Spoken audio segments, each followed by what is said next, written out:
What is up, YouTube? Welcome in to another edition of Bucky and BK live on Texas Sports Unfiltered and on the free Texas Sports Unfiltered app. Today is Friday. Happy Friday, October 27th, 2023. And the Buck and I are with you until 10 o'clock, talking plenty of Texas football. Of course, we'll preview some of the other biggest college football and NFL games in the upcoming weekend. The World Series gets going tonight from Arlington. Game 1 between the Rangers and the D-Bags. We will preview that as well. Some Cowboys talk, some Texans talk, more Michigan pitfall, and tons of fun to have along the way. Plus, Jeff Howe at 8:30 and our guy Lee Sterling from ParamountSports.com will join us at 9:15 to give you his winners of the football weekend. We are ready to roll on a Friday morning. What's up, Buck? How are you this morning, my friend? It is a beautiful it was a beautiful morning, nice and crisp outside and a little wet, still a little wet from yesterday's rain. But other than that, it's we need that rain, but we don't need it this weekend. That's for damn sure. But I'm doing fine. How are you? How's your family? Everybody's good, man. Good to hear. It's Friday. Tomorrow's game day. The Horns are back in Austin for the first time in a month. There's a lot to be excited about, my friend. A new quarterback for this week? A new quarterback, yeah. Excited, but also anxious. Oh, yeah. About what we're going to see from Maalik Murphy tomorrow as he makes his first career start against BYU. We'll let you hear from Steve Sarkeesian throughout the morning as well. He met with the media yesterday to talk more about Maalik Murphy and more about Texas getting set for BYU. Of course, Steve Sarkeesian's alma mater, BYU. Yeah, that's that final push right now. We're getting to the second part of the season, final push towards a championship. And good morning to the soldiers at Fort Cavazos, Texas, the soldiers in the state of Texas, and all those that fight for us each and every day. Thank you for what you do. It is appreciated, and you be safe, please. Okay, you're the weather guy, Buck. Yes. What's the deal? What kind of weather are we going to get tomorrow at the game? We'll get in the mid 80s. It'll be fine. No rain? Fine. No, I mean it's going to be the turf will be wet. It'll be wet around there. We may get a little overnight tonight, but I don't think during game time we're going to have to worry about that. You don't have to worry about wet balls. I mean, by now, you've practiced all week. You've got practice outside, I would hope, in the rain a little bit. So you're used to throwing some balls that aren't quite, they're going to be scuffed up and they're going to be a little bit slick, but he practiced this week with them. So the kid should be ready to go. There shouldn't be anything that weather will be your friend. It won't be your foe this week. So you're saying there will not be rain during the game tomorrow. No. Okay. Oh, no. We're holding you to that, weather guy. Weather guy has been good. I've been giving you the rain. I mean, up in the hill country there, they got as much as 4 inches of rain. Mm-hmm. So I'm bringing the rain down. You know what I mean? Oh, you're the rain man now. Yes, but I don't do temperatures. So you asked me about. I gave you a temperature answer. I said in the 80s. I don't know if I'm going to be correct on that. I hope it's a nice 80s day for people who are going to see this football game. That'll be really pleasant. Not 101 in the stands. 105. 110 on the turf. I hope it's a nice day for everybody. I think we're done with those for this year, at least. Yeah, I mean, I thought we were done with 90s, and then we got hit with another 90s weekend last week. But I think the red-hot summer temps are finally behind us. And, the rain cooling things down. And obviously early next week, it's supposed to be in the 40s here in Austin. So getting some of that fall weather, which is much needed and much desired around these parts. All right, let's hear from Steve Sarkeesian. We'll start with his opening statement before we really dive into what he had to say about the quarterbacks. And I say quarterbacks plural because he did start talking about both Maalik Murphy and Arch Manning yesterday. Here's the opening statement, though, from Steve Sarkeesian talking about this game coming up tomorrow. I think we're in a good, frame of mind and space to go play a really good football team. This BYU team is physical. They're tough. Like I said, on Monday, they've got great schemes, and so they tax you in all three phases that way. And we're going to have to play really well across the board. We're going to have to play really well at the line of scrimmage. I think the ball will be paramount Saturday, our ability to take care of it.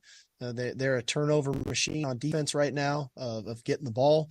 And then we got to try to find a way to create some turnover. So in the end, it's been a good week of preparation for us on a lot of levels.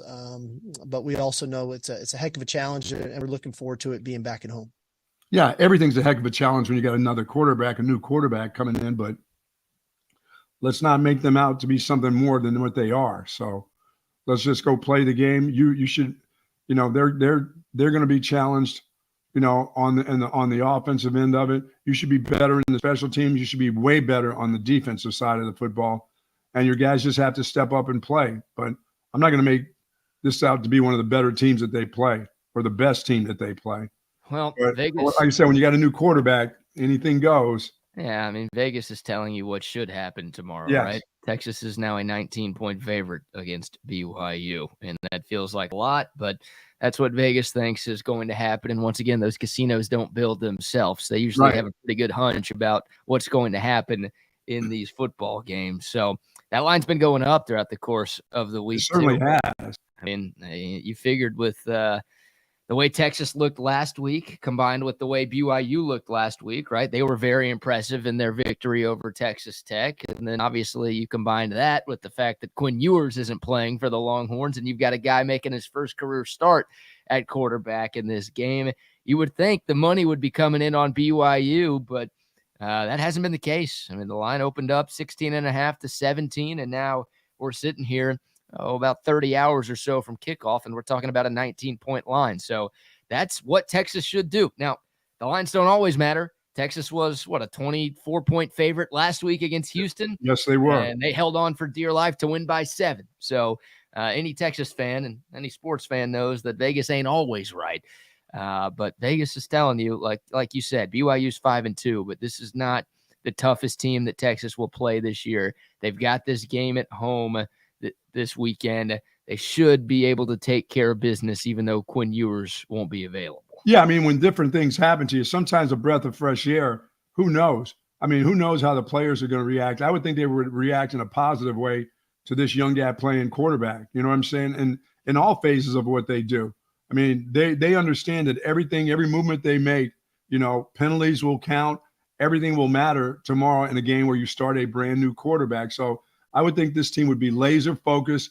And I think you and I have seen them when they're not early in football games. They were last week. They had 21 points in a hurry. Can they stay laser focused, though? That's going to be the key. How long can this group focus? And you're at home.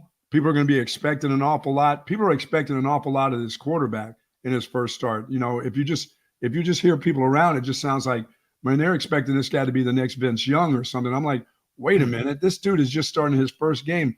Let him get going a little bit. Let the team around him. They have to understand what he's like when the bullets are really being fired tomorrow. This is not practice. It's not the spring game tomorrow. This is the real deal. How does teammates, or how are they going to react when he's a part of the real deal? Are they going to have faith that he can bring them if they're down if things don't happen the right way early? Do they believe he can bring them back, and get them going? I mean, not everything's going to be smooth tomorrow. So it's going to be up to the rest of these guys who are experienced football players to help this young dude out. People are saying he's the next Vince Young? Well, people are thinking that this is, they see him like me. I think, is it Randall Cunningham? Is he going to take off and run all over the place? No, they're going to be very careful of what they do with him. They're not opening up the playbook and have him flinging it all over the place. They want him to have success. So he's going to be a little bit nervous tomorrow too. I mean, he'll be excited but nervous at the same time too. Sure. Yeah, that's impossible, right? I mean, that has nothing to do with Maalik Murphy. That's just human nature to be nervous in a spot like this when you're a quarterback making your first career start at any level of football, but especially playing at the University of Texas with a team that's still in the conversation for the college football playoff, with a team that wants to win a conference championship this season. There's some pressure going on. For you want to be the guy so bad, you know. You think that guy's sleeping tonight at the hotel? You think he's rolling around, getting up 5 or 6 times, walking around the room, whoever he's rooming with, saying, "Get your ass back in bed, man. Come on, let's go. We need to get some rest." That dude will not be sleeping tonight. He just hopefully gets enough rest as they go over. They go over to the hotels on Friday. Hopefully, while everybody else is, playing games and stuff, doing Game Boy and Stratego and Sink My Battleship and all that other stuff that they'll be playing. No. No one's doing any of those. What is Stratego? I don't even know what that is. Come on, it's a game. Now you know Battleship. You played Battleship before, probably. I know what the Game Boy is, and I know what Battleship is, but what is Stratego? It's another one of those games. How about Candyland? That's going way, way back. That's when I was That's when I was a kid. Candyland. They're all playing those over at the hotel, right? Isn't that? Don't they gather guys and play Candyland? No. I'm willing to put 100,000 units on Texas not playing Candyland at the team hotel tonight. I would put more. I would go 500,000 units that there's nobody in that group playing Candyland. Well, if you put that many units on it, then someone's going to be playing Candyland. Yeah, the whole team. Considering how cold your cousin has been this year, I'm hot right now. I got some hot ones today, brother. Oh, I am so hot and ready to go. You're gross. Oh, don't ever say that again, please. While you're on camera in front of hundreds of people, we don't need that going on. My thought in this game is, can Maalik Murphy and his Texas offense score 24 to 28 points? And can this defense hold this group to 17 or less? Oof. Does that sounds like a lot to hold a group to 17, I think you're thinking. More so than the 28. I mean, BYU is the worst offense in the Big 12, statistically, right? They are dead last in total offense in this conference, and they are 11th out of 14 teams in terms of scoring offense. So this is not Oklahoma that you're going against. Hell, this isn't even Houston's offense that you're going up against this weekend. So you'd like to think that this defense is capable of keeping BYU below 20, but golly, with all the breakdowns that I saw in the secondary last week, I know I'm a little weary of that. Now, I think Texas's offense should be able to get to 24 to 28. I think there's a chance they crack 30 in this game tomorrow, but man, I'm nervous. I'm nervous about this being a close game. I think you can sense that right now. Like, I don't think Texas is covering the 19-point line right now. I think this is a 7 to 10-point margin of victory for Texas. And a close game in a fourth quarter game. I mean, the thing that scares me the most about BYU is the turnover margin. They are one of the best turnover teams in college football. They are fourth in the country in turnover margin per game. They are +9 on the year. BYU's defense has 16 takeaways. Now, 5 of them did come last week against Texas Tech, but all that came against a backup quarterback. Who does Texas have this weekend? A backup quarterback. Now, I think Maalik Murphy is way better than that Jake Strong cat that they're throwing out in Lubbock right now at Your Mark U. Let me get that out there. But I am worried. We're talking about a very opportunistic defense going up against a quarterback making his first career start. And we're talking about a Texas defense. Yes, it did have 2 takeaways last year, but takeaways have been a little bit of a problem for this bunch this season. So when you're talking about, a good team versus a not so good team, what's the one thing that could keep the not so good team in the game? It's turnovers. BYU is really good at forcing them, and they're really good at not giving the football away. That's why I'm a little bit queasy about what this matchup could turn into tomorrow afternoon. Yeah, I see both quarterbacks being under duress at times tomorrow. Both defenses are coming to get them. And, they'll twist and stunt. They'll take some chances at BYU to get to Maalik Murphy or whoever is quarterbacking at the time. They're going to come and pressure them somehow and take some chances with their guys on the back end. And that's awful chancy, especially for BYU if they get caught up in some man-to-man coverage. Texas has guys that go right by them. I almost feel like the way I felt about Houston's wide receivers versus the secondary of Texas this week, that if the secondary from BYU isn't careful, they're going to have guys going right by them. And we know this kid has the kind of arm. If he gets the kind of protection, he'll have the kind of arm that can get the ball out there. And I think Sark will take some chances on some long throws tomorrow. Yeah, I think so too. I mean, I'm curious what the game plan looks like, but I also think there's a chance that Maalik Murphy throws a better deep ball than Quinn Ewers. Could be. I know Ewers connected on a few of them against Alabama, but feels like more often than not over the last couple of years, the deep passing game for Texas hasn't been great.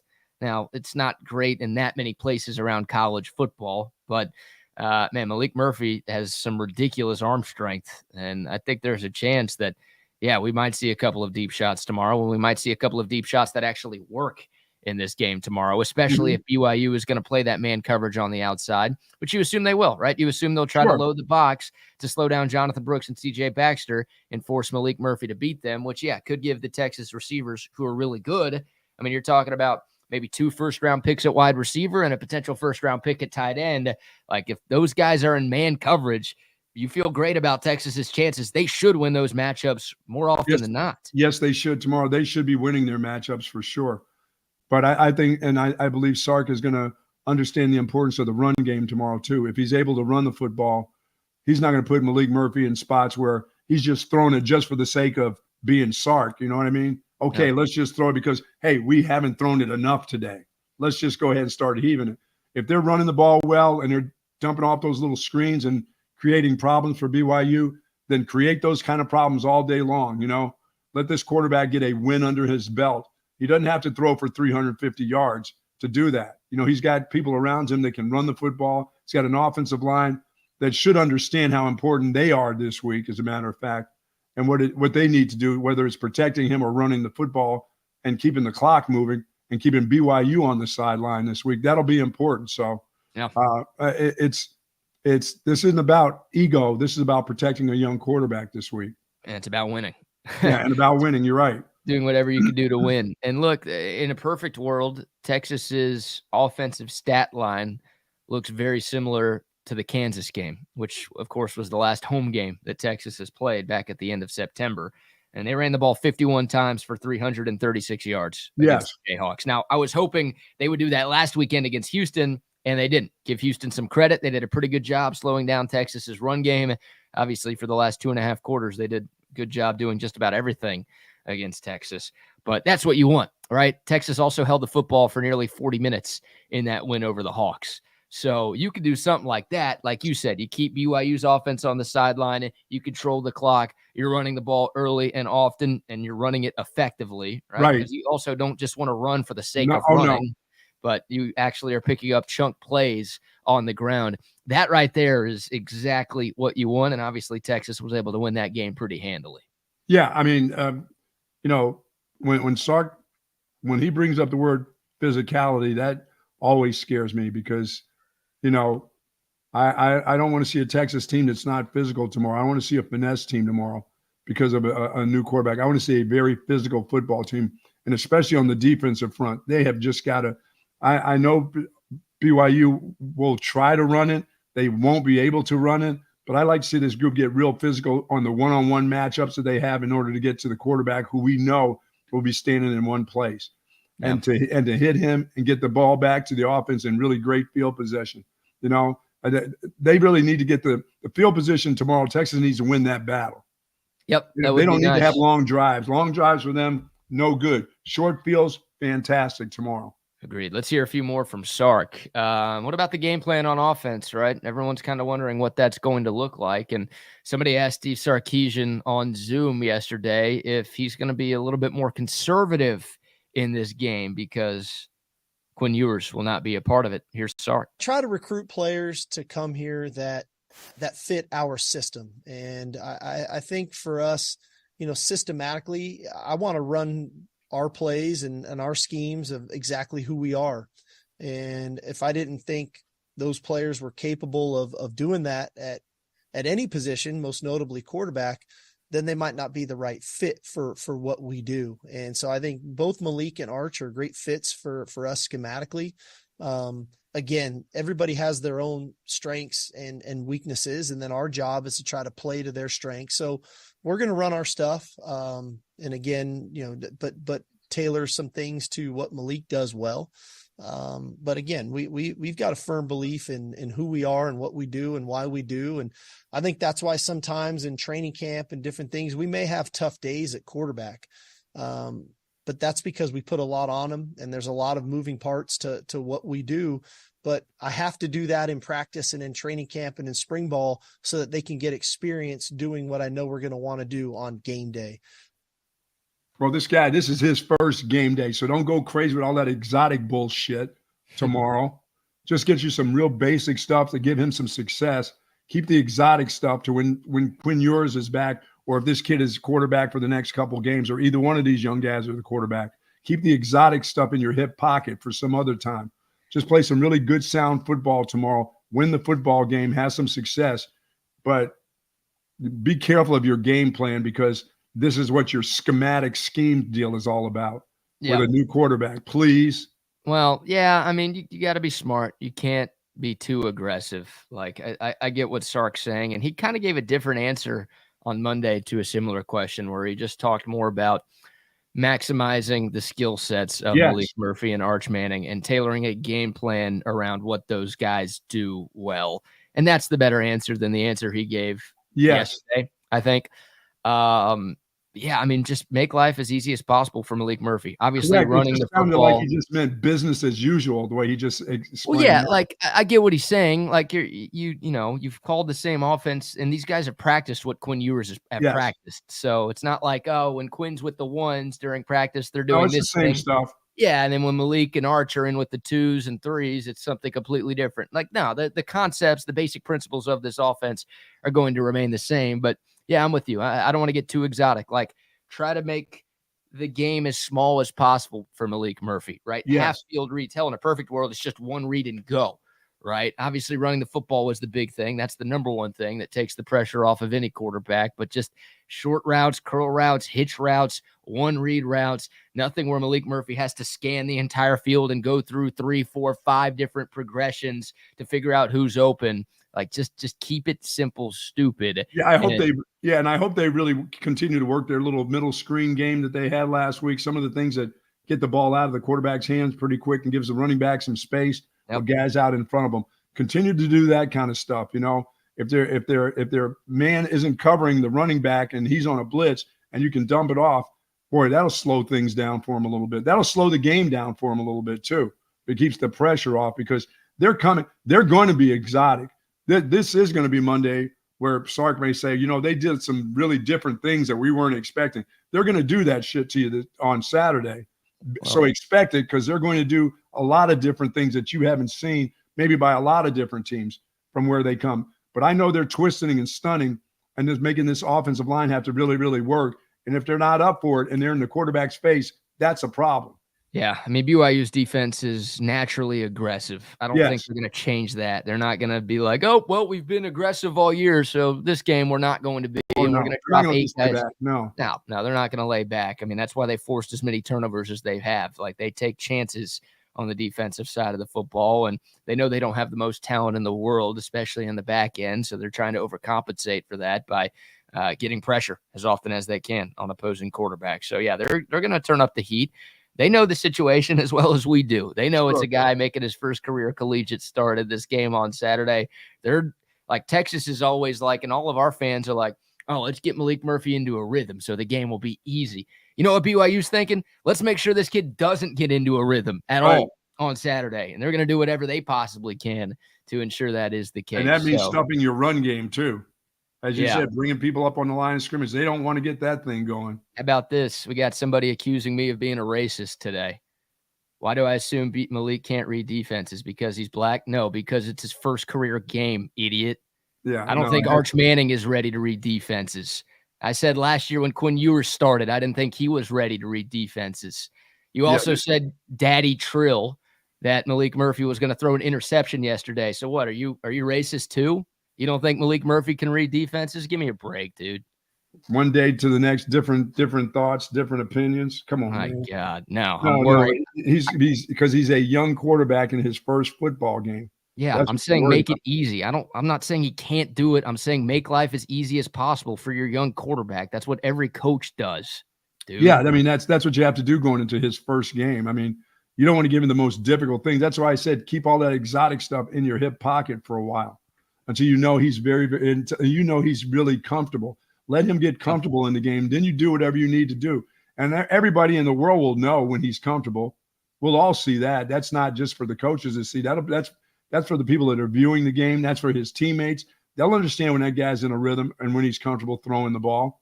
Yep. You know, it's not about reading defense. It's about him being comfortable. You don't put him in a situation where, okay, make this throw in this tight window. We like to see how you do that for your first throw. That would be stupid. That's not being smart. That's being dumb. Put him in the most comfortable situations you can get him to. They'll be in. Hey, it's going to be difficult enough. Big Dad. Yep. I mean, it just is. That's just the way it's going to be. It's already. I'm talking about how this dude is sleeping tonight, and guys are worried about if he's black or white or blue or what. I'm like, no, I'm worried about that dude gets enough rest tonight. Right. His mind is going to be going through. Yep, I'm excited. Let's hear more from Steve Sarkeesian. Everyone's been asking about the leash, right, Buck? Yes. You know, what happens if Maalik Murphy struggles? Is Sark racist if he pulls Maalik Murphy at any point during the game tomorrow? The people want to know. Here's the question. How long of a leash will you have with Maalik Murphy in this game tomorrow? World, he finds rhythm, stays hot, and plays a great 4 quarters, and that's the way the game goes. But the reality of it is most football games don't go that way. Quarterbacks, you know, I've yet to find a quarterback that's gone 30 for 30 and 100% and everything's perfect and makes every perfect read. And so what I try to gauge is, you know, is he seeing what he's supposed to be seeing? Are his eyes where they're supposed to be? Can he get fooled on coverages? Of course he can. Can he get fooled on RPOs? Of course he can. But as long as, you know, he can tell me what he saw and why, then I'm okay. Right. And if he does get a little bit out of rhythm, all right, how do I do a good job of trying to get him back into rhythm? Right. And so that could be utilizing the run game. That could be utilizing some advantage throws. That could be moving the pocket. There's a variety of things that we can do there to try to get him back into rhythm if he does get out of it. But inevitably, I don't expect Malik to go out Saturday and just play perfect. That wouldn't be realistic. But you know, what we try to do is put him in the best position to have success. And then navigate our way through the even flow of a football game, which is how every game goes. Yeah, and also how his team reacts to him, whether he's going up or down. You know what I mean? If he throws an interception, if a fumble happens, what does the defense do? How do they react too? It's about everybody's reactions tomorrow. It's just not about his reaction. It's about how did the team react to him when things aren't going so smooth. Did they have his back? You know? Do they get the ball and turn it back? I mean, if he gives it up, does the defense come in, get a 3 and out, and he gets it right back? And then how does he react from that point on? I mean, it's about reactions to, you know, to how he's going to play and how his team reacts.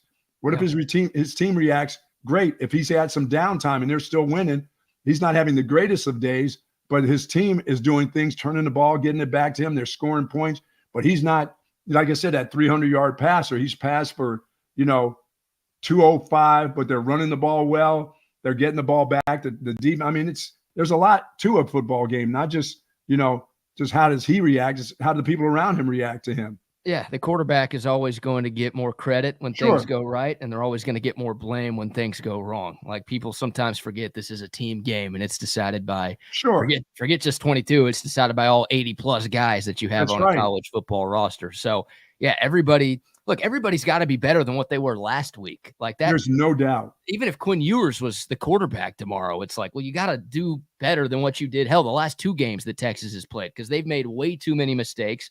In one game, it cost them a win, and in the other game, it nearly cost them as a 24-point favorite. So a lot of guys have to up their game a little bit. But then you throw the fact that, yeah, you've got a guy making his first career start at quarterback. Then it's like, okay, we've got to pick this guy up. Like you said, the running backs, they need to know that, hey, we're going to be getting the ball a lot. We've got to be able to run it well. The O-line, as you talked about, they've got to be better. The wide receivers, hey, we got to get open, man. Like, we got to make sure that we're running our routes as crisp as possible and we're winning our one-on-ones so our guy is somebody to throw to. And, yeah, the defense, like you said, they got to be thinking complimentary football. For right? sure. Like, what can we do to make sure that our quarterback looks as good as possible? Because how are we going to stop them pick routes? Yeah, no kidding. I mean, it sounds like everybody in the locker room loves Maalik Murphy. Well, they'll have to prove it tomorrow. Yeah, like I think guys want to play for this dude, and they're going to rally around this dude. So the hope is, like, yeah, you know, the coaching that they've undergone this week, getting a couple of guys from injury, and then boom, they really like Maalik Murphy. That just inspires everybody to go out there and play a better brand of football than what we've seen. And hopefully this Texas team looks more like the team that started 5-0 and was ranked number 3 in the country versus the squad we've seen in the last 2 games. You know who Maalik Murphy's used to throwing to? Nayor. Hmm. What? Are you calling Isaiah Nayor tomorrow? Come on. I guess you're right? Maalik Murphy's probably used to throwing to Jonte Cook and Isaiah Nayor more than Quinn Ewers did at practice. Yes. So, Let's go. Yeah, I got a hunch. Are you waiting to see that? Are you wanting to see that? Or are you just waiting to see it? Or you don't know what to expect if you do see it? I'm cool with it. Like, with all that we heard about Isaiah Nayor last year before he got hurt, felt like this guy was going to be a beast. And the guy had, what, 11 touchdown year at Wyoming 2 seasons ago? Like, I've been hoping we were going to see Isaiah Nayor all season, but I don't expect it to happen at this point. I don't either. I mean, you barely see him play against Rice in Wyoming. I don't think all of a sudden when a 5-2 BYU team comes to town, you're gonna with a new quarterback. Him. Yeah, with the new quarterback out there, like no. Oh, that's gonna be great when Nayor tomorrow has 15 grabs. How cool would that be? Wow, it'd be awesome because that would be news all over the country. Yeah, it'd be a sign of the apocalypse. I think is what it would be. I'd be worried if that happened. That Worthy, Mitchell, and Whittington all got hurt in the game. Or they quit. Or they walked out on the team mid-game. God bless. Yeah. God bless. All right, before we bring Jeff Howe on, how about some love to some of our great sponsors, Buck? I love it. Texas Orthopedics. If you're seeking specialized, patient-focused orthopedic care, contact the experts at Texas Orthopedics. Their physicians offer comprehensive surgical and non-surgical orthopedic care for children and adults, spinal care, sports medicine, trauma care, joint replacement, rheumatology, and even more. And folks, their doctors are dedicated to giving you the best treatment you can get and getting you into good health and that great quality of life that you deserve. Visit them at txortho.com. They are one of the largest independent orthopedic practices in the state of Texas. As I said, for more information, go to txortho.com. Yes, indeed. Shout out to Texas Orthopedics and shout out to Great Blue Heron Furniture as well. Great Blue Heron Furniture with that doggo on that gorgeous couch sitting on top of Bucky's head. Great Blue Heron Furniture. They've been around since 1991. It's a custom leather furniture company that focuses on heavy leathers, hides, and fabrics ranging from traditional Western to modern farmhouses. This stuff is gorgeous. I was looking at our Texas Sports Unfiltered collection over there at Great Blue Heron Furniture last night. This stuff is beautiful. This stuff is incredibly well built, and it is very comfortable too. I'm telling you, you will not find more stylish, more comfortable, and more well-built furniture anywhere in the entire world. You can find it online. Don't go to that blue and yellow Swedish store where they got those meatballs. Don't do that where you have to build it yourself and it takes you like 2.5 weeks to figure out what the hell is going on. That wood that you have to re-glue back when it cracks. Yeah, no. Come on, man. Get great custom-built furniture that is going to last you for decades and that you are absolutely going to love. And our friends at Great Blue Heron Furniture right now are hooking you up with 15% off. All you have to do is use the promo code HOOK'em when you check out. Once again, that website, greatblueheronfurniture.com. Love it. And you know what I got this morning? Is that the Olipop, the classic root beer Olipop? I've not had one of those. Oh, you haven't had the root beer yet? No, I have not. Oh, man, it's a top 3 flavor for me. I'm hung up on that grape. It's hard to get away from that grape. I think the grape is the top 1 flavor for me right now. But yeah, shout out to Olipop. If you haven't had this stuff yet, you are missing out. The Buck is a believer. Chip Brown is a believer. Wags is in the Olipop game now. And I absolutely love this stuff. It's a great tasting soda. I mean, this stuff tastes like root beer. And you're like, okay, well, it's root beer. Congrats, BK. That's cool. Well, the difference between this and a normal can of root beer is that this stuff is actually healthy. 9 grams of fiber in this can, only 2 to 5 grams of sugar in every can of Olipop, 35 calories in this bad boy too. Inside of every can, prebiotics, botanicals, and plant fibers. This stuff helps digestive health. It tastes great, and it also gives you health benefits too. I didn't think that was possible to do both. Olipop made it possible. Shout out to them for being them, and shout out to them for being a great sponsor. And shout out to Austin Duck Adventures for having you and I on the side of their duck boat. That's right. There is an adventure as you and I go into the lake. That's right. We're on land and we're on lake, not sea. They don't put us in the sea, but they do put us in the lake. So thank you to Austin Duck Tours for doing that for us. And boy, that is some picture of us. That's me. That's how tall I'd like to really be, but I'm not. Yeah, no, you're what, 5'2", 5'3"? What are you these days? 5'9", some change there, Doug Flutie. Not so fast, midget. Not so fast. You can't be lying to the people like that. Come on, dude.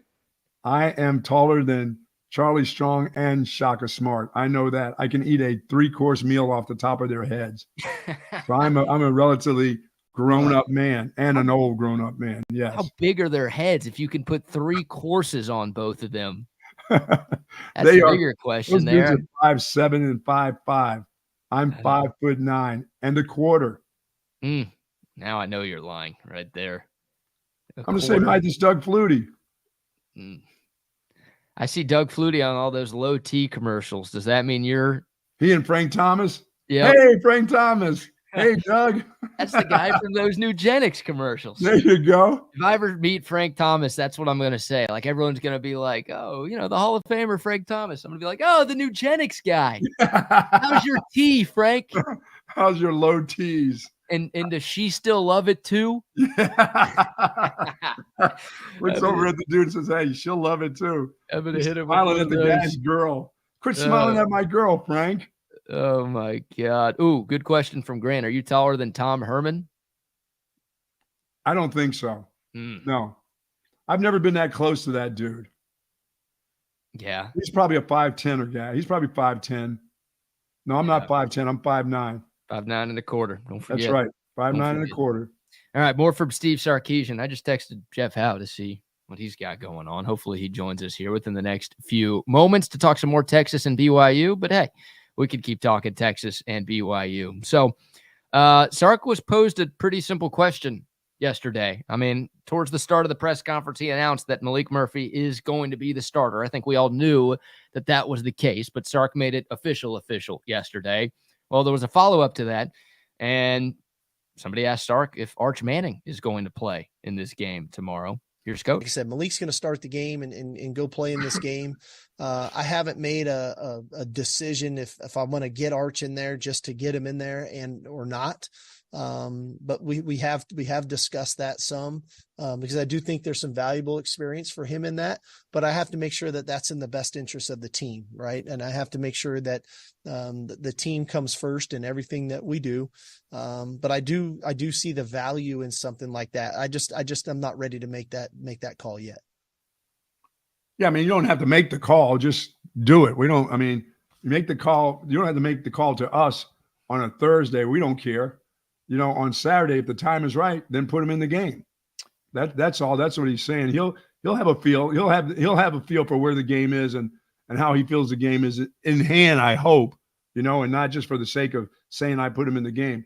Put him in with a purpose for him to do some things that you want to see him do. In the context of what the offense is all about. And once again, keep that exotic stuff in your hip pocket there, Coach. Trey made an interesting prediction on the midday show yesterday. But he said something that was worth saying. Is that, or was it just interesting? What was it? Was it was it earth shattering? No. Well, it's Trey, so it was never going to be earth shattering. Okay. Yeah, never going to be that intelligent. We know that from that dude. We've all learned that over the years. He thinks Arch Manning's going to play like a decent amount tomorrow. And it's almost regardless of how Maalik Murphy plays. Like Trey's prediction was like, yeah, Maalik Murphy's going to get the first couple of series of the game, and then Arch Manning's going to get a series. Like something like that, to where, hey, they're just going to roll with that thing. And maybe as the game goes along, they'll just ride the hot hand. But I asked Trey as a follow-up, I'm like, okay, what if, Maalik Murphy gets the ball and Texas scores touchdowns on his first 2 drives of the game, and the Longhorns are up 14-0. Are you telling me that you think Arch Manning's going to get into the game? And he's like, yep. And I'm like, really? And he's like, yep. I don't think so. He's like, regardless of what Maalik Murphy does, if Texas is up 14-0 after 2 series, if Texas is down 14-0 after 2 series, like Trey's prediction is that we see Arch Manning play in this game a decent amount. And it's not because Texas is up 21 in the fourth quarter and we could take Malik out. That's going to be part of the game plan tomorrow from the jump. Well, I don't believe that, because I don't think this head coach likes playing, rotating quarterbacks. We've seen him when they needed to do those things a year ago with Hudson Card, and when Quinn Ewers was having a bad game, and everybody was saying, "Hey, put the other guy in. Let's see what's going on." He wouldn't do it then. I mean, if a guy is going, this is going to be your quarterback for a while. Whoever starts right now is going to be your quarterback for a while. I've got to believe over the next couple of weeks. I want to give that guy as many snaps and as much success as I can. Now, if the quarterback who's now the backup behind the second string guy, I'm not doing that just for the sake of, oh no, give him a couple series. Hell no. I'll put him in there in the third. If things are kind of in hand and you're up, 17, 21 points, yeah, I bring him in the game. Or you're down, like you say, by that, and ball's not moving. Now I make the change, but I'm not making the change just to give a guy a series because it feels good, because it looks good.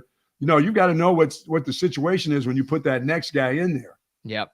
Because you want him to also succeed. You don't want him to come in and have something to happen to him. You go back to the guy, even if it's in hand, you go back to the guy who started it, who's doing well, and the guy you bring back the second time, you want that guy to have some success too, in the context of what's going on in the football game too.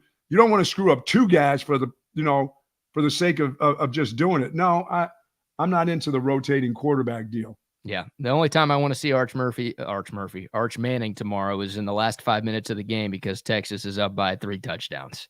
Yeah. Or like you said, if you're up 3 touchdowns and you've got 10 minutes to go in the game and you want to get him in there and get some snaps, okay. But I still want the other guy in there because I want him in the fourth quarter.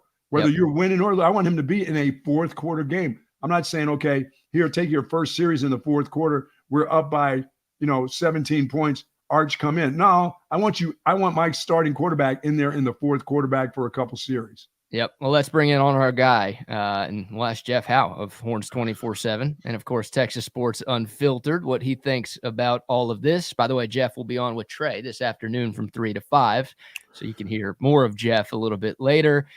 Jeff, first of all, good morning. How are you? I'm doing well, fellas. It's been one of those mornings. I was sitting here looking at my computer. I'm like, why is my screen dark? And then I realized that my webcam clips onto the top, so it covers up the FaceTime camera. So it's one of those mornings already. So other than that, I'm good, man. There you go.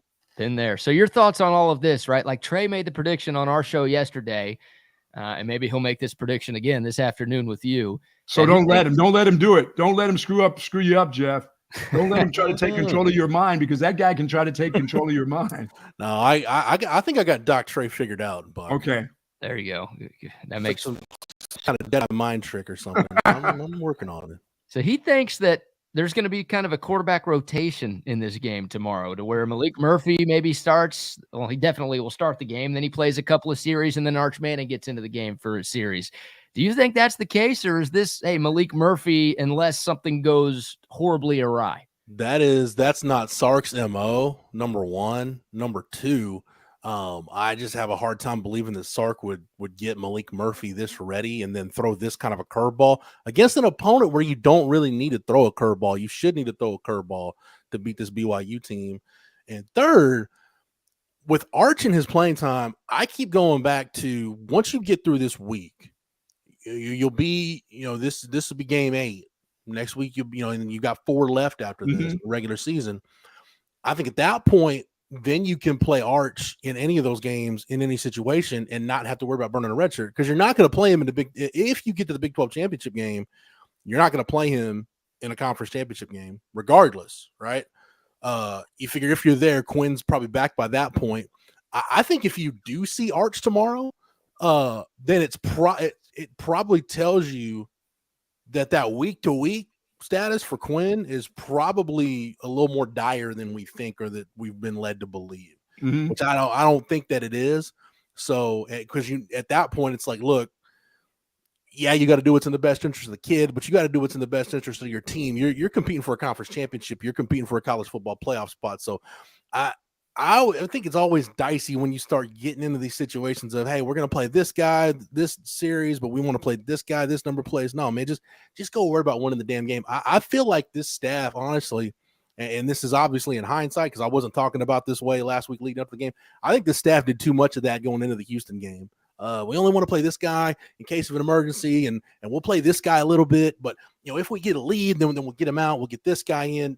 Just go worry about winning the damn game first. and then worry about, all right, now let's see what we got to do to, a guy that might not be 100% healthy, get him out or whatever. Yeah, I agree with you 100% on that, Jeff. The way just exactly the way you said that, and it's that's not Sark's deal. I mean, he didn't do it last year when we thought Hudson Card should be in games. I mean, he didn't do it when everybody around him was screaming to do it. Man, if he didn't do it against Oklahoma State or TCU last year, then it's and he, even you go back to year one, you think about like the Arkansas game. He didn't do it. He didn't make the change until the outcome was done at that point. And even like the Iowa State game, it took like, all right, yeah, Casey Thompson really can't like grip a football.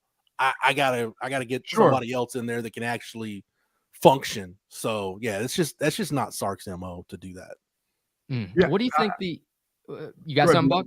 Oh no, go ahead, buddy. Okay, I was going to ask Jeff. I mean, look, I won't ask you right now what you expect to see from Maalik Murphy in terms of a stat line, but I will ask you, what type of offense do you expect to see tomorrow? Does it look the exact same as the offense that we've seen from Steve Sarkeesian with Quinn Ewers under center?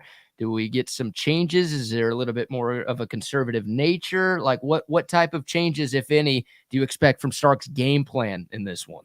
I'd like to say, BK, that it's going to be a little more conservative, but again, that's just not how Sark rolls. I just don't think he's wired that way. The deep ball is definitely going to be in, and I even think you'll see some of the route concepts and some of the passing game concepts that we've become familiar with Sark's offense, especially like your deeper comebacks, your deeper outs, stuff like that, your deeper in-breaking routes. I had a really interesting conversation this week with somebody connected to a staff that it's from a school that's already played Texas this year, and they had gone and scouted.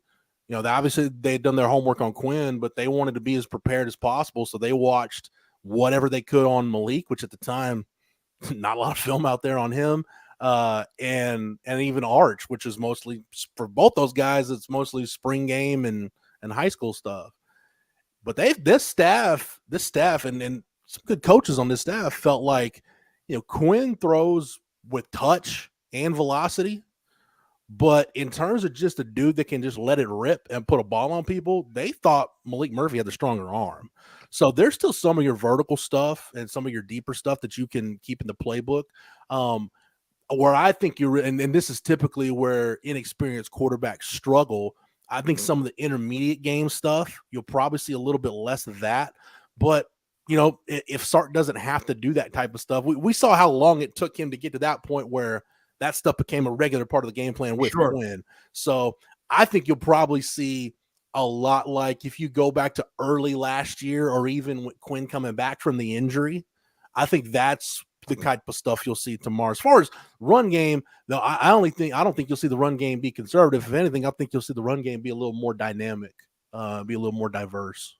Yeah. I can see, guys like A.D. Mitchell getting balls, in the zones where the ball gets on him in a hurry. He's got great hands. He likes the ball like that. Quinn throws a ball he throws a nice softball. He has a really nice touch on it. Now he can throw at velocity to get a ball there for depth of routes, but it doesn't get on you like this kid's ball. I mean, even the high ball he threw last week was there when the head was turned around.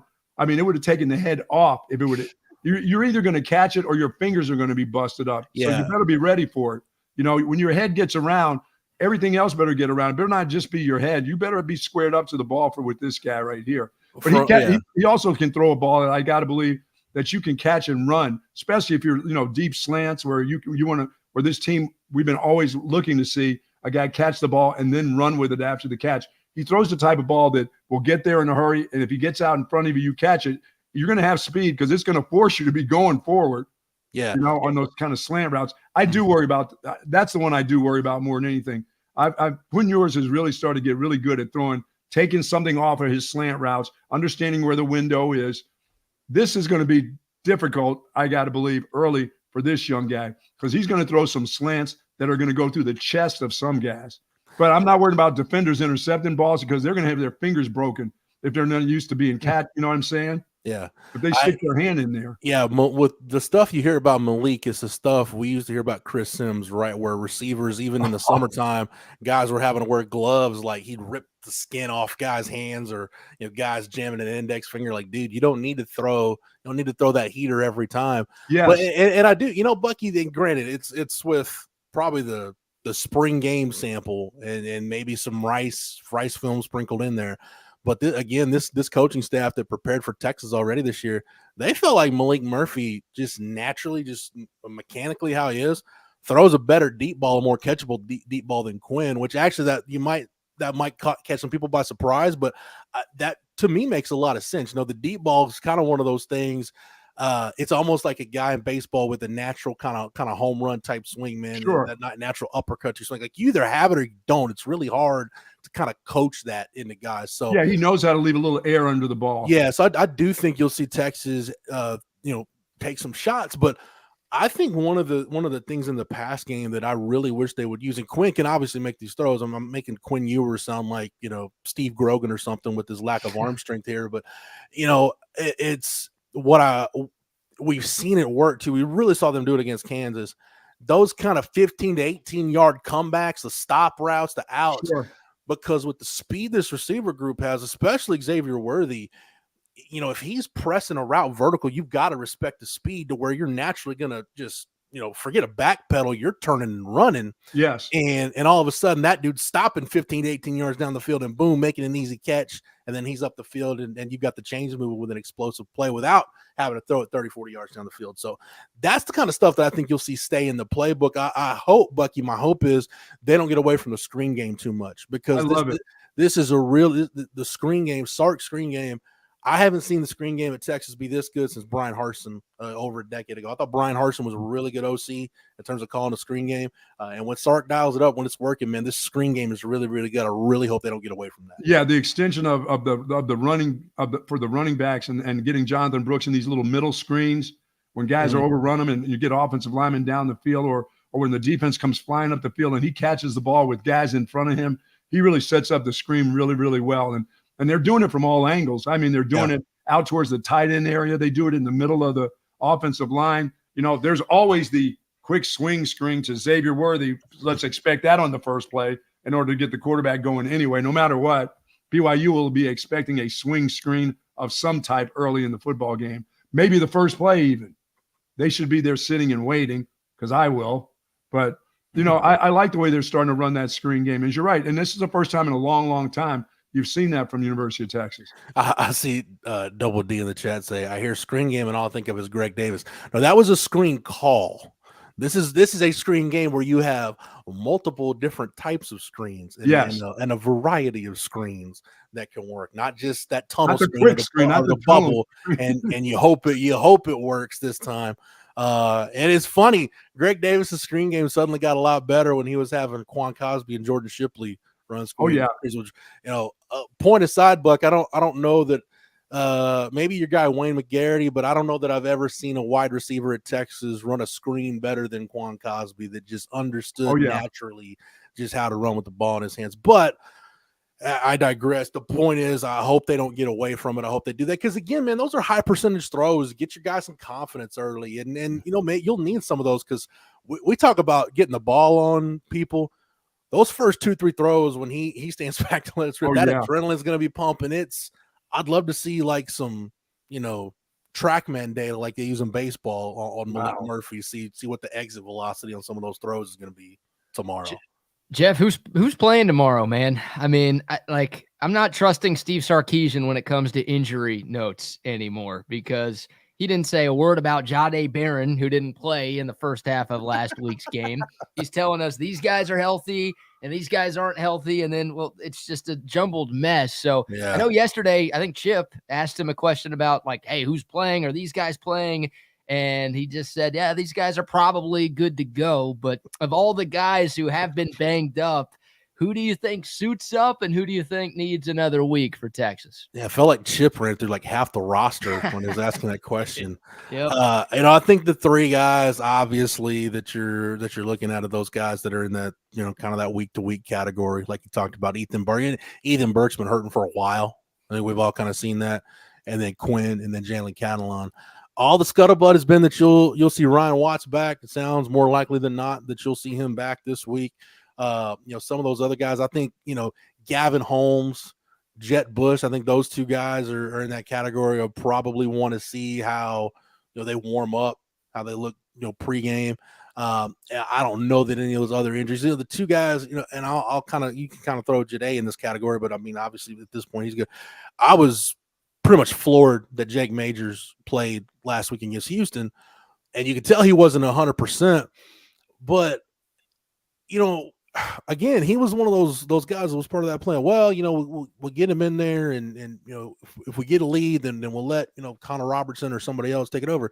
Man, I think when you start doing that stuff, Bucky, you've been around this a long time and been in some of those meetings. When you start planning for stuff like that, it borders on just disrespecting the opponent, and you're not focused on everything you need to be focused on as a staff. So either the guy's healthy enough to play or he's not. Right. And hopefully, Jake Majors is a little bit better this week with that ankle, and he's good to go. But yeah, BK, I think most of those guys are going to be fine. But I think like a couple guys like Gavin Holmes, Jet Bush, there's a few guys that I think, watching pregame. But Ryan Watts is the big one, though. Yeah. I mean, communication in the secondary the last couple of weeks has been terrible. It's been awful. And I think Ryan Watts being back, aside from the fact that he is your best press corner, just getting him back just so the communication just funnels better, so it's a little more streamlined. That's going to help the secondary, I think, more than anything, just to have a familiar voice back. Well, it helps your linebacker so he can start paying attention to more of what's going on in front of him instead of turning around and looking back and seeing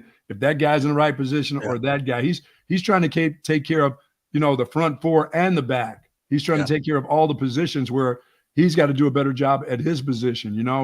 He's got a lot on his plate because they expect a lot from him. But when he's trying to orchestrate everybody in front of him and behind him, that's difficult. You got to think too, Bucky, with their rotations between the guys that they had out with injuries and their rotations. You had defensive series last week where you had no Ryan Watts, no Jade Barron, no Jalen Catalon, no Jaron Thompson. Basically, like your four biggest voices in the secondary, none of those guys were on the field for portions of that game last week. So, and Jade Barron wasn't 100%. Jaron Thompson got picked on a lot when he was out there anyway. So, yeah, your communication's been bad, but it can't be any worse. I hope it can only get better from here. Yeah, I think that's a huge part of their problem right now. I keep looking around, looking for another Houston receiver crossing across my room. I mean, wow. I got UTSD from that. What's the deal with that, Jeff? Like, a lot of guys were banged up last week, so obviously that means your depth is going to be tested. But what is the safety rotation that all of a sudden we saw in that game against Houston? Like, there are guys who are on the field who just shouldn't be on the field, and in big spots in a close game in the second half, in a game that you had to win to keep your Big 12 and playoff hopes alive. Yeah. You just had way too many backups in the game. Is that why was that? And will we see that again? I hope not. And I think part of that is, hey, it just seemed all around BK. And again, this is in hindsight, because if you go back and listen to like last Friday's show, I was definitely not of this mindset. It's almost like this staff treated this game like, hey, let's use the Houston game to figure out who we can count on for these last 5 games in case we don't get Catalon back, or in case Jade is out for more than a week, or, Watts has a setback or whatever.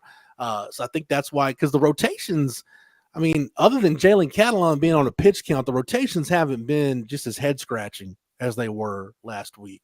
I've got a feeling at this point, man, if you're Blake Gideon or Terry Joseph, whoever's making the call back there, or PK, man, at some point you've either got to trust Derek Williams or you don't. You either trust him to be out there in a big spot or you don't. You either trust Malik Muhammad to be out there in a big spot or you don't. So I think I hope you'll see some more of those guys. Look, I mean, I just gonna sound like I'm picking on the guy, but I mean, you can point to 2 or 3 just egregious errors Keaton Crawford had in the game, and it's not that he is reading things wrong. It's just it's technique stuff, and it's like, dude, as a senior, if you're gonna do that kind of stuff, man, I can't have you out there. I'm gonna take my chance with the freshman who's got a little more upside. So it's you can't be a step behind. And a couple of those guys seemed like they were 1 full step, maybe 2 steps behind guys. And it's not like they've never seen it. Some of those guys have been starters before. They've seen crossing routes before. I'm like, wait a minute, guys. You shouldn't be in this trail position all the time. You know, they can't trail guys. Yeah, you know, Keaton Crawford's too. The one you're talking about, Buck. They were. I think Houston was an empty, and I think it was Manjack that was crossing his face, and like he sees it, he reads it, but he just kind of keeps flat foot reading it and then trailing. I'm like, dude, if you're trailing that, you got to realize you got no help on that. Yeah, so, I mean, if you're right. In a trail technique in that situation, dude, if you don't make that tackle, that's not a 12-yard gain. That's like a 70-yard touchdown. And then the one that they thought was the touchdown that they brought back, it's like, all right, you see him breaking vertical. There's only so much green he's got before he gets to red. Like you gotta run with him. Like you can't. And it just shows. I think that's the frustration with Keaton Crawford is you see the recovery speeds are like, dude, he's a really good athlete, but it's like, dude, don't take the chances that you don't need to take. And at this point in the season, it's like, look, I've either got to, hope that he gets it. Are you going to either hope a veteran gets it figured out, or are you going to go with a younger guy like a Derek Williams that is, it's not coachability, but maybe you trust him to do the right thing. And there's some missteps, some false steps that they take that put them behind a guy, but there are veteran guys that shouldn't be taking those kind of steps. They should understand some of these crossing routes. Yeah. And as you said, the thought of hoping that quarterback isn't accurate while that guy is flying across the field, it's almost like they're hoping, oh, he's not going to hit him in stride. And dude last week was hitting guys in stride. We knew that guy could throw. We knew he just torched you the year before with a bunch of that same kind of stuff. And if you didn't understand it then, I guarantee you understand it after last week. I mean, if you leave a guy at this level of football where he's a stride and a half in front of you, you can trust that the quarterback, no matter what we think of the quarterback, has the ability to put it on his hands. And you're trailing, and like you said, and some of those trails, there's nobody out in front of that. Yeah, it's just you. Right. I think, too, when you play as much quarters as Texas does, I mean, we've seen them play some cover three. They'll do some different things, but you're, 80% of the time you're in quarters coverage. Man, if you're not communicating and guys don't know, you're not communicating pre-snap, guys don't know who's passing what off. Right. That's how sometimes against Texas, if a team dials up, it's not even you're necessarily dialing up, quarters beaters. If guys just aren't communicating and they both end up in the wrong zone, that's why sometimes it can look, dude, how did that guy get wide open? It's not that somebody's running by somebody. It's just guys weren't communicating and nobody ended up in the right spot where they were supposed to be. And as I said, your linebacker does a lot of that. I mean, he is directing traffic like a traffic cop out there from behind and front, moving guys in front on the defensive line. He's looking sideways to the corners, making sure and he's talking to the safeties an awful lot now. I think with the linebackers, Bucky, I think that will get better this week. I just feel like they respected Donovan Smith's legs maybe a little too much last week. And again, it might be one of those things if they knew then what they knew before the game, what they knew after, which Dana Holgorsen said, look, Texas has the best defensive tackles in the country. I mean, those were his words. He's like, I'm not going to run Donovan Smith up in the middle at their defensive tackles. His exact words, like, that would be stupid if I did that all game. So, I think Texas was worried a little too much about quarterback run, and that's why you didn't see linebackers dropping deep enough. So, you don't have to worry about the run threat with Keaton Slovis. So, hopefully, at least from a second level perspective, guys will at least be in the right spots this week. Amen. Jeff, I'll give you the chance to plug two things. Number one, well, that sounds weird. Number one, what's on site at Horns 24/7? Maybe today. In my younger days, but I am 40. I am 40, BK. So. And number two, what are you and Trey getting into from 3 to 5? Yeah, we've got staff predictions coming up. As soon as I jump off with you guys, I'll finish getting those ready. Those will publish at the bottom of the hour. I'm 0-7, gentlemen, against the spread this year. So you're terrible. I thankfully, Bucky, I have no unit players on this. I need to consult my cousin. You need to consult me on unit play. See, I think you guys are talking to the cousins too much. I'm not talking to the cousins enough. I need to take more of Lee Sterling's advice too, probably. Mm-hmm. So yeah, we'll have staff predictions off some, your typical Friday preview fare. I also dropped a baseball tidbit yesterday. on Will Gasparino, nice young freshman outfielder for the Longhorns. We've got some basketball. We got all kinds of stuff up at Horns 24/7. That Longhorn Blitz podcast, everything. Yeah, see, Jake is even saying pick BYU to cover. Pretty much whatever I'm taking this year, just go ahead and do the opposite, and you've been pretty good this year. But no, lots of good stuff. All the recruiting stuff in Horns 24/7. You need any more follow up from the Ryan Wingo commitment earlier this week? We've got all that on the site, so get over there and check it out. And as far as myself and Doc Trey, we will be talking a little Texas BYU, looking at the football weekend. But man, we've power ranked fruit on the show. Wow. Yeah, we've power ranked fruit, apples specifically, with the Macintosh apple taking the number 1 spot in my Apple power rankings. Well, did he go PC Apple? What did he go with? The Fuji. Actually, Trey's a big fan of the Fuji apple. The Fuji apple. I just like the old-fashioned Red Delicious, Buck. But I'm a Red Delicious guy myself. The Macintosh has a little more snap than the Red Delicious. But we get into all kinds of stuff, man. We'll talk stand-up comedy. We'll talk whatever on that. Man, Friday about 4:00. It is happy hour, not just for all of you people, but for us as well. So, Jeff, let me ask you a quick one before you go. I know we got to let you go. On the recruitment of Wingo, is this a recruitment that has to go to the very end? Is there things in between this? I know Sark very seldom loses them. When they say they're coming, they generally show up here on campus. Is this one that's going to the very end? Yeah, he's a St. Louis kid, and Missouri. Trust me, Missouri's not going to throw in the towel. So. You better, as I like to say, Bucky, this is an ink is dry recruitment. You better do this one until the ink on that national letter of intent is dry, and you've got that fax in hand. Amen. Jeff, you're the man, brother. We'll be listening, and we'll keep telling people to go check out your work at Horns 24/7. Thank you, sir. Thanks, guys. See you, bud. Right. There he goes, Jeff Howe, Horns 24/7. Yeah, make sure if you're not a subscriber over there, you go subscribe. The best insider information you can find. Of course, Jeff's a big part of that, and our man Chip Brown, who you can hear with Zay from 1 to 3 today, also a big part of what they've got going on at Horns 24/7. Yeah, I wanted to hear him say, yeah, wait till the ink is dry on this one. Yeah, that's it. I mean, that's even if Wingo picked Mizzou a couple of days ago, I think we'd be saying the same thing. Like, absolutely, don't give up on Texas just because he picked Mizzou. Don't give up on Texas. You know, that's what they're saying in Columbia right now. Well, because he committed to Texas, don't give up on Mizzou. Don't give up and keep winning games. Yep, keep winning games and keep recruiting the kid hard because he is very important to the future of this Texas football program. Buck, you and I will see each other today out at Covert BK. Yes, we will, my friend. Yes, we will. And we love the folks out there. We'll got our meet and greet today at 11:30 to about 1 o'clock. So, folks, come on out there, have a free lunch on Smoky Moe's, and Verdes will be out there with their food. It's lunch. Come and meet Norm Watkins. Come and see and greet a nice young man, Texas Longhorn, lifetime Longhorn, that you're going to love talking with him.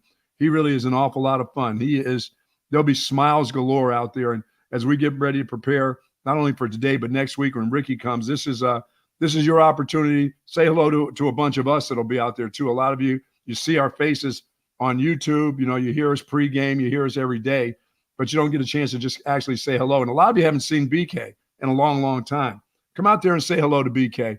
You know, he's really grown up now. He's a grown dude now. He's been to the big city, and now he's back here into our beautiful area. And come and say hello to BK, and come say hello to the Covert family. Now, they've been selling cars out at the Coverts here in Central Texas since 1909. That's just a little bit before I was born, 1909 for sure. Selling those great cars and trucks. They've got Covert Ford and Chevy in Hutto. They've got Ford Lincoln right here in Austin. And they have 7 varieties of these unbelievable cars, trucks, and SUVs. Buicks, GMCs, Cadillacs, Chrysler, Dodge, Jeep, and Ram, folks. And they've got 42 acres of nothing but beautiful property. And the lot is filled with those cars and trucks. And they're waiting to sell them to you. So if you're coming out today to say hello to us, take a little glance out there and what you see out there in the lots, because it's full. You're not going to look in the lot and say, where are all the cars and trucks? They're there. They are filled and packed and ready to sell them to you. While you're there, do say hello to Dan. Dan will be there today, Dan Covert. Mike, of course, the general manager, Stacy, Jerome, the whole gang will be out there. And for more information on how to buy one of those cars, trucks, or SUVs, go to covertbk.com. Nobody beats a Covert deal. Not now, not ever. Not ever. And hey, in about 5 minutes, our guy Lee Sterling from ParamountSports.com is going to join us. How about Lee's record this year? 61-38. It's a little better than mine. Yeah, a lot better than yours. So if you're trying to make some money this weekend and this year, you got to keep it locked in to Texas Sports Unfiltered. Lee Sterling joining us in 5 minutes. Shout out to AV Consultations as well. It's the best time of the year to be a sports fan, which means it's the best time of the year to call AV Consultations, 512-255-8678. How about this? Tonight, Buck, we've got all four. Football, basketball, hockey, and baseball. Tonight, huh? Tonight. It's all going on because the NBA is back. And, of course, Game 1 of the World Series is going down tonight. The best time to be a sports fan, which means you got to make the call to AV Consultations to get your TV setup done the way that you want it. If you want multiple screens like I've got, if you want that big 85-incher like the Bucks got, yeah, man, you got to call AV Consultations. They can make it all happen for you. Stop spending your time and money driving around the city going to watch the games. No, watch the games from your couch in your home. Make friends and family come to your place. Hell, kick everybody out and just watch the games by yourself. You can do it all. avconsultations.com or call them 512-255-8678. Yeah, don't forget that Woods Comfort Systems now, please. It's about to get a little cooler next week. I'm not going to say what the temperature is going to be because I don't do temperature. I just know it'll be cooler than it is today as we get into what some will tell you the 40s. But maybe I'll have a prediction on that weather too. But it's supposed to get in the 40s and 50s Monday and Tuesday of next week. So be prepared. Hopefully you've got your contract done with Woods Comfort Center Systems. You've got to have that, whether it's air conditioning, whether it's heating, and now whether it's plumbing. They do it all, and they've been doing it for over 60 years and doing it the right way. A service department is fabulous, fantastic. Travis and David, if they're going to get you there, they will be there, and they'll be in there, and then they'll be out of there, and you'll be ready for the comfort systems of your dreams for sure. Yes, Woods Comfort Systems. Check them out online at woodscomfortsystems.com. Yeah, some people will say it'll be in the 40s. No, that's what it is. The high on Monday is 43. Ooh. How about this? The low on Wednesday is 32. Uh-oh. That's time to wrap them pipes. Uh-oh. Get ERCOT on the phone. Get ready for that deal. Get ready to wrap them pipes. Should be okay, though. It doesn't look like it's going to dip below freezing, and that's just the low on Wednesday. So I think we'll be okay. As our guy Rue says, help out the channel. Please like this video if you haven't yet. We appreciate y'all tuning in, whether you're watching on YouTube or if you're listening on the app. By the way, if you are listening on the app, Dakota text line 512-222-9328. But if you are on YouTube, please hit that thumbs up. It helps the channel grow, and we are inching closer and closer to 6,000 subscribers. We might do a little mini giveaway when we hit to 6K. All right, we'll ask Lee about the World Series, Buck, because I'm sure he's got some thoughts on the World Series. But Game 1 tonight, where are you at? We'll get into this more after our conversation with Lee, I'm sure, and we'll talk. I'm good. I'm going to take the starter for the Rangers in Game 1 at home. I'll go game by game, but I don't want to go long term. You know, if I do things long term, I'll forget what I was talking about. So I'm taking the Rangers tonight in Game 1 at home. Okay, you're going with Nathan Eovaldi? Yes. He's been great in these playoffs. 4-0 with a 2.42 ERA. Now the guy Arizona has is no slouch. Zach Gallen has been magnificent this year, and he's kind of in the NL Cy Young conversation. But he hasn't been great in these playoffs, just 2-2 with a 5.24 ERA. And I think his last 11 starts dating back to the regular season, he's got an ERA over 5. So he hasn't been the same pitcher that he was for the majority of the regular season. Now, he's still very much capable of going out there and tossing a gem tonight. But as of late, Nathan Eovaldi has been the better pitcher between these two. So I don't think you're off base by any stretch by siding with Eovaldi and the Rangers in Game 1 this evening. Thank you very much. Thank you. I'll get one. And this is going to be a long series. This is not – nobody's running off and hiding in this series. This is going to be down to the wire. I hope we get 7, at least 6 games, or we may get 7. We may get the full Monty on this one. I hope I'm taking a trip to Arizona in the middle of next week because I'm only going to the game if there is a game where the Rangers have a chance to close it out. And if that's in Arlington, I'll be there. If that's in Phoenix, I'll be there. I'm hoping the Rangers can take care of business pretty early, but I don't think that'll happen. Yeah, by the way, Shelby will have tickets for you too from Syntex Tickets if you need those World Series tickets. He's been working on that. So Shelby has got them for you. Any of the tickets that you need out there, the NBA, it doesn't matter. Hey, MLS playoffs are getting ready to start. I don't know if we're involved in that here in Austin this year. No, not quite, huh? Hasn't been a great year for the trees. Yeah, it's been a little bit rough, but he's got them for all the other ones. He does. He's got tickets for every sport that's out there. Concert, he's got them all for you at Syntex Tickets. Absolutely. Plus Texas BYU tickets as well if you're trying to get that. Should be a fun Rangers D-backs series, man. I mean, the D-backs have defied odds and expectations and pretty much everything to get here. Now, the Rangers have done some of that too. Sure. But, God, the D-backs were just 6 games over 500 in the regular season, and they had the longest odds at the start of the playoffs to win the World Series, and here they are just 4 wins away from being able to hoist the Commissioner's Trophy. If you look at their roster, I mean, if you're a baseball fan, you know who a lot of these dudes are, but if you're just like, you watch the playoffs and that's your only baseball that you get every year. Right. Hey, maybe you just watch the Rangers or the Astros, like your favorite team, and then you don't watch too much of the rest of the league. You're probably like, who the hell are these guys? I mean, it's a bunch of note. I think most people know who Corbin Carroll is. Mm-hmm. He's going to win Rookie of the Year in the NL this year, and that's the type of guy who's like been good enough and talked about enough to where, okay, even the casual fans have probably heard of this guy, but a lot of the other guys on the D-backs, it's like, who the hell are these guys, and why do they keep winning these games? How do they keep winning? Yeah, this underdog mentality, man, it's working. They've kept this chip on their shoulder throughout these playoffs, and they openly talk about, and they love that everyone's picking the Rangers in this series. So, they'll be ready for it. They will be ready for it. If you're a Rangers fan thinking this will be an easy one, think again, because these Snakes are alive and they are playing some damn good baseball. Now, before we get to Leah, there was a question I didn't get to you from the Astros point of view. BK, what happened to the kid last year for the Astros that won all this MVP stuff? Did he even play? Was it Pena? Oh yeah, Jeremy Pena. What happened? What happened to him during the course of the series? Well, I mean, he played well all season long, and I know he's great. He's got a great glove, but what happened to him at bat? It was like did he ever touch the ball at all? He was not good. He was not good. He didn't have that great of a regular season, and I think a lot of Astros fans just hoped that, like last year, he was going to turn it on in the playoffs. Oh, okay. And he didn't. He was really, really bad. So, yeah, Jeremy Pena. He wasn't the only one who struggled for the Astros in that series against the Rangers, but, his absence was notable. He was like MVP, wasn't he? Yeah, LCS and World Series last year. He was awesome. Wow. He was awesome. Not so awesome this year. A guy who is awesome this year. A guy who's been awesome every year. I mean, this guy's got 28 winning seasons under his belt. Nobody's got more. This guy's 61, 38-2 this season. Nobody's got a better documented record out there. There might be people like, oh, I'm 100-0. Nah, BS. Prove it. Lee Sterling of ParamountSports.com, a documented 61, 38-2.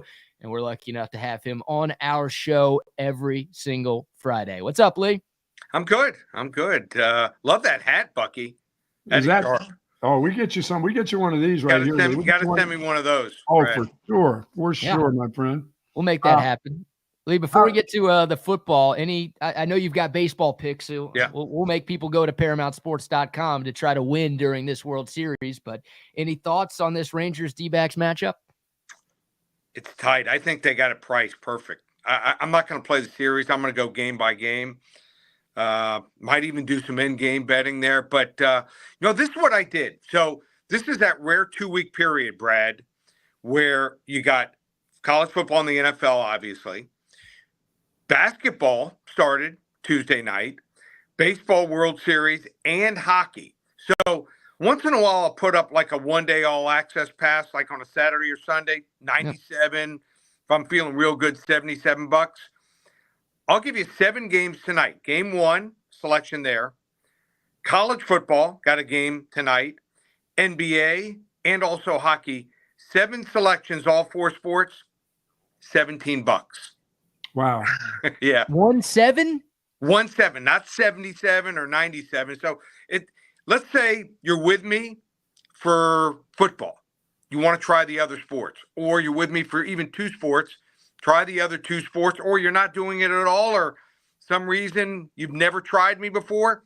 One day, $17, hopefully make some money, and then you want to, give it a shot for a month or a season in a couple different sports. First option, that easy. As soon as you purchase it, window pops open, all 7 games, one place, ParamountSports.com. Awesome. That is awesome. Well, let's start it off, Lee, with some college football. And the Fighting Aggies are -14. South Carolina coming to town. I don't know what to think of either one of these teams, but I'd like to start saying some good things about Texas A&M. Or as this second half gets underway, will this group get it together? Because I'll tell you what, I do like the way they're playing defense right now. I don't know what to expect of a group with great wide receivers. The quarterback play is just there. I'm not even calling it average. I mean, the Johnson kid, he can do some things. I mean, at times he's a statue. At times he moves around. He finds his brother out there, tight end. The rest of the guys, he doesn't seem – they're not in tune right now offensively, but this defense is pretty good. Yeah, 29 sacks on the year. They set the tone. If they got any production out of their passing game, they got to take some shots. I mean, first down, they run the ball way too much. I mean, even if you have some 50-50 balls, you got probably at least 2, maybe 3 receivers are going to be playing at the next level. And we haven't even seen, the freshmen. So I would take more shots down the field. How bad is their opponent, South Carolina? Well, the front 7, they have 0 depth. They get housed in the second half. They get tired, and their offensive line is horrendous. So you have A&M's strength, rushing the passer, South Carolina's weakness, offensive line here. Spencer Rattler is getting beat up here, and he doesn't have the weapons he had last year.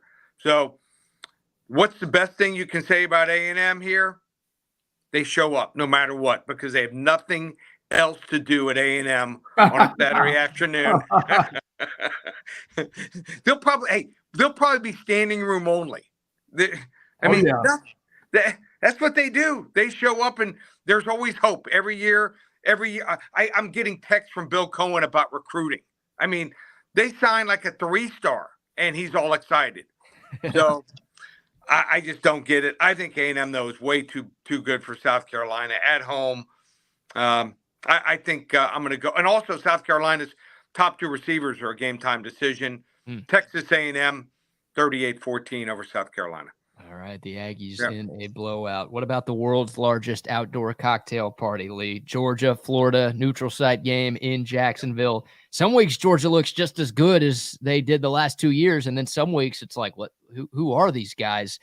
Georgia, a 2-touchdown favorite against their arch rivals at Florida. Feels like a big game for Billy Napier. What are you thinking here? It is, and the big question, number 1, number 2, and number 3 question is, how will they get by without Brock Bowers? I think with Marvin Harrison, these 2 guys, best players in college football. How important is he? Well, in half the season, Rudy has 41 catches for almost 575 yards. He is that good. Every 3rd and 8, they go to him. He's almost unguardable. So whereas the receiver, they got the sidelines. You don't have to worry about the sidelines. Tight end, he can go anywhere he wants. So I don't know how you guard a guy. How do you guard a guy like that, Bucky? You don't. Yeah. You try to maybe bracket the guy? Is that it? Well, I mean, if they're smart enough, you start over bracketing a guy, you're going to leave a spot somewhere else, and they're going to come very close to where you're doing that, and somebody's going to be wide open. So they're going to miss that. That dude is special. He's a special player. He really is. I agree. The next receiver in line, Dominic Lovick, after his 41 receptions, just 18 catches here. So it's going to force some drastic changes in this offense. I don't know if they're going to be even close to as good. And they also, if you want to beat a 2-touchdown spread, you got to go fast here. Georgia bottom 3rd in pace of play. That's important. Florida's offense is doing better last 2 games. I mean, they played nobody. Vanderbilt and South Carolina. They scored 38 and 41 points. But Georgia, 1-6 against the spread this year. Your spread record kind of tells little bit about who you are. I think Georgia escapes 30-24, but I'll take the plus 2 touchdowns in the Florida Gators. Yeah, it seems like a lot of points. University of Oklahoma versus Kansas, Lee. I know it's crazy for me to think in my mind there's a possibility of an upset here, but Oklahoma didn't do that well. They didn't play that well last week. They're only minus 10, and you would think a really team that's really feeling it after beating Texas would just be on their way to get into the championship game. But there's something about this Oklahoma team that's still kind of missing. Kansas, of course, the quarterback, that dude's not coming back this year. There's something seriously wrong. They've been trying to fool us and say he'll get loosened up. We'll find out at halftime if he's ready to play. There's something going on with that kid's back that he's probably not going to play again this year. Hopefully he'll be able to play the game of football again. They're just not telling us everything. They don't have to, and they're not allowed to, with the HIPAA rules and stuff. There's just something just more to what we think. And this weekly deal, or maybe this week he's coming back. But are they good enough to hold Oklahoma with the quarterback that they have? It's an interesting topic you brought up, and I briefly want to talk about it. Miami last week hid that Tyler Van Dyke was probably never going to play, never practiced all week. I think if they want to bring gambling to the next level and they want to get the type of dollars to support it, which they're starting to get now, they're going to have to do something along the lines of the NFL, where you report it Wednesday, Thursday, Friday. Tyler Van Dyke didn't show up. What was Utah doing all year with Cam Rising and Brent Kesey? Those their best 2 players acting like they might come back. So I think you're going to have to see some changes there. I don't think he's going to play again. And I mean, Jason Bean is a nice backup, That's it. He's capable and he's not dynamic and he can't carry a team here. Their offensive coordinator is great, but their defense, they just got too many holes. They just don't have enough good players here. Last year, OU put up 701 yards of offense. I think OU sometimes you go into the bye with all the momentum. Sure. And just not the same, at least for the first week. I think OU, which has dominated the series with 18 straight wins, all by double digits, does it again, 42-24, lay the 10 points. OU with the win and the cover in Lawrence. What about the game here in Austin, Lee? Maalik Murphy, his first career start at quarterback for Texas. Of course, no Quinn Ewers in this one. Texas coming off of a scary one against Houston last week. The Longhorns anywhere from a 17 to 19 point favorite. How do you see this one? Yeah, and I'm hearing your sister might be going to Houston, number 1 choice right now. Is that right? So, she doesn't tell me anything, so I don't know. Well, I'm a little more in the know there, Brad. So you got to call home. You got to call home more than once a week, Brad. Yeah. All right. So, they were a little conflicted last week going to the game, I'm hearing. So even though, they both went to Texas, your parents, and you went to Texas, you might have a cougar pretty soon. So we'll see how that plays out. All right. So Texas, I believe, is much better than BYU. I think the country is going to play BYU. Why? Because BYU beat Tech by 2 touchdowns last week. Tech was starting a 3rd-string quarterback. Brad, you would have had a shot at playing for Tech. Their 3rd-string quarterback is like Texas's 6th or 7th stringer. Not good at all. BYU got 5 takeaways from him. That's how they won. 5 takeaways to 0. That's how they won by 2 touchdowns. But BYU in the last 4 games has given up 200 plus rushing yards twice and almost 450 passing yards to TCU. Here's the game plan. I'm going to tell Sark how to do it. Run the ball 50 times. Pass it 10 to 12 times. You'll win easy. So the public's going to play BYU. Smart money's going to be on Texas. Texas 34-10. Yep. Good call, because I was trying to figure out how BYU was going to score more than 17 points, Lee, in the game. They're not, huh? Okay. No. We got NFL game, the Dallas Cowboys and the Rams. The Cowboys still trying to figure it out. Rams still trying to figure it out. Cowboys must feel like they've won the Super Bowl since the 49ers have lost a couple games in a row. So the Cowboys must feel like they're the best team in football right now. The line's -6. Are the Rams any good at all, Lee? I mean, I know they still have some semblance of defense, but offensively, are they any good? Can they score any points against the Dallas Cowboys? It's going to be really tough. So this kid Williams was like a sensation for a couple games, and they were running the ball like 62, 63% of the time and winning. He gets hurt. So they run the 11 formation most. That's one running back and one tight end. They're running the ball over 60% of the time out of that formation. Since he went out, they're passing it 60% of the time. You're not going to win doing that way. Their offensive line's still very weak. Dallas can rush the passer here. Sometimes you got to lay it if you want to play it. Dallas 31-13.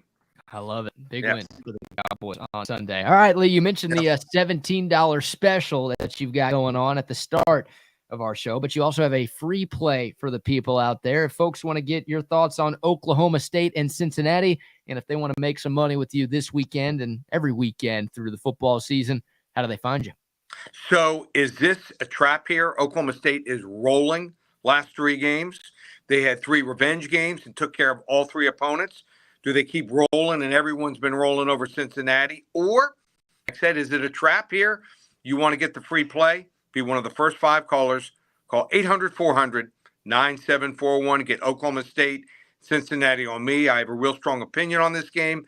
And 7 selections tonight. First game starts at 6 o'clock Central. As soon as you purchase it, 7 selections, all 4 sports. Window pops open, all 7 plays. That way, hopefully build the bankroll, have some nice change in your pocket, and maybe join us for 1 or 2 sports for a month or a season. Just one place, ParamountSports.com. Amen. Lee, you're the man. Shout out to our guy, Bill Cohen. We'll give Joe Cohen and Son Jewelers some love. Absolutely. Here in a moment, but shout out to you as well, my friend. We'll talk to you next week. Thank you, Lee. Take care. All right. There he goes, the great Lee Sterling of ParamountSports.com. And the Paramount Sports segment is brought to you by our great friends at Joe Cohen and Son Jewelers, Austin's oldest family-owned and operated business of any kind. Bill Cohen is the 4th-generation jeweler / gemologist. That's fancy. He knows everything there is to know about jewelry. And the good news is you don't have to know anything about jewelry. You just have to know a good jeweler who's going to take care of you. Well, that is Bill Cohen. A lot has changed in Austin over the last 140 years. One thing that has not changed is the way Joe Cohen and Son Jewelers treats their customers. Honesty, integrity, value, tremendous service. They've got the selection, but hey, there are plenty of places out there that have selection.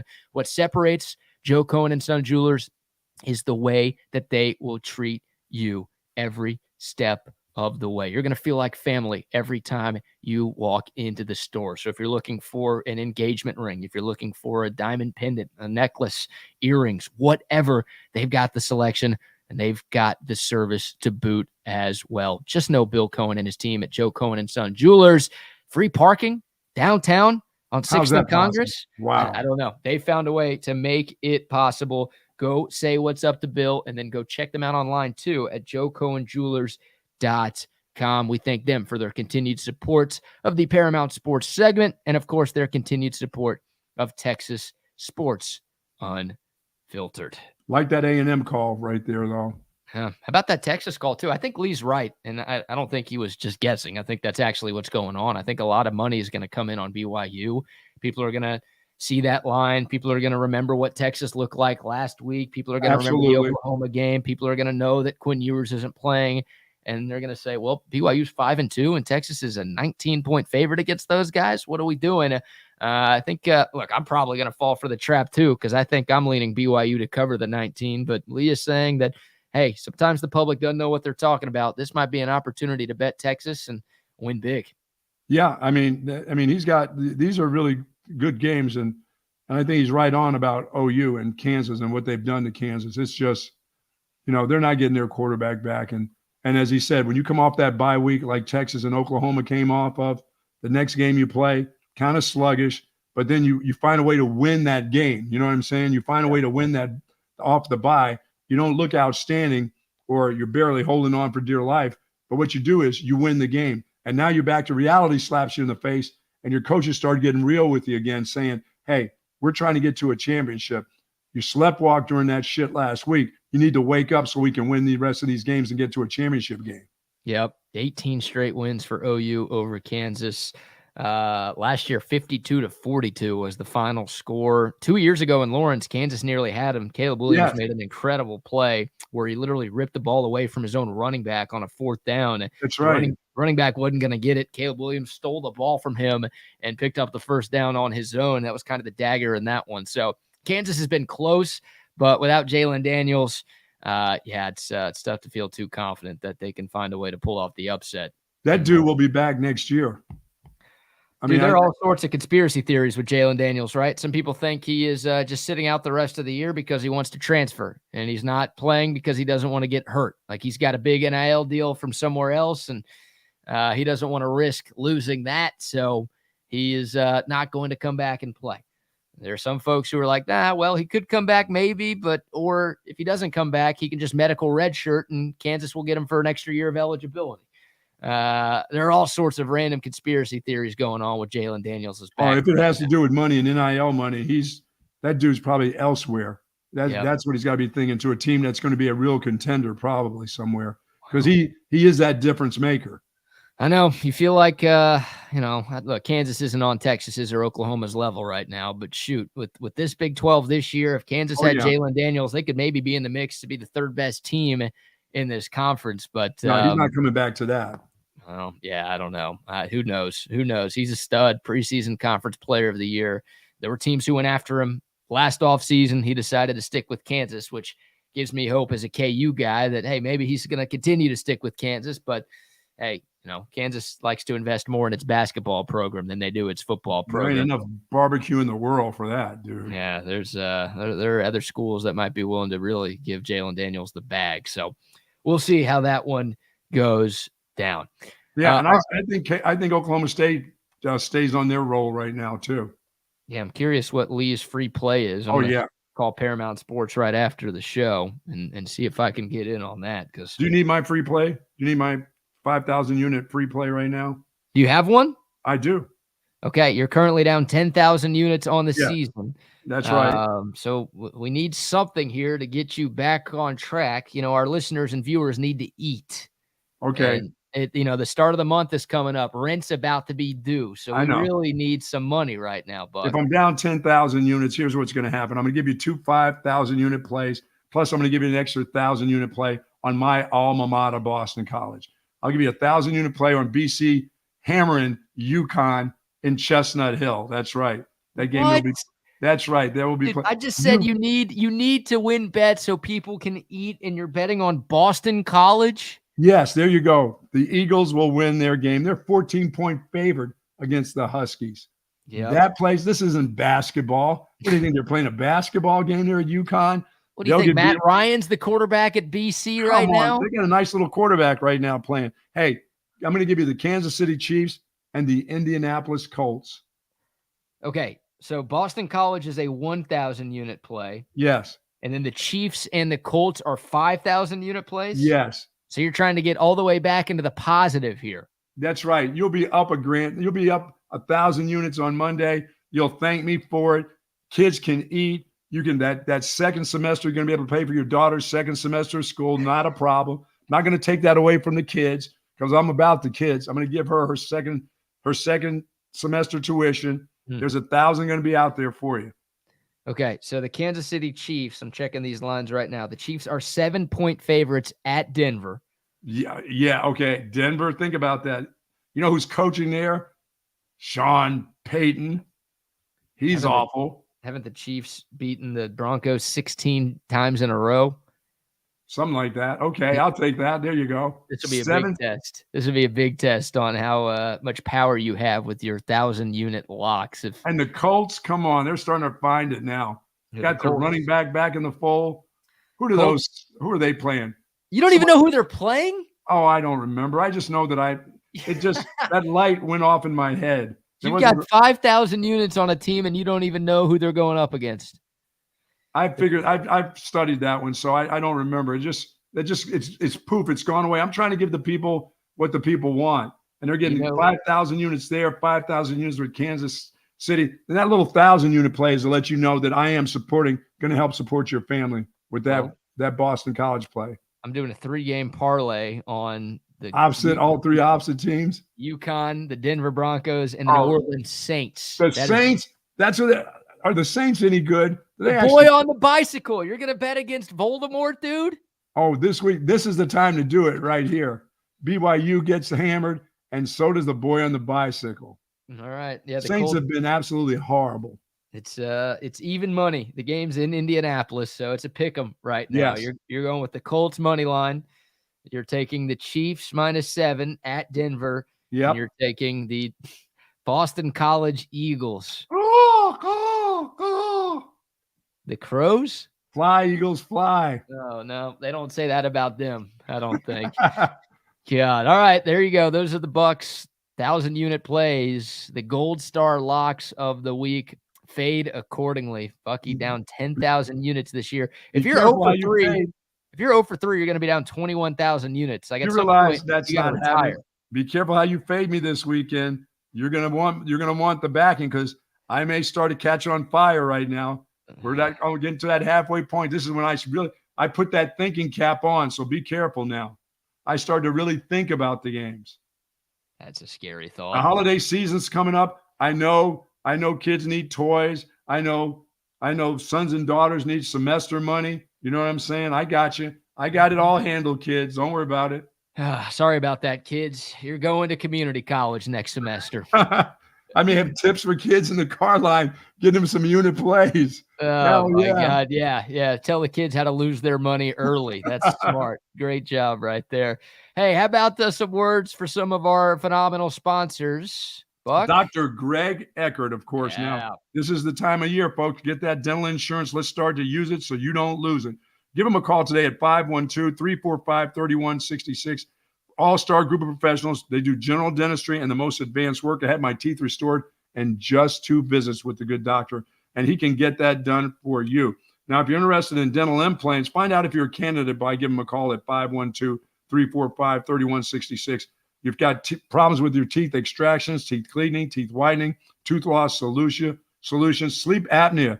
Dr. Eckert is big with that. If you have problems with sleeping, you need your rest, believe me. After you get those 5,000 unit plays from me, you're going to want to be able to get up, be awake, and go spend the money that I'm going to earn you right there. And Dr. Eckert, over 1,400 cases of restoring teeth, 28 years of business, folks. He's our dentist, and he should be your dentist also. Yes, indeed. Yes, indeed. Shout out to Doc U. Shout out to 7-Eleven as well. The weekend is here. Game day tomorrow. If you need some beers for your tailgates, if you want a Slurpee, if you want, some coffee this morning, tomorrow morning, whatever, to get you going, they've got it all at 7-Eleven. Get that clean product. Get that. Where's it at? On this side or the side? Get that clean product, BK. You know what I'm saying? They've got the clean product right there. They've got the Ollipops too. Oh, Great selection of food and drinks. Of course, gas for your car. You know what 7-Eleven has. Come on, 7-Eleven's been getting it done forever. I've been going to 7-Eleven since I was a little kid. Love what they've got there. Those nachos, the hot dogs, the taquitos.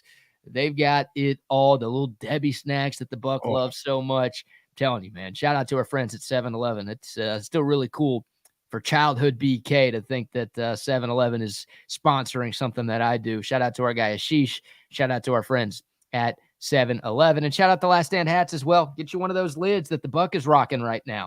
If you want a Texas Sports Unfiltered hat, something to wear to game day tomorrow or game day next weekend or any game day moving forward, get you one of those TSU hats or any hat from laststandhats.com. Buck, we've got an update on the crazy woman on the plane story. Which one, BK? Well, the woman who claimed that she was with someone that was not real.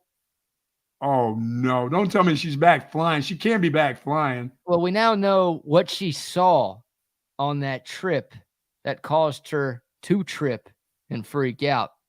Check it out. But I am telling you right now, that mother back there is not real.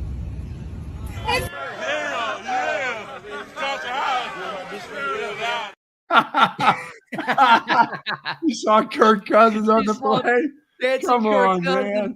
She saw him play well in primetime, and she's like, I'm telling you, that mother is not real. And then it was Kirk Cousins just doing on his the plane. move. Come on, back up, lady, you crazy. is wrong with you? I don't know what I can't wait. Maybe that's what the condom lady saw. The condom outfit for Halloween. No, kids, don't be wearing a condom outfit for Halloween. This is not for you. This is only for crazy people on planes. Things happen weird on planes. It's been kind of. Oh, by the way, it's been kind of quiet on planes, with the exception of the dude who tried to crash the plane last week and bring down 80 people with him. I didn't hear about this. 80 counts of attempted murder. He got into the cockpit. He was on shrooms. He was a former pilot, got in the cockpit and started flipping buttons, and he was trying to down the plane, BK. What? Yes. That guy's a terrorist, dude. That dude, he was he didn't sleep for 40 hours. He had lack of sleep and some mushrooms. So how he got into the cockpit, I'll never know. You know how many times? I never get to go into the cockpit and sit there.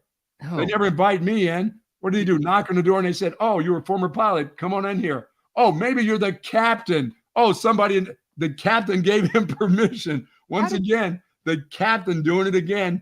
Somebody gave the captain his bars. So he invited some other guy that he thought may be a captain in there. Is that what happened, or did he break in? I don't know if he broke in, but this did happen. He tried to bring down a plane midair. Yeah, that guy should be in jail forever. Oh, it looks like it. 83 counts. God. Attempted murder. I've been on shrooms before, and I've been on 40-hour plus benders. I've never thought about hijacking a plane and trying to take it down, dude. He was trying to take it down. God. Really. Hitting buttons, playing around like a little kid. Come on, cut me a break, dude. It's terrifying. That is terrifying. Yeah, that guy needs to be in jail for good. He can't get out, right? He can't even go to the mental place to spend time. Lock the key. Gee. Yeah. All right. How about this? Halloween's coming up. Yes. And look, a lot of the festivities going on this weekend will involve Halloween costumes, right? Like, this is the weekend before Halloween. So costume parties tonight, costume parties tomorrow. I bet there will be some folks dressed up at DKR at the game tomorrow. There were some folks dressed up at the UTEP Sam Houston State game in Huntsville a couple of days ago. Sam Houston State almost won. God, that would have been their first win of the year, their first win as an FBS program, and they coughed it up late. UTEP, nice comeback win for them. But here are a couple of guys. One of these dudes got kicked out of the game for this costume. You tell me if this is kosher. If you see this at DKR tomorrow, what are you going to do? Make sure you don't get hurt. It's 6 reps. Gentry on the carry for the Bearcats. And that thing, these nuts and that organ. Dude. Why would you think that's funny? I got children around. That's worse than that one lady that was seeing Kirk Cousins. He's going to get it to the ribs as he goes by me in the seats right there. This guy, why? He's wearing an inflatable penis. No, you can't walk around with a penis. Make sure you don't get hurt. It's 6 reps. Gentry on the carry for the Bearcats.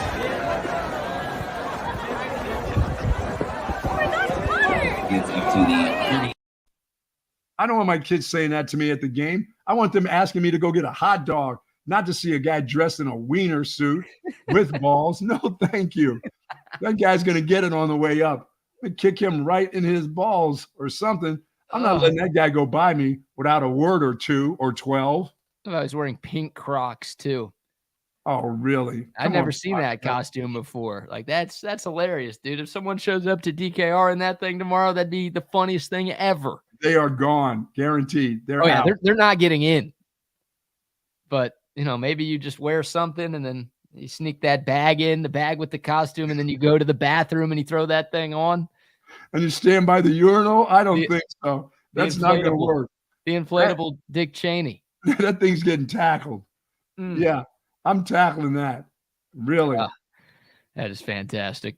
That is fantastic. That is absolutely the worst right there. Hey, and did you see, we're just doing all sorts of videos today. Where are we in society with that going on? Where are we at in society today? Really? Did you hear, this was last week? There were reports about A&M dealing with some flatulence Yeah, what was that about? I mean, was that from the cows? What's going on? Some guy on the message board claimed that he had a source within the Aggie football program that told him that this offseason, A&M switched up its diet. So the players were eating more grains than they were last year. And I guess that could cause some sort of excessive flatulence. And this guy's like, well, that's why our team keeps running out of gas. Well, I guess they aren't running out of gas. They're doing the exact opposite.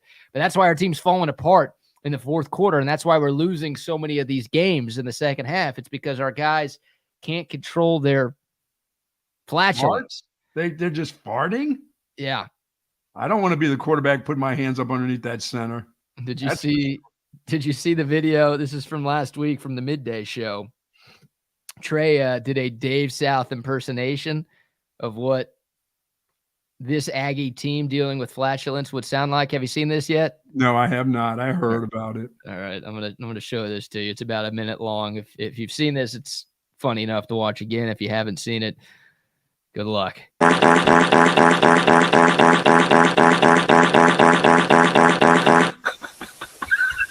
3rd and 5 from the own 25. Jimbo bends over. Max Johnson looks over the defense. Ball is snapped. Max drops back. 5-step drop. Max has got to get it off. Otherwise, he is going to be sacked. He gets it off to Evan Johnson. To Evan Stewart. Evan taking it off the sideline. Past the 50. The 40. 30. 20. Oh, he's caught from behind by the Bama defender, and he fumbles it. Jimbo bending over to watch the offense. I mean, that sounds like some Jimbo gas, doesn't it? Max Johnson with the 5-step drop. 1, 2, 3, 4, 5. 1, 2, 3, 4, 5. Set. Dude, I'm almost in tears over here, man. Wow. Yeah, what'd you think of that? That is very childish and very funny. Yeah. There's the tips for kids right there. Kids, you can be a producer too. You can be a film producer right there if you can get that done. We got to give away. We just give away something for somebody who can come up with some of that kind of stuff. That's awesome. How gross is that? It's very gross. It's very, very immature, but really funny. Yep. So that's what's Come on, Ags. Yeah. I was saying nice things about him. I said I was wondering how the team is doing. I'd like to see them start to get it together. You know, they're playing South Carolina. They're going to beat up on them this weekend. And then you do that to them. Always got to throw something at them. Why? They're people too. They listen to us too. They threw it at them. They started it. It was an Aggie who said that they were dealing with excessive gas.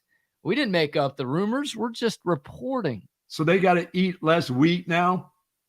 I guess, if that's true. I don't know. Yeah, like you said, you feel Brett's bad. Never done that to me. Milk does that to me. I don't know, dude. If I was going up against a team that was just ripping ass for all 4 quarters, I'd be scared to tackle them. I'm like, on the pile. You're in the pile. You score, man. I'm not even trying to tackle you right now. I don't want to be smelling this. Oh my God. Nasty. Oh, that is just awful. Awful. Hey, a word from our friends at Pest Wranglers. These guys are not awful. Pest Wranglers. What are you doing? I'm making a silly commercial like other companies so people will remember our name. But we're not like other companies. Anyone could see that from our 5-star reviews. But how will people remember Pest Wranglers? Well, once they try us, they'll never forget that we are the most effective, reliable, and affordable pest control company. I guess you're right. Pest Wranglers is the best at pest control, wildlife management, termite control. Pest Wranglers. What are you doing? Hey, it couldn't hurt. Pest Wranglers, 512-670-7808, or find us on the web at pestwranglers.com. Yes, well, indeed. I'm hoping, love those folks. I'm hoping Sark is going to be very careful tomorrow. I really do. I hope he's saying all the right things, BK. He's saying, everything he's saying so far this week is about the team come first, not the player. I know what we got to do when we have a new young quarterback in there, but it's about winning the football game. So I've got to put him in the right position, put him in position so he can have some success. The team itself has to play better than they played last week. They just do. They all have to pick up the pace. The offensive line, the running backs have to be even better than they were last year. Wide receivers are going to have to be on the money. The communications is going to have to be better in that secondary in order for them to help out this young quarterback. He's going to need help. I know everybody thinks this guy's going to walk into it and he's going to be the next great thing. He may. but you have to pretend that it is what it is. He's a young quarterback. He's been in the system for 3 years, but he hasn't played in a true football game, in a big-time football game, and this is his opportunity. And you want to put him in the best position that you can put him in starting tomorrow. Yeah, let's hear one more from Steve Sarkeesian before we hand things off to Chaos Theory with Rodney and Wags at the top of the hour. Sark yesterday, he was asked kind of what he learned from Maalik Murphy and Arch Manning over the course of this week of practice. Malik's going to start Saturday. What did I learn? That they had the ability to continue to do what they've been doing, and that's prepare really well. I think, again, they've got great rapport with Coach Millie. I think one thing that I probably learned maybe a little more about, which I felt going in, is that they've got great rapport with their teammates. I think their teammates want these guys to play well, if and or when their number's called. I think naturally all the players know, hey, Malik's making his first career start. We need to play well around him. That's naturally for anybody. There's going to be some excitement in his bones and in his veins to want to go play good. Let's make sure we play well around him. But the rapport that those guys have with their teammates, I think is one that's real. I thought they both had good weeks of preparation. I'd say today, I said a couple of weeks ago that Arch arguably had his best practice since he's been here. I would say today was Malik's best practice since he's been here. And that's a good thing for us, that as the week's gone on, his game has elevated, his understanding of the game plan has elevated, his comfort level of managing all the things we do at the line of scrimmage has elevated. And I think his confidence has elevated because of it. And he had a really good practice today. I think the trust part is very important. Your teammates trusting in you. I mean, trust is one of those things that's easily said. I mean, yeah, I trust this, I trust that, I trust my uncle, I trust, if you trust your wife or your significant other, you trust them with your life, you trust them with your family's life. This isn't life or death, but for a team that's been together, that's been around this young man for 3 years now, they truly, you'll see how much they trust him tomorrow when their play has to be just a little bit better. Trust is when you really show that you really trust this guy. But here's what I have to do. This is what I'm going to do to help him out. This is going to be about me liking this kid enough, understanding him enough that he can't do this by himself. We're going to have to be at our best. We as a team. This will be all about the rest of the guys on the team. He's going to have his ups. He's going to have his downs in this game.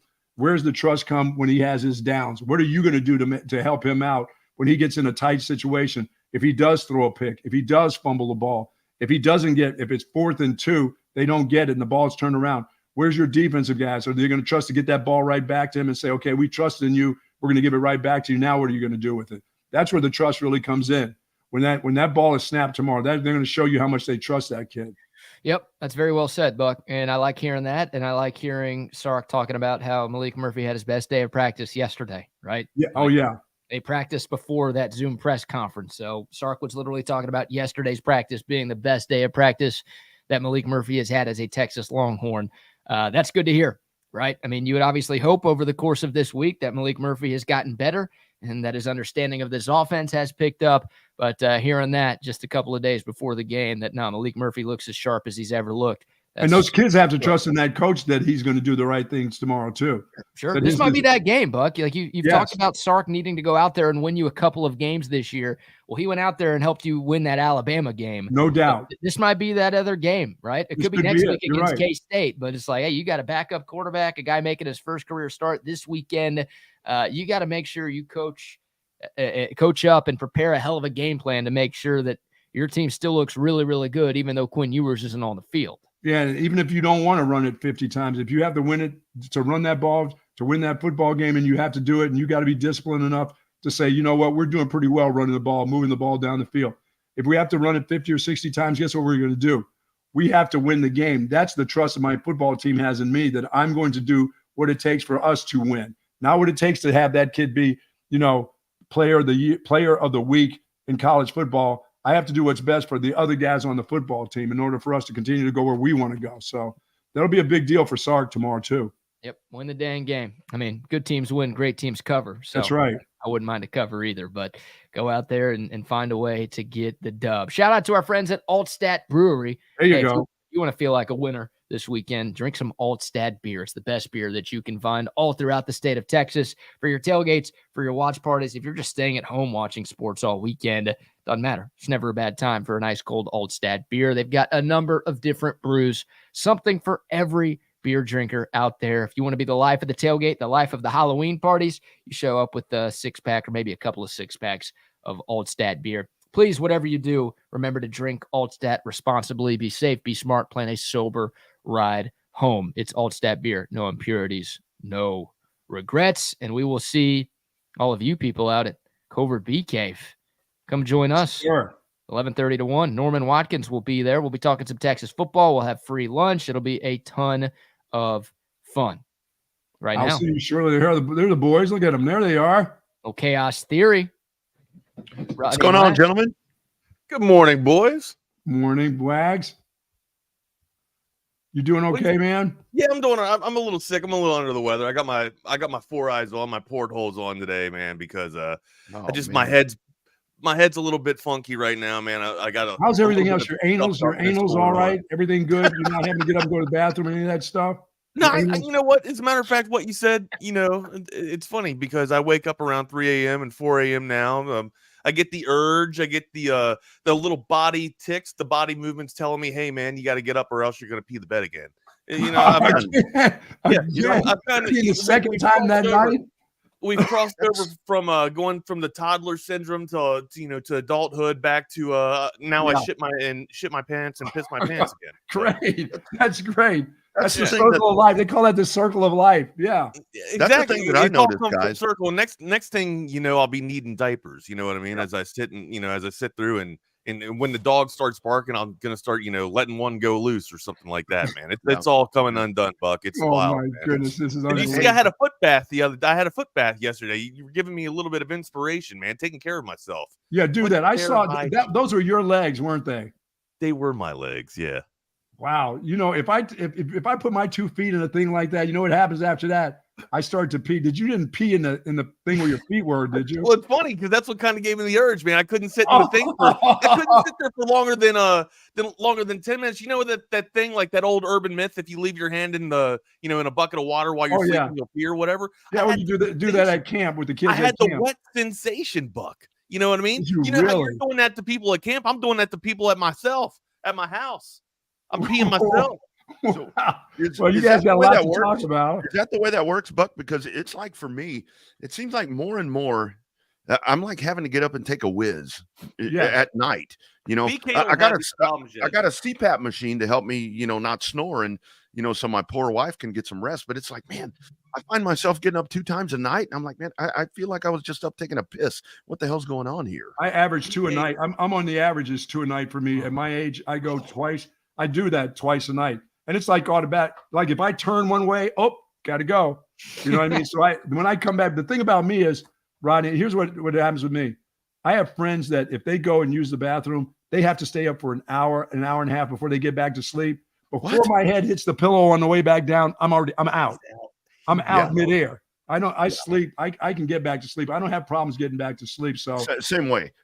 I reach over and I get my CPAP and put it back on. And my wife always says, "You look like a fighter pilot." I come to bed with that thing on, all these pipes hanging out everywhere. And I'm like, yeah, here I come. Here comes Tom Cruise. Here comes Maverick. Time to go to bed. Dude, it's not easy getting old. Maverick's coming to bed, baby.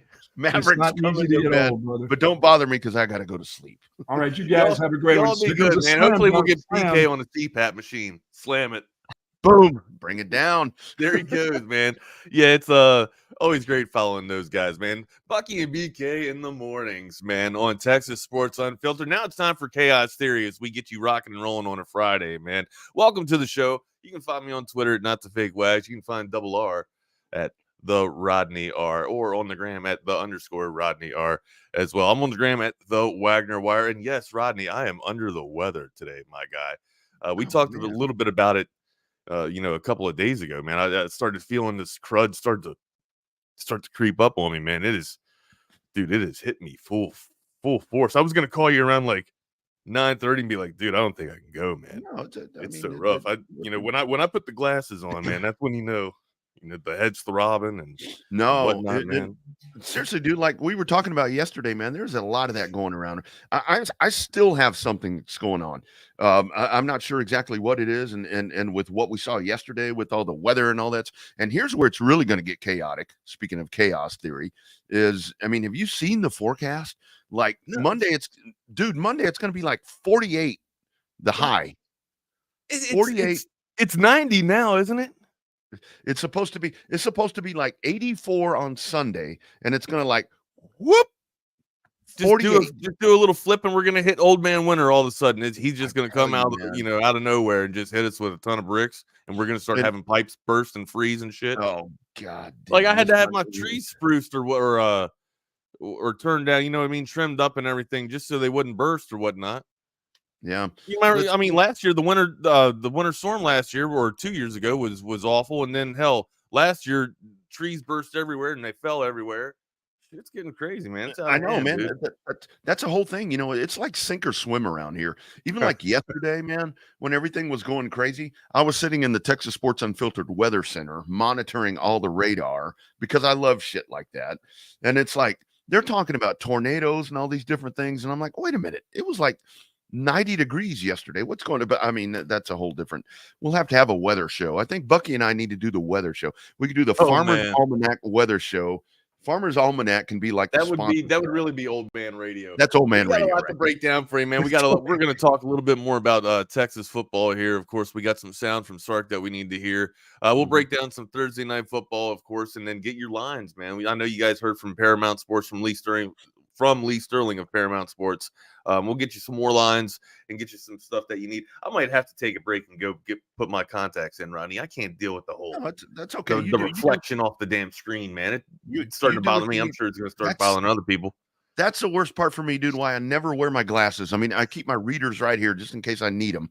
But a lot of times I want to wear my glasses, but, having to do all these lights and all that shit that I was talking about the other day, it's like I see the reflection, and I know when I do revved up, every now and then I'll do with the lights and all that and have the glasses, and people are like, that reflection is horrible. So anyway, but no, you do what you need to do. Well, you guys can deal with it. I can deal with it. That's for sure, man. Hey, we got, and then the World Series tonight, my man. Yeah, absolutely.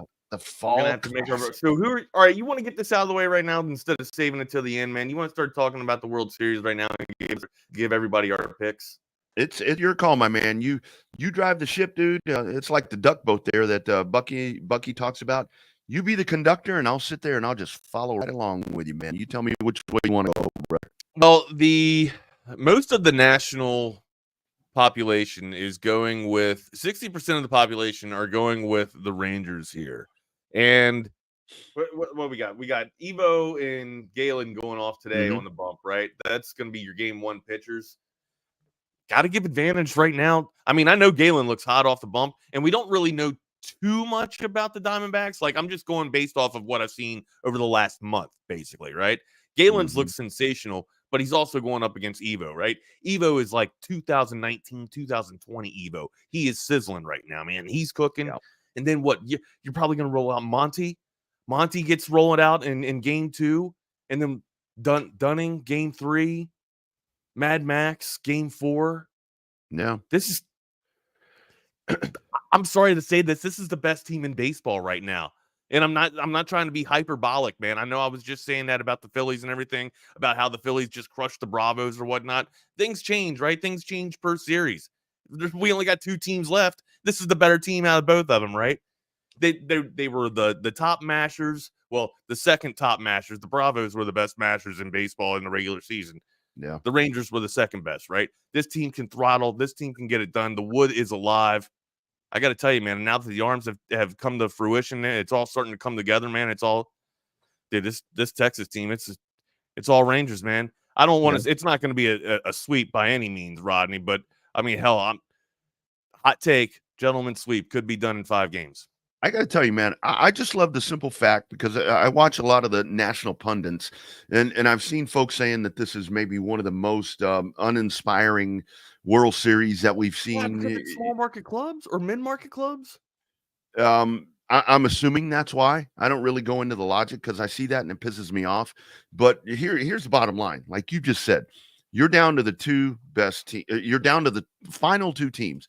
To me, if you are the two final teams, you are the two best teams that season. It doesn't matter whether it's momentum. It doesn't matter about getting hot at the right time or what your record is. And seriously, think about this, Wags, because it's like, well, these two teams got hot when they needed to. No, they fucking didn't. When they came into the playoffs, both of them came in chasing their ass.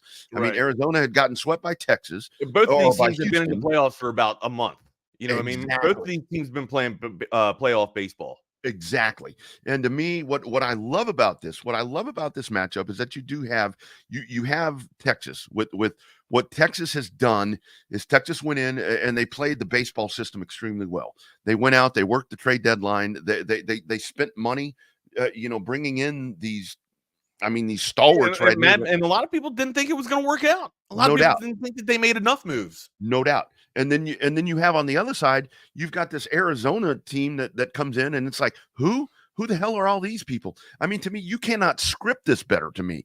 If for a baseball, a longtime baseball fan, this is the World Series that you want because you've got a team that's done it the new way, and you got a team that's done it the old way.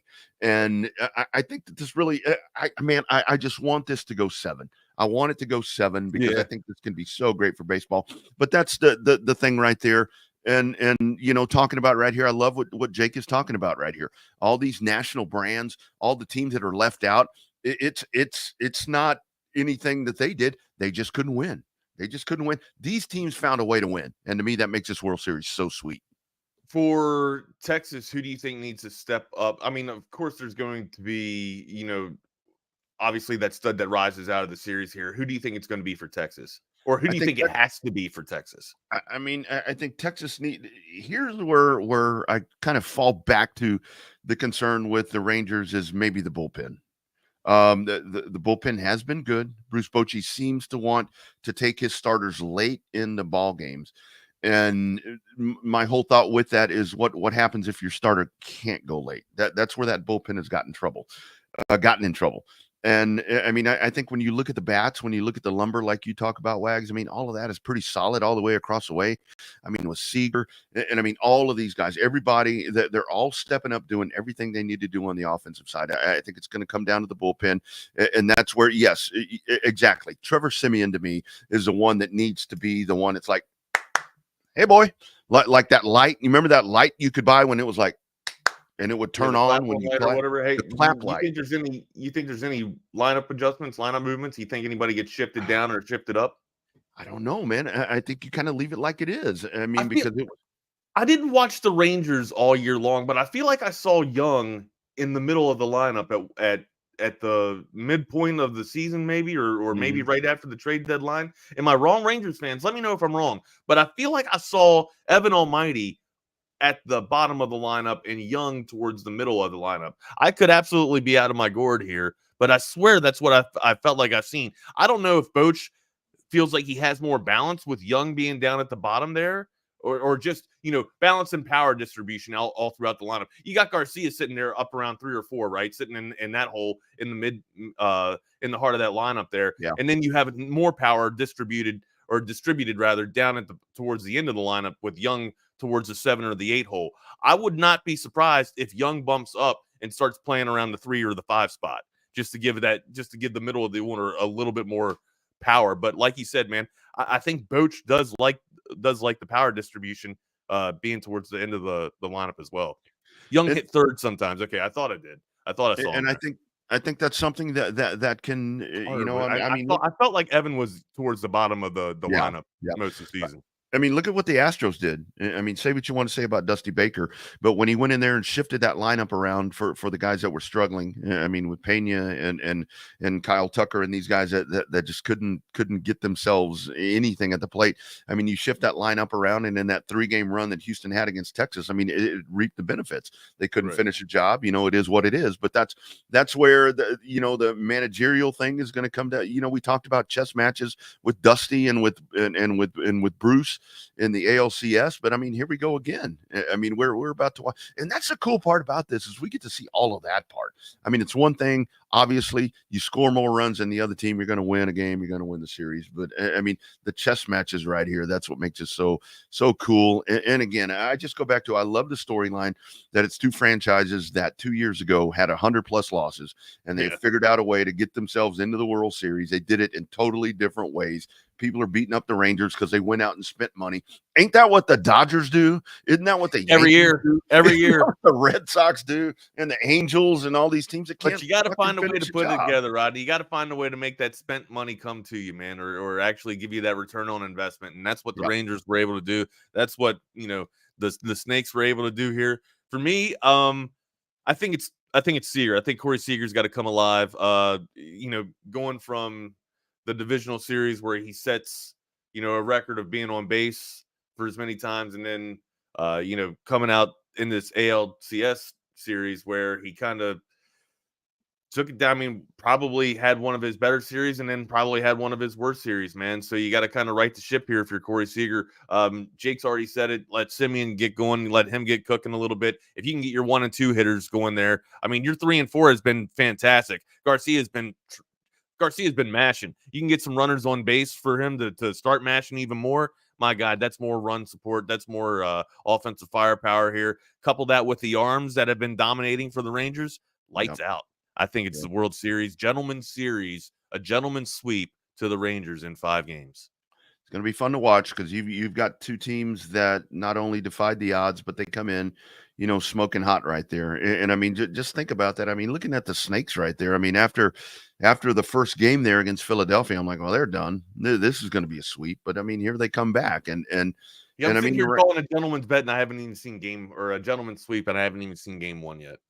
Well, and that's the whole thing, you know, what happens, you know, with Evaldi on the mound tonight. I mean, and what a great pitching matchup that you have to start this tonight. I mean, it's I'm not gonna lie, I would have liked to see Evaldi versus Wheeler. I thought that would have been a much more sexier matchup. But I mean, like you said, we got 2 mid-market clubs going here, and I think most of baseball wanted the Philadelphia Phillies into this thing. Anyways, you wanted an East Coast representation from Major League Baseball, but it's not going to happen. Like anytime that you have 2 teams that come from like the mid, I don't know, it's kind of giving me vibes of like the St. Louis and Texas World Series, right? Where there wasn't a team on either coast. It wasn't a West Coast team or an East Coast team. It's your clubs that are in the middle of the country here. So yeah, hey, guess what, man? Now you don't get all the hype and the hoopla there from the New York media or whatnot. You actually got to stay up a little bit longer and watch these games, man.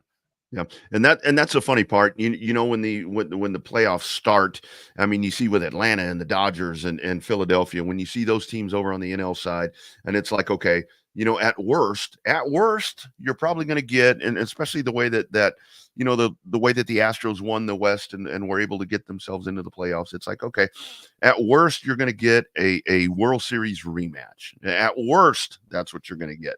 But you wind up with this. And man, I got to tell you, I, for one, am extremely happy to see this matchup. I just think that it's going to be a great meeting of the minds. It's going to be strength versus weakness. You got 2 teams rolling in here with massive momentum, massive confidence. And I mean, what more can you ask for? I don't give a shit where they're from. I don't care if it's Arizona or Arlington. I don't care. This is just going to be good baseball. We will see. Give me a prediction here. What are you thinking? I think it's going to go 7. I think we're going 7. You really think it's going 7, or you want it to go 7? It's going to go 7. I think it's going to go 7, and I think the Rangers win at home. And they win the World Series, and everybody over there is happy. Should I say that then the Cowboys win the Super Bowl and DFW? No, happy Friday, Sal. I think you're getting ahead of yourself, Rodney. The Mavericks. I'm going to say Rangers in 5. Gentlemen sweep. Rangers in 5. I think what's so cool about both of these clubs is that they come in, and it seems to be, and who sees, I mean, we don't know how the dynamic of the series is going to go, but it really seems like both of these clubs really seem to thrive when the odds are against them. So if somebody gets in a hole right here, that really seems to be when when they become paramount, when they're able to do things where it's like, whoa. I mean, like I said, I thought the Snakes were done. I thought the Rangers were done, dude. And they both somehow found a way to get themselves in the Fall Classic. This is going to be a lot of fun. Rodney's got the Rangers in 7. I got the Rangers in 5. We'd love to hear your all's picks as well. Maybe we get a little friendly wager going on between the crew and the chatters as well in the YouTube chat box there. We also invite you to be a part of the conversation conventionally as well. You guys can call us up or hit us up on that Coda text line 512-222-9328. If you haven't hit that subscribe button already, make sure you're doing that as well, and follow us on our socials, please. Tell 5 friends, like Hardge always says. Rodney, let's talk a little bit about NFL last night. Baker-led Buccaneers. We still buying it? Almost. I mean, it's like, man, I thought he might be. And come on, Chris Godwin, make an effort. I mean, I know it's a hill. Or Evans too. I got some late points last night from Evans towards the latter portion of this contest when it was wrapping up here, but it was all for naught. It was too little, too late. I mean, the Buccaneers couldn't even run the damn ball last night. We had Walsh on yesterday, talked about how he needed a little bit out of that backfield from White and Vaughn. Vaughn had 1 carry. I mean, I don't know what the hell is going on in Tampa Bay, man, if they're just trying to throw this thing. But I called this probably a month ago almost, or right before the season started, about how there are pieces on the Buccaneers that are probably going to be moving. They won't be staying on the Buccaneers the entire season, right? And one of those pieces is Mike Evans. We heard rumors yesterday about good chances that the Titans could be shipping and shopping out Derrick Henry. King Henry could be going to Baltimore there. But another team that's in the AFC North that also could use a really good running back, the Browns just went out and got Kareem Hunt, right? Things are okay. Things are okay, but they're not as great. They're not as firing on optimal cylinders or on all cylinders as they should be for the Cleveland Browns. We talked about how explosive or how dynamic that offense could be for Baltimore if King Henry went to Baltimore. Well, what if he goes to the Browns, right? And I've also been hearing some rumors that the Browns could be invested in Mike Evans as well. You get Mike Evans to Cleveland. You also get Derrick Henry to Cleveland. Cleveland has now turned into a potential powerhouse for the offensive side of the ball if Deshaun Watson can right the ship and get to the form that he was a couple of years ago. PJ Walker, he's a good plug and play. You saw him have some success there a couple of years ago. But look, man, this is, you put some firepower, you put some toys into this chest for the Cleveland Browns, and things could be popping off, man. The AFC North is already crazy and unpredictable. You add another potential offensive juggernaut to this team. More craziness out of the AFC North. Now, I know I got a little bit hyperbolic with the AFC West when Russell Wilson and company started moving a couple of years back, but man, this North could be tremendously sexy if Evans and King Henry go out to Cleveland. I mean, how great is that if they're able to get both of those? And I mean, you saw the catch Evans last night, off of the helmet of the Buffalo defender right there, dude. That was unbelievable. And then the 2-point conversion to Otten right after that, man. I know. Improbable things happening for Baker's Buccaneers. I know. I kept waiting to see if there was going to be a way for them to pull that out. But, kind of what you're going to right there. I think with Cleveland, the big question right there is, I mean, what is going to happen with Deshaun Watson? I mean, I think he's got a head coach right there that's kind of maybe his wingman right there that's kind of, I mean, I don't know how bad that shoulder really is. I mean, I don't know what all's going on right there. I mean, there's been some reports. I've seen some scuttlebutt that maybe at this point Deshaun Watson has checked out a little bit, that maybe this isn't what he wants to be doing anymore. And the whole thing is, when you have that, though? Are you like he's battled back and endured going through all the social scrutiny, and rightfully so, after doing what he did, after the intolerable stunts that he did. He's endured all the off season or off the field antics and all the trash talking back to him, which he deserves all 100% of it, but he's still here and going through that. Rodney, if he was done with it, wouldn't he just walk away?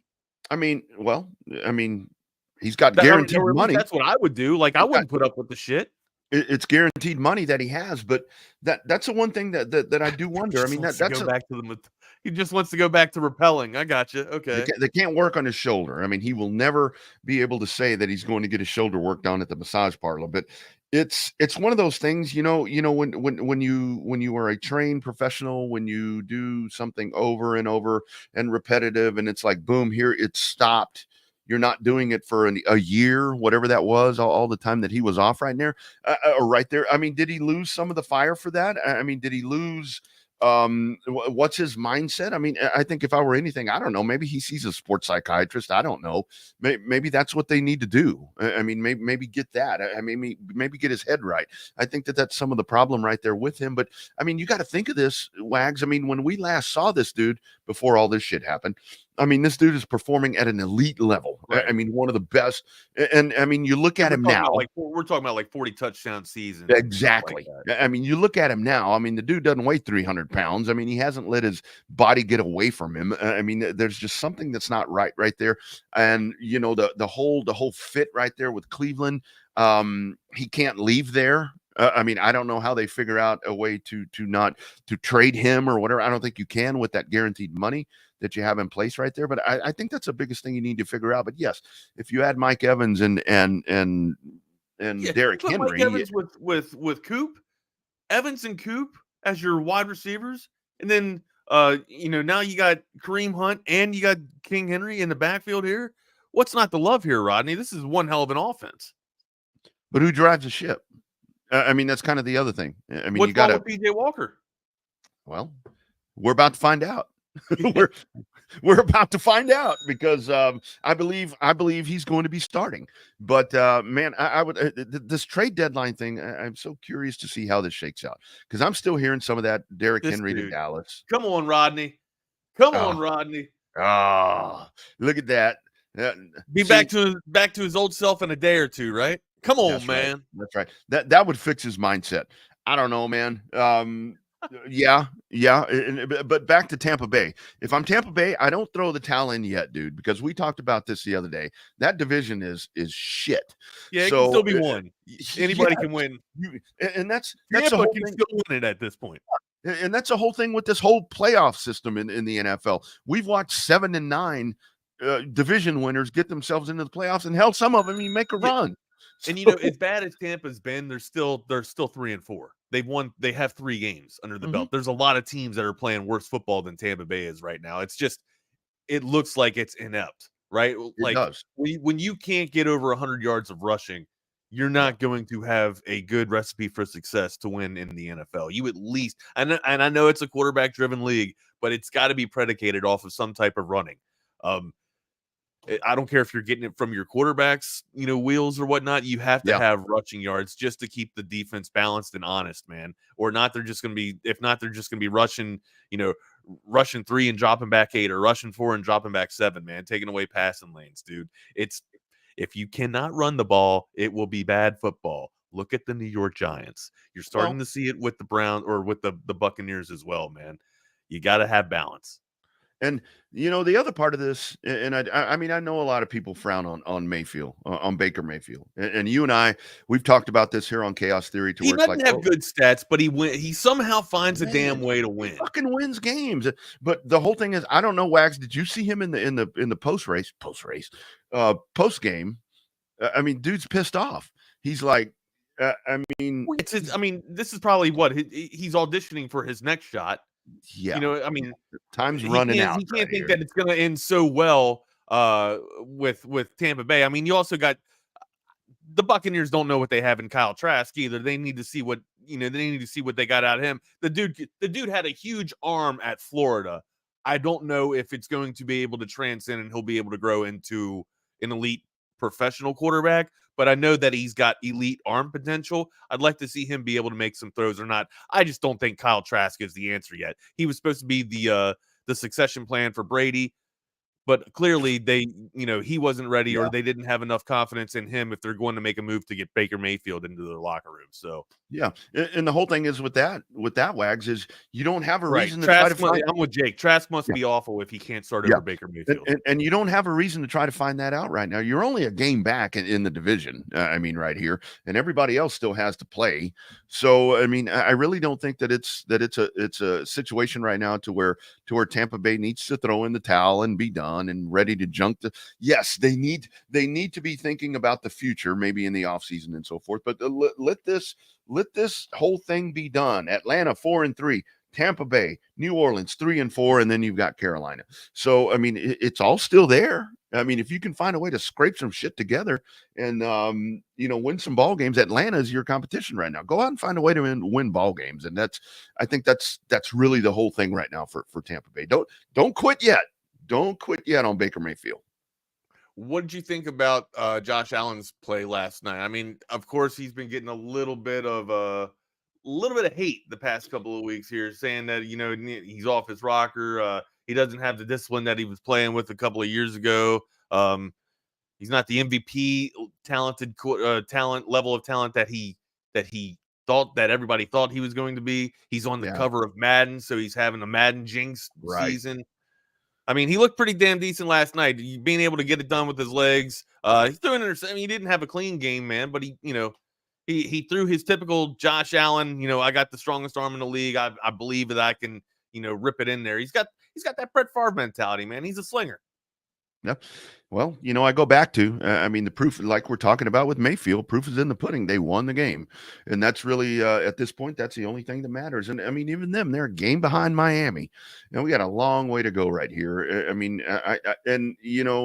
We've discussed it at length here with some of these teams in the NFL to where, yes, that hourglass is clicking on some of these teams to where you're at the end of that road to where, whether it be winning an AFC or NFC championship, winning a Super Bowl, your time is getting shorter as time goes on right here. And I think Buffalo is definitely in that piece of the puzzle right now, especially with the way that Miami is, the future is bright with Miami. And I think with Buffalo, it's like, okay, you're running out of time.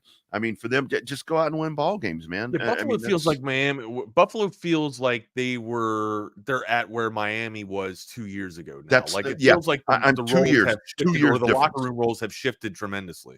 You and I are on the same wavelength about so many things, and that's exactly what I see right here. Where it's about 2 years on the difference right there, and now Miami's starting to forge ahead, and maybe Buffalo falling a little bit further behind. But you know what? They're going to play each other. So that's a great thing about this. That's a great thing about this. We'll see. We'll see who's better. We'll see the tail of the tape will be proven on the gridiron. That's for sure. Hey, we got some friends that we need to tell people about. Let's tell them about it. There's also going to be a party out there, man. Man, you got a big one.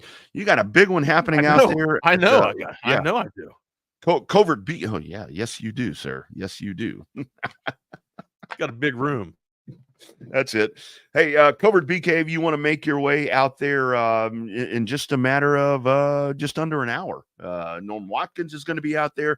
Lifetime Longhorn. It's going to be our free lunch that we do here pregame or the game before pregame. And of course, the great folks, Smoky Mo's, Verdes, they're going to have all of that, the great free lunch out there for you. Do make your way out to Covert BK's. That's out there off 71. Take that beautiful drive. 42 acres in Bee Cave nestled out there, 3 state-of-the-art dealerships, 7 different brands of those vehicles that you're going to find, the Rams, the Jeeps, the Dodge, Chrysler, Cadillacs, GMCs, and the Buicks. And just go out there and see those folks. Go out and just check out the state-of-the-art dealerships, 86 service bays out there. They'll take care of all of your service needs. It doesn't matter the make or model, whatever. They're going to get you in and out of there in a timely fashion and get you back on down the road. And, of course, if you're looking for the Fords and the Chevrolets, you can make your way out to Wags and I are up north. We're the Yankees kind of here in this group along with Dr. Trey. We're up north, so out off 79 in Hutto, and then the Fords and Lincolns over in Austin. It's a Covert family of dealerships. Check them out at covertbcave.com. Check out your weekly specials. Check out the inventory on your pre-owned and brand new vehicles. Inventory, not a problem. They're going to have exactly what you're needing right there. Since 1909, the Covert family doing it right here in Central Texas. Go on out. Check out Trey and BK. check out Norm Watkins, go out there, do a Q&A, and just find out some cool stuff from the great guests that we continue to have. The Covert family. Remember, nobody beats a Covert deal, not now, and sure as hell not ever. That's coming up in about an hour out at Covert Bee Cave. That's right. And also, we got to tell you about our friends at Audio Visual Consultations. Of course, you're going to be watching the Longhorns on Saturday, but Utah and Oregon play at the same time, too. How are you going to watch that if you don't have two TVs? You got to get them like I do, man. I got two flat screens right behind me. They're 4K quality, 4K material. Audio Visual Consultations can provide that for you. 512-255-8678 or avconsultations.com to go to the gallery of projects that they've done and provided over the past 35 years at setting the standard in audiovisual automation. So go to their website right now, check out the gallery of projects to see what you want. If you don't have an idea of what you want in your room, you can get an idea by looking at the gallery of projects, right? No job's too big, no job's too small. 512-255-8678. It's avconsultations.com. All right, let's talk a little bit about Longhorn football here. Sark, we got some sound from Sark that we need to hear that I wanted to let everybody watching the show here. He was asked some questions if he was going to be conservative on Saturday, if Arch was going to play. We got a couple of things to get to here, Rodney. We're still hearing the hopefulness and the nuances of there could possibly be an Arch Manning sighting. How are you feeling about this, guy? Are your nipples hard for this? You sweating a little bit about this? I mean, talk to me here. My nipples are not hard for this. As a matter of fact, every time that I hear that conversation, it's cringeworthy. Yes, it's like this is not. And I mean, I just don't think, here I go again. I just don't think that this is a psyche that Maalik Murphy needs. And hopefully he's putting all of this away. Look, this is Maalik Murphy's team right now. When Quinn Ewers comes back, we don't know the extent of this. You need to put all of your eggs in the basket right now on Maalik Murphy. This dude is perfectly capable of doing what needs to be done right here. Like I said yesterday or the day before, whenever the hell it was, Wags, if this was Texas OU, this is where I'd be a little more, possibly see two quarterback. Yeah, no, I got you, man. Yeah, but I think the whole thing is, you roll with Murphy, show the confidence in this dude, and I know they're doing it. I'm sure they're coaching him up and giving him the confidence that he needs to have. But look, this is his team. It's time for him to roll. Yes, be a little conservative. And when I say be conservative, what I mean is smash that damn football down BYU's throat. Utilize the running game. That's what you do. And then go ahead and do the other stuff that you can, because this dude is capable of doing that. And I think that's the one thing that he needs. Hopefully Maalik Murphy needs to understand that the coaching staff believes that in him. But yeah, all this Arch thing, I have not been the biggest fan of that all week. And I don't think you have either. It's like, no. I don't want to hear that. I don't want to hear that right now.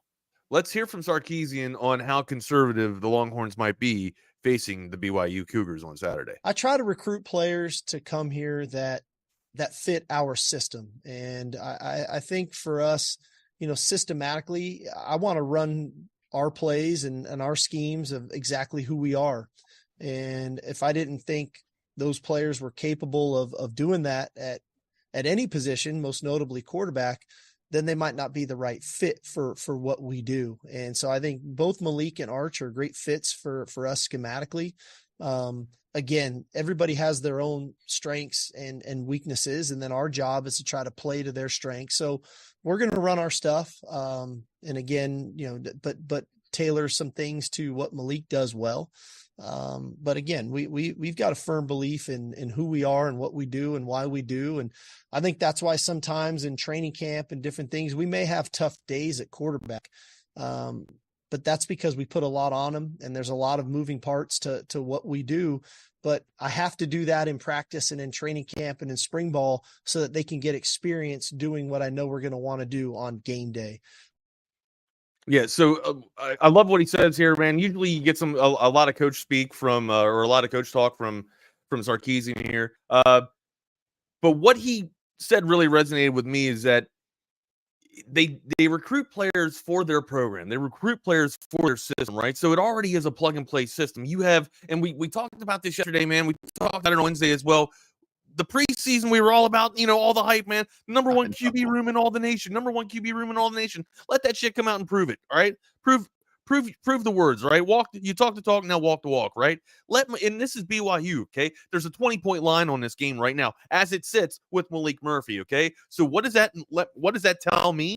All right, don't roll out Arch Manning. Let Maalik Murphy take this thing the entire way. All right, let him get a full game under his belt. If it starts to go a little bit south, let him work himself out of it. I don't think it's going to be one quarterback that's going to be able to make a difference into this game. I think you have toy chest there. I think you have all the studs. You're the alpha team. You're the dominant team. If one person is leading you, is not leading you to victory, or is the tail of the tape to why you're not getting the victory, there's a problem that lies on the surface, or beneath the surface, rather, than just the quarterback play, Rodney. This is a quarterback that should be able to come in here, get about 250 yards of production, right, and then be able to lead the Longhorns to a win. I know that's a lot to put on Malik Murphy, this young man, and just that, on his first start, basically, and then have him, take the reins for the Longhorn team. But Rodney, he's perfectly capable and he's perfectly able to do it. And you just hit the nail on the head, Wags, to me. I'm going to ring the bell, because it's one thing if you insert Maalik Murphy into this starting job tomorrow against BYU for Texas, and your running game is lacking. You don't have a solid running game. You don't have folks on the outside. You don't have this all-world tight end that can do just amazing things. You don't have a veteran offensive line. You don't have all of these different things in place that are going to only tailor him to be successful and make it beneficial for him to be successful. You have all of that. You have all that times several more. And all that running game, wide receiver, tight end, offensive. I mean, all that is there. And this is to where I go back to more of this as we continue to break this game down. I think a lot of the focus continues to be on the fact that the second team quarterback is going to be the one that's going to be at the controls here for Texas. But this is where I go back to Texas. If you're really taking that next step right now for the Texas Longhorn football program, this is where you look around the country. You look around the country, you look at the elites, you look at the teams that you continue to see in the college football playoff, in the top 10, in the top 5, whatever you want to call it. They run into these situations and they plug the next guy in, and they may lose a little bit of a beat, but it's not that big of a step backwards. And the whole thing is, go back and look at the successful years that the UT program has had. You have had this. CB put that stat up here a couple of days ago. This is nothing new. This is just another year for Texas football to where the starting quarterback goes down, and it's time for the next guy to insert himself right into place. And I don't want to say step up, because he doesn't have to step up. He just takes the reins and continues to drive the boat. What do you think you're going to see solid from Maalik Murphy on Saturday here? We talked a little bit about some of the toys that he has in the chest. I don't think that he needs to go out there and start throwing vertical routes or seams to Xavier Worthy straight off the jump here, straight off the rip, or, look to squeeze it into, the tough plays to Mitchell, man. I think you just take what the defense gives you. If the middle is open there for Sanders or Whittington, go with some easy throws there, hit your running back out of the backfield to get you on a steady rhythm there. And then finally, once the vertical routes start opening up a little bit, then take your shot, man. Kind of warm up, crawl, walk, run, baby. I think that's what I want to see out of Maalik Murphy. And then, yeah, of course, lean on Jonathan Brooks there and CJ Baxter and let your bell cows get you some tough yardage up the middle. And I love what you're saying right there. I mean, and the other part about it is, that BYU is going to bring a bunch of things that they may have not done before. I mean, this is an opportunity for them to try to, like Dale Earnhardt said, to rattle the cage of Maalik Murphy. And that's exactly what they're going to do. I mean, if you don't think that they're going to do that, if you don't think they're going to bring the house and do a lot of pre-snap movement on the defense and be moving folks around on the defensive line, I mean, hell, I don't know. Maybe you're going to try and shake Malik up a little bit, man. You are definitely going to. You're probably going to see five-man rushes, six-man rushes to get him off his spot at times, and to try and force an ill-advised throw, man. That's exactly right. And if BYU doesn't do that, then shame on them, because I mean, it's coming. But I think figure that part out. But I mean, I think Murphy's just going to be in command. I think he's ready for this opportunity. Look, we talked about it earlier in the week, Wags. The dude had opportunities to leave here. You had schools checking in on him that wanted to get him in the portal, that wanted him to do something different. This kid hung around here because he wanted the opportunity to be the starting quarterback for the Texas Longhorns. And now he has that opportunity on national TV, on ABC at 2:30. So, and with a team that's 6-1 and in the college football playoff conversation. I mean, what he's been waiting for this all his life. This is what he's been waiting for. And I doubt that he does anything in his control to squander this opportunity. Talking about the opportunity of one Maalik Murphy, and also need to hear about from Sarkeesian rather on what he learned from the two quarterbacks this week. Malik's going to start Saturday. What did I learn? That they had the ability to continue to do what they've been doing, and that's prepare really well. I think, again, they've got great rapport with Coach Milwee. I think one thing that I probably learned maybe a little more about, which I felt going in, is that they've got great rapport with their teammates. I think their teammates want these guys to play well, if and or when their number's called. I think naturally all the players know, hey, Malik's making his first career start. We need to play well around him. That's naturally for anybody. There's going to be some excitement in his bones and in his veins to want to go play good. Let's make sure we play well around him. But the rapport that those guys have with their teammates, I think is one that's real. I thought they both had good weeks of preparation. I'd say today, I said a couple of weeks ago that Arch arguably had his best practice since he's been here. I would say today was Malik's best practice since he's been here. And that's a good thing for us, that as the week's gone on, his game has elevated, his understanding of the game plan has elevated, his comfort level of managing all the things we do at the line of scrimmage has elevated. And I think his confidence has elevated because of it. And he had a really good practice today. In the comments that you hear from Sark, you can start hearing a little bit of the narrative that Arch might play, and of course, a lot of journalists were asking, Sark that question: will Arch play? And of course, here's his answer. Like I said, Malik's going to start the game and go play in this game. I haven't made a decision if I want to get Arch in there just to get him in there or not. But we have discussed that some, because I do think there's some valuable experience for him in that, but I have to make sure that that's in the best interest of the team. Right. And I have to make sure that, the team comes first in everything that we do. But I do see the value in something like that. I'm not ready to make that call yet. Yeah.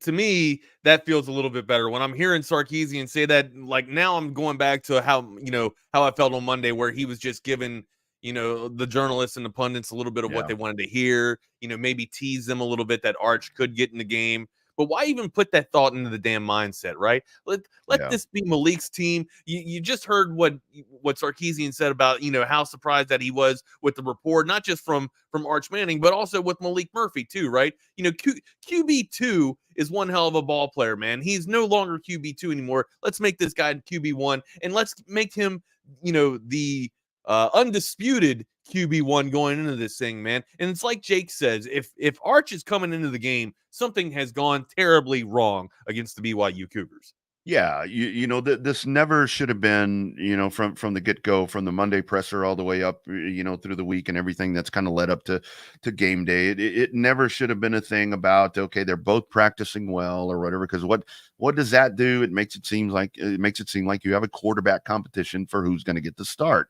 And Malik has been the clear-cut second-team quarterback. Right. And here's what I like. Plan in place, right, Rodney? It feels like the plan has been in place for Arch to come in here, learn as much as he can, redshirt, when the opportunity arises, and then have that extra season in your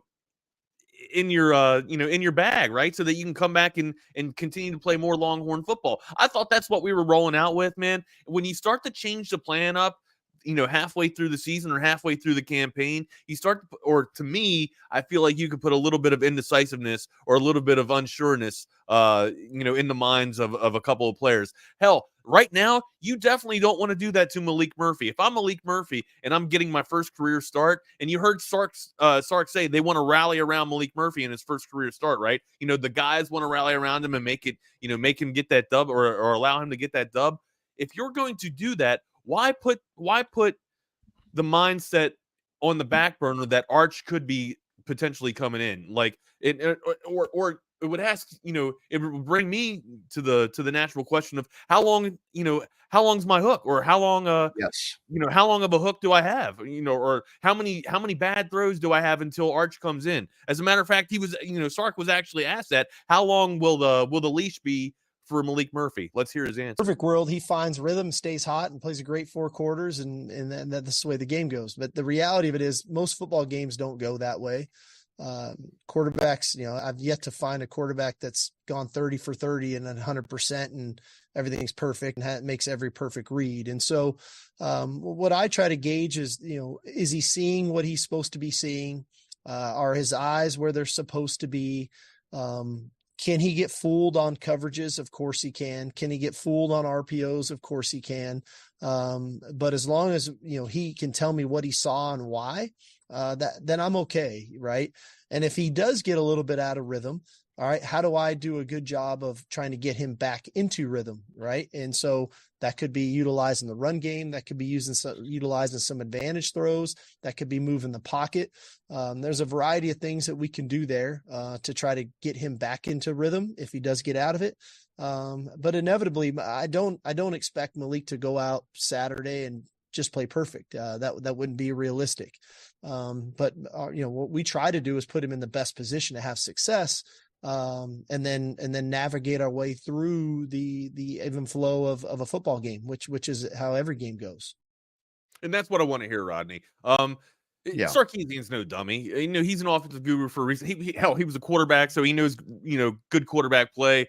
And I love what he says about how it's not going to be a perfect game from his quarterback, right? It doesn't matter if he makes the bad throws. He just wants to understand what his thought process was while making that throw. And if Malik can walk Sarkeesian through that moment there and, kind of put a little bit of an understanding or a comprehension in the thought process of the coach and the quarterback there, then it looks like it's going to be a long leash, or a long enough leash as it has to be for Maalik Murphy here. I love that answer. To me, that tells me that Arch probably won't enter this ball game.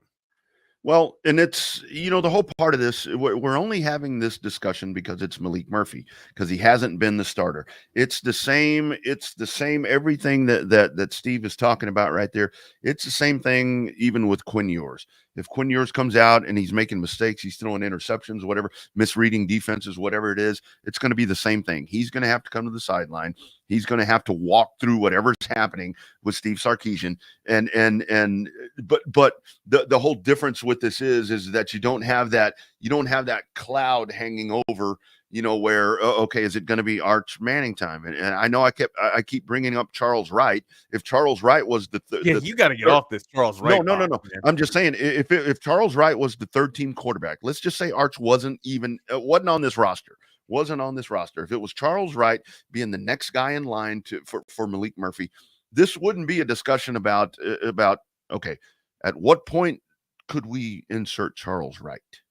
We don't have that discussion. And again, I know Charles Wright isn't Arch Manning, probably for a lot of different reasons, but I like right there that the confidence is right there. And I think what's so powerful about what Sark is saying there in those cuts is that, because from everything that I've read, whether it be in chat rooms or just talking to different people, Maalik Murphy is very much a popular team guy. So that these guys, his teammates, Wags, better than any damn body.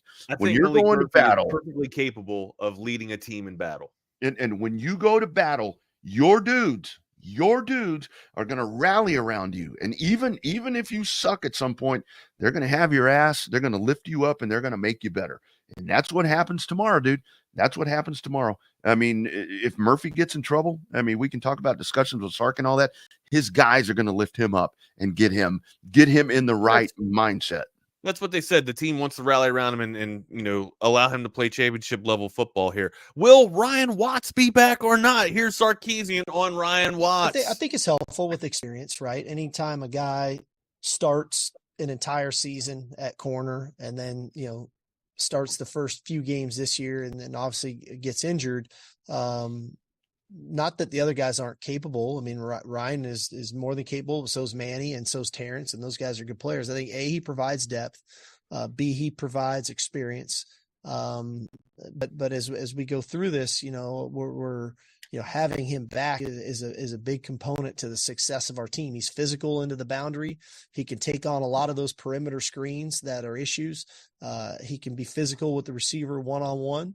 And that can allow us to do some other things coverage wise. So there's a skill set he provides. There's also experience that he provides. And then there's also depth that he provides for the entire room. Yeah. So also I love what he was talking about there with just the depth that having Watts brings back. It allows him to run different sub packages, right? It allows him to get out there and, throw different types of blitz packages that they want to do. Maybe, throw some blitzes coming out of the secondary as well, instead of just, running a 4-man base coverage or trying to get 5-man pressure, being out of your defensive front and then some of your linebacking core as well. We also need to hear from Sarkeesian on on Slovis and the BYU offense. Here is that sound right here. Well, the timing, right? I mean, he's a guy that they've got good schemes, and he gets the ball out because he's got a lot of experience. He's been around some really good schemes and coaches throughout his career, from USC to Pitt, now to BYU. And then they utilize a lot of different people, right? They've got multiple receivers they throw it to. The tight end is a definite factor. They utilize the running back in the pass game. And so you have to defend everybody. It's not like they're just throwing it to one guy. And then they've got multiple personnel groupings and formations and motions and shifts. And so they tax you that way. And then when he can get his indicator on coverages, he can get the ball out of his hands pretty quickly. And he's got the skill set to make all the throws. Yeah, but the one thing that Sarkeesian left out there is that he's been sacked quite a bit. He's been sacked over 10 times so far in this campaign. So he does get the ball out quick when he sees his progressions, right? But there's a lot of times where he gets tripped up, or at least in a couple of games that I've gone back and watched. So I think it's going to bode well for this defense here, especially if you're going to run, the different sub packages that we just talked about, or if you can get some different looks from your secondary. That PK might be able to roll out here going up against BYU. Rodney, it's a 20-point line on this right now. We got to give our picks because we got the end of the show coming up here, and we got to hand the ball off to Hangin with Hardge. So what is your official pick with this game? The line is 20. What are you giving me here, Rodney? I think in this one, I'm going Texas 30-17. 30-17 is where I'm going here. Go ahead. And kind of just along the lines of what you were talking about right there. Sorry about that. That was a dog door thing. You got to remind me, close the dog door on Fridays. You're good, man.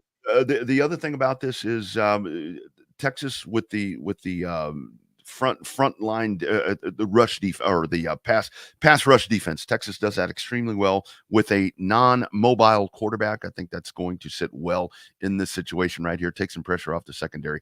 But that's where I'm going. 30-17. And I think it's close at times. 45-24. Mm-hmm. We get the victory. 45. I think Malik and the offense has an explosive offensive production here. Look, we know that this offense can put up the points. We haven't seen it too much so far lately, but I think people are going to be surprised and shocked with the performance of Maalik Murphy. I think he's going to eat. I think he's going to go out there and absolutely eat, man. I've been on the conservative side saying 250 in the air. I think it could be 250 to 300 yards through the air because I believe that Sarkeesian wants to allow his quarterback to find confidence and a rhythm. I don't think that it's going to be the up and down, hey, you got a short leash, we're going to remove you real quick if you make a couple of bad plays. Hearing some of the things that Sark said today really gives me faith and confidence that he's there and he's got the best mind. He's got the best interest of his quarterback in mind, right? He's not going to yank him if he has a couple of bad throws. He's going to go through his thought process and find out what's going on through the head of his quarterback. To me, that bodes well for Maalik Murphy and the Longhorns. I think it's going to be a high offensive production for the offensive Longhorns on Saturday, 45-24.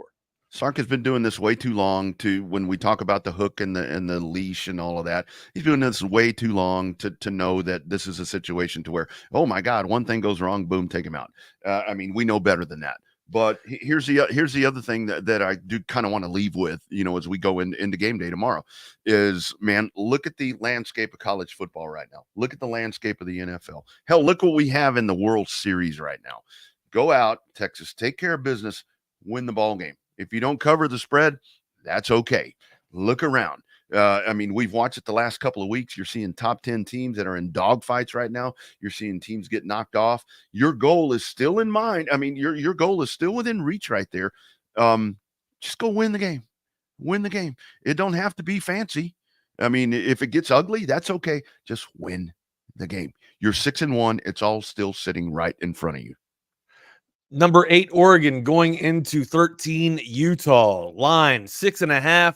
Oregon gets the favor here right now. 47.5 is the over-under. Again, Oregon, the Ducks are given 6.5. Who you like?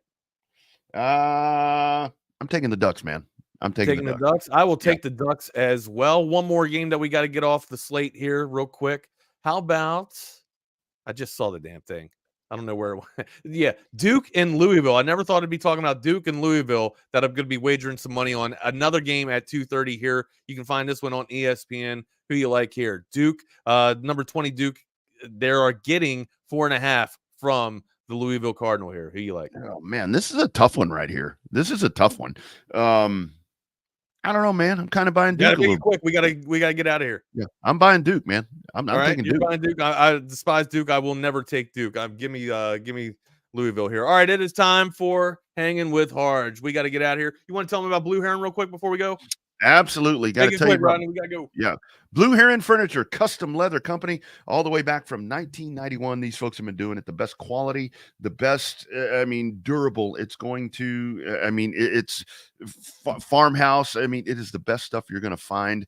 There's a YouTube link right here in the video. Be sure and click that. You can use the promo code HOOK'em, 15% off of your purchase. And when you click that, it's taking you to the Texas Sports Unfiltered collection. We got our own collection right there. Check that out. Follow them, call them, and they will hook you up. It's going to last you a long time, not months, not weeks, decades.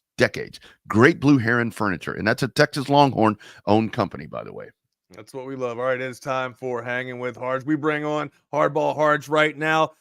What is up, my guy? How you doing? You rocking your Longhorn gear. I'm loving it. Look at that. Yeah, I decided today I would wear it just a little bit because I try not to show any favoritism. But, hell, this is a big week. Malik is getting his start, and I want to make sure that I represent.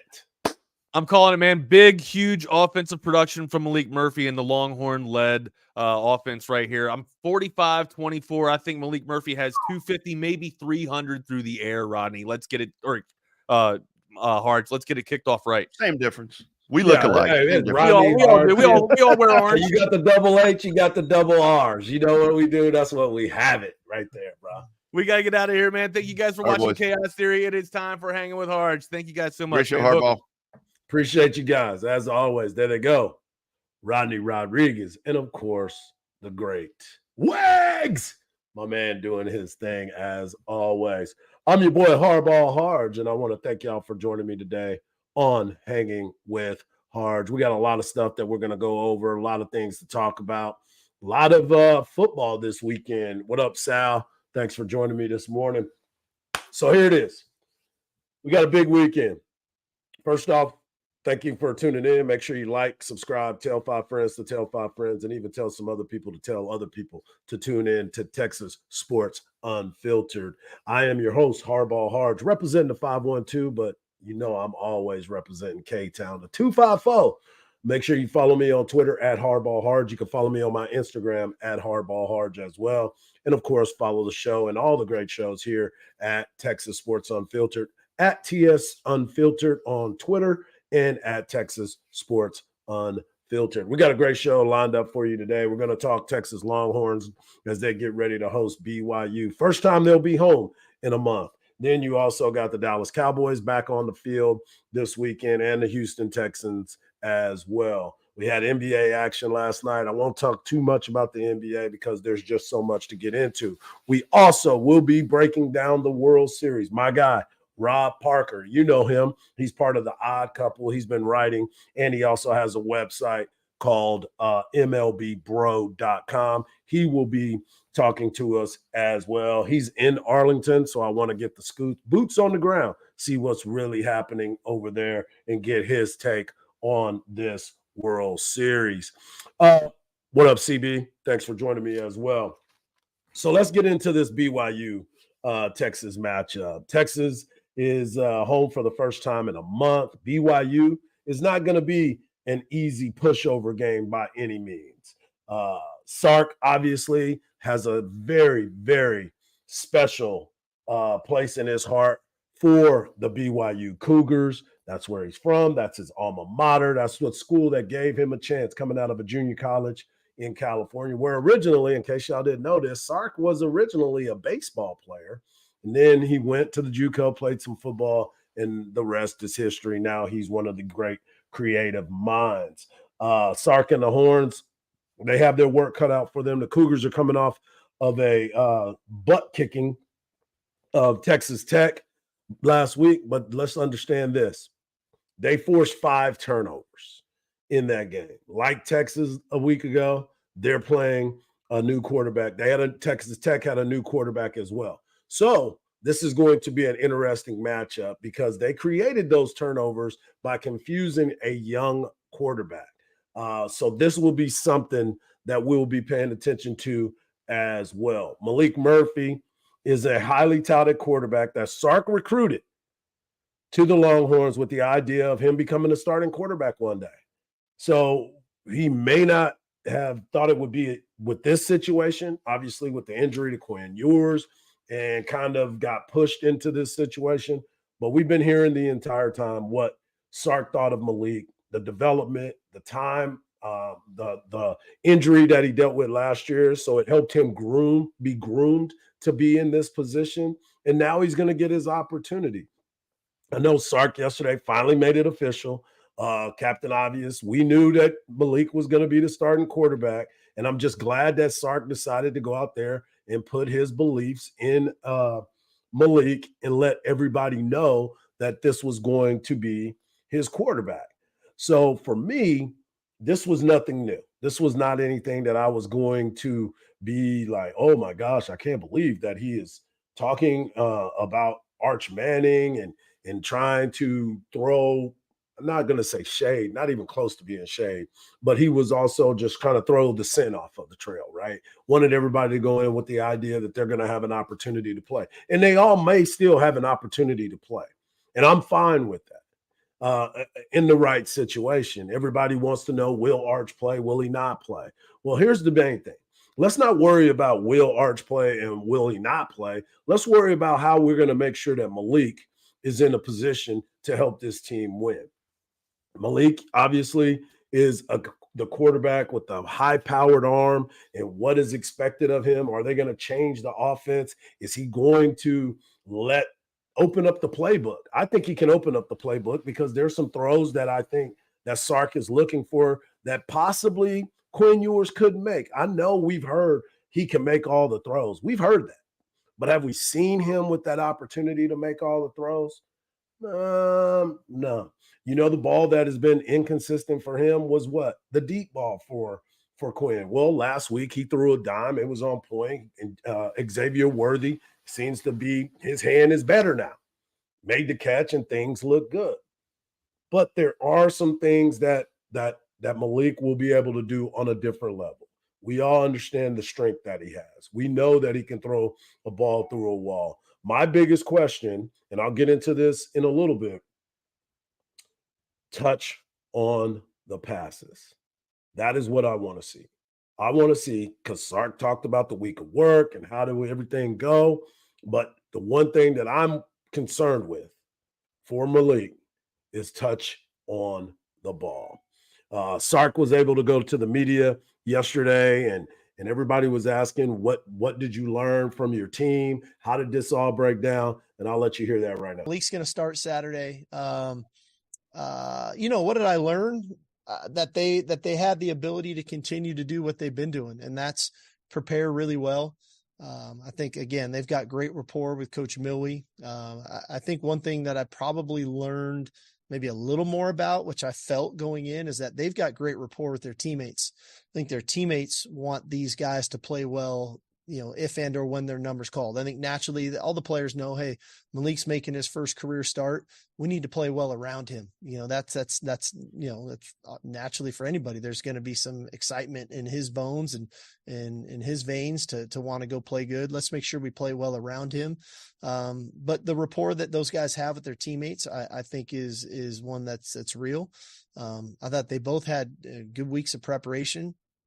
I'd say today, I said a couple of weeks ago that Arch arguably had his best practice since he's been here.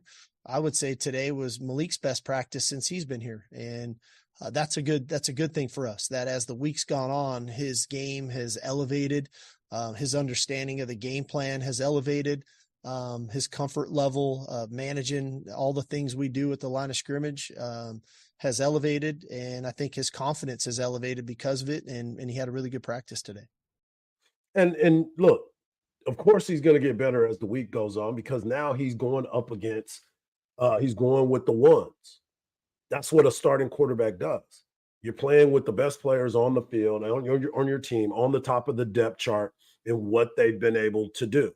So for me, that was been a very important part of the success and why you would think that he's had a better week as the starting quarterback.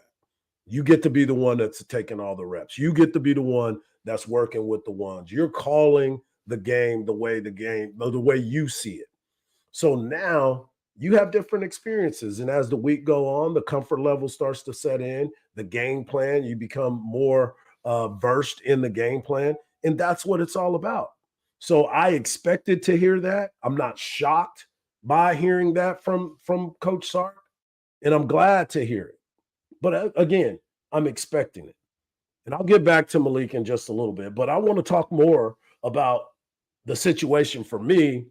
It doesn't have anything to do with the offensive side of the ball. The most important part for me is, what is this defense going to do? More importantly, the secondary.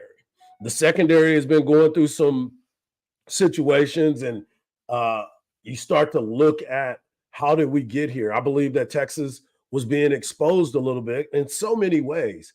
It has zero to do with the defensive line. The defensive line continues to be one of the highest rated defensive lines in the country. As a matter of fact, Pro Football Focus came out with some numbers the other day for highest graded defensive tackles among the Power Fives this season.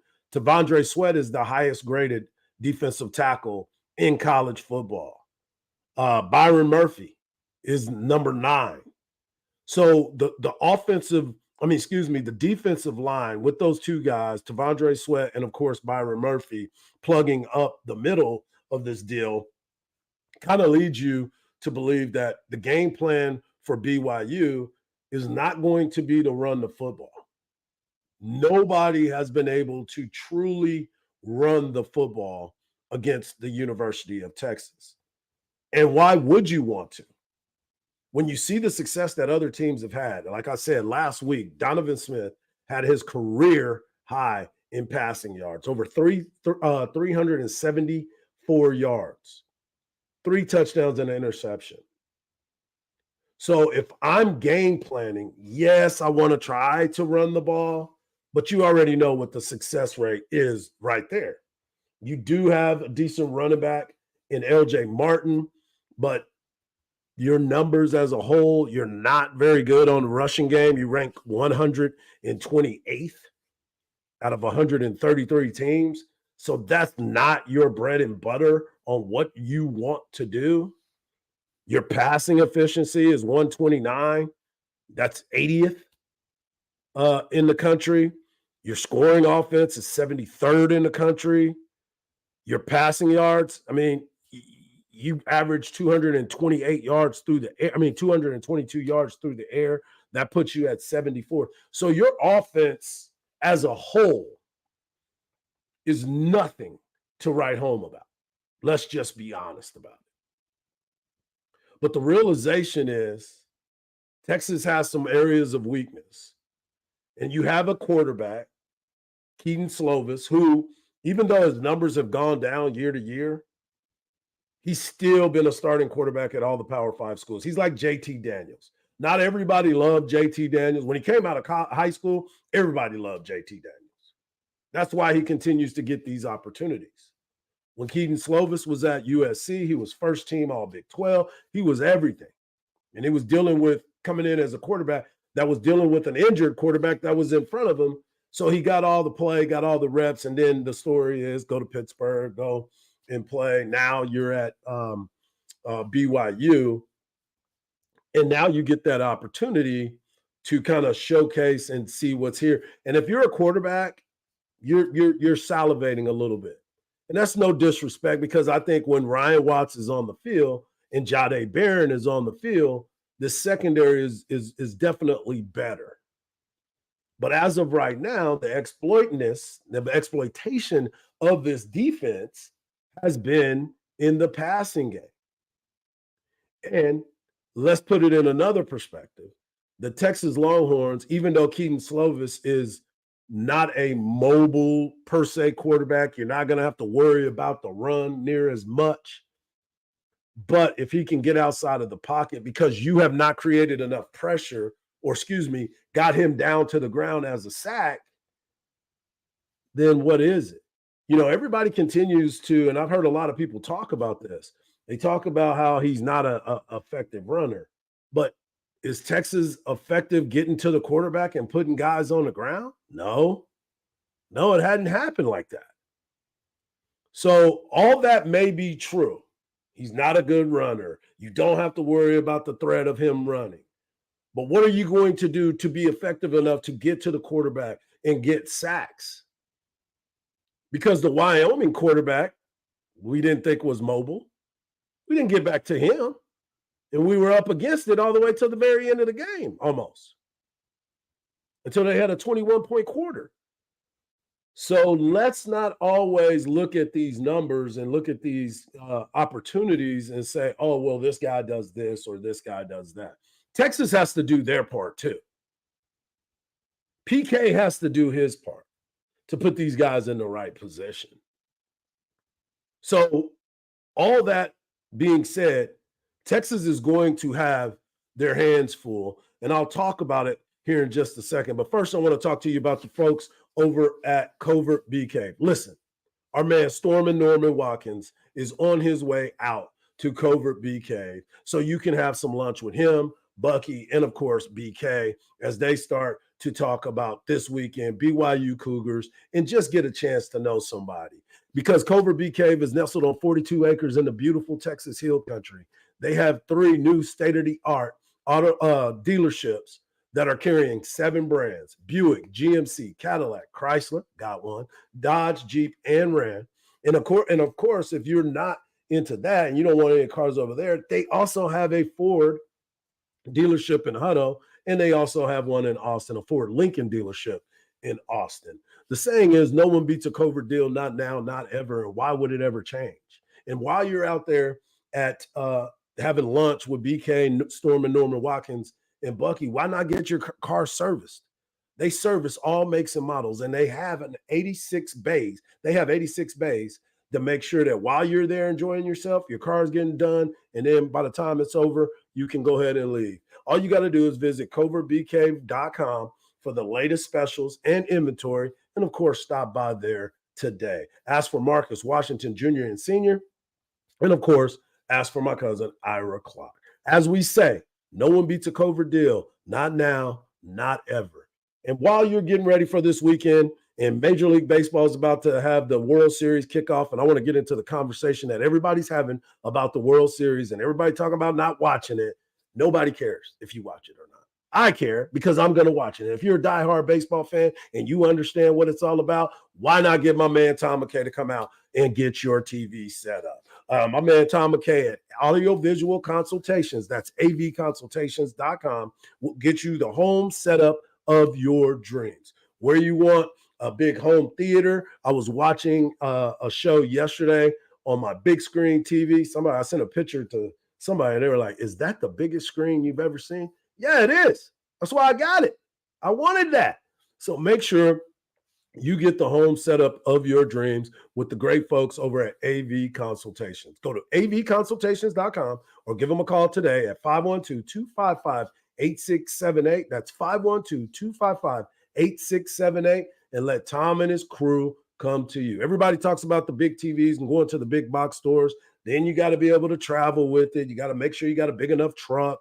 You got to try to figure out the sound. You don't know where all the wires go. That's why you go to Tom and his crew. That's Audiovisual Consultations, avconsultations.com.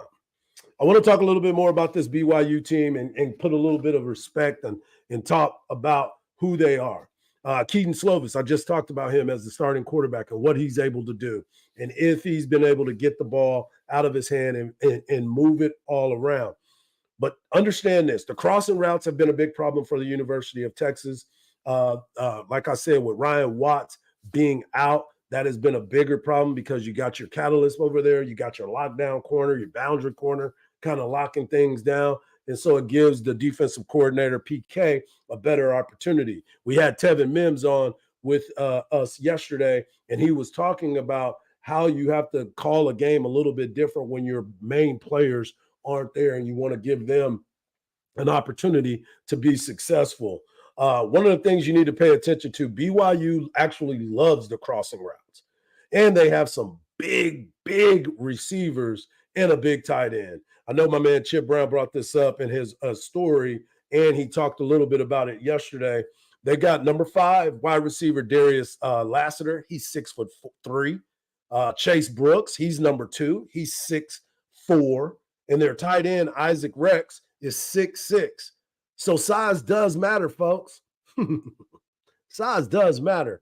In this situation, that's where you're going to be looking for some of these matchups because you got big receivers. You got guys that can go up and fight for you with those contested opportunities. So that is something that if I'm Kedon Slovis and I'm looking at the numbers that have been put up, I'm going to attack the corners and the routes. So the bunch routes, how are you going to understand that? Is it man-to-man? Is it zone? What are you going to do to get better? And that's one of the biggest questions that I have for PK. And I want to hear Sark and what he said about Kedon Slovis and that BYU offense. Well, the timing, right? I mean, he's a guy that they've got good schemes, and he gets the ball out because he's got a lot of experience.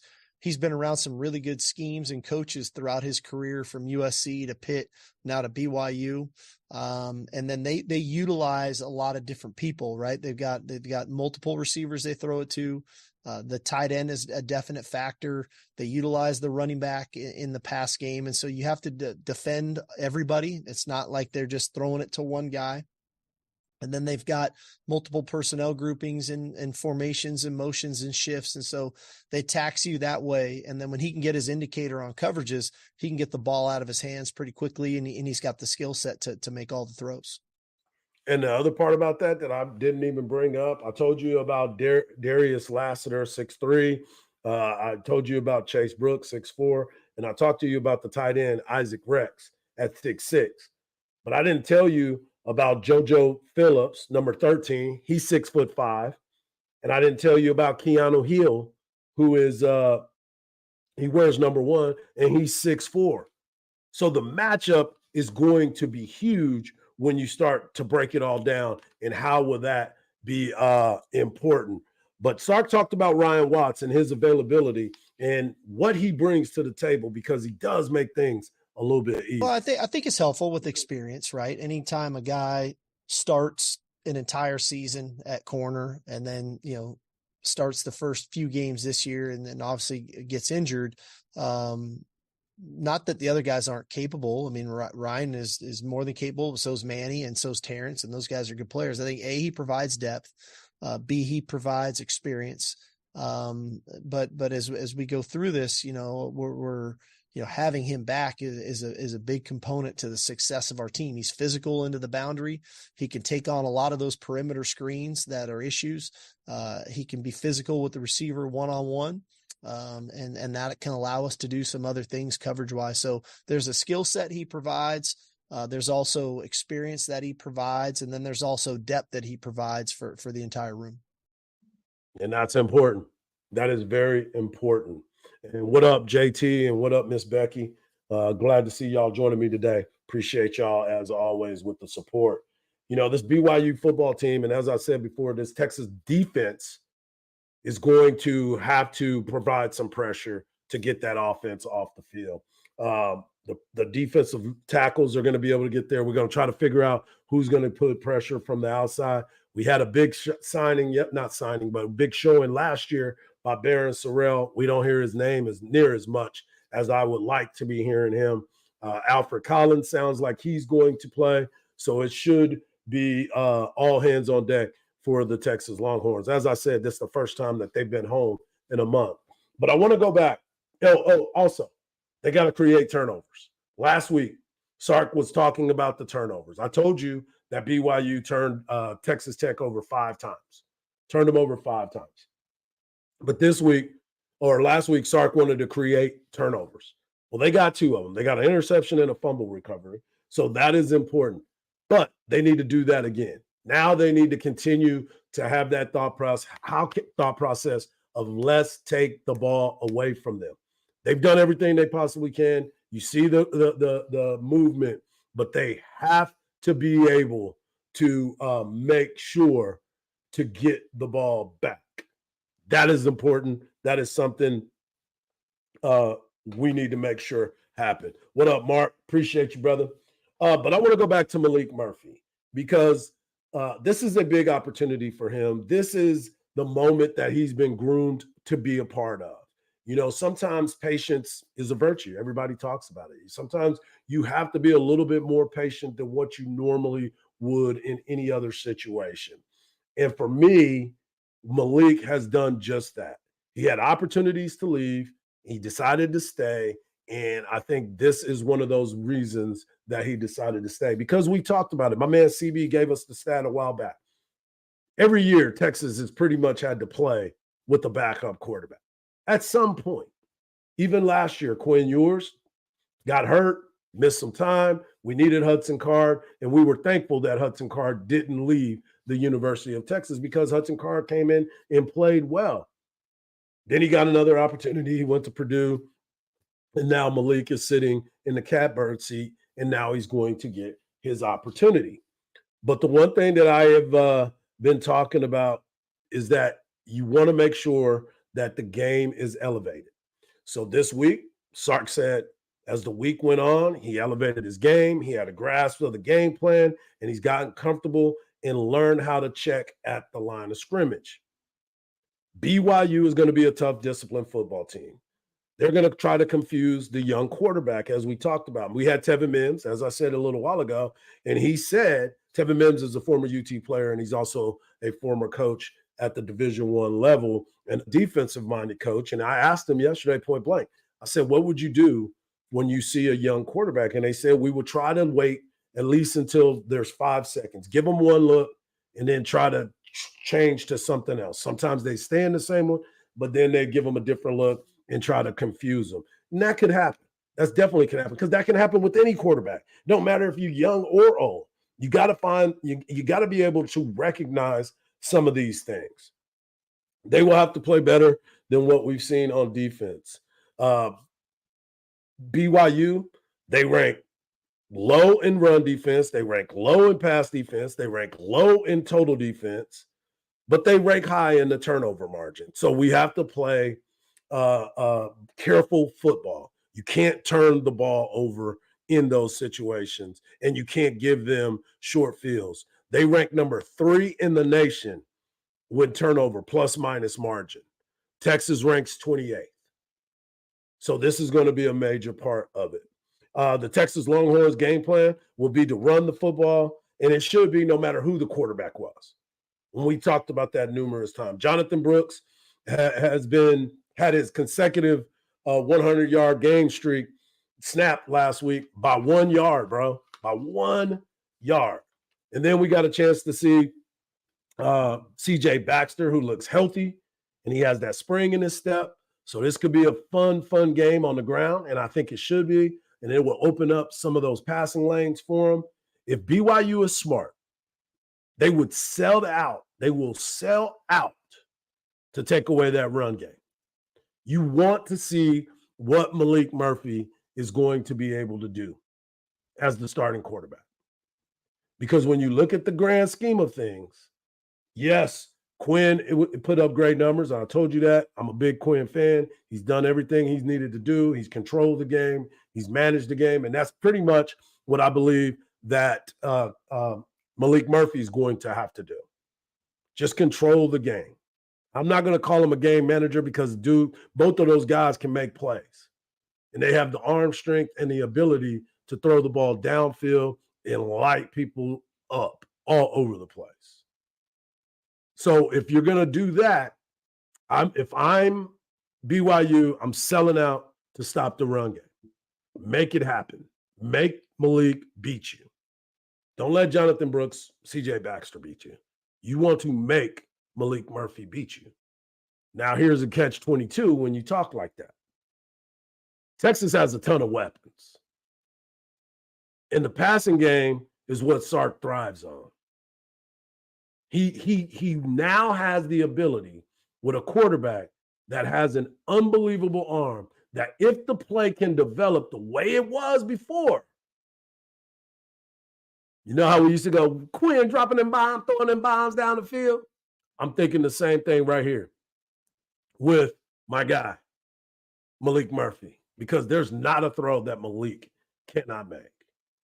And if you look at who they have Jay Witt, star. This is a game where I think Jay Witt's going to come back in to life and be important to what Malik has to do. They have JT Sanders, another guy that might have to make a bigger appearance. You got X-Man on the outside. You also have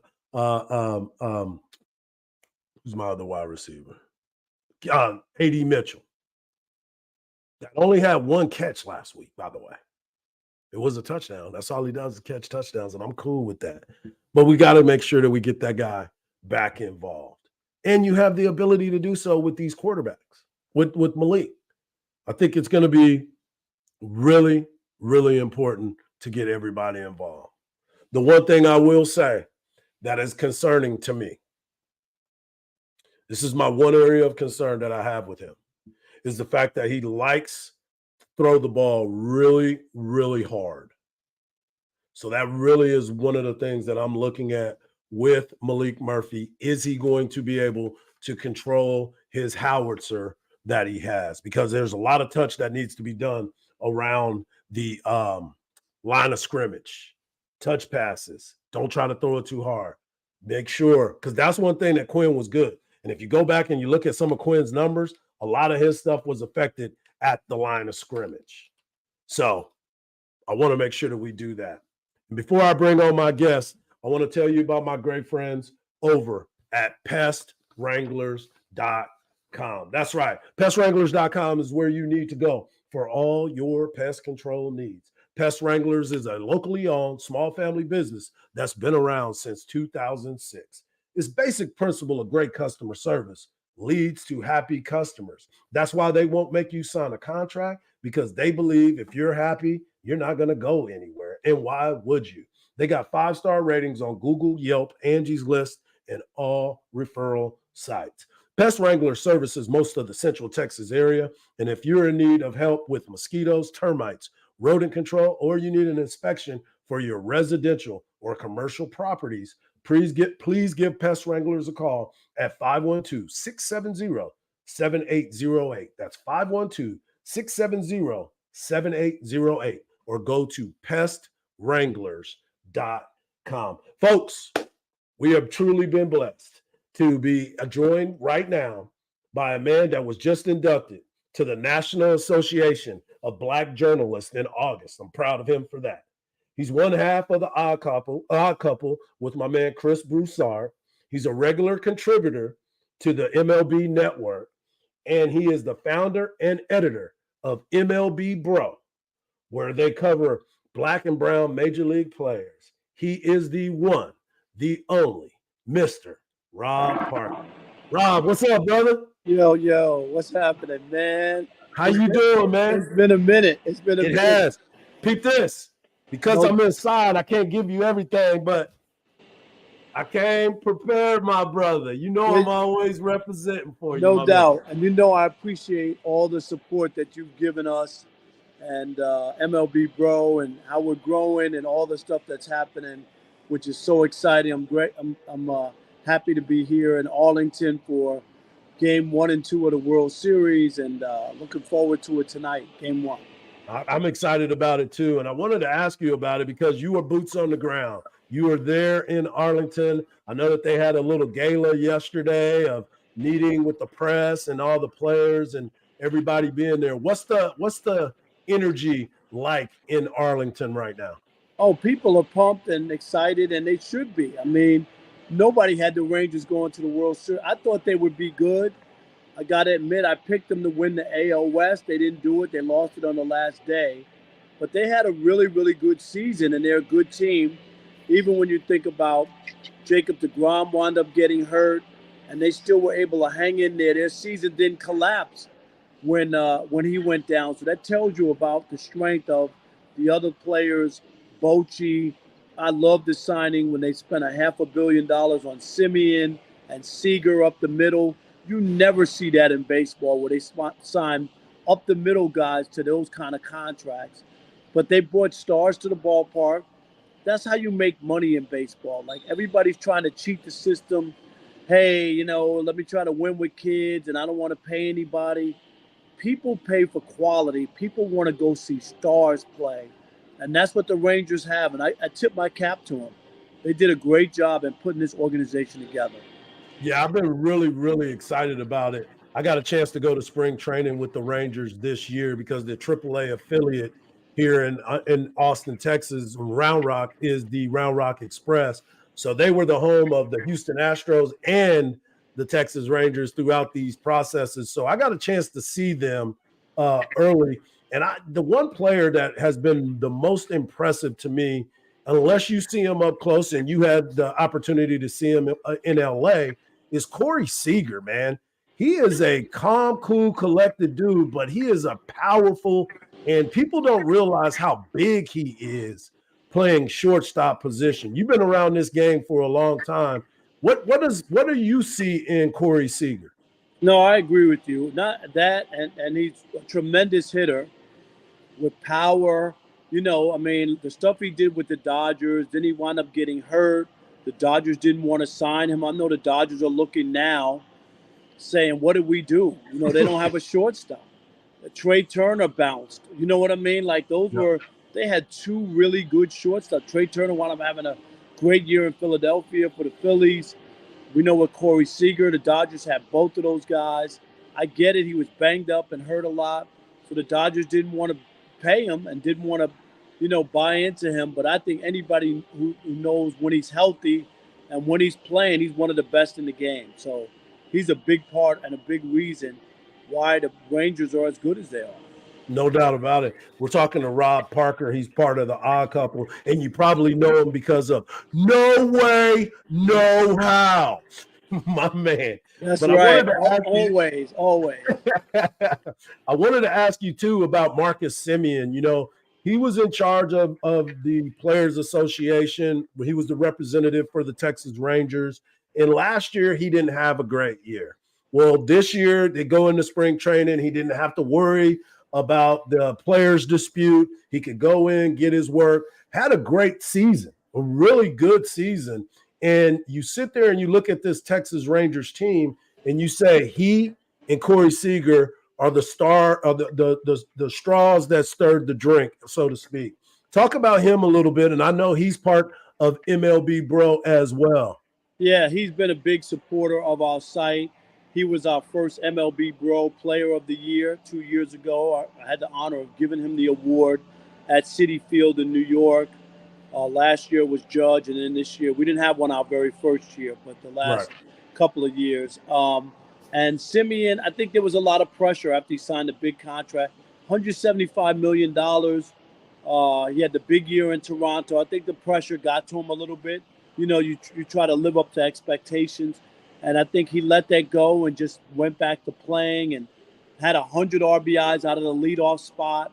And, you know, in the playoffs, he hasn't hit as well. Obviously, it's a struggle in the postseason. You're only facing the best pitchers. There's not a lot of fourth and fifth starters who you can feast on because those guys don't get to pitch, you know, during this time of the year. But I still think that there's a chance that he could – I'm picking him for my World Series MVP for the Rangers. I have the Rangers in 6 games. And now that they've reached the World Series, you can kind of relax if you're him and just play. You know, like there's no more pressure. There's only 7 games to go. Go in there, get your good at-bats, you know, and feel good about it. And I think that there's a chance that he can be that player. We've seen it. Power, speed, you know. Gold glove defense. Yes, a really good second baseman. I mean, there's not much I don't like about Marcus Simeon. No doubt. Rob, I wanted to ask you, too, about the Arizona Diamondbacks. Their route was inconspicuous. They were battling throughout the entire time. Both of these teams are 2 teams that lost over 100 games 2 years ago. This is the fewest amount of wins to represent in the World Series combined by both teams. But there's something about this Arizona Diamondbacks team and how they just continue to work hard. And they don't have the big-time superstars that most people are looking like. The Rangers had 6 All-Stars, 6 of them on the field at one time at one point. And they had, 4 All-Stars on this team. And Corbin Carroll leading it off and being probably going to be the NL Rookie of the Year. No, not probably. He's the NL Rookie of the Year. That dude had a ridiculous rookie season. No doubt. With stolen bases, home runs. I think he was the first person to have over 25 and 30, 25 home runs. Yeah, he's amazing. His parents took him to his first major league game. Talk about that to open up the season. But when you look at this Diamondback team, what do you see? Yeah, I mean, where they got my attention was right at the beginning of the wild card when they trailed 3-0 in game 1 against Milwaukee and 2-0 in game 2, won both of those games. They're resilient. They come back. Everybody thought that it was in the bag for the Phillies, you know, after the Phillies won game 5, and just thought, oh my God, this is going to be over. And all they got to do is win 1 in Philadelphia. And it didn't happen. Once Arizona came back, but they still thought that Philly would win the series because they had the 2 games at home, and they're just relentless. And they have a lot of players who just do their part, like you said, not big stars, but solid players around the board. And Torey Lovello's done a great job as manager there, and they do a lot of the little things. They steal bases. They put pressure on you. They did it in Philadelphia, man. They just kept running and running and running. Hey, you walk them, they're going to wind up on second base. I mean, that's pressure. That's trouble for you. And that's – so I think that they're spunky. I think this is when the road runs out on them. I don't think it's going to be easy. I like the Rangers in 6 games. If it goes 7, it would be surprising to me. But I'm going to say Rangers in 6. But I expect the Diamondbacks to put up a fight. And I know this isn't the most sexy World Series for most in Major League Baseball. They want to see the Braves and they want to see the Dodgers. People are mad the Yankees and Red Sox couldn't make the playoffs and some of the other marquee teams and blue bloods. But this is good for all the other teams around the country knowing that you can make it, you know, and it's not closed off to teams that don't have the same amount of spending power as some of these teams. So I think people will wind up finding out that there's a really good story on both sides of these 2 teams. and start watching, because the playoffs, to me, they were exciting. The playoffs were really, there was some really instant classic games that we got to see this October. Yeah, and I'm kind of over the people talking about the sexy matchups and what they're looking for. Go back and just watch a good baseball game with two teams that earned the right to be here and went through your favorite teams to get to the World Series. Before I let you go, because I know you're busy and you got a lot going on, I want to talk to you about Dusty Baker, his mark on the game, a guy that started his career. He was on deck when Hank Aaron hit the home run, and you could almost stop there. I mean, let me stop you. Dusty Baker, first of all, is still to this day the coolest dude in baseball. He always has been. The wristbands he still wears as a manager, the toothpick. I mean, and then you talk about it being on deck. Who's on deck batting behind Hank Aaron? I mean, let's just start there. Yeah. And then Dusty Baker was on the Dodgers when they had 4 players that hit over 30 home runs for the first time in baseball history. And don't forget, he was involved in developing the high five. It was after he hit his 30th home run that the high five, it's a classic picture, and that is supposedly the origin of the high five, because, people used to give everybody some skin. So Dusty Baker, between those things and then all the things he's done with 5 different teams, think about taking 5 different teams to the playoffs. He could have won that World Series in San Francisco with Bonds and the Giants. He lost that in Game 7 to the Angels. Of course, in Chicago, the famous play with the fan in the stands and the foul ball. I mean, we could go. He remade the Reds a winner. He made the Nationals a winner. Dusty Baker's had an unbelievable major league career. One of the best managers who ever managed. Had he won a couple more, people could honestly look at him and put him in that category of being really in the top 2 or 3 all time. He's a great manager, no doubt about it. And we're thankful, even though it was the Astros, that he did get that one World Series. Last year, I think a lot of people, they didn't want to see the Astros win, but they wanted to see Dusty win a World Series. And most people were just happy for Dusty, even if it was with the Astros. So we're going to miss him around Major League Baseball, but what a run. And it's probably the right time to get out. He's 4 years old now. 74, yeah. Got grandkids to have fun with and just spend time with. We'll miss him, but what an unbelievable run in Major League Baseball. No doubt about it. Rob, tell everybody where they need to go to find out all your information. That's right. Great job. Check us out, MLBbro.com.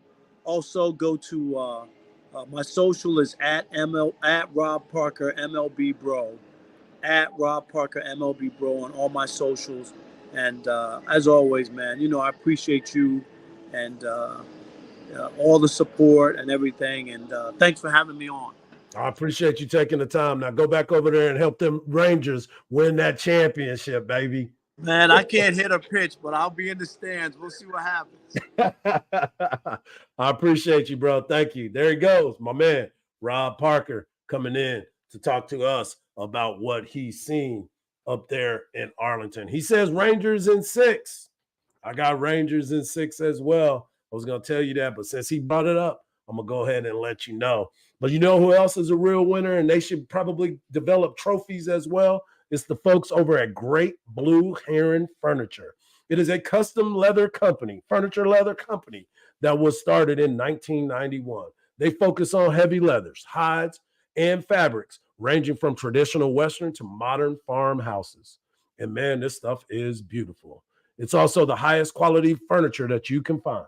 You will not find a more stylish, more comfortable, and more well-built furniture anywhere out there. There's a link in a YouTube video description below that takes you to our Texas Sports Unfiltered collection. It's pretty doggone cool as well. And if you use the promo code HOOK'em, you'll get 15% off of your purchase. If you're looking for furniture that looks amazing and is built to last for decades, look no further than Great Blue Heron Furniture. You can click on the link below for more info or give them a call at 866-247-9700. 866-247-9688. That's 866-247-9688. Great stuff by my man Rob Parker, man. He does it like no other. I was fortunate enough to make that connection from a good friend, a mutual friend of ours that made that connection for me. And Rob and I have been chopping it up on the regular as often as we possibly can, because he's always bringing knowledge. As he said this weekend, it's big, man. It's big. This is always important. The Texas Rangers and the Arizona Diamondbacks. The Texans Rangers is 1-3 at home during the postseason. So that's something to pay attention to. But they're 9-0 on the road. And they won all their road games this year leading into the play. Once they got in the playoffs, and then everything kind of took care of itself. The Texas Rangers went out and spent that big money, as he was talking about, to acquire some of the top free agents at their position. He just brought up Marcus Semien and Corey Seager. Then to go out and get big-time pitchers, you got Jacob deGrom. Sorry that he's injured. But you also got Nathan Eovaldi, who has been the rock, and he gets the rock tonight. And, of course, the biggest acquisition for me was Bruce Bochy. I've been telling you guys that for quite some time. And then you look at the Arizona Diamondbacks, the mixture of young and old talent. The pitching coach, Brett Strom, has got those guys, that pitching staff together, and done a great job. The former manager, Rangers manager, Jeff Bannister, is the bench coach. So you know this is pretty bittersweet for him as well. Couldn't get there with the Rangers. He thought he was putting together a good group. He ended up getting let go. They brought in Woodward, who I never liked. But now he's getting an opportunity to get to the World Series. They have 6 road wins, the Arizona Diamondbacks, that is. And they're 3-1 at home. Corbin Carroll is the star amongst the stars. Ketel Marte is the emerging superstar as well. He was the NLCS MVP, and he also has an 18-game hitting streak that comes up big in clutch moments. They have the veteran Evan Longoria at third base. The storyline for me, though, is going to be the pitching staff. So when you're looking at this Rangers Diamondbacks matchup, you're going to have to look at the pitching staff. So we have my guy Greg Swindell on, and he was talking about the pitching as well. Texas has Nathan Eovaldi going tonight, Mr. Postseason. He is trying to win his get his 5th win of the postseason. He's 4-0 with a 2.42 ERA with 28 strikeouts and only 4 walks. He's 8-3 in his career in the postseason.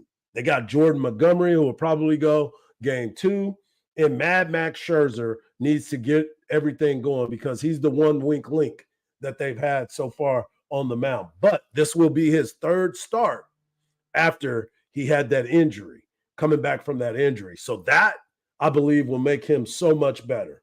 Arizona's ace, Zach Gallen, who was an all-star, along with Carol Leordis Gurriel Jr. and Geraldo Perdomo, the shortstop. Those were all all-stars for them. They got Merrill Kelly that's going to be pitching. He pitched in Japan last year. And Brandon Fadat has been really, really good this postseason. This series is going to be fun. I think both fan bases have gone through a bunch of tough times since the last World Series appearances, 2001, where Arizona beat the Yankees in a Game 7 and actually won it. You saw Greg Swindell's trophy and his jersey that he had on the other night. And then the Rangers' last appearance, well, let's not talk about that, folks. We won't go into that conversation. As I said, I've got the Rangers in 6. I think it's going to be a fun series, and all the fun starts tonight. Before I go, because we got a little bit of time, and I know I'm going to give it over to Trey and BK as they are in at Covert BK getting ready for the lunch segment and having a little fun with my man Norman Watkins. Make sure you can get out there. If you haven't been out to Covert BK, make sure you get out there. You still got time. He'll be out there. You'll enjoy that time out there. This weekend, Dallas Cowboys and the Houston Texans are both coming off of their bye week, and both teams spent the week trying to get better. I promise you that. Cowboys host the Rams at noon in Arlington, and the Texans are headed to Carolina in a matchup of numbers 1, 2, and 3 draft picks that will take the field on Sunday. Cowboys are hopefully trying to figure out how to get that run game going and developing some chemistry with some other receivers of the Cowboys. CeeDee Lamb is becoming that number one that everybody thought he was going to be. But where's Gallup and Brandon Cooks? What are they going to be? The running game has been uneventful so far. And to be honest with you, Tony Pollard doesn't seem to be the back that everybody thought he was going to be. He's still good. But let's be honest, he hasn't taken that part of being the number one back by far. It's been a little bit different. You start looking at the defense and what they're going to need it to do, and the defense has to get better against the Rams. The Rams don't really have a running game, but they definitely have Cooper Kupp, who is back and looking like the old Cooper Kupp. And then they got the Cooper Kupp starter kit in Puka Nacua, who has got 58 receptions, 752 yards, 2 touchdowns, and he has 13 yards per reception. So if they don't have a run game and they're going to go one-dimensional, the Dallas Cowboys defense is going to have to get better. Matthew Stafford will challenge that secondary. The Cowboys secondary, who without Trayvon Diggs has looked vulnerable. Stephon Gilmore has made some plays. DeRon Bland definitely has made some plays, but they have been giving up a lot of passing yards. Cowboys are favored by 6, so we will see what will happen with that. The Houston Texans travel to take on the Carolina Panthers. As I said, the Panthers are 3-3. The Texans are 3-3, and they're a little bit ahead of schedule. And C.J. Stroud have been putting up some really good numbers so far, and he's getting more comfortable every snap that he takes. Nico Collins is starting to get really busy. Tank Dell of U of H is continuously getting better. Damian Pierce needs to get the running game going a little bit more. And, of course, Dalton Schultz is becoming that safety blanket that C.J. Stroud needs. On the defensive side, D'Amico Ryans is having fun with the talent that he's got because he's inherited some good players, but he's also drafted some good players. They do need to improve in some areas, and they need to continue to work on that camaraderie that you need with a new defensive scheme. The Bryce Young, C.J. Stroud conversation will intensify this week. The Panthers are 0-6. Bryce Young is struggling. He has no O-line, guys. He has no O-line. If you ever watched him play, you see that my man is running for his life. And he's a little guy. He's a little fella, too. So there's a lot that is left to be desired. Frank Reich, I don't even know what his situation is going to be. Earlier in the year, he was talking about having conversations with the owner every single week, making it sound like it was a very uncomfortable situation. So I'll see what it's going to look like, but it does not look that great as of right now. But we shall see. I'm looking forward to this game because C.J. Stroud is playing ranks in the top 10 in yards as a quarterback at 1,660 and 9 touchdowns and 1 interception. He had his consecutive attempt streak snapped 2 weeks ago before the bye week when he threw that interception. Bryce Young has thrown for 967 yards, 6 touchdowns, but he has thrown 4 picks. This should be a fun game to watch, but as a Cowboy fan and a Texan fan, you can be both. It's like you can support both of your teams because they're on the other side. I'm not a huge Texan fan, but I am a huge C.J. Stroud fan. So I look forward to seeing what he and the rest of those Texans do this weekend. Obviously, the Cowboys will be my focus. MLB baseball, the World Series will be my focus as well. But most importantly, I'll be looking at this Texas Longhorn football team with Maalik Murphy making his first start as the quarterback at the University of Texas. I know the energy is going to be at a next level, and I know that the fans are going to be excited about it. But just understand this. Be patient, be understanding, and watch the game open-mindedly. Because don't think that you're going to be out there, oh, my God, we need to pull him out of the game. He needs to get out of there. Or you're going to be like, uh-oh, we got a quarterback controversy. Either way, just watch the game, let things develop. And the one question that was always being asked, how long was the leash on Malik in these situations. And I actually kind of like what Sark's answer was. Perfect world. He finds rhythm, stays hot, and plays a great 4 quarters, and that's the way the game goes. But the reality of it is most football games don't go that way.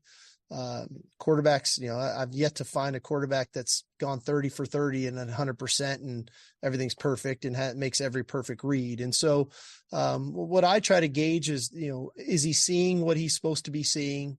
Are his eyes where they're supposed to be? Can he get fooled on coverages? Of course he can. Can he get fooled on RPOs? Of course he can.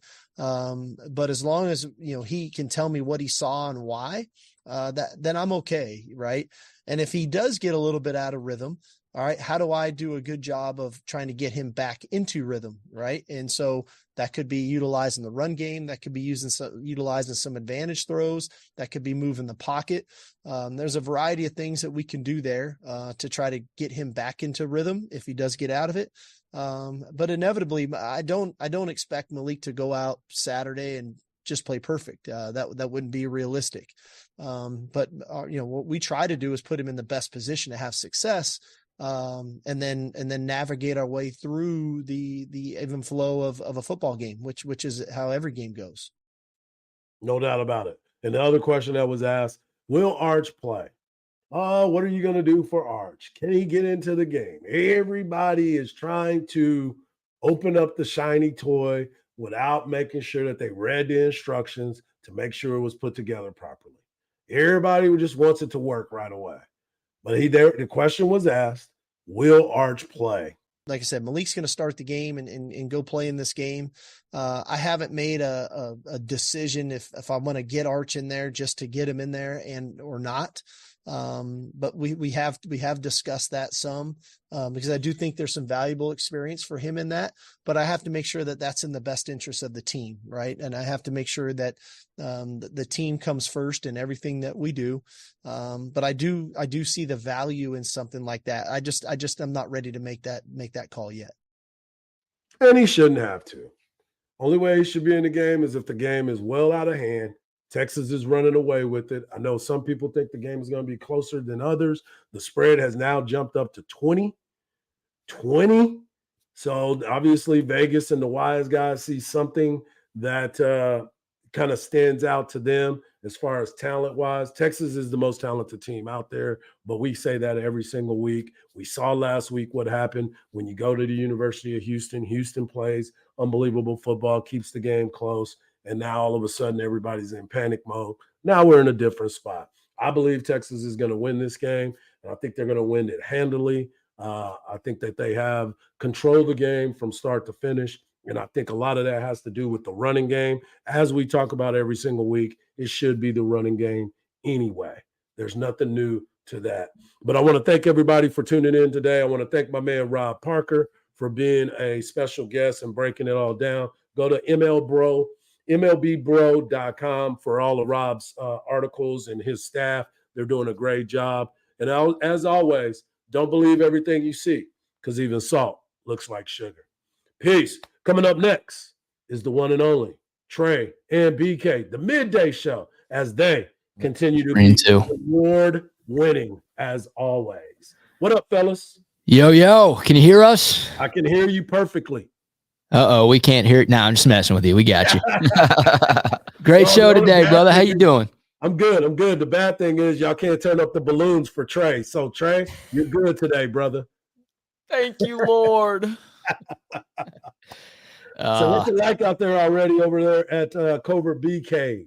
Oh, this place is crawling with chicks, dude. It is insane.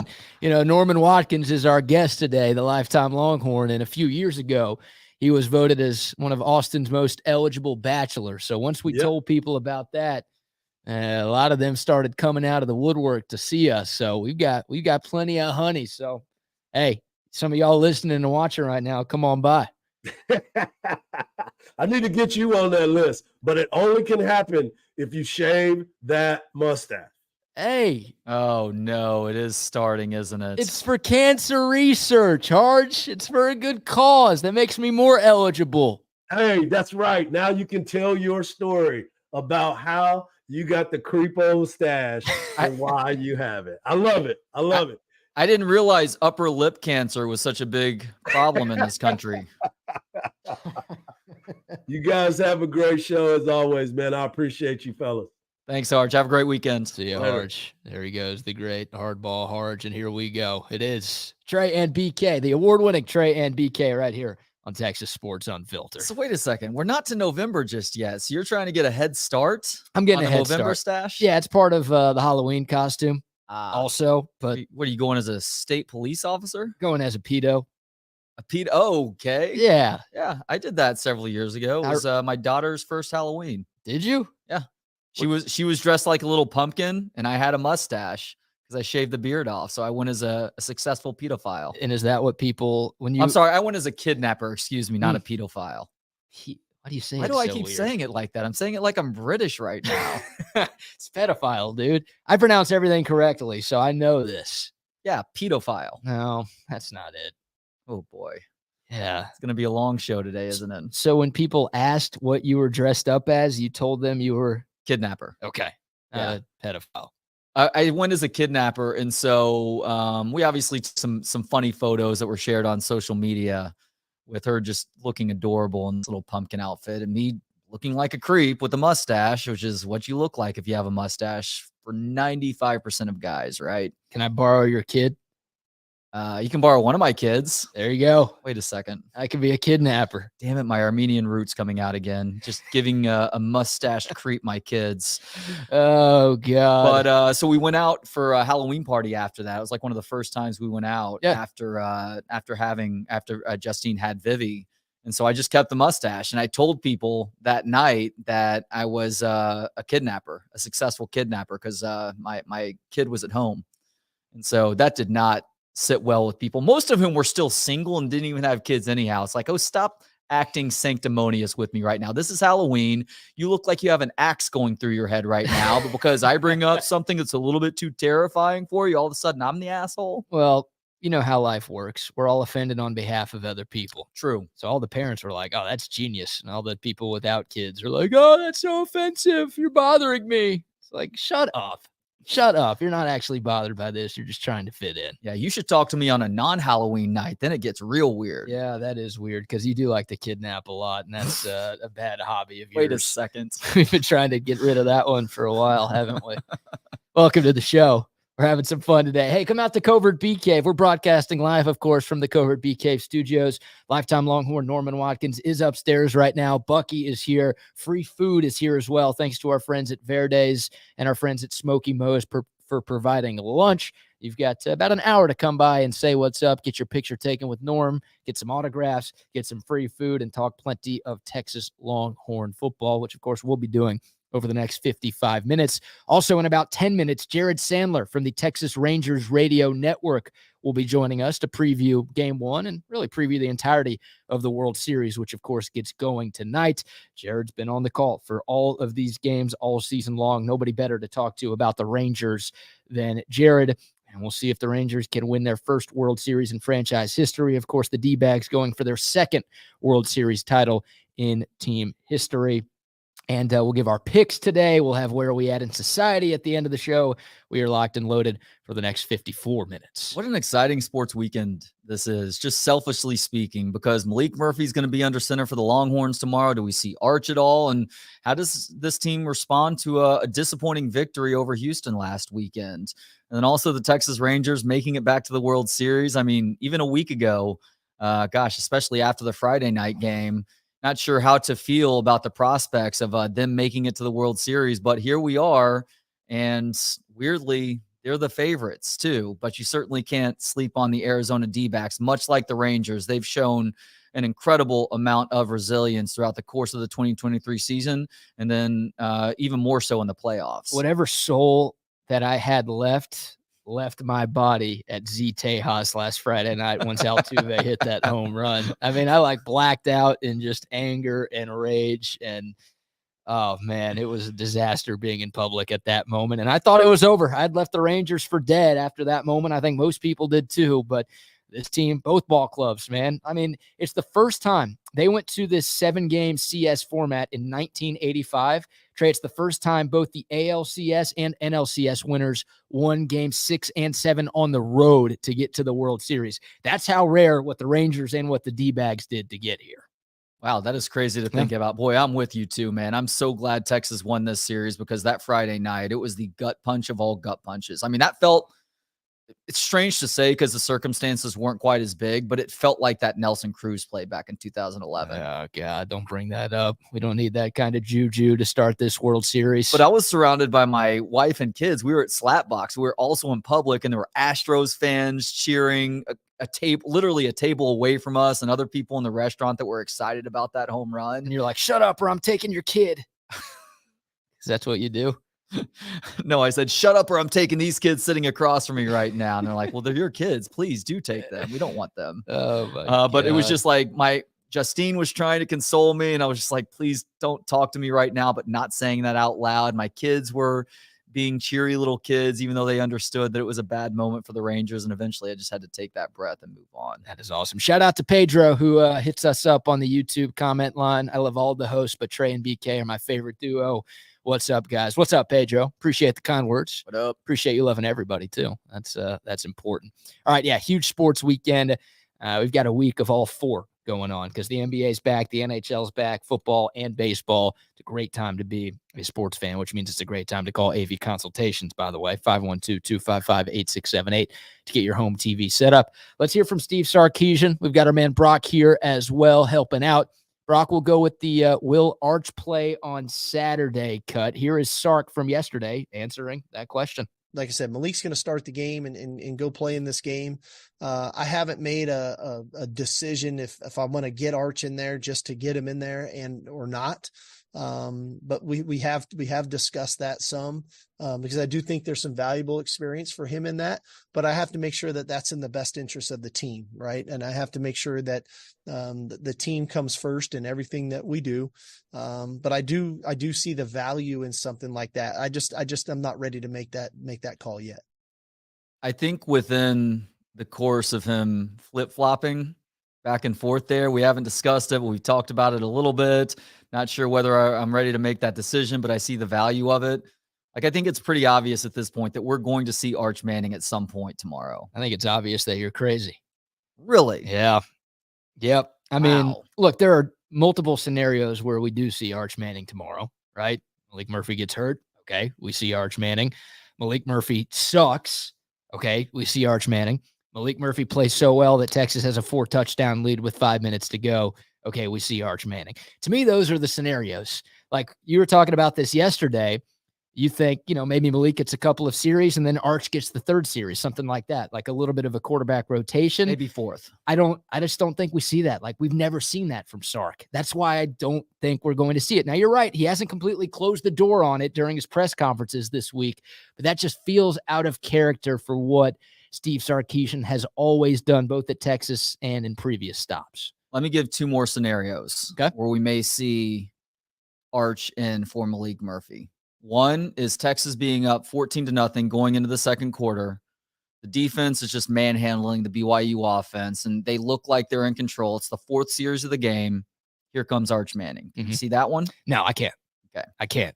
And then the other scenario is Maalik Murphy just playing in a middling sort of manner, and this being a close game going into halftime where maybe they do try to provide a little bit of a spark. So Maalik Murphy's not playing terribly, but he isn't doing what he needs to help this team to be out on front by a couple of scores at halftime.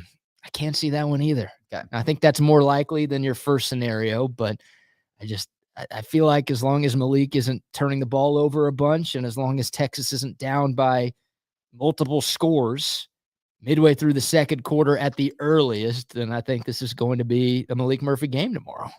Does it make a difference if you were to consider Quinn Ewers as a guy who's not necessarily week to week with that shoulder injury, but likely going to miss a big chunk of, if not the rest of the regular season? It doesn't. I would understand how maybe some Texas fans' minds would be changed with that knowledge, but no, I mean, I expect Sark to ride it out with Maalik Murphy. and see if it works, not only tomorrow, but also for the rest of the season, if that's what is required. History is on your side. Yeah. So if anybody is speaking rationally and logically right now, it's you, but sometimes you have to get real weird with these things. And with the quarterback situation where neither guy has any experience, you need to take the steps in this game if you see the opportunity, and it could be for good or for bad, to get him in there, even if for a couple of series when it counts a little bit more versus in mop-up duty. Forget Hardge for a second. What's your confidence level in just Maalik Murphy going out there and playing well tomorrow?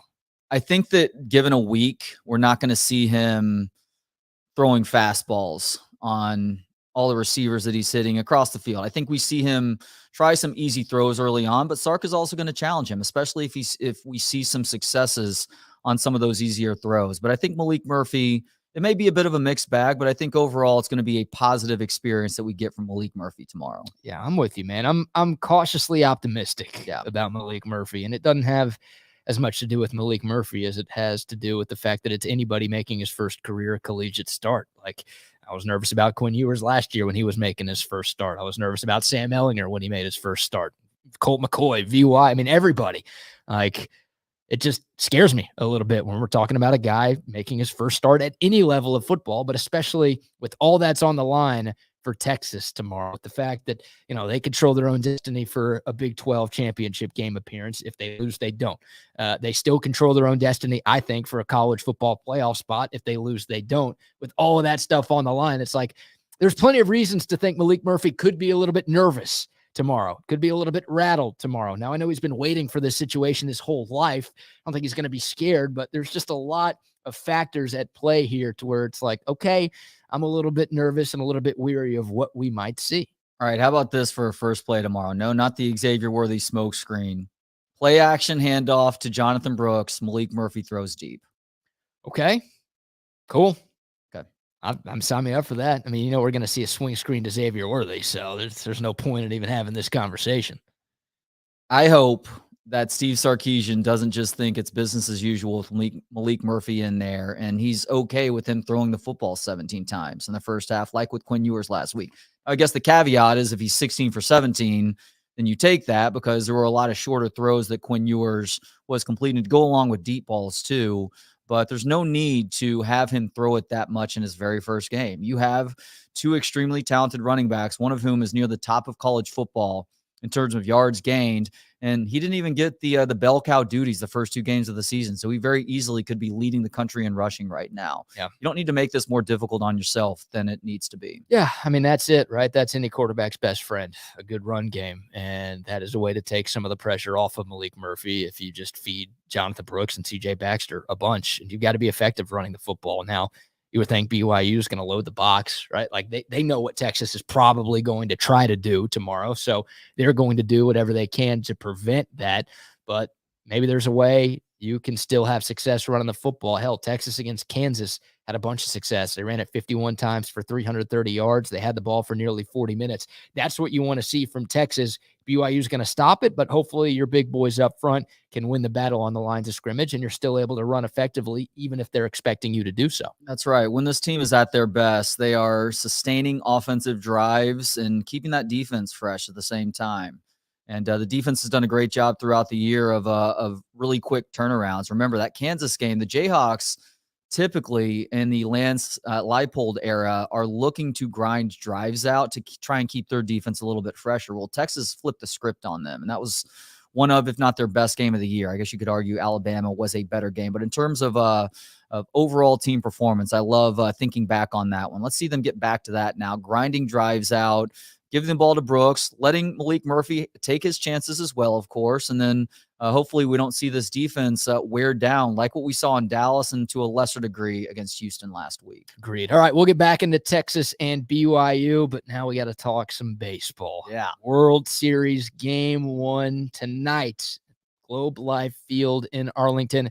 And joining us now to talk all about tonight's game and the entirety of the World Series is our guy, Jared Sandler from the Texas Rangers Radio Network. What's up, Jared?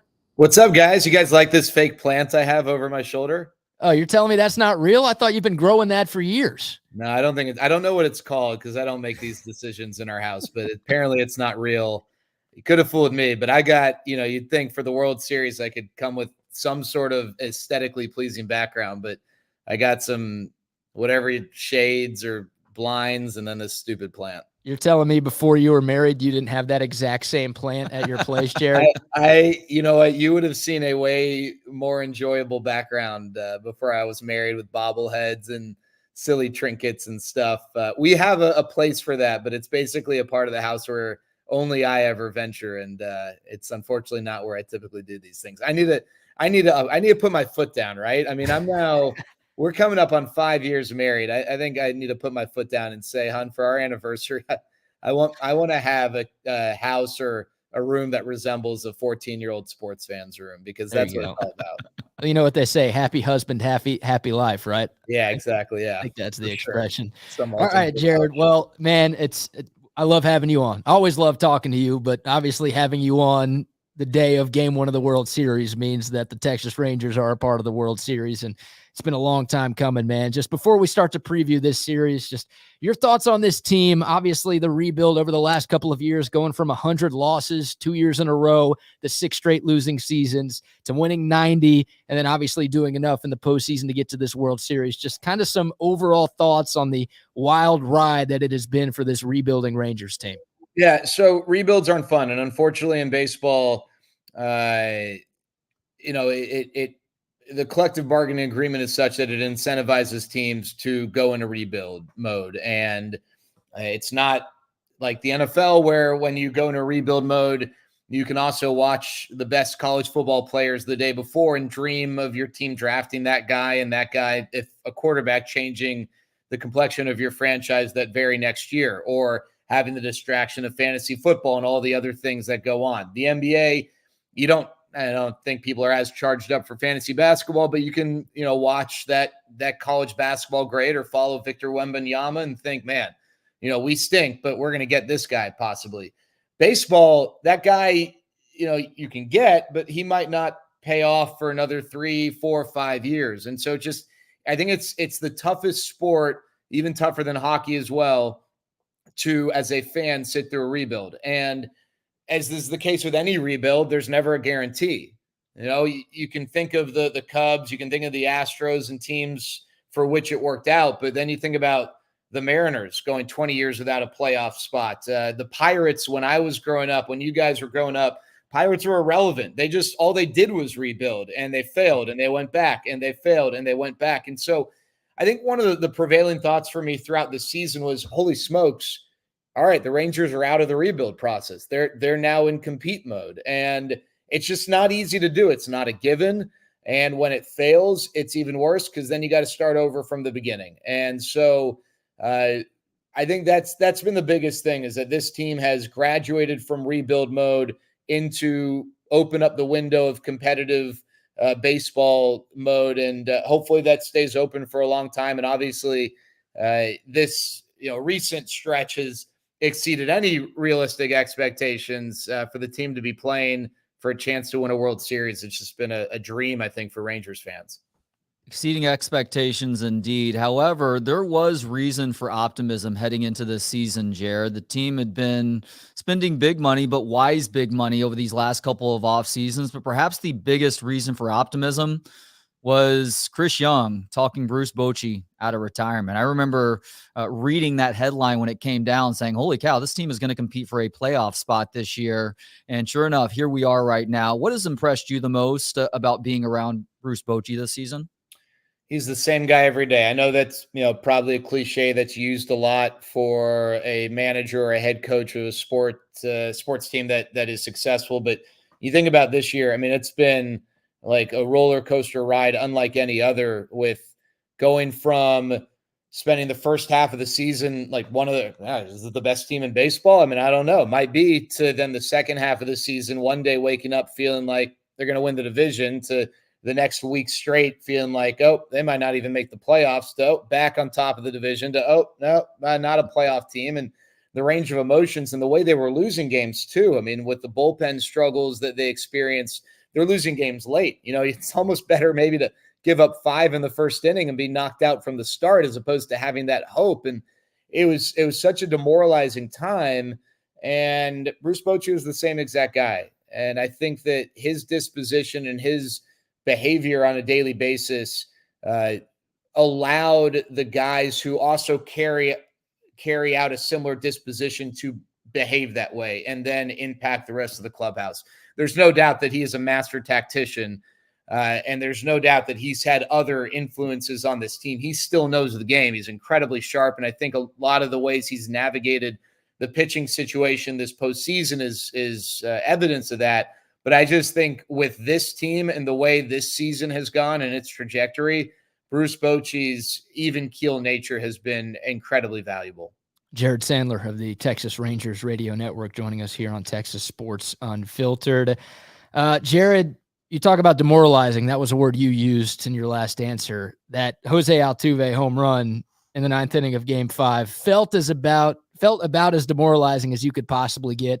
And I'll be honest, I thought the series was over after that game. Like, I know how good the Rangers have been on the road. I know how bad the Astros had been at home, but it doesn't feel like that's the type of gut punch that you can bounce back from.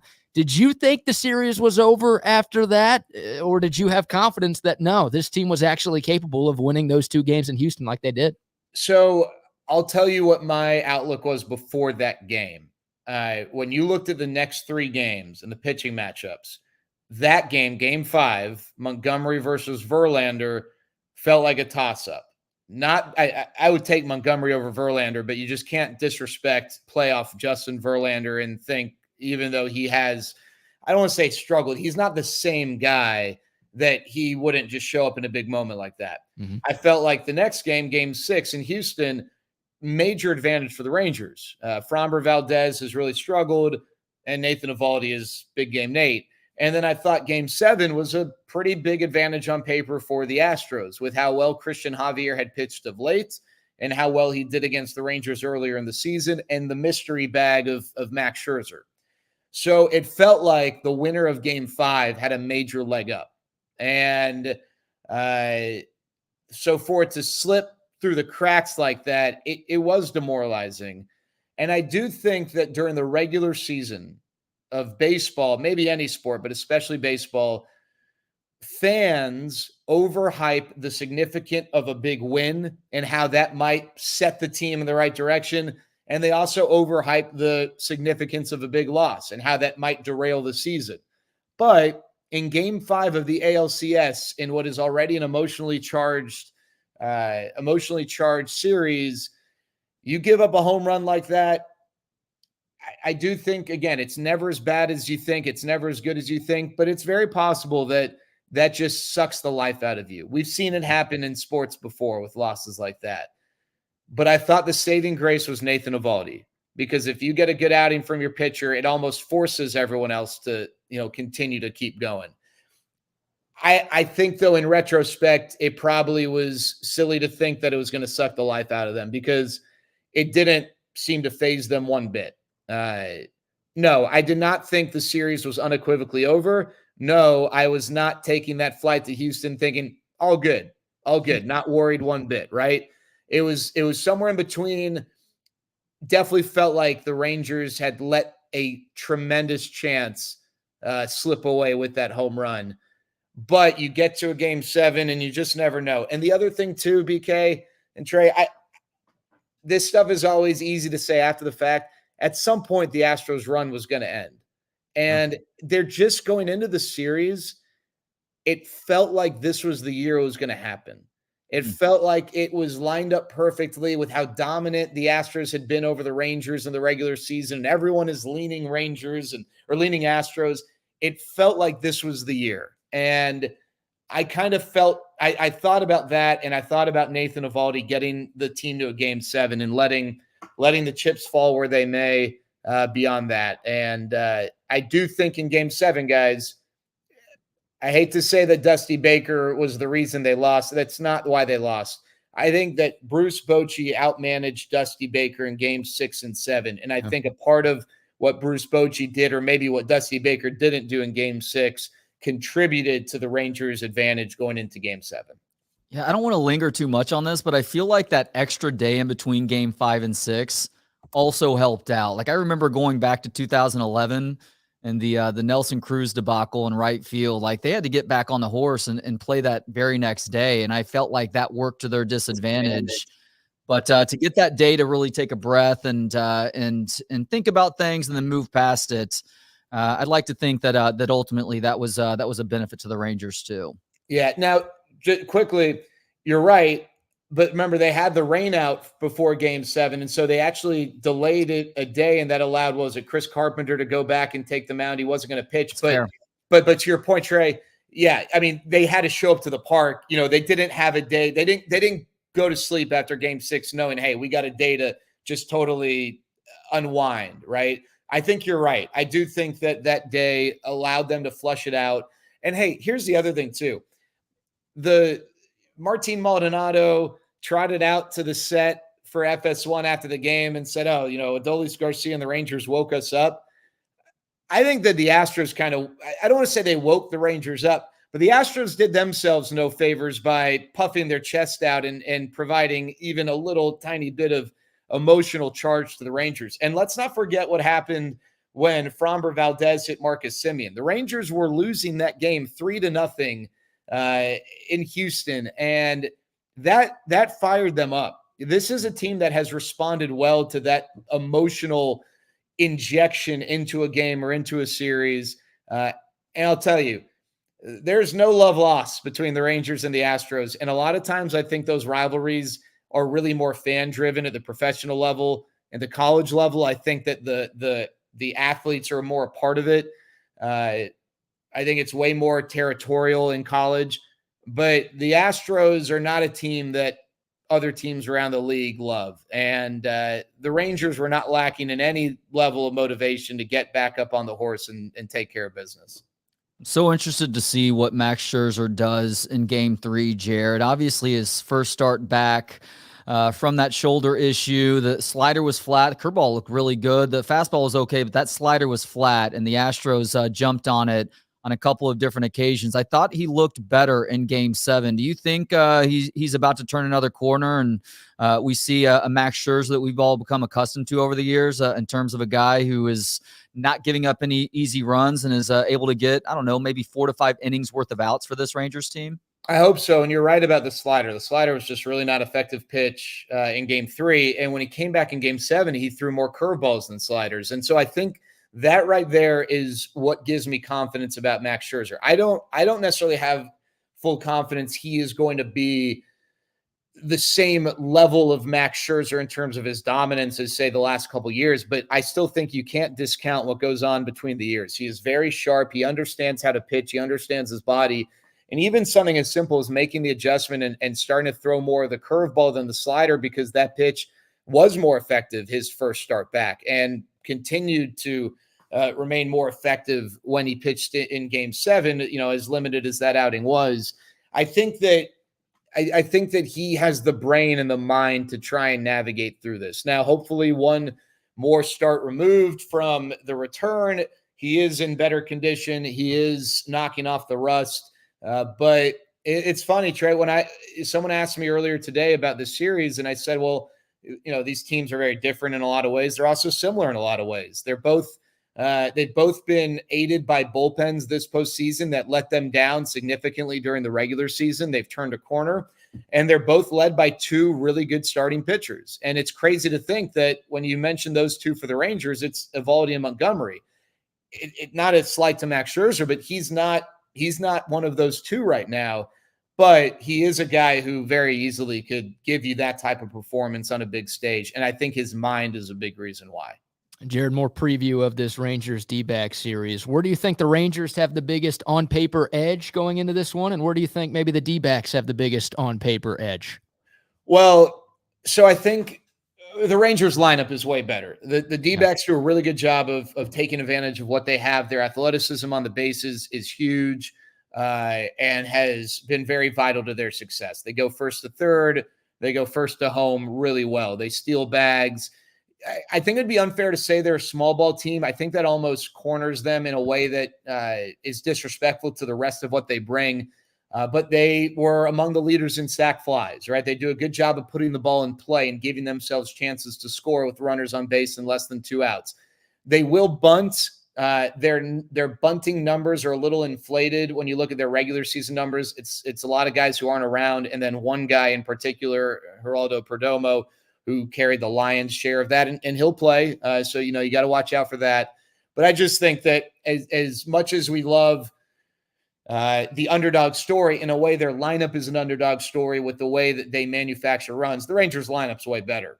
I think where the Diamondbacks have the edge is that they've got a deeper bullpen. I don't know that their back three are necessarily unequivocally better. Kevin Ginkel, Ryan Thompson, and Paul Sewald have been outstanding, but so have Josh Sborz, Aroldis Chapman, Jose Leclerc.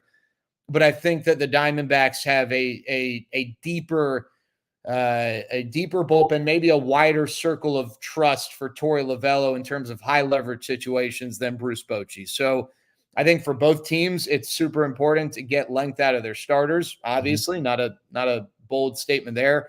I think it might be a little bit more important for the Rangers just because I don't think their bullpen is as deep with high leverage arms as maybe Arizona's comfortable using at this time. Are you surprised at all at Josh Sbor's postseason success so far, Jared? No, I'm not.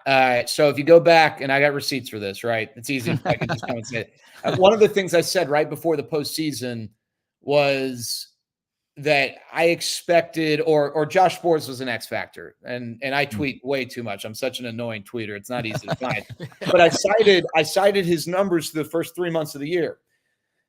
Through the first 3 months of the season, you take all relievers in baseball. Josh Sborz was best in Major League Baseball among relievers at lowest OPS yielded, second in whiff rate. And I think second or third in batting average against. Those aren't numbers over a week. Those aren't numbers over even a month. Those are 3 months worth of numbers, and you can't just luck into that, right? You can luck into a good ERA for 3 months as a reliever, right? You can't luck into those numbers. He got hurt, tried to pitch through it, was awful. Came back, probably wasn't all the way back. He had enough juice, had a good 8 outing stretch, and then was, the injury popped back up. It was a hamstring that turned into an ankle for compensation. And they just shut him down and said, we're not going to get you back on there until you're right. They couldn't afford to because they needed good innings from the bullpen, but they also needed to get him right. He is a guy who, when he is healthy, and he appears to be healthy, he is very, very, very good. And so I thought he was an X factor because we didn't know. It was similar to Nathan Eovaldi. You weren't sure what level of health you were going to get. Eovaldi's situation a little bit different, but if you got healthy Josh Sborz, that guy the first 3 months of the season was unreal, and they've gotten that guy back. Didn't know that you were going to get that guy for sure, but he has been that guy, and he has been, to me, maybe the biggest unsung hero a part of this run. Jared Sandler of the Texas Rangers Radio Network joining us here for a few more minutes. And Jared, like us, I mean, Trey and I both grew up in the Metroplex, grew up rooting for the Rangers. You're the same boat. You were obviously a fan in 2010 and 2011, the last time this team was really, really good. But now for you, both as a fan, but also as an employee of the team, just on a personal level, man, how cool is it that you're about to be a part of some World Series broadcasts? Well, yeah, I mean, it's a dream, right? I think really, guys, Eric Nadel has meant so much to so many people who care so deeply about this organization. And most of his career of 45 years has been spent broadcasting bad baseball. Now, the last 13 or so years, it's been really good. Obviously, the 6-year window within that, not so much, but 2010 through 2016, really good teams, even if some of those teams disappointed in various ways. And then this year, again, back on that competitive horse. But I know 2011 eats at all Rangers fans, and I know it eats at him in particularly. And I'm excited that he's getting another chance to do this because, at his age, I know that we've had conversations. He didn't know that he would definitely get this chance again, right? So I'm super happy for him, and I'm super happy for all Rangers fans. It's not easy rooting for an organization that's never won, right? You can't fall back on that, or maybe they've won, but never in your lifetime. Like, everyone wants to have one that they can kind of call their own. Well, this organization's not ever won at all, but there are people who sports for them is a distraction, and that's it, and that's fine. There are people for whom sports means something more to them. Maybe it's just because they're so passionate about it. Maybe it connects them to loved ones who are there, loved ones who are no longer with us. And I just heard from so many different Rangers fans about what this run has meant. And it's been really, really cool to hear that because it reminds you after 6 years of indifference and irrelevance, really, of what this team can do and what it can mean to people. For me, this is incredibly special. I'm having a tough time putting this all into words. I've been asked this question a bunch. I'm trying to enjoy every moment. This is, I feel like, the last thing on my sports to-do list. This is the last of my favorite teams to win. And obviously this one is the one that means the most to me because of the connection. And I think about the people, part of the organization who work so hard for this. And 4 more wins, guys. I can't tell you what level of emotion there will be if the Rangers can cross that finish line. Oh boy, just starting to think about it gives you chills. Jared, obviously Marcus Semien was such an important part of this Rangers lineup throughout the season, and his bat has been relatively quiet up to this point in the postseason. Have you seen signs that it's starting to click for Marcus Semien at the plate to where maybe we see this guy really setting the table like he did all year long at the top of this Rangers lineup? Yeah, I do. I think if you go back to his last game, so he did well in game 6. Everyone kind of did. But if you go back to game 7, I think the discipline, the patience at the plate, he's not a guy who's going to, be a 12% walk guy, right? No one's confusing Marcus Semien with Juan Soto, but, and I think it's always easy to get upset at a guy for swinging at the first pitch when they pop out, but then we always forget all the production they have when swinging at the first pitch, and that's Marcus. Marcus has a ton of success swinging at the first pitch. It just looks ugly when he's not going well, but I think, not every first pitch swing is equal, right? I don't like when people are like, oh, well, yeah, no, he's great at swinging at the first pitch, so let him be. No. It's about swinging at the right first pitch. Right? It's Corey Seager does such a good job of this. For the most part, Corey Seager will swing at the first pitch when it's in the zone. He does a really good job of laying off the first pitch if it's not a good pitch to hit. And Marcus at times this year has gotten caught up in just getting first pitch swing happy. But I think the plate discipline that he started to demonstrate over the last couple of games to me was really encouraging. Now, credit the Astros too. They did an exceptional job of executing a game plan, forcing Marcus to attack pitches over the outside part of the plate. I imagine Arizona will do the same. He's going to have to make those adjustments, but he's got to do a better job of making life easier on himself by not swinging at bad pitches. And I thought he did a better job of that over the last 2 games. Jared, last thing before we let you go, it's a question from one of our viewers on YouTube. What's your favorite Creed song?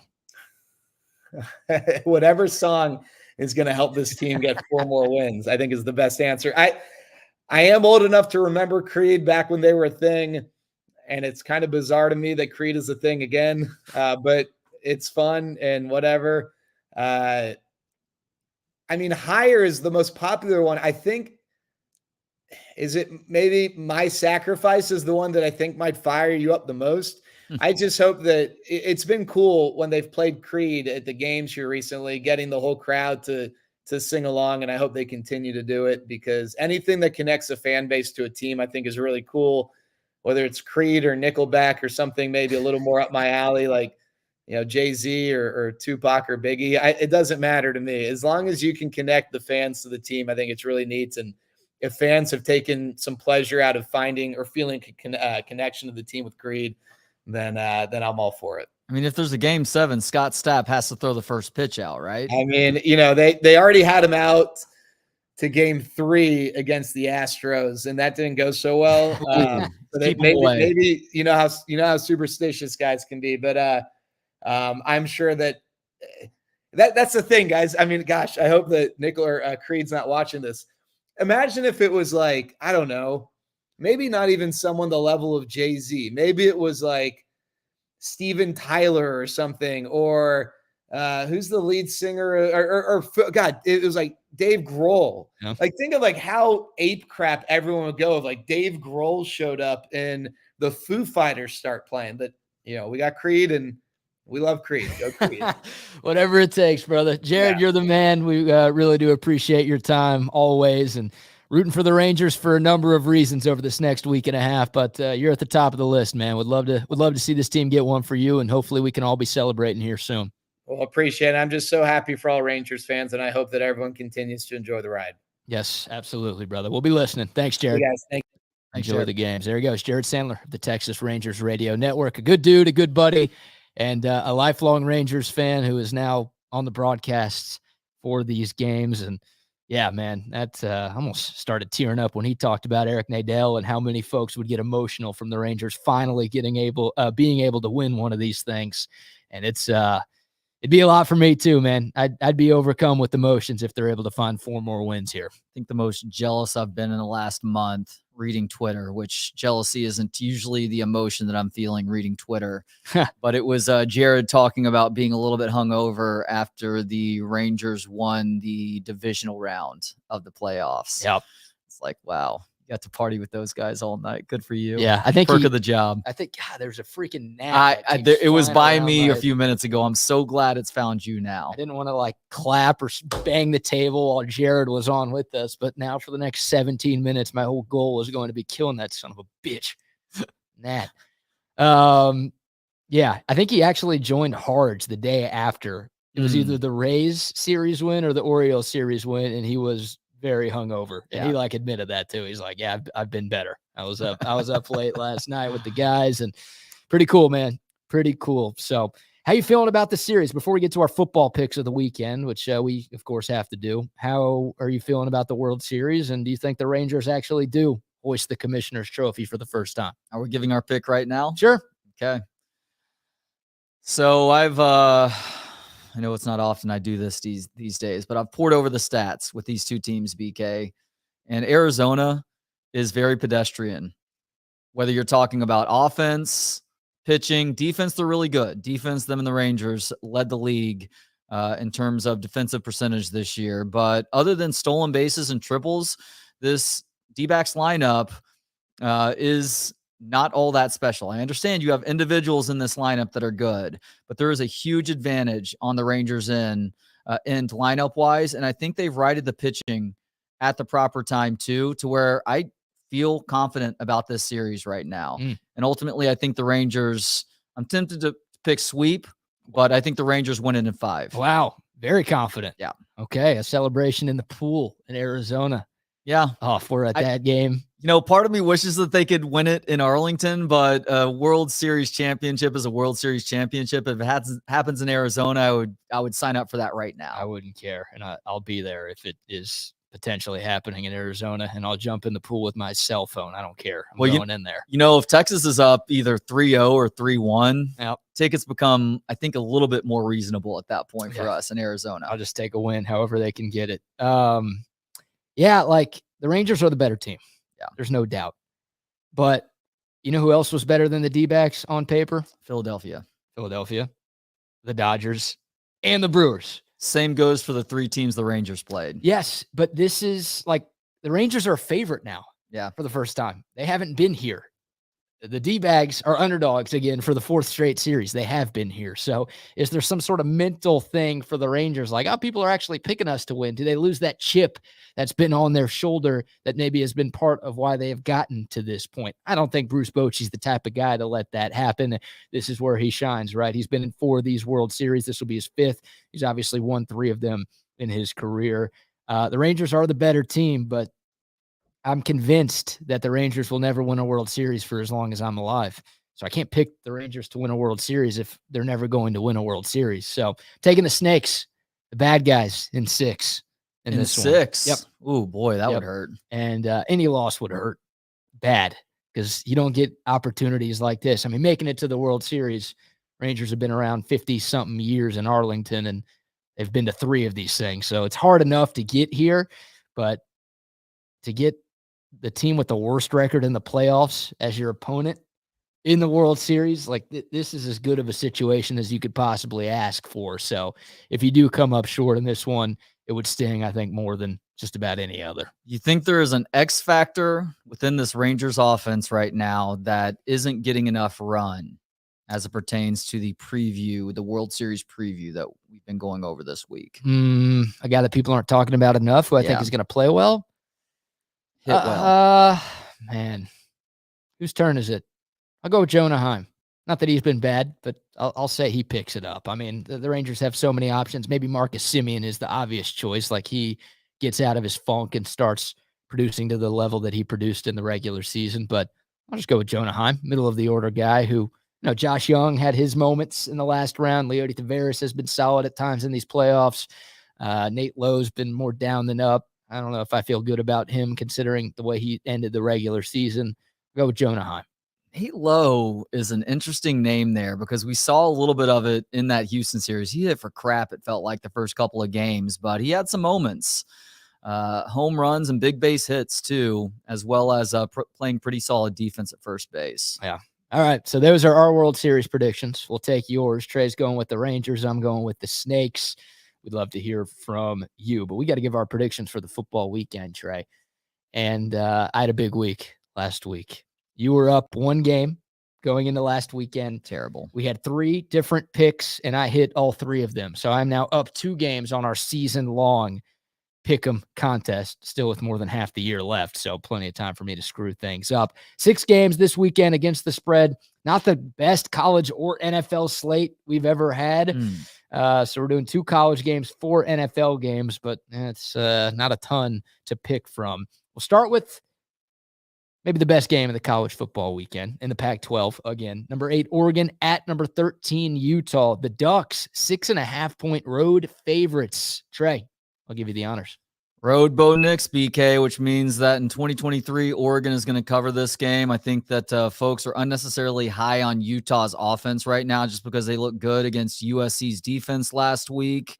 I like Jaquindon Jackson more than anything else on that Utah offense, but ultimately I see Oregon who had a bit of an emotional letdown last weekend, bouncing back in a resounding manner and winning this one by double digits. All right, we're on opposite sides here. Feels like home teams in the Pac-12 have won way more often than not. I just don't like betting against Utah, especially in Salt Lake at Rice Eccles. So, I don't feel great about this one, but I'll take Utah covering the 6.5. Texas and BYU. That's our last college game. It's only one other ranked game, and it's Duke and Louisville. And unless we're talking basketball, I don't give a shit. Texas now a 20-point favorite. Oh, that went up by a point. I'm telling you, man, it was 19 when I woke up this morning. It is 20 right now. I'll go first. I'm taking Texas to win, but that's too many points. I'll take BYU plus the 20, but the Longhorns to get the dub. What say you? I think I'm with you on that one. All week long, and I think even in the pick that I gave you a little bit earlier, I had Texas winning by 21, but I'm nervous doing that with a first-time starting quarterback, the possibility of seeing Hardge too, and I don't think Texas is necessarily looking to blow the doors off of this team, whereas they're much more keen on taking care of business. So Texas probably wins it by somewhere in the 17-point range, which obviously falls below 20. Okay. Cowboys and Rams onto the NFL. Cowboys back in action after the bye week. This game is in Arlington. The Cowboys, of course, beat the other LA team before the open week. Now they welcome the Rams to town. Who you got? What's the line in this one? 6. 6-point favorites of the Cowboys. Yes. I think the week off helps them. The Cowboys winning this one probably by the touchdown. Full touchdown and extra point. We're opposite ends here, too. I'm going to take the Cowboys to win, but I think the Rams keep it close, at least closer than 6. So I'll take the Rams plus 6. Texans at Panthers. Matchup of the top 2 picks in the NFL draft. Carolina looking for their first win. Houston a 3-point road favorite. Like that. I guess give me the Texans to cover that because Carolina sucks this year, and they've got problems that aren't easy to fix from week to week. So obviously CJ Stroud has played great, and I think we've seen signs out of this defense as well. Texans win it by 4+. I'm no longer betting against the Texans every week, so I'll join you. Texans -3. Carolina sucks. Bengals at 49ers. Actually a decent Is that a gnat? Yes. I thought I just like had a snot rocket during the show. It's like a gnat right below my nose. I think one of those whiskers that you glued onto your upper lip fell off. Yeah, that might be what that was. Gross. Bengals at Niners. I don't think Brock Purdy's going to play. I don't know if we have anything official. San Francisco's obviously lost 2 in a row. Cincinnati's figured some things out as of late. The Niners, a 4-point home favorite. This is me first, yeah. Wow. Take the Niners. Got him. Nat is dead. See ya, Nat. Probably like 5 more in here. I'll take the Niners. I don't know why. I shouldn't bet on them after what they've done the last 2 weeks, but they're not losing 3 in a row, right? Right? Wrong, at least according to my sports guest, BK. I think this is a big bounce back game for Cincinnati, a team that has really started to figure things out over the last couple of weeks. All right, last but not least, there are only 2 winning record versus winning record games in the NFL. Jags Steelers in Pittsburgh, 5-2 Jacksonville, 4-3 Pittsburgh. The Jags, a 2.5-point road favorite. How does Pittsburgh continue to win games? They're okay defensively. They're not good on offense. Yet here we are, Mike Tomlin once again steering this team into playoff contention. And every time I think that I can believe in the Jags, they let me down. So I guess I've just talked myself into Pittsburgh here, covering that line. God, I hate this one too. Now I'll go different. Okay. I'll go Jacksonville. So we've got 4 different picks this week. Wow. Lots of movement possibly, or it could stay completely even. I just texted you the games that we picked, so we won't have to go back in the archives and figure out who actually picked who. Oh, and you gave me the lines earlier also. Thank you for that. I got you. All right. We've got about 7 minutes left here before we hand things off to Chip and Zay. Our man Brock is here. We've got the recorded Pest Wrangler spot to give you before we get to where we at in society. Shout out to our friends at Pest Wranglers. Pest Wranglers, Pest Wranglers, Pest Wranglers. What are you doing? I'm making a silly commercial like other companies so people will remember our name. But we're not like other companies. Anyone could see that from our 5-star reviews. But how will people remember Pest Wranglers? Well, once they try us, they'll never forget that we are the most effective, reliable, and affordable pest control company. I guess you're right. Pest Wranglers is the best at pest control, wildlife management, termite control. Pest Wranglers. What are you doing? Hey, it couldn't hurt. Pest Wranglers, 512-670-7808, or find us on the web at pestwranglers.com. Where are we at in society today? I thank you to Press Wranglers for their sponsorship of Where We At in Society. It is your daily look at stories that show we as a people are headed in the wrong direction. Very occasionally, I will give you a story that provides a sense of optimism that has us all saying to ourselves, hey, maybe we as a people are starting to figure something out. But sadly, today is not that day. Boy, I love looking you in the eyes as I give that spiel, BK, in person. Give me hope.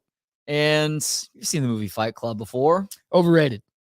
That's right. Because we watched it as part of the old midday movie reviews. That wasn't a yes or a no. You asked me a yes or no question. I probably should have answered it like that. But yes, overrated. Even as somebody who's not that big a fan of Fight Club, you know what the first 2 rules of Fight Club are, correct? Don't talk about Fight Club. Yes. And don't talk about Fight Club. You know the reason why we can't have nice things? And by nice things, I mean fight clubs. AIDS? Because there's a 3rd rule. AIDS certainly wouldn't help if somebody in the fight club is dealing with full-blown AIDS. That would be a problem. Got AIDS. But another reason why we can't have fight clubs on top of people not talking about it is because the 3rd rule of Fight Club should be, I forget what the actual 3rd rule is, but the 3rd rule of Fight Club should be, don't share Fight Club on social media.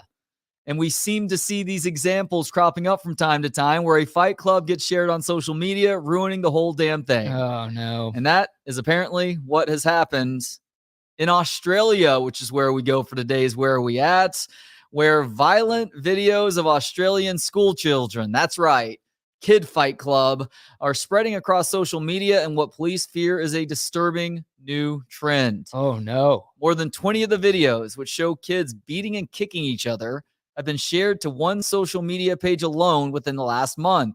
The trend has swept schools across Melbourne with alarming footage showing students throwing others onto the ground, stomping on each other's heads, and kicking them as well. Where is this happening? not at the schools, right? This is just after school. These kids are getting together for their own mini fight club. In most cases, it looks like they're off school grounds, but there are a few examples of kids in the school engaging in fight club. Wow. Are parents betting on this? I guess parents aren't allowed, so there's no adults in there. This is kids on their own? I mean, look, if you're going to have kid fight club, there should be some action being thrown down on that. Kids are gambling on fight club, but if parents catch wind of it and are complete degens, then yeah, they should probably be throwing some coin too. Well, I need an Australian kid. Oh, with the mustache. I don't know if I should be saying that, but I need a plug. I need some lines on this. Yeah. Well, I'm not sure what the lines are. The bigger kid is going to kick the littler kid's butt. If we're talking about elementary school age children. What a mess, dude. This is a real story. This is not an Onion bit. Kid fight club. In one video, 2 students are fighting in a bathroom with one student thrown to the ground as the other looms over and repeatedly punches him. Jeez. Another video shows a boy throwing punches at his victim at least 6 times in a schoolyard before classmates save the kid. Even the St. Albans train station became the site of a brawl, with the footage showing a female student dragging another girl across the ground, cat fight, by her dreadlocks as the victim screams for help. Are we sure this is a fight club, or are these just a bunch of kids getting in fights because they hate each other?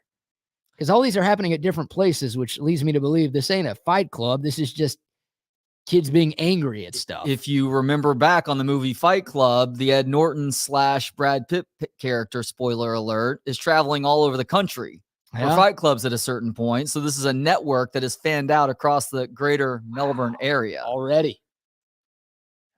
We're going to see a bunch of kids fighting at the Australian Open next year in the stands. Well, the alternative to that is what has been happening at the U.S. Open the last few years, where they have these privacy tents for people who need to get away from the crowd. Yeah, more gnats. God. More gnats. People who are given the option of getting away from crowds and are just turning them into love shacks.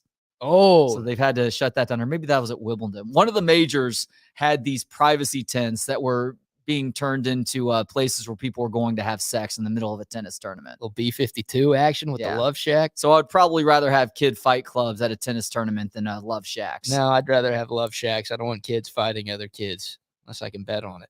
Well, just kidding. You should come to my place or not on a Saturday evening, because I pit my 2 kids against one another, and Justine and I are throwing money down. God, you shouldn't say that, but I'm glad you did. Our guy Brock commenting on YouTube. That's this Brock. If we started a fight club, do you think we can get it sponsored? Oh, yeah. Yeah. We got great salespeople here at Texas Sports Unfiltered. I mean, I feel like that one is ripe for Tom McKay and audio-visual consultations. I think so. Text on the Coda text line 512-222-9328. Overrated? What in the flying F is wrong with you? One of the best movies. Yeah, it's a polarizing take for sure. I don't know. It didn't do it for me, man. The twist was like, I know it's a movie and it's not based on a true story and it's not supposed to be realistic, but the twist was too unrealistic for me to actually be down with it. I mean, folks, look at this guy. He's more a fan of movies that showcase kids. No. I hate movies with kids. You know that. I hate movies told from a kid's point of view.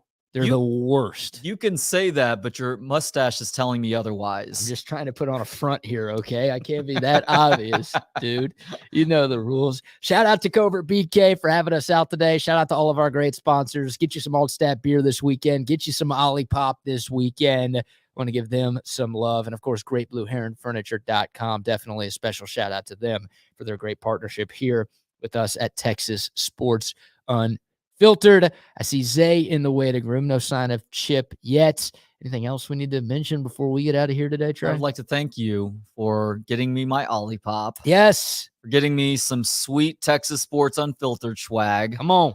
For getting me my Sue Patrick Longhorn shirt. And did you give me the ticket? No. You didn't give me the ticket. No. Rangers winning the World Series ticket that pays 70-1 if they win it. That's staying where it is until it either goes in the trash or it goes to me when I fly to Vegas and cash it myself. Oh boy, always keeping at least one of my things hostage, aren't you? Yeah, that one it's for both of us. Me holding on.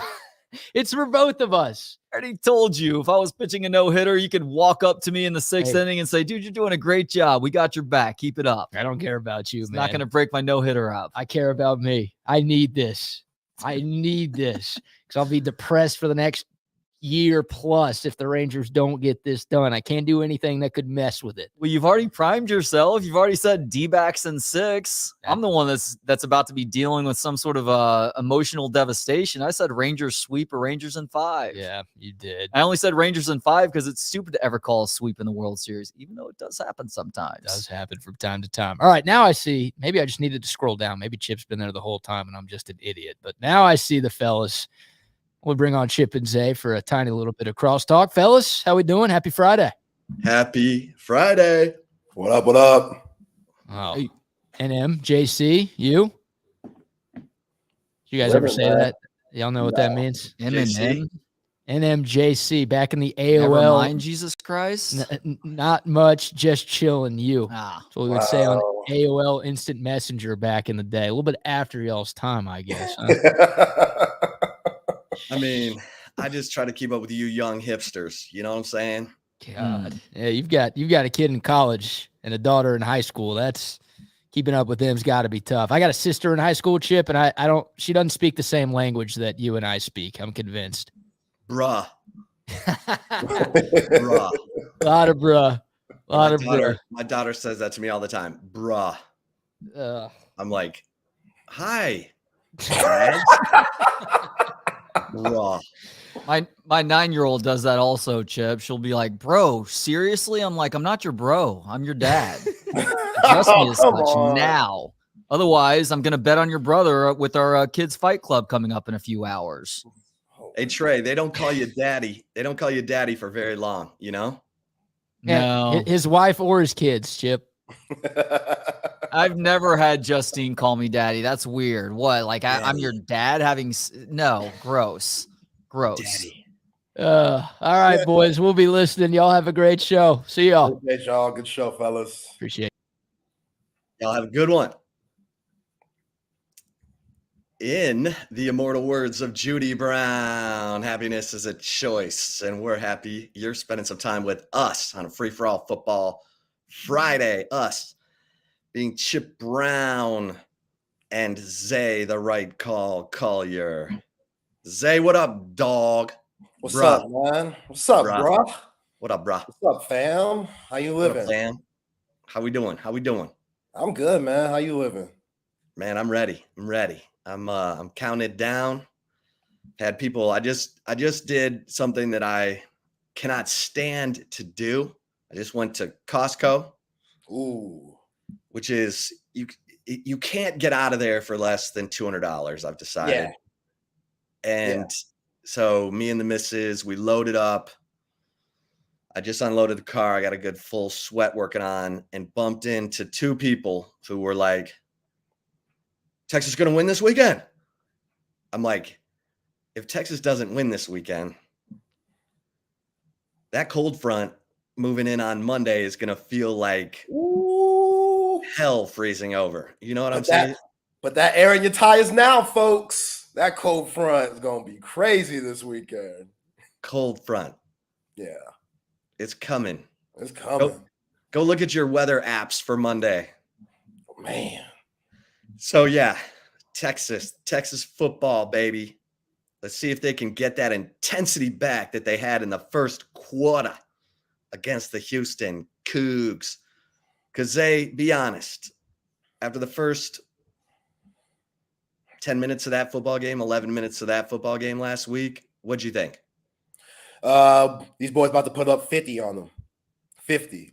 The defense, we'll see what that goes. But, yeah, Quinn Ewers, we going for 400 yards. Jonathan I thought I was going to look like a genius because I think I was the only one who said 52-17 or something. I said they would get to 50. Yeah, it felt that way. It really did. They had 21 in the first quarter. Easy 21. Whatever, 21 early second quarter. Yeah. But so, hey, I blame Sark for that, man. Got to read the game. That fake freaking field goal to burn Auburn. Sideshow Bob. I mean, nice juke move, Bert, but sorry, you didn't get the yardage. Yeah, blame Sarkeesian. Bert put a move on. He showed some wiggle. He did. Yeah, I agree. Bert did his best. I did blame Sark. Like, it's on Sark. Sark can't have any of those type of issues moving forward. I get it. You want to put up 50. He was trying to make people like you happy that called that 50 ball, and he was trying to run it up for them style points. Now he's doing it for me. Yeah. Man, that would be something. If Steve Sarkeesian ever did something for me, I'd be like, well, Sark, you know, you can have me over for dinner at your mansion. I mean, we can hang out if you want. But I don't think that call's ever coming. I'm just saying. Now, do you ever pay attention to L'Oreal Sarkeesian's Instagram? Yes, absolutely. She be showing out every week. Yeah, she's a fashionista. Oh, man, it's ridiculous. Now, like she goes to Milan, per se, Hilton. She goes to Milan. She's like, does she have a fashion line? Is she involved in marketing fashion? Is she a fashion influencer? Do we know? I want to say she's all the above. I don't know the details, but I think she's always going overseas and doing big things in fashion. And yeah, she shows out every game day. Even though some of y'all think that Sark needs to get a new wardrobe, she be having him flyer than he's ever been in his life. And yeah, I still don't know how he backed that. Like, the man must have game. Say what you want about the money and stuff. Everybody's gonna think, yeah, it's because of the money. For a sister like that, Chip, you gotta have a little bit of game. I don't give a damn how much money you got. You gotta have a little bit of game, and Sark's got that for sure. But yeah, that dude. I remember watching that Pivot podcast with Fred Taylor and Ryan Clark and those guys, and they were letting him know when they interviewed him that, dude, we don't know how you did it, but you clearly got your head on straight at this point of your life. And yeah, man, if that keeps Sark going, everybody knows a good woman by your side can keep any man going. And it looks like Sark, he got him one with somebody who's already been through a marriage and has kids and stuff from his previous one. Like, it looks like him and L'Oreal have got a good thing working there. All right, so we're going to have like a little show prep question right here live on the air. Should we have a Coda text line question of the day? Yeah, we can do that. I'm good with that. You got any suggestions? What? It could be anything. You could make it a per se Hilton question. You could make it a whatever you want. Yeah, bet. I'll find whatever. Just hit us up on the Coda text line, 512-222-9328, and we'll get it popping. I'll find some questions, see if the good people throw some good stuff at us. Should we throw out, I always, when we got like a quarterback change, we could say something like, biggest concern going into the game, biggest concern going into Saturday's game. That's kind of a straightforward football question. Yeah. Yeah, I believe in the people. They'll find something creative, and I'll try to swift through whatever we got here. And, yeah, I'll throw something back at us. But, all right. Coda text line, 512-222-9328.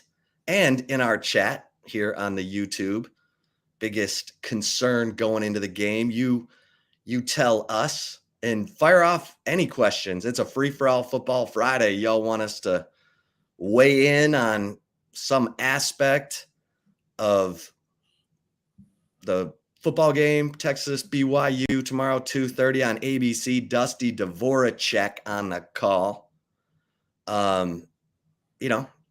Get in the chat. It's Friday. Let's get after it. Zay's here. I'm here. We're ready. Zay's got good energy. He's not doomsaying today. It's a long show. It's a long show. Long show. You be getting me going and stuff, and you There be could be some triggering doom. all things. Yeah, There man. could be, It's a long some show. doomsday in here. Yeah. There could be I feel better with Baker Mayfield losing, I want to say 4 out of the last 5.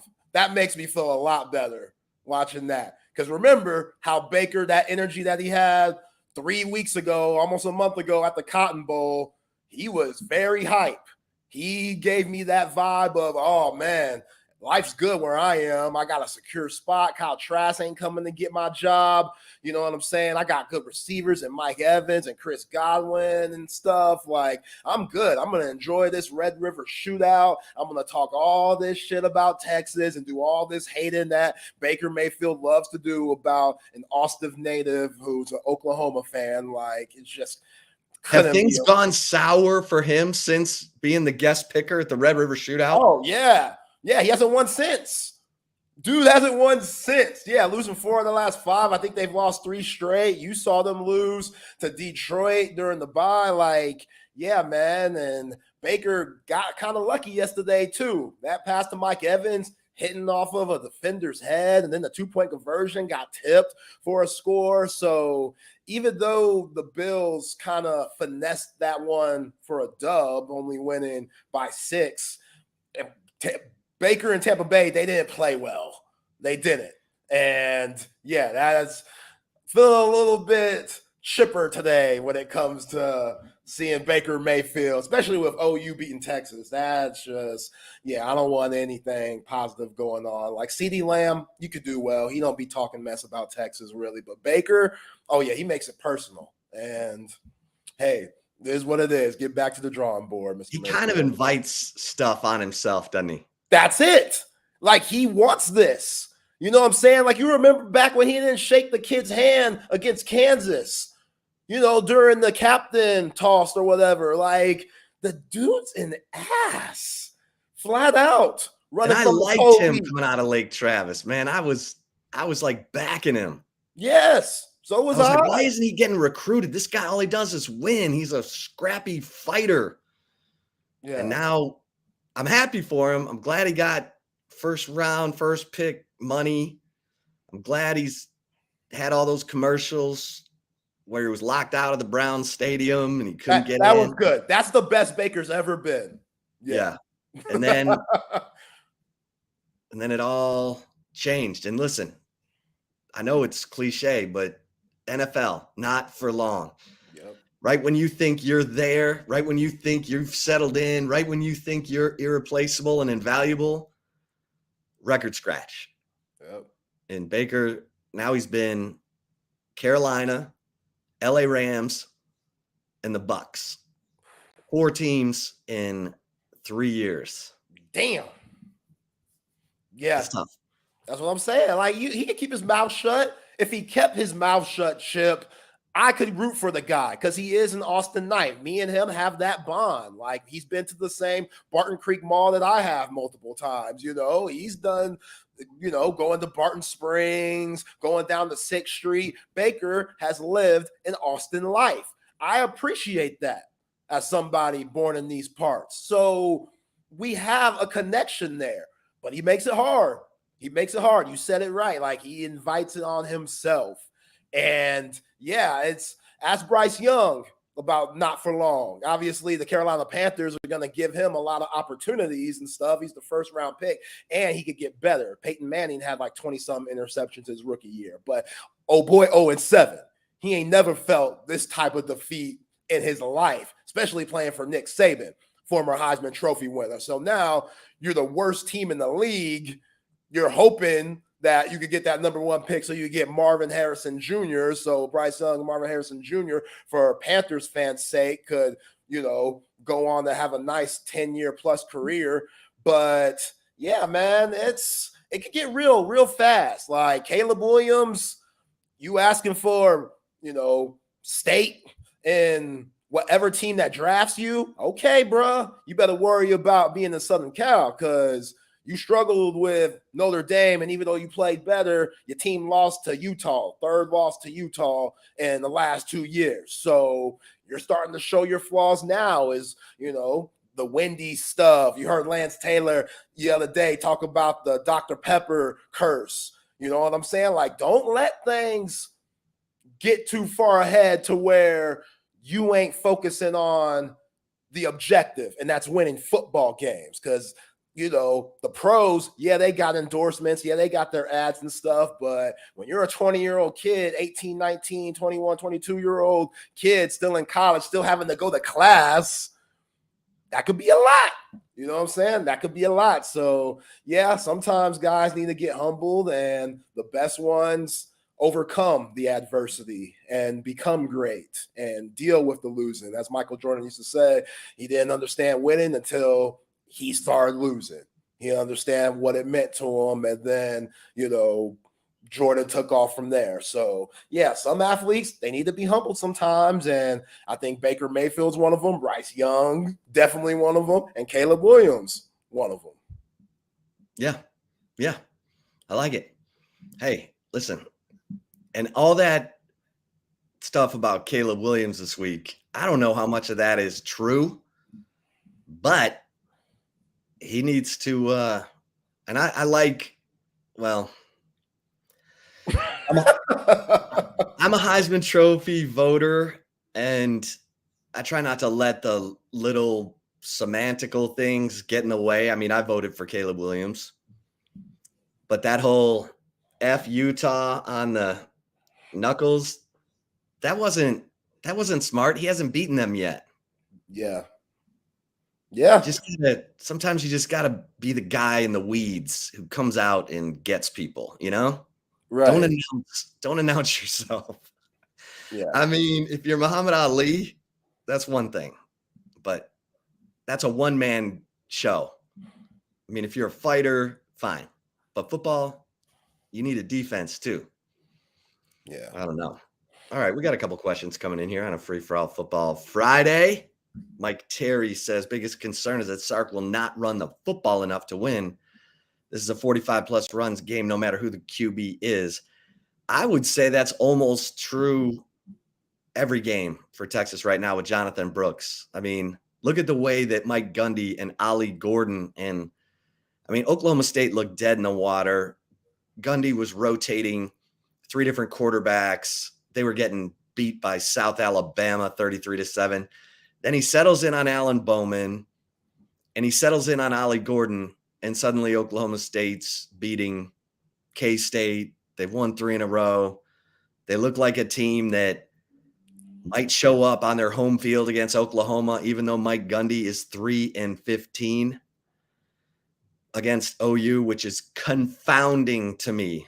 Like, they own Texas, Oklahoma State, in Austin. They had a 5-game winning streak against Texas, the longest winning streak of any team, any time in Texas football history, in Austin against Texas. And Mike Gundy couldn't find a way to beat OU in some of those years. 3-15, Zay. So, and Gundy, what did Gundy say? Everyone's like, you running Ollie Gordon too much? 29 times each of the last 2 games. He's like, no. This guy gets stronger as the game goes on. Feel free to run Jonathan Brooks 20 plus and early and often. And sprinkle some CJ Baxter in there. That's fine. But I need a healthy dose of Jonathan Brooks because he's different. He breaks tackles. I went back and watched the Texas-Houston game, Zay. That 16-yard run for a touchdown by CJ Baxter was beautiful, but it was perfectly blocked. No one touched him. Like, DJ Campbell got a great second-level block, and then Jordan Whittington came over and capped the safety, and CJ ran in untouched. He caught a swing pass and got tackled by the first guy.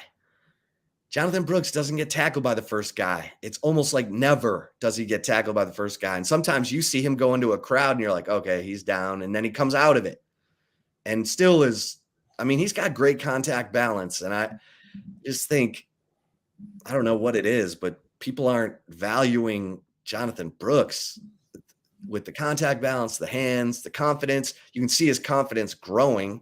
Yeah. Feed the beast. when he's running like that. Yeah, I agree. Jonathan Brooks, especially with Maalik Murphy getting the start, he should be the focal point of this Texas offense. And hell, if it has to be 30 touches, 28, I don't necessarily need like carries, but just get him the ball.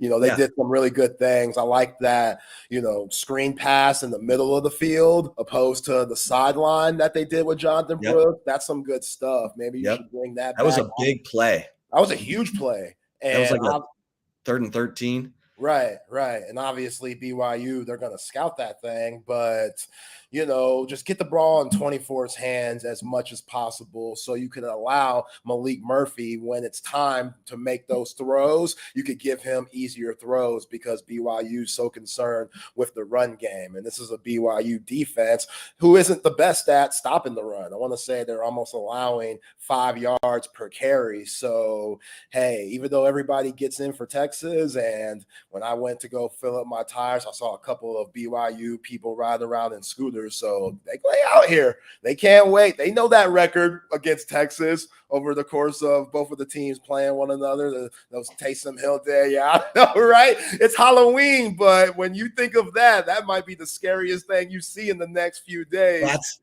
That's the other thing, Zay, is that it's Halloween.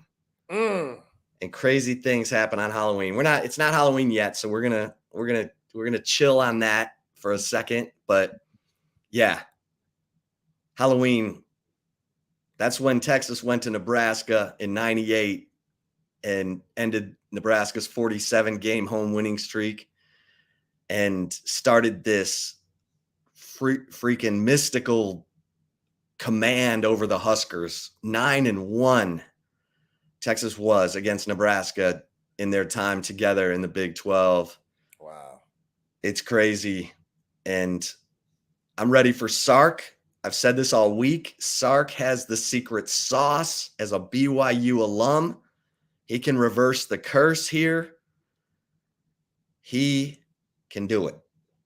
Yeah. Now, did you see the clip that Texas football put out of the little compilation of Steve Sarkeesian during his BYU days? Doing the lasso? Yes. Yo, he can't get on nobody ever for doing a celebration. With that BS that we saw, Sark, no, man. You didn't like it? You didn't like the goal? You didn't like the lasso? It's fine, but it's a little cheesy. That's what I'm saying. When you ask about L'Oreal, how'd he get that lasso stuff? Ain't no way she saw that and was like, oh, this is a cool guy. But yeah, man, that Sark was slinging that thing. He was slinging that thing back in the mid-90s, man. I like what Texas football, their social media team, did with that, putting a little compilation of some of his highlights. But yeah, man, this is an interesting test that the Horns have. What was your celebration move? Did you have a big? I did the airplane Kobe thing a few times. Like, after you hit a big shot, like I hit some huge, like AAU. I would always hit like game winners and clutch stuff. Never with Bowie. Never had those chances with Bowie, but yeah, in AAU, I would always just hit big shots. And yeah, Kobe would always do the flying thing because he was so damn clutch. And I just loved watching Kobe play. So yeah, I stole that from him. But nah, nothing crazy. Again, coach's son, I can't. Cece was real strict about that stuff. So I had to be careful. But yeah, you had to. Yeah. You had to keep it in check. When you win a match in your tennis games, champ, what do? Oh, now I just try to make it over to the bench to get some water. So when I was in high school, Phi Slamma Jamma was rolling. And so we had like our tennis warm-up sweatshirts and we had nicknames on the back. Okay. And I had Akeem. What? I loved Phi Slamma Jamma. Right. Oh, yeah.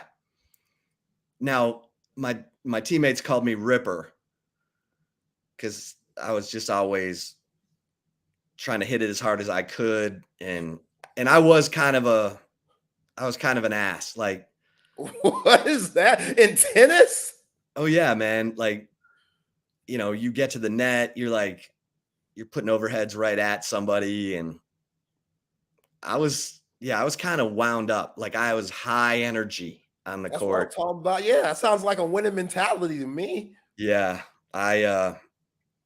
So this is a funny story. I played my senior year, and I played at Kalamazoo Lloyd Norrix High School. I was in the same district with East Lansing and Todd Martin, who would go on to play for the U.S. Open title in 1999 against Andre Agassi, a freshman.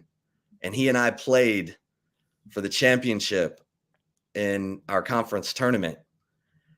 And he won the first set 6-3. And I had him, you know, I was in a tiebreaker with him in the second set. He beat me 6-3, 7-6. And like, that's kind of like a thing for me because yeah, that's dope. But he was only 6'1" then. He grew 5 inches. Oh. And so by the time he was a senior in high school, he was 6'6". Damn. And serving rockets. So that's my little disclaimer. But Sean and I got him on the radio, and he was great. He played along. I was like, Todd, do you remember playing me for the conference championship? And he's like, no. But I knew Todd from covering pro tennis, so we set it up. He was great. And because like now he's head of the Tennis Hall of Fame out in Rhode Island. Oh, I'll be down. Yeah, he was like big in USA Tennis, Davis Cup, all that. Great ambassador for US Tennis. But yeah, man, that was your boy back in the day. See, I was supposed to play the semifinals of the club championship this morning. Yeah, what happened with that? And the courts didn't dry in time. Because all the rain and blah, blah, blah. So now we're looking like Wednesday morning. Yeah, I can't have you pulling a Kevin Durant and slipping and busting ass and being out for multiple weeks. We can't have that. You know, you're a big part of what we do here, not only on Chip and Zay, but on Texas Sports Unfiltered and Horns 24/7. So you got a lot going on. We don't need you having a slip fall moment. That's a good call to postpone a little bit. And I'm playing the finals. Actually, I don't know what it is. I won my flight in the singles match play at the club. Now I'm in this like final 6, and I'm playing on Sunday morning. My singles match play, which hopefully is before that cold front comes through, but I'll let you know how that goes. So yeah, did me and Sean play tennis in the Sean and Chip Olympics? No, we agreed that we would not play tennis, and I would not run a 200 against Sean. So we took those off the table. That's fair. We did fast walking though, and Sean was like, "This is some white guy invented this sport, fast walking. Like, they got sick and tired of getting beat by all the brothers in track, so they invented fast walking." And I beat him at that, and he was like, "This is ridiculous." Oh, man. Yeah. Wow. That's great. We did that out at McCallum. Now that I look back on it, my daughter's future high school. All right, this comes in. How many first downs will Texas get on the first drive? I'll say 3. I'm gonna go out on a limb. 2. Keelan Robinson, great kick return. We found something in him that I've been saying it all year long. Give me something, Jeff Banks. special teams. And Sark talked about it in the press conference, and he said, yeah, it's not just the returner. Are we getting the right blocks? Obviously, they haven't been. Against Houston, they did a way better job at that. I want to see that. We got to keep that moving because especially with Maalik Murphy, I expect him to do well, but to make his life as easy as possible. Good field position, got to have just great punts. Everything needs to work in Maalik Murphy's favor to where he's not, in the back of his own end zone type stuff. We don't need any of that. We need to put him in solid situations. And if the Horns can make any moves, Xavier Worthy, Keelan Robinson on kick and punt return, that's obviously going to be beneficial to this team's success tomorrow at 2:30. I like that. Speaking of first drive and driving, how about Apple leasing? How about getting into the car you really want to be driving? You pick the make and model, any make and model of car. This is the beauty of Apple leasing.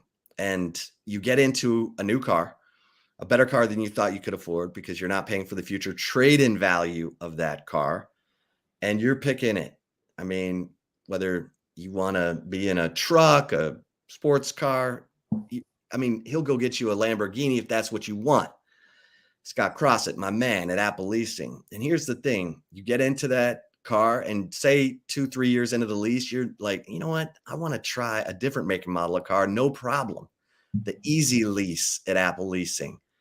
Like I've changed make and models of car a bunch of times. And you're, in a new car every 2-3 years, your friends are going, what's going on? You're like, Apple Leasing. Yeah, it's amazing. So go to the website, check it out, appleleasing.com. Check out the, what you got. You want to keep your car payments in the $400 range, whatever. They're going to work with you, make it happen. Appleleasing.com. Because sometimes you go buy a new car, you drive it off the lot, it depreciates like thousands of dollars, just like that. You don't have to worry about that with Apple Leasing. Because like I said, you're not paying for the future trade-in value of the car. You're only paying for the car while you're driving it. So get into a new car today. You're like, oh, I can't afford it. Yeah, you can. Apple Leasing. Appleleasing.com.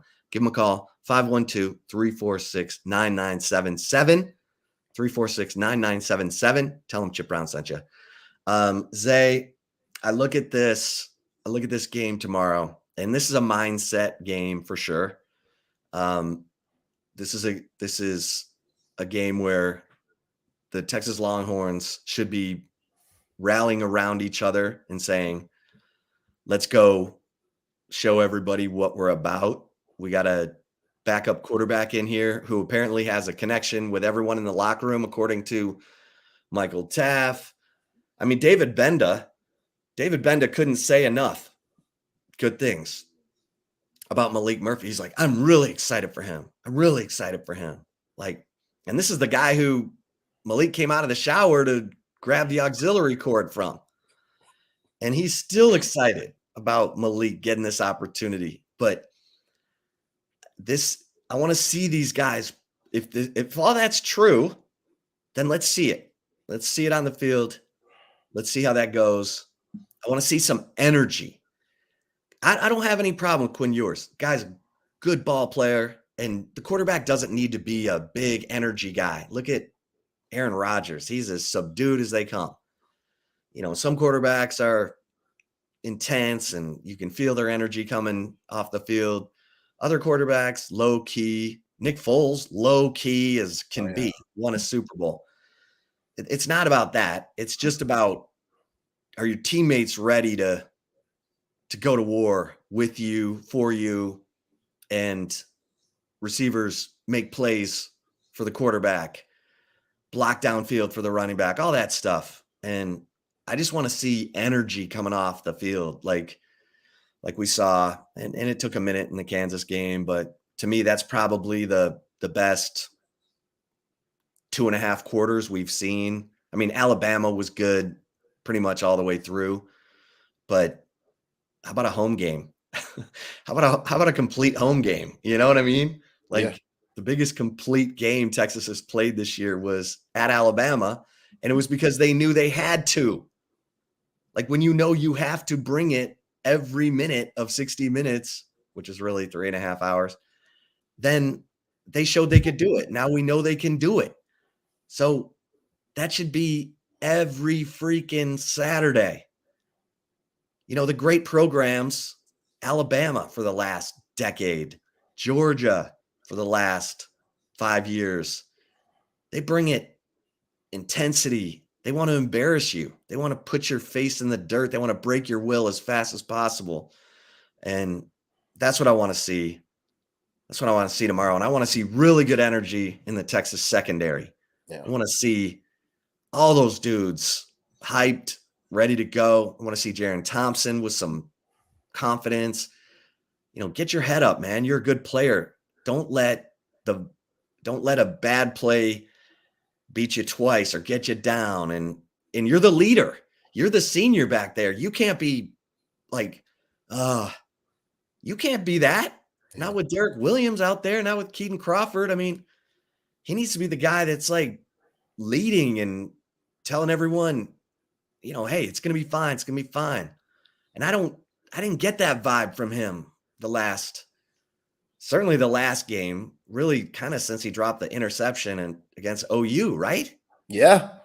Yeah, because he got down on himself, as you mentioned, after the late hit on Dylan Gabriel. Like, he's made some very just ill-advised mistakes that you don't make with somebody with his experience. And I'm right there with you, Chip. I need that guy to be locked in. Him and Keaton Crawford, along with the rest of the secondary. You know, Derek Williams, as good as he's been, he's still a freshman. So there's times where it's obviously shown that Pete Kwiatkowski doesn't have confidence in him just because he doesn't necessarily know everything that you need to know for this defense to really execute out there. So yeah, the energy, it has to be there. And I love that this team is backing Maalik Murphy like this. I love that they have confidence in him.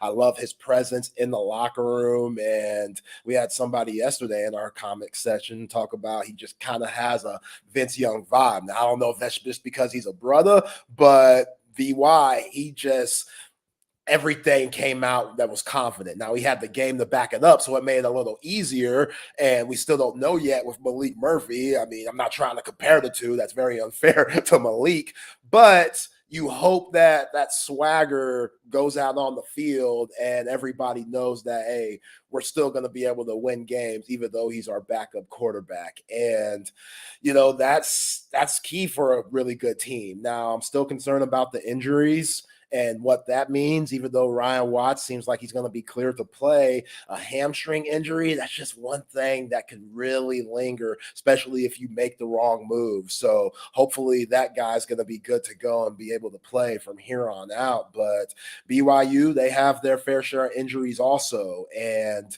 Texas not allowing that to get to them, even though Jake Majors came back and was solid against U of H. He's still banged up. This offensive line is still banged up. And I think this is the game that you can really get JT Sanders back out there. I don't think we've mentioned him much. You know, he had a couple of decent catches against U of H, but I don't know where that ankle's at. I feel like it should be more healthy than it was during the Oklahoma game.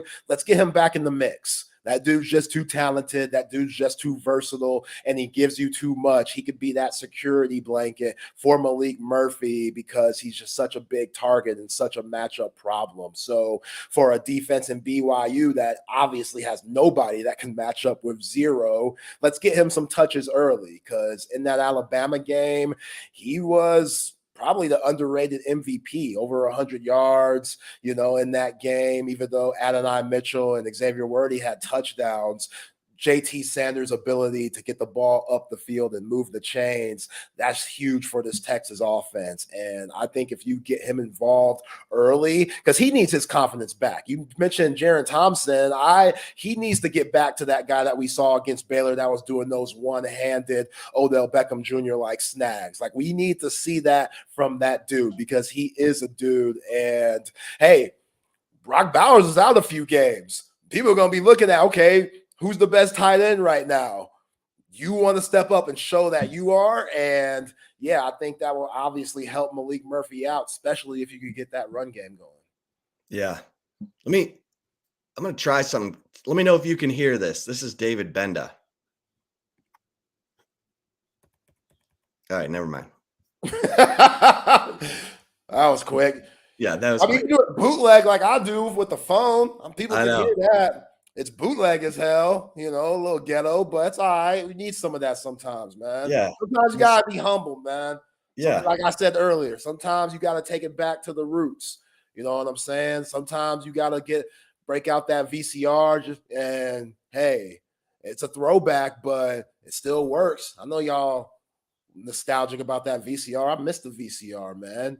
Just hey, it might take a little bit to rewind to that part I need to see, but hey, it is what it is. There's something good about the classics, man. All right. Here's this is David Benda. This is bootleg as hell. You ready?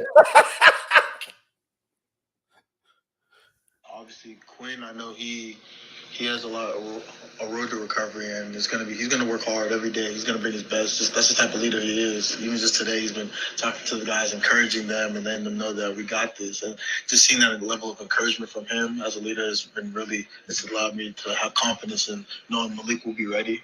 And it's also just next man up. I'm very confident in Malik, and I know that the way Coach Sark has built our team is just we have guys ready in the 2 deep and the 3 deep, just ready to showcase their talent.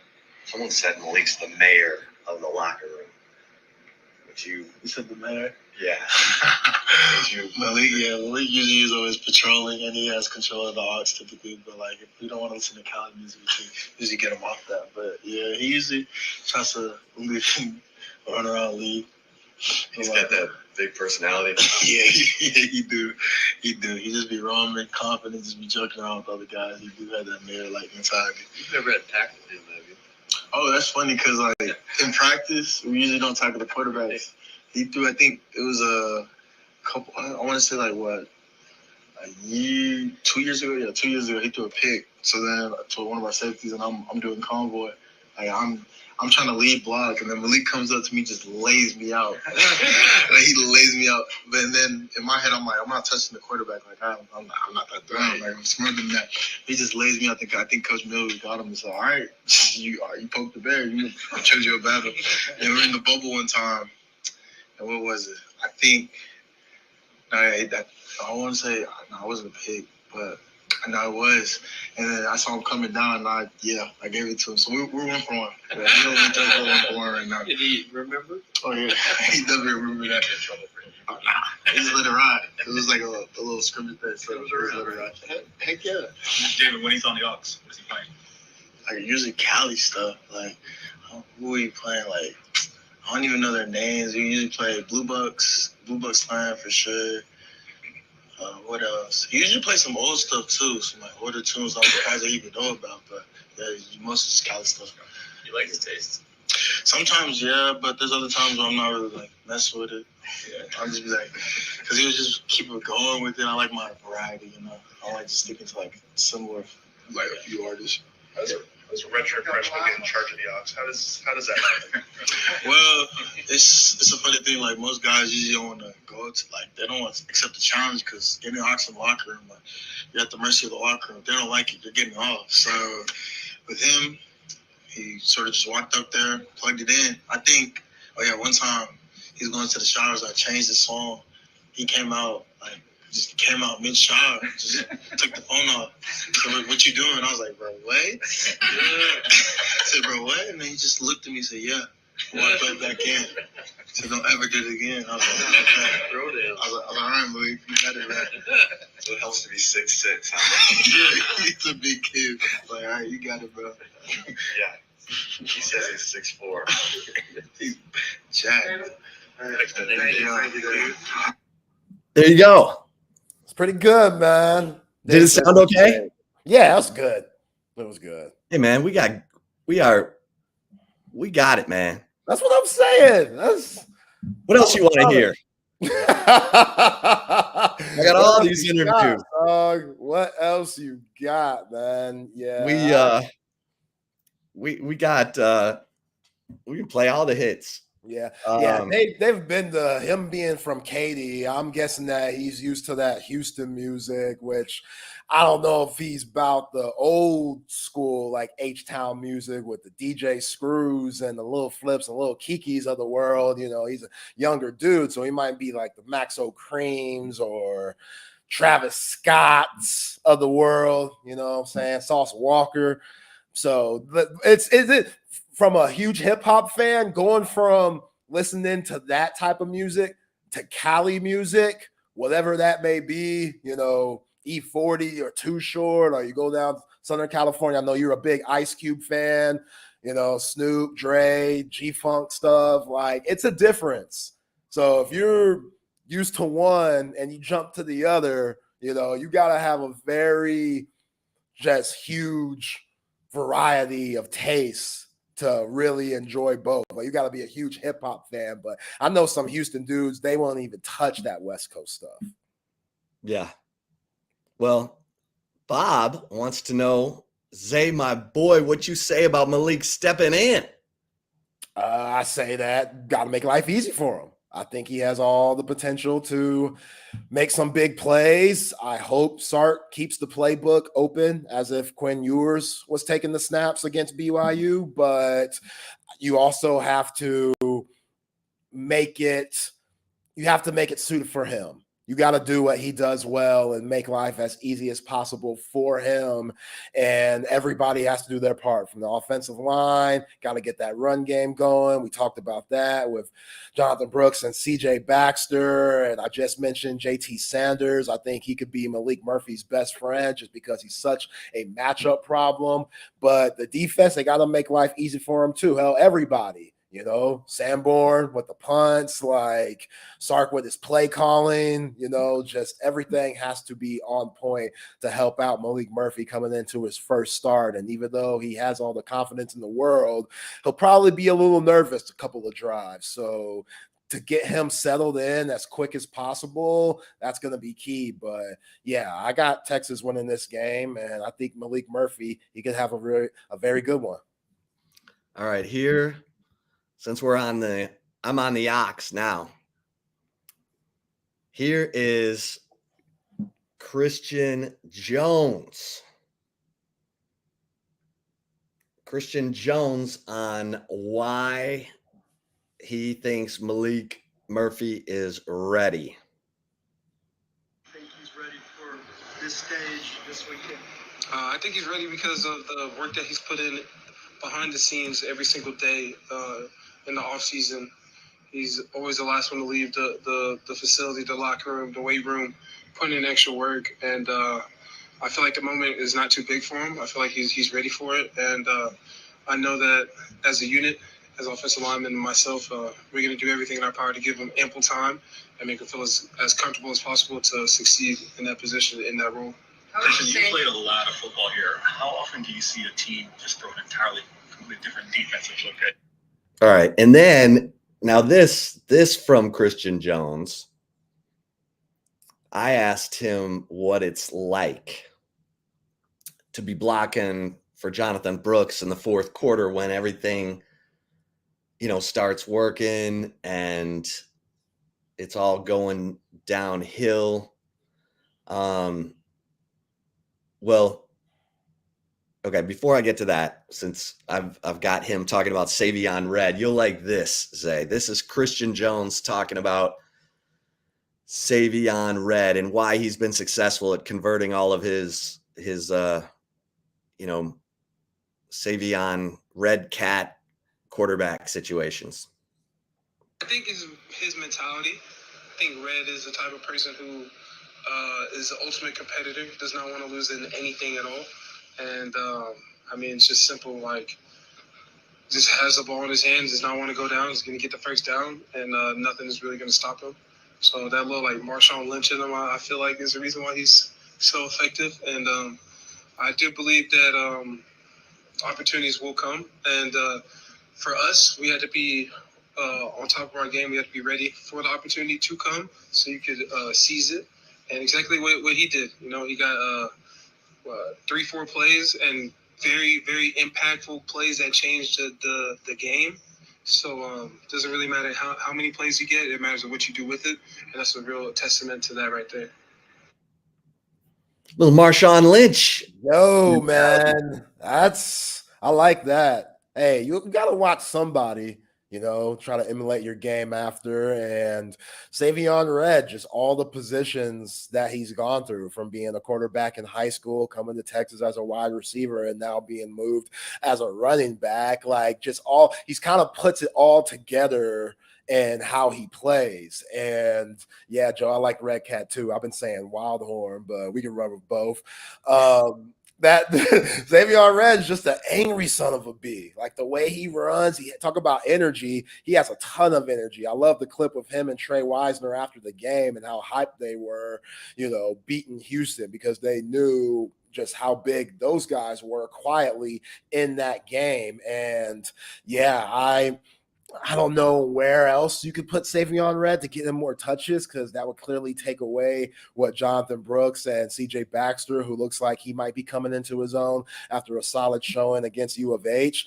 But hey, get it where you fit in, man. If you get in those fourth down situations, which it's coming, but also with what they showed against Oklahoma, Chip, and him throwing it to Gunnar Helm, yeah, a lot could be thrown at you when he gets behind center and does some things. And he could also hand that thing off in an RPO situation. So what they've done, with Savion Red coming in the game, that's been really good for Sark, and it's been pretty underrated this whole season just on the execution that we've seen. So, yeah, I expect Savion Red, if they get in those short yard situations or on the goal line, especially with how bad they've been in the goal line over the course of the season, mix it up and give it to number 17, because he wants the ball, and he's fresh.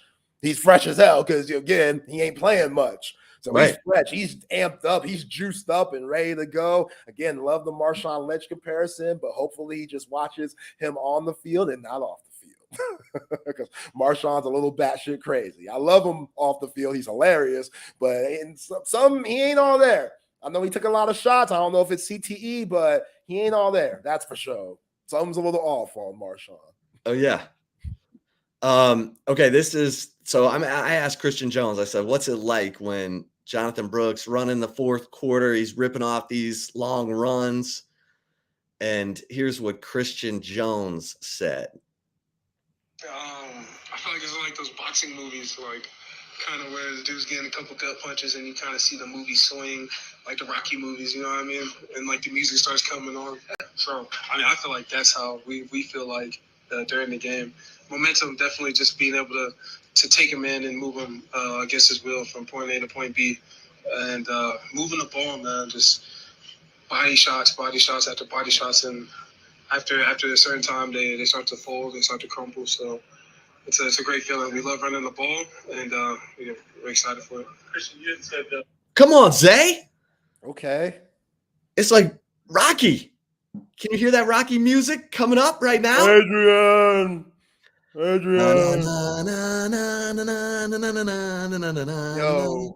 Come on, man.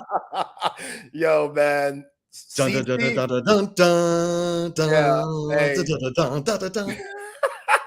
Yo, that Rocky music was classic, man. Hey, I kid you not. CC would play Rocky before every Westlake game. I love CC. Every Westlake game, he would play the Rocky soundtrack in practice just to get everybody juiced up. All that crazy stuff. CC and I are one in the same. Yeah. We could play the Rocky soundtrack for the rest of the show and talk over it. Yeah. Which, maybe I'll give talk you over it. Yo, Eye of the Tiger, that's my joint, man. You can't. We are as ghetto as it comes right now. We are as ghetto as it comes. We are so ghetto. Oh my gosh. Damn, that's funny. Oh, we are so. So go to the comment section to my man Daddy Trill Bedif, who's out here talking about giving my brother and them buckets back during his high school days. Oh man, what is that? You ready? Oh yeah.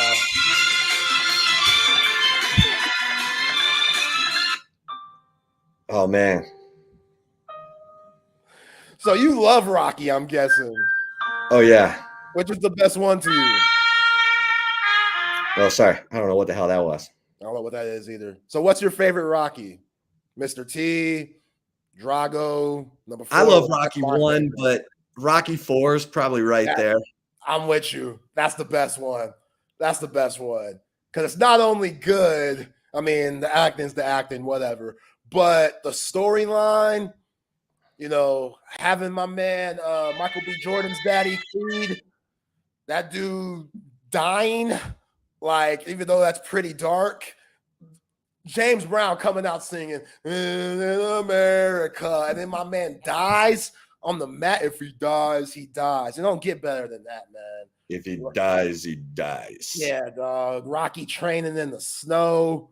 Come on, man. That blue collar training, none of that steroid shit that Drago was doing. That was it. That was it. Oh, yeah. I mean, do you feel it? Not yet. Used to practice every day to this because CC was like not every day, every Westlake game, every Westlake buildup. I feel like it was a little bit more up tempo. Yeah, like it Eye gets of the into Tiger is it. what I really remember. That's the one that really got me going. All right, I'll try and find all the up tempo stuff. Yeah, man. But that's what I'm talking about. CC's Christian my Jones guy. got an old soul, man. I like Christian Jones. I know he's a 6-year senior, so he's almost like 30, but he got an old soul. He does. For somebody that's playing college football to talk about Rocky and stuff like that, I really appreciate Christian Jones, which I don't think we talk about him enough, Chip. That dude, he's been so good, especially with where he's came from when he was on that left side and used to get eaten alive. And he knew he wanted to see what he could do in the NFL, needs to put out more film, but him becoming a right tackle this season, he's been solid. See, all right, Daddy Trill Bedaf said he played against your brother. Yeah, I don't remember. He said that Crockett used to give him buckets. Damn. CC used to lose to Crockett a little bit in the 90s, but I don't remember Crockett ever being like that early 2000s. My brother graduated 03. It was a 2-year varsity letterman, so I don't know. I don't remember. I was young in the game, but I don't remember. I never lost to Crockett. I'll tell you that. But they had some guys, man. Tyron Williams, he was nice. You know, that's my guy. I see him from time to time in the ATX. But, yeah, don't remember that. You're going to have to show me some max preps there, my man, Daddy Trail. I'm going to have to see. Oh, he said we lost, but I got mine. That's what everybody says. I feel you, man. That's what it's all about. You can't worry about the rest of them teammates. You got to get your buckets in. Oh, we lost, but I got mine. I got mine. Hey, it is what it is. Kind of like Kevin Durant last night. 39 points in a loss. No Devin Booker, no Bradley Beal. KD, God, it's going to be sad when he retires, Chip. Like, just watching them last night, like, I know Wembanyama's the new wave, and everybody can't wait to see what he does, and I'm part of that wave too, but Kevin Durant, the shot making, he was getting double teamed in the corner, and he just shot over the two dudes like they weren't even there, just cash, just off the dribble stuff, like nobody 7 foot should make it look that easy, and yeah, that's the reason why they got the new practice facility down at the 40 acres named after him. Like that's all I was thinking last night watching that, because I knew he was going to show out. No Devin Booker, no Bradley Beal, which is the reason why I have the Suns winning the whole thing, because both of those guys with KD, I don't know how you stop it. Obviously, everybody has to stay healthy, and I know you got the Nuggets. But, man, those two guys being out, KD had to score, and he's one of those dudes that he's just going to put up shots because he knows he can't be stopped and you can't contest it. And that was the easiest 39 I've seen, but the Lakers still got the dub. That LeBron James guy is pretty good too. Durantula, man. Just getting in the lane, mid-range, getting to the cup, taking contact, finishing, blocking shots, just top 10 player ever, in my opinion. I might be a little bit of a homer. I really don't give a damn. Top 10 player of all time. Yeah. Miss me with all that Warrior stuff, and he don't got the heart of a lion. I ain't trying to hear that. He won rings. He was the best player on those Warriors teams. Would I have done it? No. If I'm losing to the Warriors and I'm with OKC, I'm going to stick it out. But that's just me. KD said, hey, this is my job. Any of us, we have an opportunity to get a better job. We always take it. So why can't athletes do it? If you had to play with Westbrook for however many years and try to guess what mood that guy was in every night, yeah, you'd be like, I'm going to Golden State, man. Right. We'll go play with some fun, great guys. We're going to kick so much ass. A better coach. Coach. All right.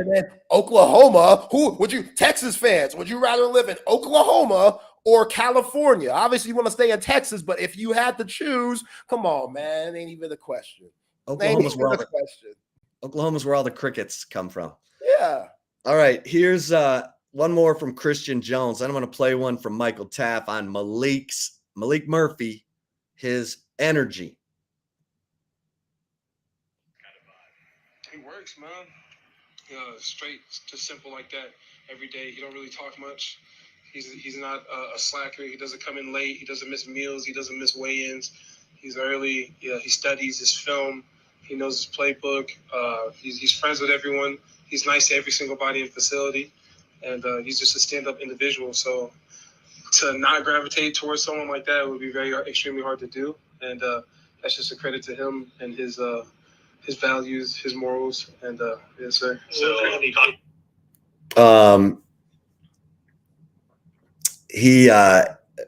He's got this, he's got a big presence in the locker room. Here is Michael Taff talking about Maalik Murphy, and I thought this was really interesting because obviously Michael Taff's on the defensive side of the ball. And here is Michael Taff talking about Maalik Murphy. I think everybody would say the same thing. Hands down, one of the hardest workers on our team.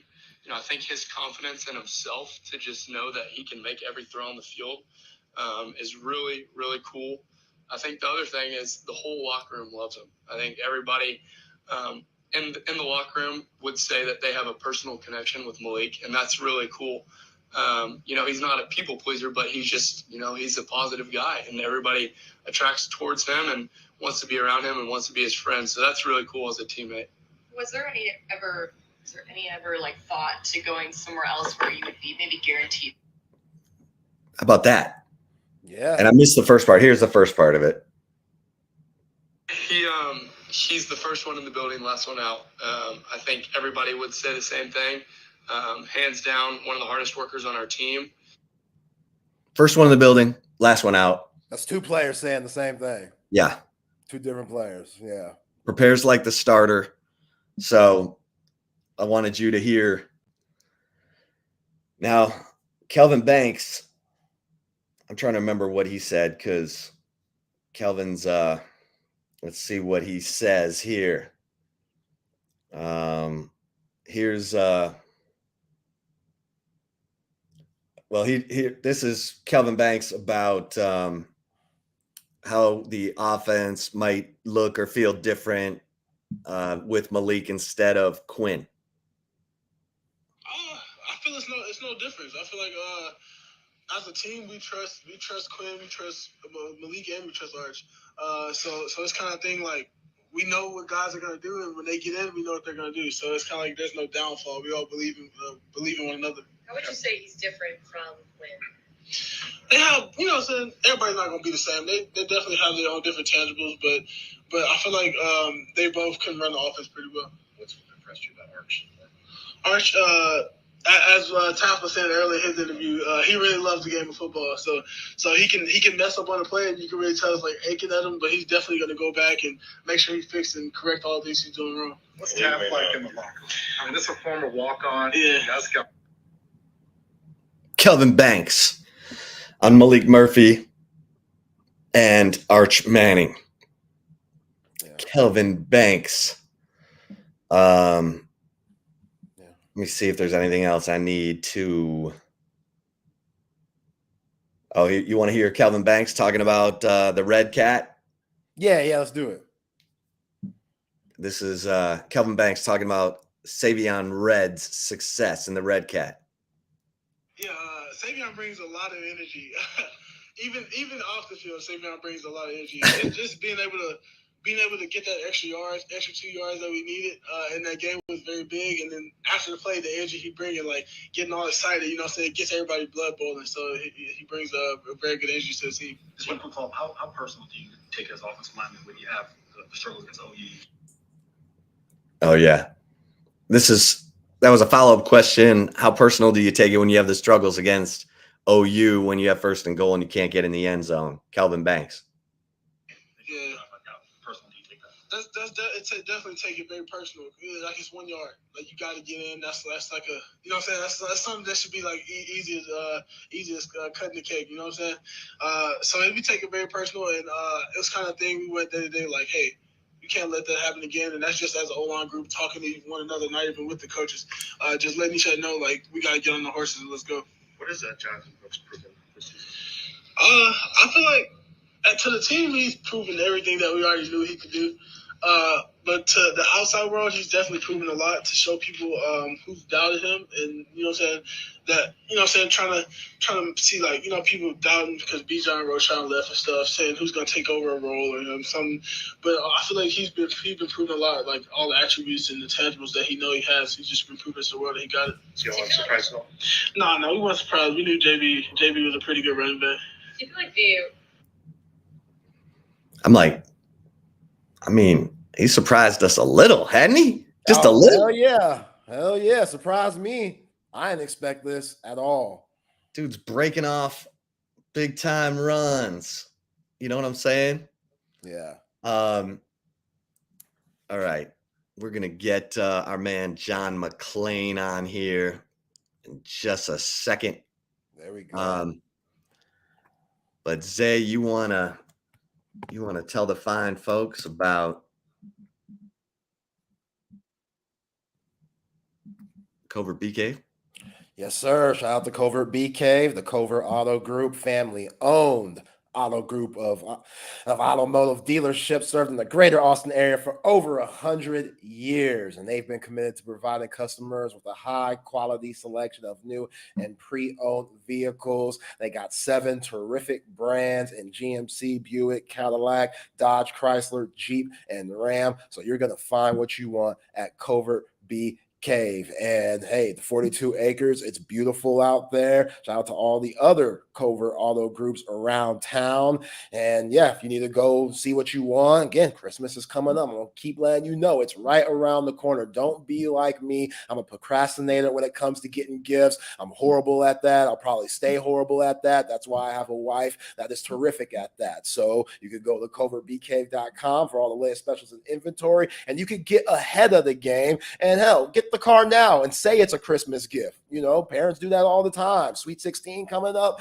Hey, it might be in a few months, but you see a deal now, get it at Covert BK. Nobody beats a Covert deal. Not now, not ever. All right. Let's bring on our man John McClain, talk some football, some NFL, some Houston Texans, get his thoughts on the Astros, the one and only John McClain. John, how you doing? It's a dark cloud still over the city of Houston because they couldn't win one stinking game in the last 2 against the Rangers. Not only did they lose, they got pounded by the Rangers. And Astros were just awful at home this year, losing record. No team's ever had a losing record in the regular season at home and gone to a World Series, and they don't have to worry about that again. Man. It sure looked good for the Astros after that Altuve home run last Friday. And then what is it about them at Minute Maid, John? Last year they were great at home when they won 106 games and blew through the World Series, and nobody can think anything about it. Even in 2000 and let's see, 19 when they lost first team in history to lose all 4 games of the World Series at home. They won 60 games at home that season. This season, they've been bad all along. It's amazing how good they were on the road. They won 5 of 6 at Seattle and Arizona in the last 2 series of the season. They won 3 at the Rangers, but they couldn't win at home. They had, I think it was 28 sellouts, and they were 7-21 at those sellouts.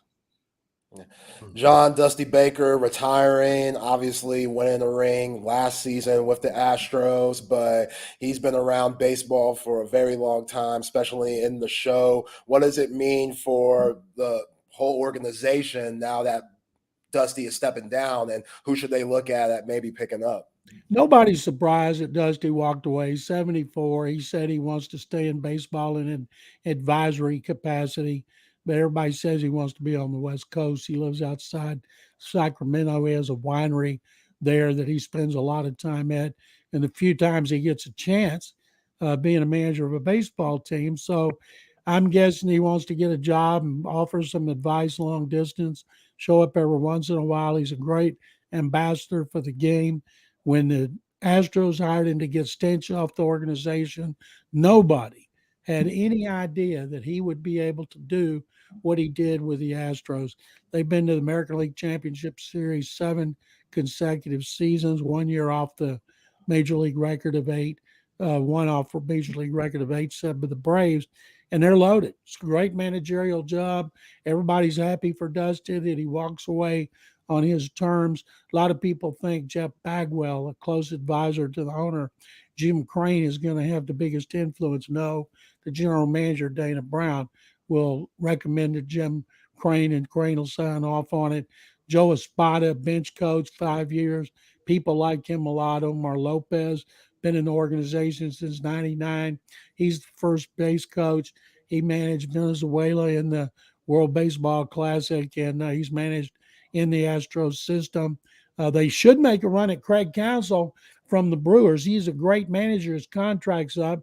Everybody thinks he's leaving, and he wants to go somewhere where the team will spend a lot of money. His former boss, David Stearns, just went to the Mets, and everybody thinks he's going to the Mets because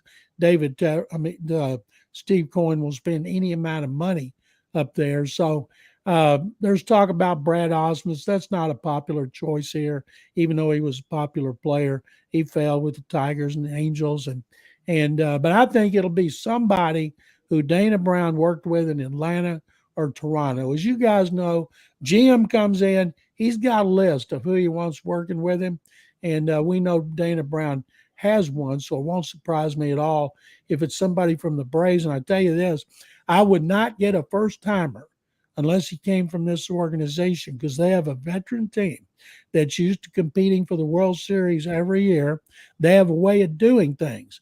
And so I don't think a first-timer can come over here and take a team like that unless he's been in an organization like Joe Espada and Omar Lopez. John, the Texans have won 3 of 4. They are coming off an off week. Now they got the Carolina Panthers. What are you hearing about the Texans coming off the off week and heading to Carolina? Texans favored by 3.5 points. Last time they were favored on the road, 2020 at Chicago, and they got hammered. The last time they were favored on the road and won was Thanksgiving of 2020 at Detroit. And people around here think with DeMeco Ryans, it's a different attitude, a different culture. And I write columns every day for sportsradio610.com, my Texans flagship. And it's apparent to everyone. It's fun for people to come to work again. It's fun as a member of the media to go over there again. It's just positive vibes all around. The only game they've lost in their last 4 was on a field goal in Atlanta with no time left. And Carolina wants to win this game, obviously, to not be the last winless team. And the players have said they want to win for Bryce Young. Bryce Young's going up against C.J. Stroud. Stroud's been great, one of the best quarterbacks, not just a rookie quarterback. And Bryce Young struggled a little bit because he doesn't have much talent around him. But it's going to be a lot more fun than your usual game pitting 0-win teams and a 3-win team. John, how do you feel about the Texans right now just being 3-3? We know Jacksonville, that's who they're always going to chase, but it seems like the confidence that they have with D'Amico Ryans and CJ Stroud and some of those defensive players on that side, they just playing with very high confidence right now. And the Jaguars, they're not perfect, even though their offense is really good and Trevor Lawrence is getting better and better. Do you think they can maybe make a run at the title of AFC South? The Texans beat the hell out of the Jaguars in Jacksonville, and Jacksonville hasn't lost since then. They're 5-2. If the Texans could win this game and show that they're over the hump, they're not going to have a letdown. They're not going to get the big head, but actually beat the Panthers. There's a good chance they're going to be 5-3 because they host Tampa the next week. They're already one of the biggest surprises, and if they were 5-3, people start talking about D'Amico Ryans for Coach of the Year. And it would be very well deserved, even though there would be another 9 games to go. But that's why this game's important. The only thing they're not doing well is they're not getting sacks. They have 9, last in the league, but they're +6 in turnover differential because the offense has committed a league low 3 turnovers. Stroud has 1 interception, and their run defense has improved dramatically. They're giving up 18.8 points a game, which is 8th in the league. And over the last 3 years, they've given up 26.7 points a game. And so they need to run the ball better, and they need to close the deal when they pressure quarterbacks. Their win rate as pass rushers, their pressure rate is really good. They're just not getting the quarterbacks down. They better do it. This would be a good time to do it against Bryce Young. And the running game, I'm guessing with 2 weeks to work on it, and the fact that Carolina's 31st against the run, also tied with Denver for the most points allowed per game of 31. They should be able to have a balanced offense, and they should be able to run the ball well for the first time. If the linemen are all back, the starters, it'll be the 3rd game in a row they've had the linemen, and that stability was missing early, but now that should benefit the running game. Talking to John McClain, as John said, he's writing columns left and right for sportsradio610.com. And John, one of your columns this week was about CJ Stroud and Bryce Young, 2 California guys who've known each other, for a long time. Tell us a little bit more about that relationship. And obviously things are going better for CJ than they are for Bryce, and why you think that is. First time they played, things didn't go so well for CJ. He told us the story. They were in the 7th grade, and Bryce played great. His team won. Stroud was terrible. His team was awful. Now they're playing for the 2nd time. They starting in high school, they started becoming really good friends. Their families are friends. Their moms are really close. They text a lot to see how the other one's doing, talking about the pitfalls of a rookie quarterback. When they text and talk, it's a lot of times it's not about football. It's just about life and being rookies in the NFL. And so it was interesting because Stroud was really tight with Anthony Richardson, and Richardson beat him. Now, he doesn't want to go 0-2 against his good friends who are rookie quarterbacks. And at some point in December, I think he'll be playing against Will Levis from the Titans, who's about to start. And Stroud's played well because he hadn't turned it over. He's being coached really well by offensive coordinator Bobby Slowick, first-time coordinator, first-time play caller, came from the 49ers. And their quarterback coach, Gerard Johnson, who spends more time with him than anybody. Gerard played football at A&M, then he was a good basketball player in Houston, and he was assistant QB coach at Minnesota when D'Amico Ryans called him. They've done a great job with Stroud. And the thing that impressed me the most, guys, he hasn't thrown the ball into coverage. He'll throw it away. His completion percentage is 59%. That's too low. And one reason is they tell him, throw it away, live for the next play. So he does. And there have been several passes. I'll hear the people in the media go, oh, man, he was off on that one. And hey, you idiot. He threw it that way on purpose because he didn't want to take a chance on it being intercepted. So he's very smart. And the players like his leadership. And I'll tell you, when we talk to him every week, even though he's not going to stand and command the room, everything that comes out of his mouth is impressive. I walk away every time, so do other members of the media, thinking, man, that's so many ideas he's given us for columns or talk shows or Twitter. And he's just been great so far. Yeah, definitely. Hey, John, you told us before the season even started, your Super Bowl pick was the Baltimore Ravens, and they're sitting at 5-2 on top of the AFC North, and they absolutely boat raced Chip's Lions last week.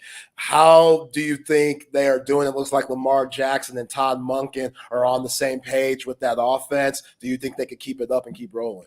Last week, Zay, I said Detroit's best team in the NFC. What do I know? 2 weeks ago, I said San Francisco's best team in football. It's a week-to-week league. Yeah, that's the first time the Ravens have looked great.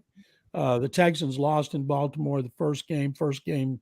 Jackson and Monken had been together. And I was in Maryland over the weekend, and I was watching that game, and I had no idea it would be so decisive, so immediate. I didn't know the Lions are capable of playing like that again. And it wasn't so much Detroit as it was Baltimore. And there were a lot of creative things they did on offense. And I'm like, okay, that's why they brought Monken in there to take over that offense from Greg Roman. And that's one of the best games of Lamar Jackson's career. And if they can keep it up, I'm going to feel really good about that Super Bowl pick. Yeah. Yeah. My Lions got to get it back together on Monday Night Football this week. But John, what I know you always have thoughts on I'll ask you about the 49ers first, because my man Brock Purdy doesn't have Deebo Samuel, and all of a sudden he's throwing interceptions like he did at Iowa State, or at least in games that mattered at Iowa State. Your thoughts on the 49ers, Brock Purdy, and where they stand in the NFC? Purdy looked terrible in the fourth quarter trying to bring them from behind. He hasn't had to do that a lot in his second season because the 49ers have so many playmakers. He didn't have Trent Williams, best tackle in football. Didn't have Deebo Samuel, but every team has injuries. So he's going to have to make plays, and that's something he'll learn. I'm guessing he'll learn. He's going to be out now. Sam Darnold's going to play. Everybody says, well, what if Darnold plays well? Will he stay in? No. He's not going to stay in if Purdy's healthy. Kyle Shanahan loves Purdy. Doesn't mean he won't go to Darnold some point if Purdy keeps throwing interceptions like in the fourth quarter. But they're too good to be bad. And I know a lot of people are picking them to lose, and that'd be 3 in a row. I just don't see it. Yeah.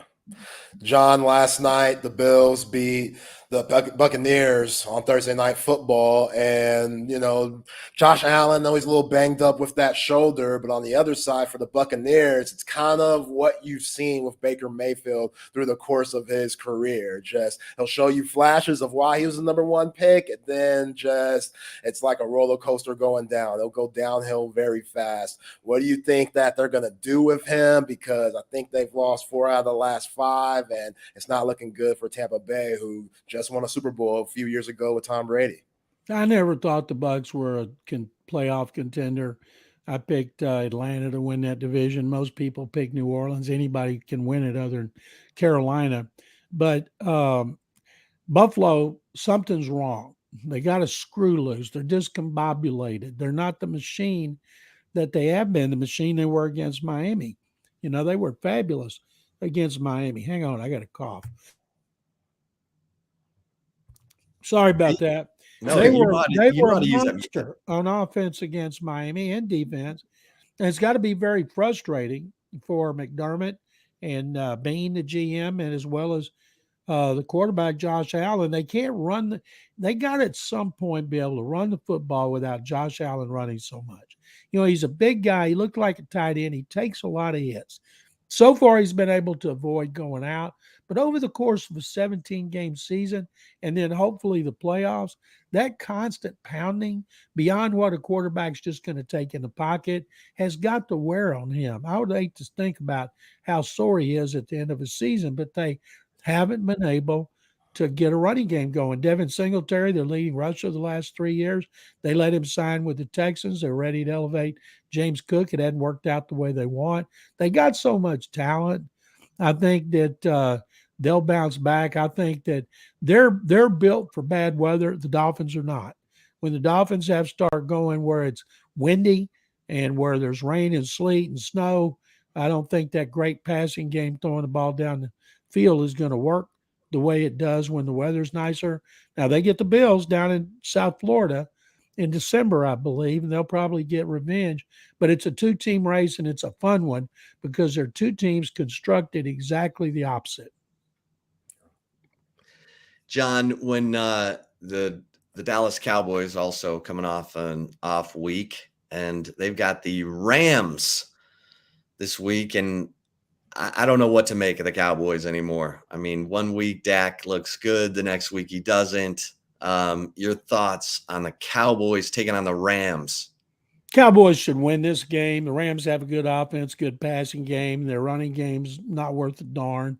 Cooper Kupp came back to play opposite Puka Nacua, who along with C.J. Stroud, the top rookies in the league. And I think this Cowboys defense and Stafford being a pocket passer, they got to be able to get him. They got to pressure him. They got to play the way they're capable of. Now, they've played really well against some bad teams.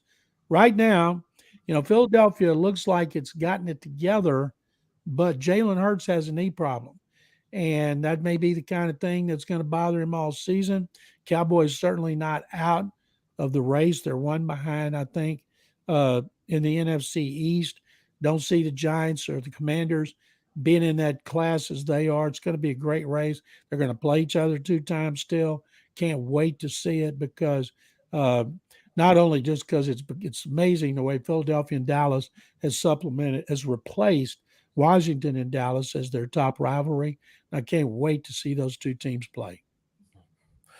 John, it seems like this season, when you talk about the Kansas City Chiefs, Taylor Swift is involved, but they're out here at 6-1, looking like a team that could maybe repeat. And Travis Kelce, he looks good. It seems like Patrick Mahomes has found a wide receiver 1 with Rice, and then that defense with Christian Jones on the line and Trent McDuffie, the Washington alum, being one of the best young corners in the league.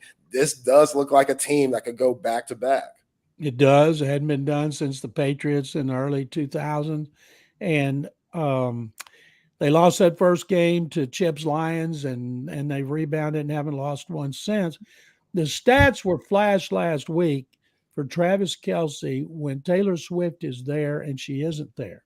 And they're so different. So every time she wants to show up, if I'm an opponent, I'm trying to set up her getting food poisoning, set up having her limo having a flat, something to keep Taylor Swift out. Now, that'd be easier said than done on the road. It's going to be tough in Kansas City, but when she's there, he's magnificent. And because she's best friends with Mahomes' wife, he knows he better get Kelce the ball a lot. And when they get the ball, when they collaborate, they're still the best duo in the NFL. And I love the Taylor Swift story. A lot of old curmudgeons don't. I think it's great. Yeah, it's crazy. It is truly crazy. When are we going to talk about Arch? I know he's not playing, but everybody in the country wants to see Arch. Everybody in the Big 12 wants to see. Told you, Chip. Sorry about Maalik Murphy. I know he's been there a year. The spread's gone up from 17.5 to 20. But man, oh man, we want Arch. Okay, so John, you are like boys with Archie. Have you talked to him? I mean, I've only talked to Archie lately when I retired from the Chronicle, and he called me and we talked.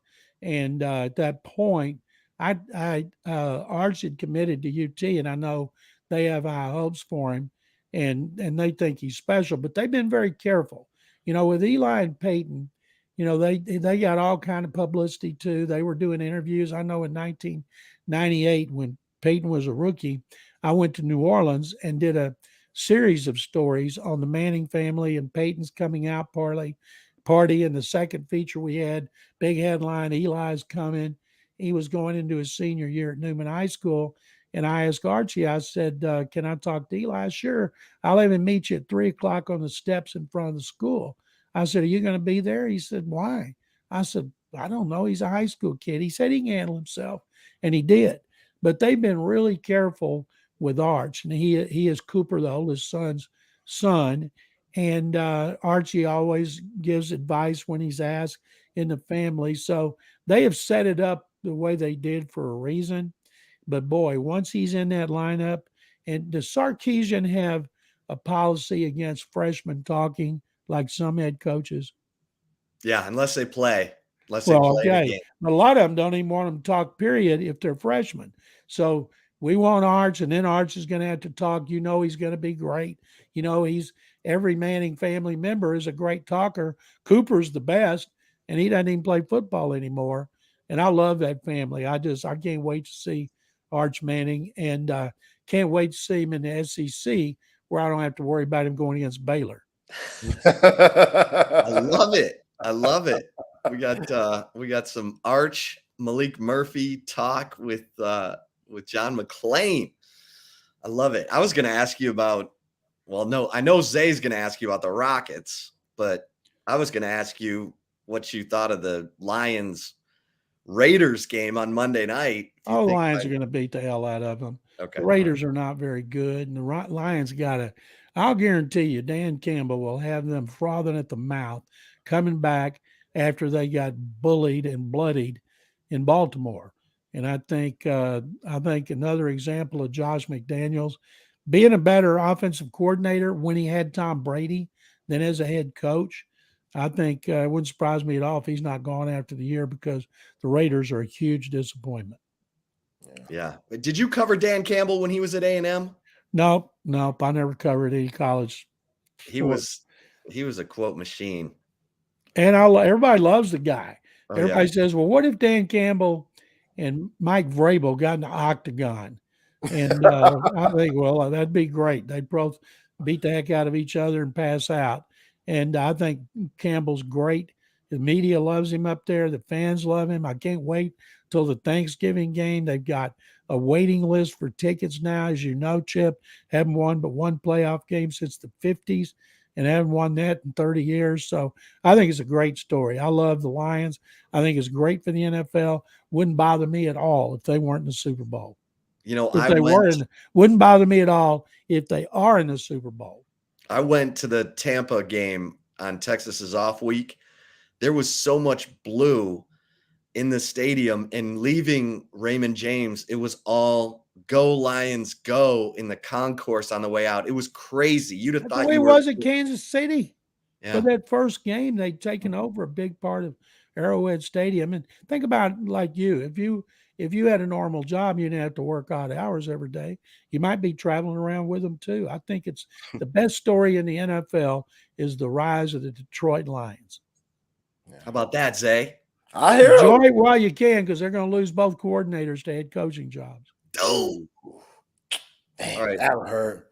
All right, John, since Chip mentioned it, the Rockets, man, they got Ime Udoka in from Boston, which if it was Boston's choice, they wouldn't have gotten rid of him, but it just seemed like all the baggage that he had up there, they had no choice, and the Rockets picked him up. And I know he's a good basketball mind, but what does he bring to that organization? They got the Thompson twin there in the draft. They brought in Van Vliet from, Toronto, and they brought in Brooks and stuff.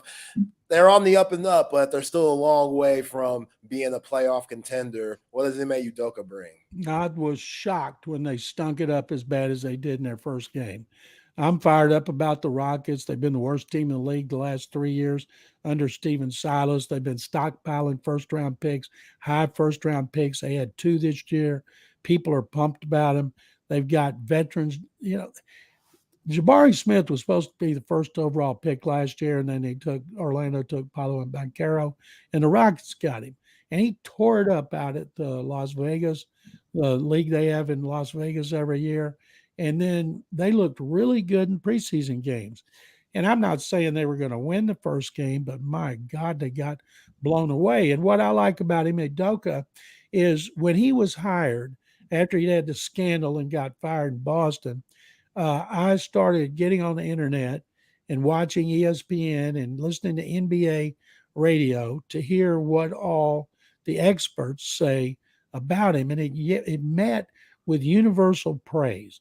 and their defense has been terrible as they've been growing. He's got to find a way to get those guys to gel because they all want the ball. They're all capable of scoring, as Hubie Brown says, scoring the basketball, which I think is one of the dumbest things I've ever heard. They're all capable of scoring the basketball. So it's his job to get them to mesh. And, he worked for Pop, comes highly recommended for him. So I think they got the right guy. Don't know if they got the right GM, Raphael Stone, who didn't have a basketball background. I hope he's giving Udoka a big say in personnel.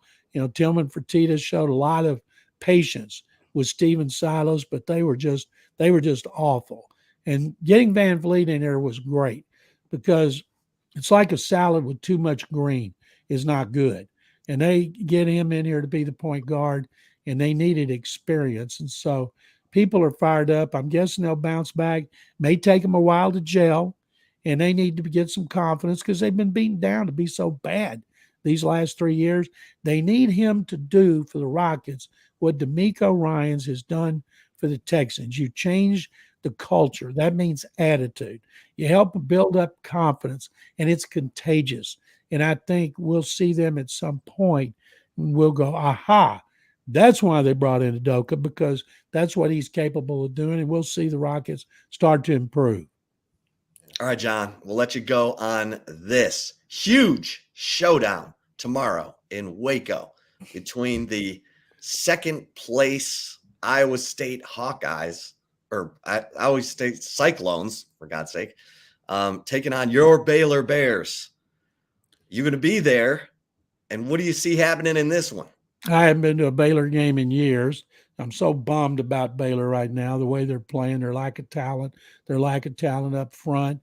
They're not getting into the NIL game like other schools have, and it shows. They should win. It's homecoming. That's all I know. And so they're going to finish near the bottom of the Big 12. Iowa State, racked by that gambling scandal, cost them their quarterback and some other players. It'd be embarrassing to lose a team that went through what Matt Campbell's team went through, but it won't surprise me if Iowa State wins that game. Yeah, Iowa State favored by 2.5 at Baylor, but Baylor's been good against Iowa State. This will be That's when they had some talent. I watched last night Virginia Tech and their transfer from Baylor, what's his name? My mind's gone blank. And quarterback transferred there, and he was great. And then I look at Austin Novosad, who was a recruit from Dripping Springs, who decommitted and went to Oregon, got all that NIL money from Phil Knight. And Kyron Drones, that's his name. And so it makes me sick because Blake Shapen, he's nothing special. They don't have anything behind him.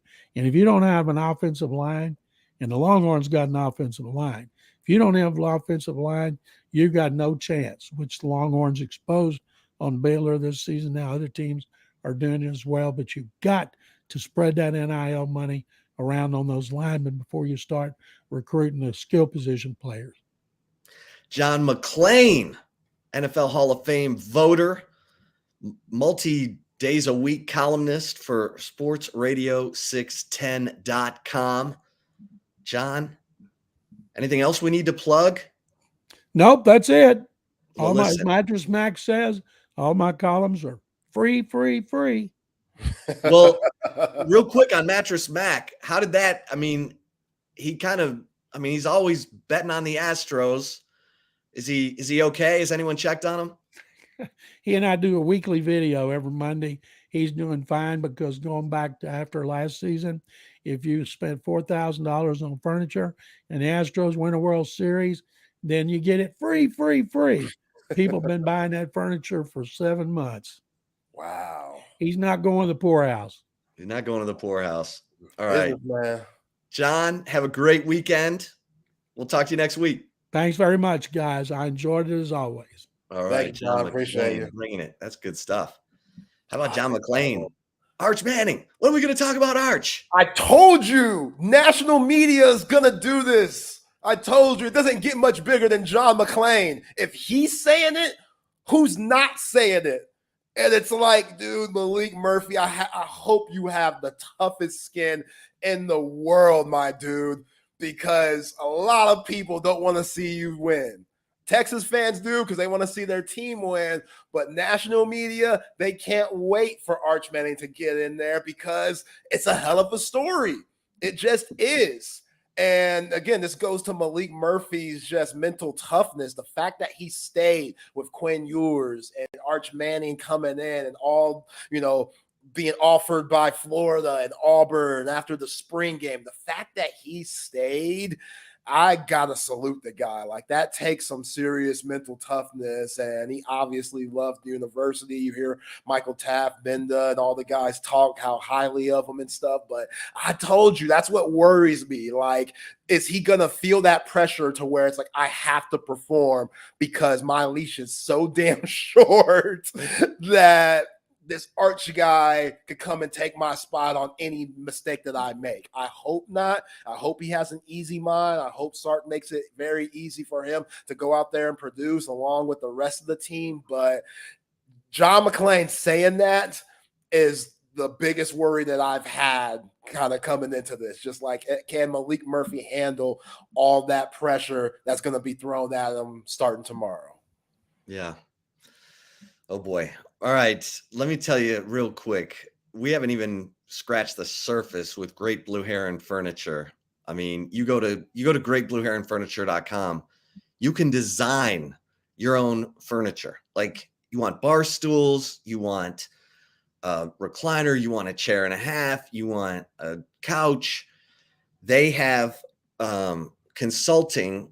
It's free. You just go onto the website, schedule your free furniture design. So if you know exactly what you want for your living room or your whatever room, this is custom made leather furniture.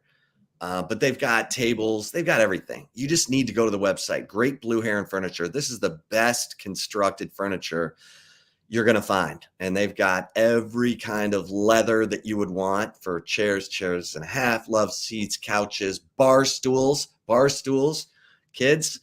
Greatblueheronfurniture.com. And don't forget that to use the promo code HOOK'em, you're going to get 15% off. And look, you want to get a new couch for your loved one for Christmas.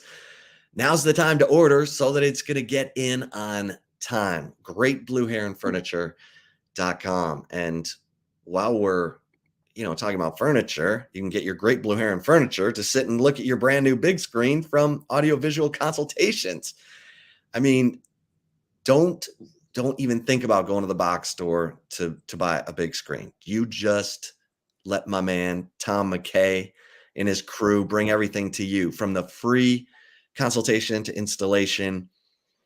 He's going to bring you the best price on big screen, surround sound, all the highest end technology, new lighting, electronic shades, surveillance. Tom's been doing it for all your favorite restaurants in Austin. He's done it 3 different houses for me, for BK, a couple different houses, avconsultations.com. But just make that one phone call, 255-8678, and let Tom and his crew bring everything to you. And don't forget to get to laststandhats.com to check out the Texas Sports Unfiltered merch, laststandhats.com.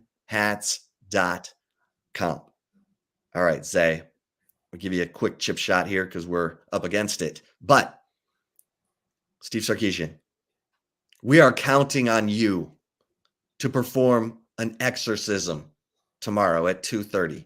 An exorcism of all the BYU nightmares that Texas fans have had around here for the last 10 to 15 years. BYU has the best record of any opponent against Texas who've played 5 times. BYU is 4-1. They beat the dog out of Texas in the 80s when David McWilliams was the coach. And they did a 2-for-1 under Mac Brown. And yes, Texas won the game at home in 2011, but that was the game where Garrett Gilbert got hurt and he packed it in, took 22 hours and transferred the bleep out of Texas because the fans hated him. And it was ridiculous because Mac is the one who changed the offense, but Texas did win that game 17-16.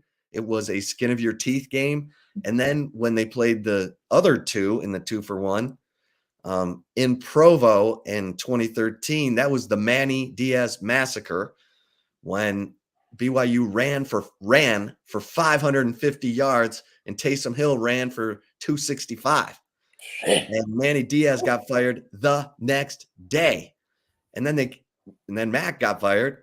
And then Charlie Strong got hired. And Taysom Hill came to Austin and beat Texas worse. 41-7. Hurdled Dylan Haynes at the 5. So listen, Steven, you played at BYU. You led BYU to a 14-1 season in 1996. You have the secret sauce. You know how to get through and unhinge these Mormons. Yeah, get that lasso out. That lasso out. And throw that lasso around all these 25-year-old grown men, Mormon missionaries who have bills to pay and are pissed off. You've got the secret sauce. You know how to perform the exorcism to get rid of these BYU nightmares that Texas fans have had. They're tired of it. Steve Sarkeesian, we are counting on you. You were one of them. Now you're a Longhorn. Perform the exorcism tomorrow at 2:30 so that people can start to rest a little easier whenever they hear those 3 letters. BYU. Yeah. All right. Now it's time for me to turn it over to my man Zay. Yeah, I'm with that, man. Hey, this was one of the biggest games of Sark's Texas career as a coach.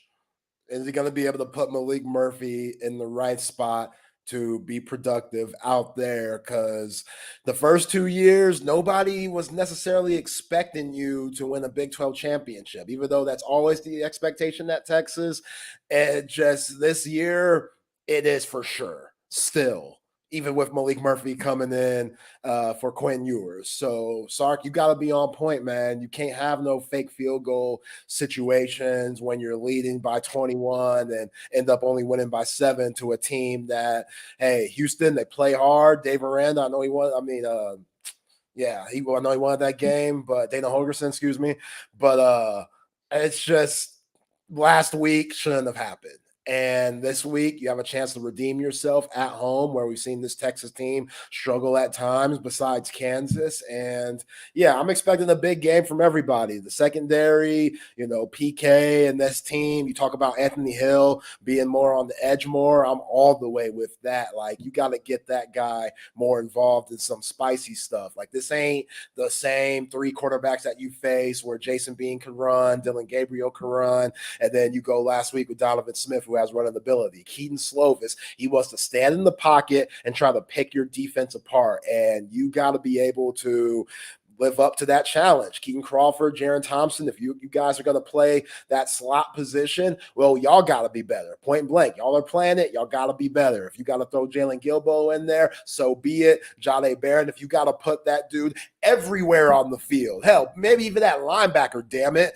If it works, do it. Jahdae Barron, he's so talented. The dude had a bum ankle last week and was still making plays. Maybe the play of the game with that 4th down stop to end the game against Houston. So, yeah, that's Ryan Watts coming back's big. Like, this is a huge game, even though a lot of national media people might not think so. And then you got John McClain coming on talking about when's Arch Manning going to come in. So this game, this is going to be an interesting game to watch. And yeah, like Texas, they have all their goals still ahead of them. Let's see if they could keep those goals intact with a dub against the Cougars starting at 2:30 this Saturday.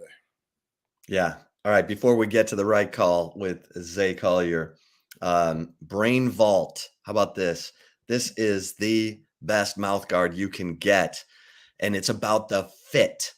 It's about the fit. Some of those mouth guards, like if you're my age, I don't know what Zay was wearing, but some of those mouth guards were so hard and so tough. Like, you'd boil them and then you'd fit them, and And then by the time you put them in your mouth, they're like scraping your gums. You're like, it's awful. The fit of the Brain Vault mouth guard is unbelievable. It's like pillows on your teeth, and yet it's patented to protect you against the effects of concussion. And Brain Vault's, Bijan Robinson wears it. Guys in the NFL have been wearing it for a couple of years. But look, if you have a, high school student who's playing lacrosse, rugby, soccer, basketball, baseball, cheerleading, the cheerleaders are going up in the air, standing on guys' shoulders and stuff. And then when they flip down, sometimes they get knocked around. And they have mouth guards where the cheerleaders can wear them on their lower teeth so that they're smiling pretty and everything. And they do group fittings. This is our man, Dr. Greg Eckert, Dr. UECKERT.com, Austin's dentist. But Brain Vault is exploding as the mouth guard for all the athletes, and they do group fittings. All you have to do is go to brainvault.com and set up your fitting, your group fitting. They'll come to you. That's what it's all about. That's customer service. And you know who else gives you customer service right here on Chip and Zay? My man Zay, the right call Collier. Let's get it. Let's get it. All right, Chip, the right call today. A little doomsday, man. But it doesn't have to do with the Texas Longhorns. It doesn't have to do with the Texas Longhorns. Let me make that very clear. Make that very clear. So, all right, no doomsaying about the Longhorns. No doomsday about the Horns. But I think I'm finally getting old with some of my thoughts, Chip, because I've been so against a lot of old head talk, especially with the NBA.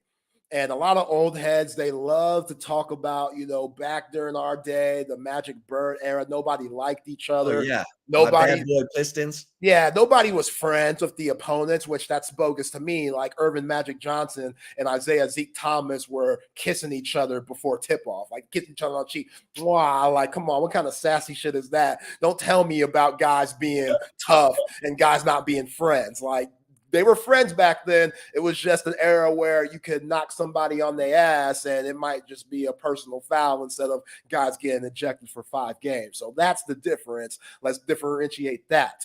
But I saw something today that exactly, Israel, no blood, no foul. I saw something today, Chip. I almost lost my mind. And look, you could be friends with guys. I'm fine with that, especially in AAU culture. Like, these guys grow up playing with one another. They go to college together and stuff. Like, the camaraderie, it's a lot different, especially with technology and phones and stuff. It's easy to be in contact with people. You heard John McClain talk about CJ Stroud and Bryce Young's friendship. You see that all around sports, not just the NBA. But there has to be a place where you draw the line. Michael Jordan, most iconic basketball player ever, might be the most iconic athlete ever. His shoe, as magical and legendary as it gets. All his shoes, the shoe line that Nike created, he then got his own brand. There were players during the Jordan era that would wear Jordans, but you weren't seeing Barkley do it. You weren't seeing Patrick Ewing do it. Those guys, the big-time players, they weren't rocking Jordans. When he retired, then you saw guys like Reggie Miller and bigger-name guys wearing them. But during Jordan's hey, you weren't wearing his shoes. You definitely weren't a part of the Jordan brand to where you always wore the shoes, because you didn't want to let Michael know, who was very competitive and always wanted that edge, that he had you like, oh, you wearing my shoes? Oh, you my son. You a baby to me. You ain't shit. Like, you don't want that, because he's already going to have the advantage because he's Michael Jordan. You don't need to give him any more ammo to, prove him right. But Chip, what I saw today with De'Aaron Fox, Sacramento Kings point guard, a Houston kid, went to Cy Lakes. And, of course, Rick Barnes had no chance of getting them because he ended up playing for John Calipari at Kentucky. This dude has signed a shoe deal with Steph Curry and the Curry brand. And this is one of the weakest things I've ever seen in professional sports. Like, De'Aaron Fox, you're a really good player, man. You're an all-star guy. Your team was better than Steph's during the regular season. They were a 3 seed, the Sacramento Kings. The Warriors were a 6. The Warriors beat the Kings in the playoffs. In game 7, Steph Curry had a ridiculous game. And those guys, they're both point guards, so they match up with one another a lot. Even though Steph Curry's not a defender and he probably doesn't have the assignment of guarding Fox, they match up a lot just because they play the position. But, dude, I don't get it. Like, this is one of the weakest moves I've seen. All the shoe brands out there, Converse is still around, Chip. The Chuck Taylors that I know you were probably rocking back in the day. I still rock too. You know, Tony's. Open them. Yeah. Tony's and Reeboks. That's what I'm saying. You just muted yourself. Getting too hype. Adidas is still around. Like, obviously, Nike.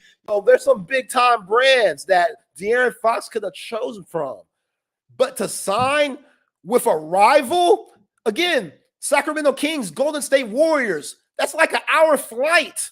That's both in Northern California. Like, that's a big-time rivalry. Maybe not for the Warriors because they always win, but for Kings fans, that's a huge rivalry. I love that this has got you all worked up. Because it's soft, man. It's a soft move. Like, Steph Curry should be the enemy. Yes, you have. What if the money's right? I don't care.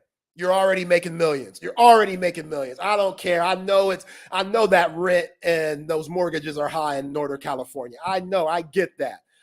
But you have to draw the line somewhere. It's not like De'Aaron Fox can't get a deal from someone else. He's a good player. He's an all-star player. He's the best player on the Sacramento Kings. But to sign with Steph Curry's brand, he's the first Is this NBA contract player. about to be up? Is he trying to play for the Warriors? I don't know. I don't know what it is, man. But it's depressing because, again, it kind of waters down the game that I grew up loving. Like, every time I see that matchup, I'm going to think, oh, man, Steph Curry, you're his son, De'Aaron Fox. Like, that's what you are. You are his son. Like, he changed the diaper type of shit. Like, because it's not – if they would have beaten Steph Curry and them, then maybe I might feel a little different. But Steph Curry killed those dudes in the playoffs. And if I'm a Sacramento Kings fan, if I'm a Sacramento Kings teammate of De'Aaron Fox, I have a problem with that. I'm going to have to check it. All right. I gotta break in here. Go ahead. We're running up against it, and I got to get your prediction for Texas BYU. But real quick, it is Friday, kids, which means you need to make your plans right now for Monday Night Football and Monday Night all-night happy hour at Salt Traders Coastal Cooking.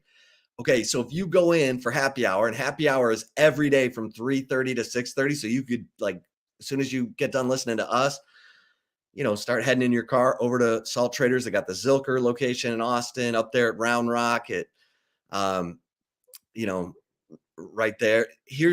I'm just going to take my favorite thing. I mean, I've got several favorite things on the beginnings menu. Remember, you get $5 off just this menu. This is just the beginning menu. The smoked fish dip is unbelievable. The New Orleans barbecue shrimp is like to die for.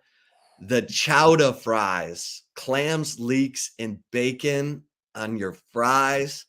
It's unbelievable. The pot stickers, grilled oysters. How about a half dozen grilled oysters? You're getting $5 off that.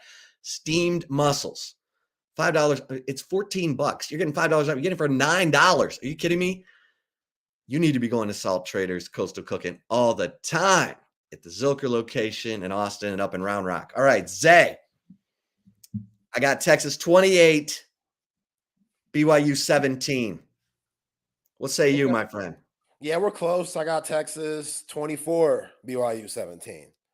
24-17. Yep, it's going to be a grind, man, in my opinion. I hope it's not. I hope they prove me wrong and blow it open and have a stress-free game. But, yeah, I don't have as much confidence that I did after Alabama and Wyoming with this defense. And as good as Maalik Murphy can be or could be, I think that it could get difficult for him. I think this BYU team is pretty solid when they play well, and the lack of pressure that we've seen with this front line for Texas, I don't know, with the ability that these quarterbacks have of getting the ball out their hands, I don't know if they'll be able to get to Keaton Slovis at a consistent rate. So 24 of 17, that sounds safe for me.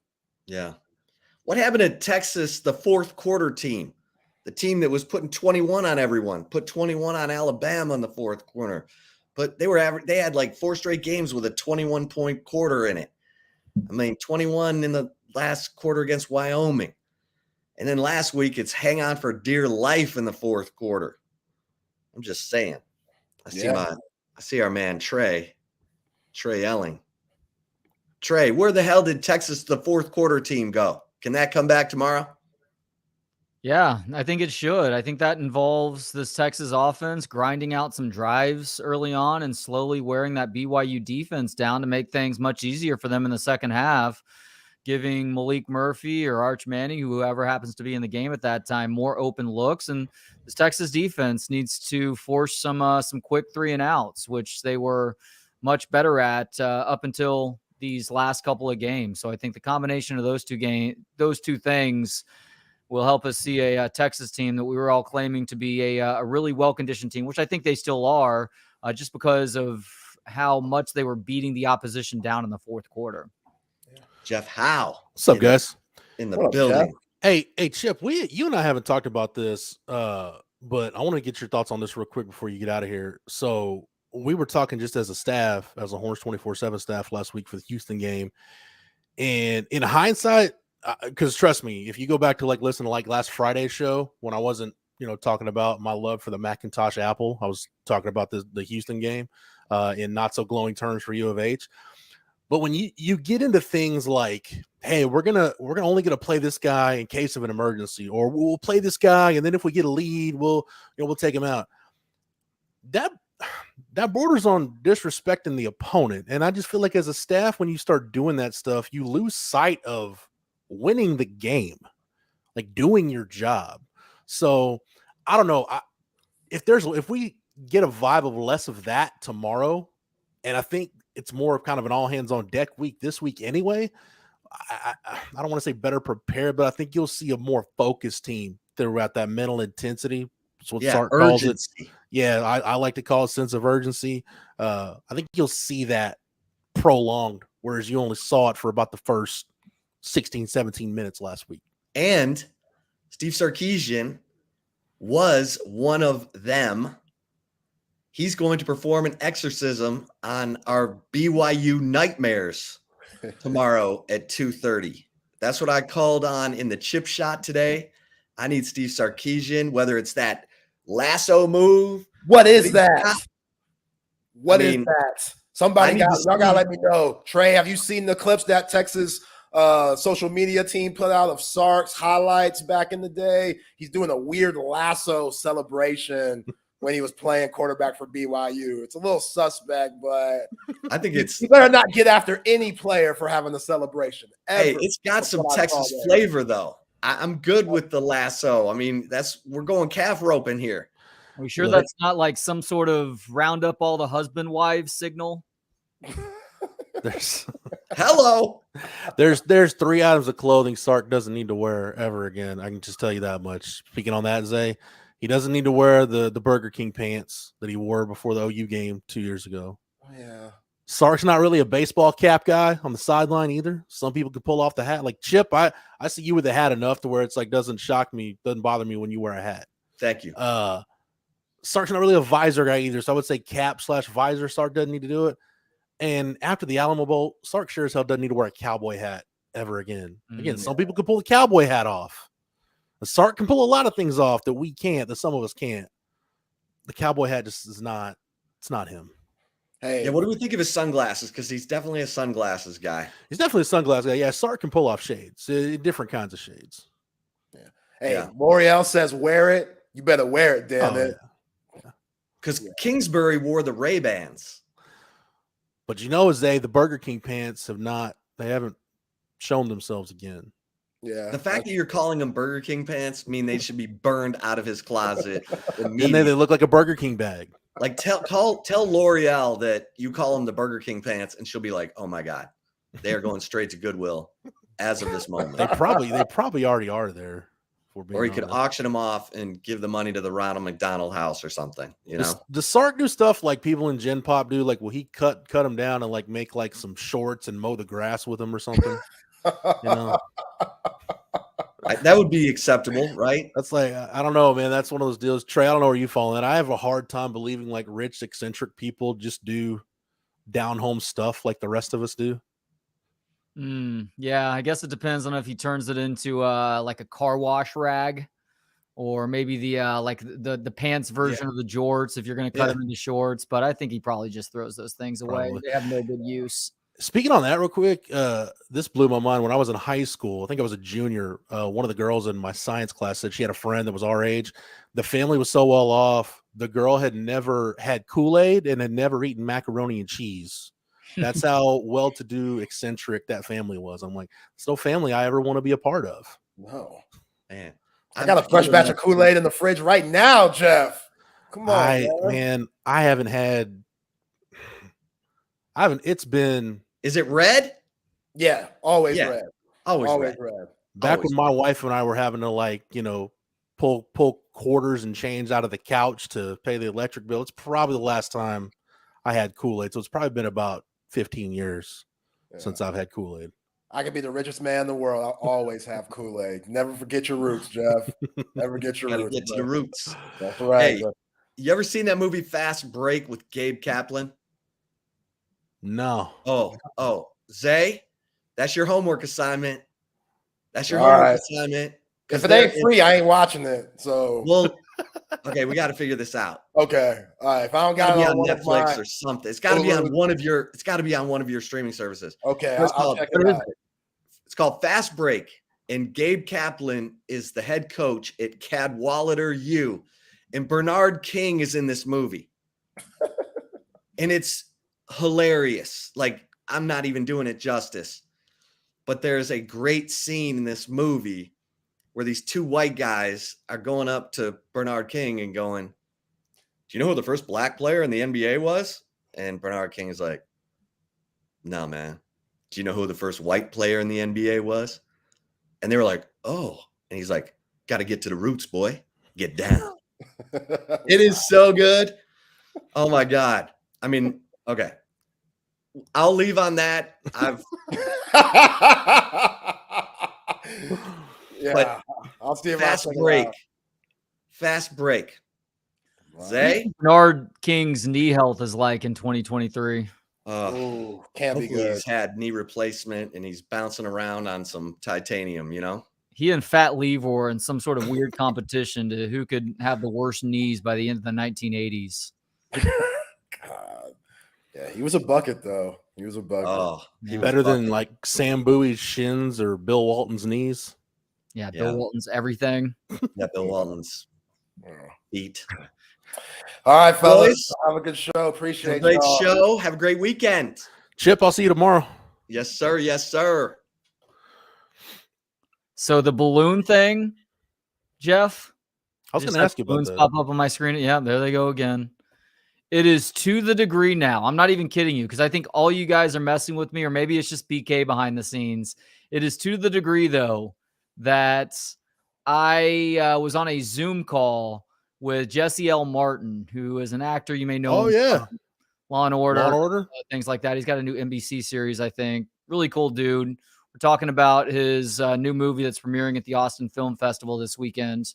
Whenever he popped on, I'd been on the screen for a couple minutes. As soon as he came onto the Zoom call, and this is Zoom. You and I we use StreamYard here at Texas Sports Unfiltered. Yeah. I also had balloons cropping up on my video. I have no idea how this is happening. It is not me doing it. If it was me doing it, I would stop it immediately, because I am not a balloons sort of guy necessarily. Right. But this is something that's now transcended any other person who is a part of these broadcasts. Yeah, I was going to ask you about that, because it just seems to happen at random times. So, Jake, you said Greg Oden's knees. I think you mean Greg Oden's liver, right? Ooh. That was the word out of Portland with him, is that he really enjoyed that Portland nightlife while he Greg Oden's unit too, apparently. Remember when he got sent a junk pic to a young lady? Mm. Yeah. It happens. When Greg Oden did that, Trey, I remember that because that and the Brett Favre thing happened kind of around the same time.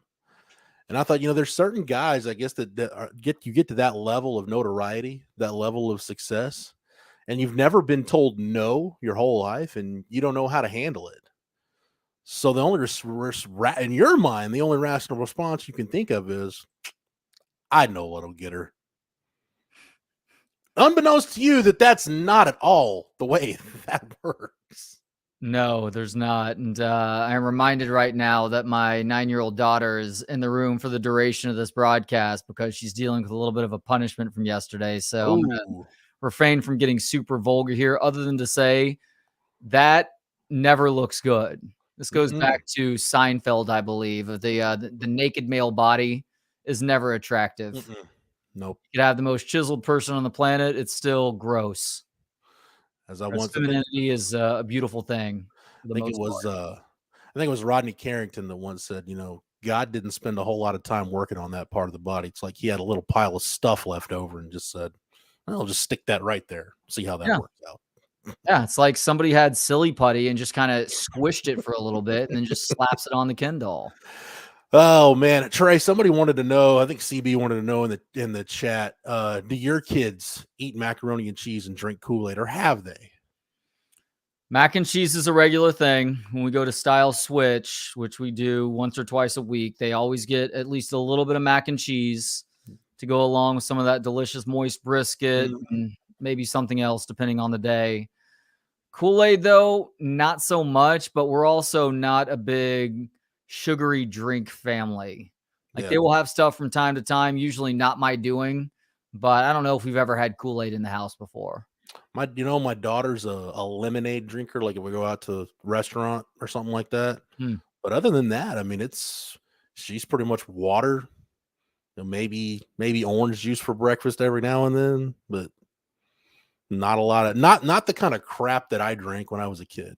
I know that. Be careful. Yeah. It's just a completely different set of circumstances in the 1980s and 90s. All vegetables were canned. Meat was all overcooked. Yeah. It was sloppy joes for dinner every other night, at least in our household. And people have wised up, which overall is a good thing, I think. Now, just be careful. If y'all ever go to Panera, don't just blindly give her the lemonade there, because apparently they serve some sort of like super caffeinated lemonade. Oh, really? That if you don't realize what it is that you're getting, you're going to end up with quite the jolt of energy. And I only know that because Panera is getting sued by the family of a young lady who had a heart issue and drank this lemonade thinking it was just lemonade, but it's like got 10 times the amount of caffeine as Mountain Dew. Good Lord. She suffered a cardiac issue and died. Yeah. It's like Four Loko making lemonade or what? It seems like it. Seems like it. I don't know about you, Jeff. I can probably assume about you that this isn't the case. I've spent a strange amount of emotional capital on this Friday, and it's on something that isn't necessarily deserving of emotional capital, but sometimes you just can't help yourself. Mm-hmm. What's that? So I had to watch the movie that I talked with Jesse Martin about a little bit earlier, and it kind of has a Big Chill vibe about it, this film. It's called Reuniting. So it's these people in their middle ages coming together for a reunion with a group that they were really good friends with back in college. And like with the Big Chill, there's a bunch of big emotions that come out and big secrets come out. And man, one of the secrets that came out, it got to me where I was choking back tears for the last 30 minutes of this movie, shed tears at one point. This is at like 9:30 in the morning. And so, wipe the tears away and get ready. Go out to Covert BK for the Trey and BK broadcast and the meetup with the Longhorn, Norman Watkins, out there today. Yeah. Thank you, Norman. And thank you to Covert BK, of course, for hosting as well. But yeah, I find myself exhausted right now. I'm not somebody who, I may cry once or twice a year at the most. So to cry first thing in the morning on a Friday, I've got World Series Game 1 to go before this day is over with. I don't know if I can handle it. So say 9:30 in the morning Friday or not. That's usually when you're kind of settling in to work.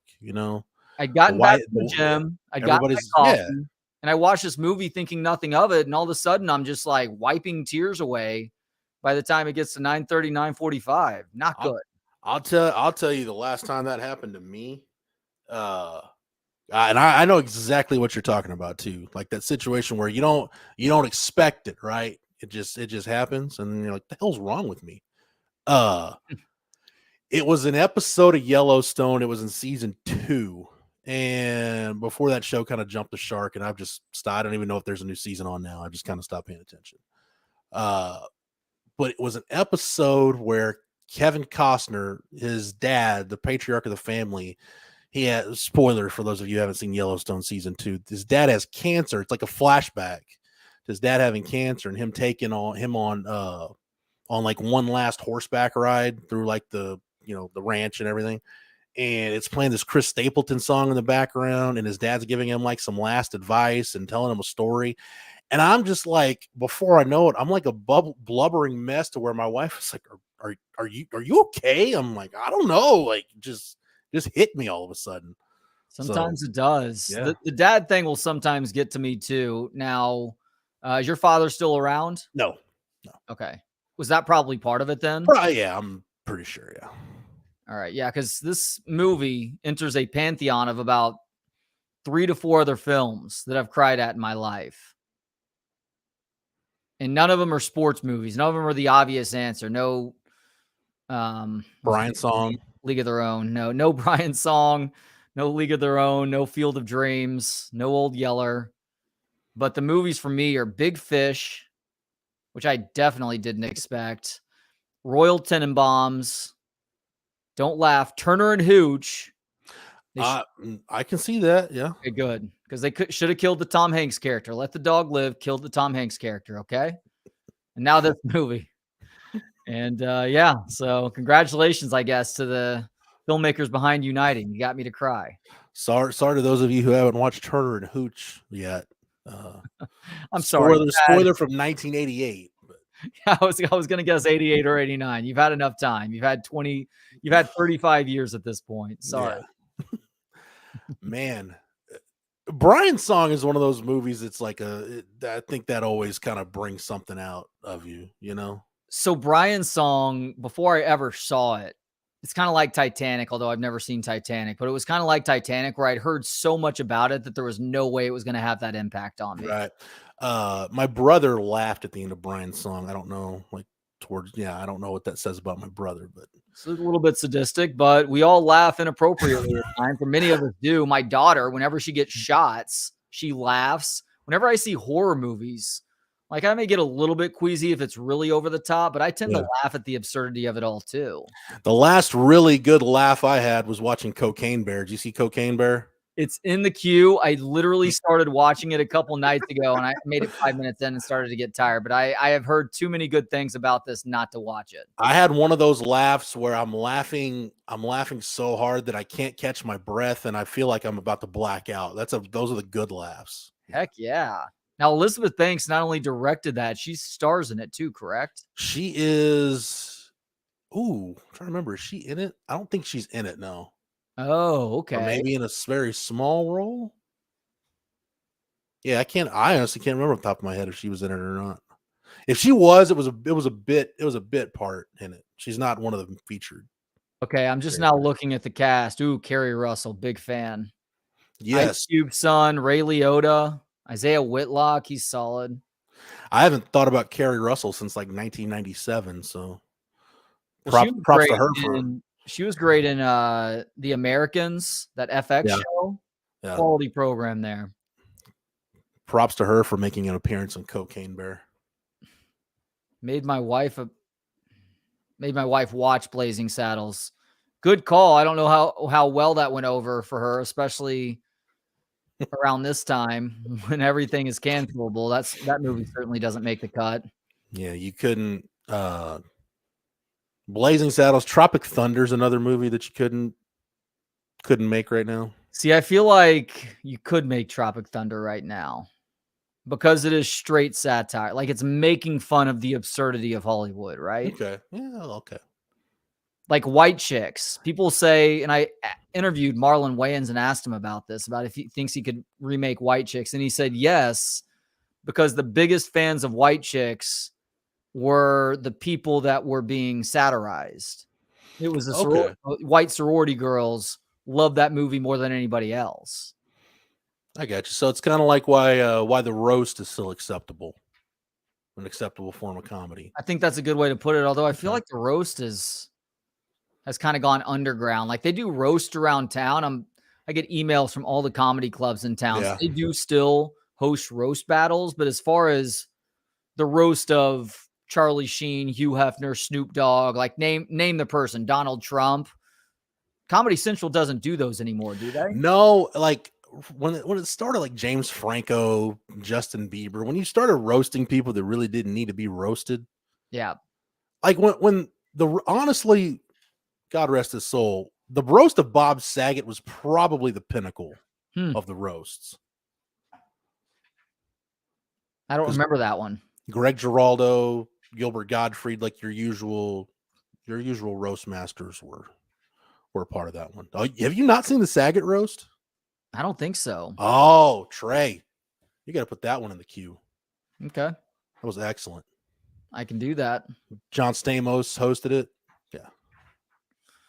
Stamos and him are obviously really good friends from Full House and beyond. I'm assuming Jeff Ross was a part of it, not just because he's the roast master general, but he and Saget were also good friends. I'm trying to think if because there was a while where Jeff Ross was doing costumes. I'm trying to think if he was he dressed up like Joe Paterno or Monarch Gaddafi? I can't remember.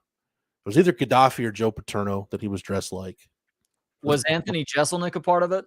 I think he was. Yeah, I think he was part of that. He's a really good one. I'll have to throw that in the Google machine and see who all was a part of that one. Tony Hinchcliffe too. So Texas has an interesting matchup tomorrow, Jeff. Not because I'm all that worried about BYU, but because we're going to see a new guy under center tomorrow at 2:30. That would be Maalik Murphy. Lots of folks going back and forth this week on what they expect to see out of Malik, what they think the game plan might be tomorrow, coming from Steve Sarkeesian, not just that initial script, but how things play out throughout the course of the afternoon. Where are you with what you expect from Maalik Murphy tomorrow? I think we'll see a lot of the signatures that we see in a Steve Sarkeesian offense that we've come to know the Sark offense. The deep ball's not gonna be out of the game plan. I had an interesting conversation this week, Trey, with somebody connected to a staff that's already played Texas, scouted Texas, and did their best to scout, quarterbacks other than Quinn Ewers. Which if you're trying to find tape on Maalik Murphy and Arch Manning, you're basically down to like spring game tape and high school stuff. And this staff felt like Maalik Murphy, the difference between, like, say, Maalik Murphy and Quinn Ewers was Quinn can throw with. He can throw it with velocity. We can throw it with a little touch too. They felt like Malik was in that category of guys that very, very, very few guys in terms of how quickly he can put the ball on people, how fast it gets out of his hands. And I won't say the names of the programs, but they felt like, hey, there's several Big 12 schools that would trade their starter right now for Maalik Murphy. Like there's thoughts around the league that he's that good. I think the main thing you'll see, because they are kind of high risk throws anyway, I think a lot of the intermediate stuff over the middle, which Sark really doesn't do a whole lot of that anyway. He's just now gotten to the point within the last, starting this year, late last year, where he was letting Quinn do some of that stuff. So I think what you'll see, Trey, if you go back to, like the Louisiana Monroe game last year, that first quarter of the Alabama game, the first couple of games, Quinn coming back from injury, it'll look a lot like that type of game plan, I think, where it's a lot of vertical stuff. It's either going to be short, high percentage throws or your deeper stuff. I don't think they're going to mess around with the intermediate game a whole lot. I hope we see the run-pass balance skew a little bit more in favor of the run for this offense tomorrow. I'm also not going to be surprised to see the first play of the game something along the lines of play action, allowing Maalik Murphy to try and hit Xavier Worthy deep. So Sark can try and help Maalik Murphy get whatever butterflies may exist out of his stomach, and then just get with the rest of the game plan from there. I can see both sides of it. I can see doing that makes sense. I can also see not doing it because we might, under those circumstances, we might find out how far Maalik Murphy can throw a football. You know, with the adrenaline's pumping and the juice flowing, we might find that out.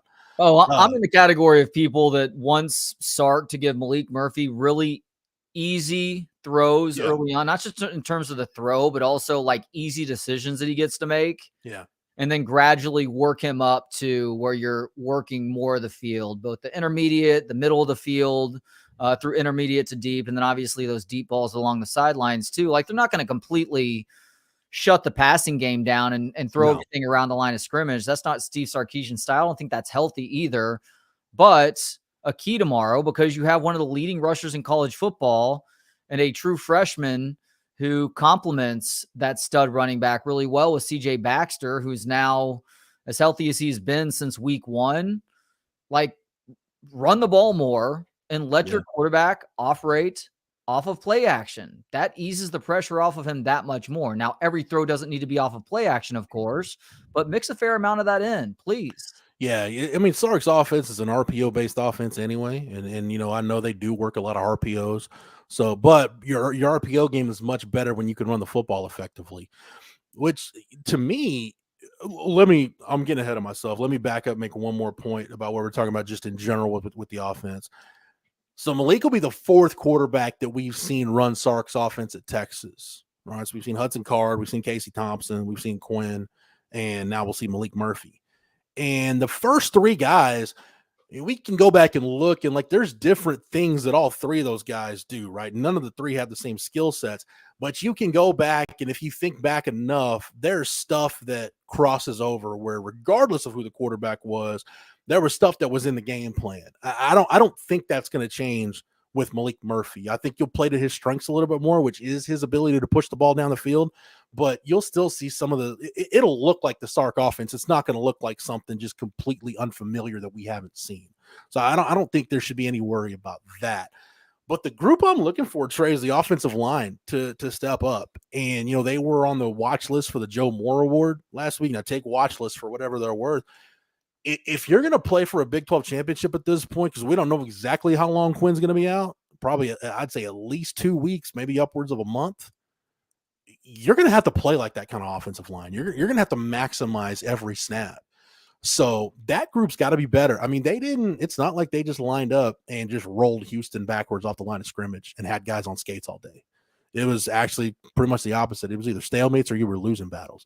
So they've got to keep Maalik Murphy upright and keep him confident. And as tough as Jonathan Brooks has been to bring down and as explosive as CJ Baxter looked last week, those guys are going to be much better if they're not having to fight through tackles right at the line of scrimmage. If you can give them a couple yards to work with and then let them go be an athlete in space and let them, you know, miss tackles and maximize runs and do what we've seen them do. That offensive line is the group for me, though, Trey. That group has got to be better. I don't expect Maalik Murphy to be perfect. I do expect the offensive line to be much better than they were against Houston.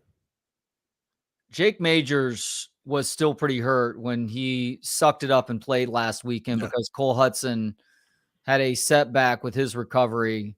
Do you think we see Jake Majors at center this week, or is this a week that because Hudson seems to be healthy enough that they insert him as center and have Majors on the sideline just in case?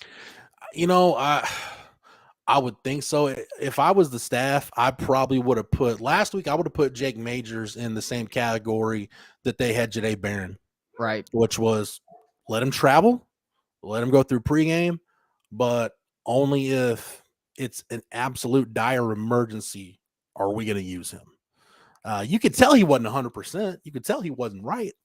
But I figured like after that one game, unless he had some kind of setback this week or just wasn't feeling it, no, I think you'll see Jake Majors at this point. Okay. And I think he was in that group, Trey, last week of the guys that like, hey, let's play him, but you know, if we get a lead, like we'll get Connor Robertson in there. It's a slippery slope as a staff when you start thinking that way. It is a dangerous game that you play. I agree with that, but sometimes it's necessary. Sometimes it's necessary against good opponents where it's like, this guy's really hurt right now. Like, I think in retrospect, Texas might have been better off not playing Jatavian Sanders at all versus OU. Like, especially once it was clear to everyone after the first couple of series that he wasn't right. Sometimes, especially elite competitive athletes, sometimes the best thing you can do as a coach, I know the medical staff can say he's cleared. Sometimes the best thing you can do as a coach is just protect the guy from himself. Yeah. Dude, you're hurting the team, because if you're a competitor, you don't want to come out. You know, it takes a certain level of maturity and humility to be able to say, I can't give you, I'm hurting the team right now. Bijan Robinson was nearly decapitated his freshman year playing against Texas Tech, and he was trying to get back in that same game. Yeah. But sometimes, again, your job as a coach to just protect guys from themselves and make the best decision. That's why you're paid over $5 million a year to make those kind of calls. So Steve Sarkeesian, while announcing Maalik Murphy as the starter yesterday, was also playing coy as to whether or not Arch Manning gets into the game when the snaps are still counting a little bit more. That is, of course, when it is still a ball game and not a blowout and mop-up duty.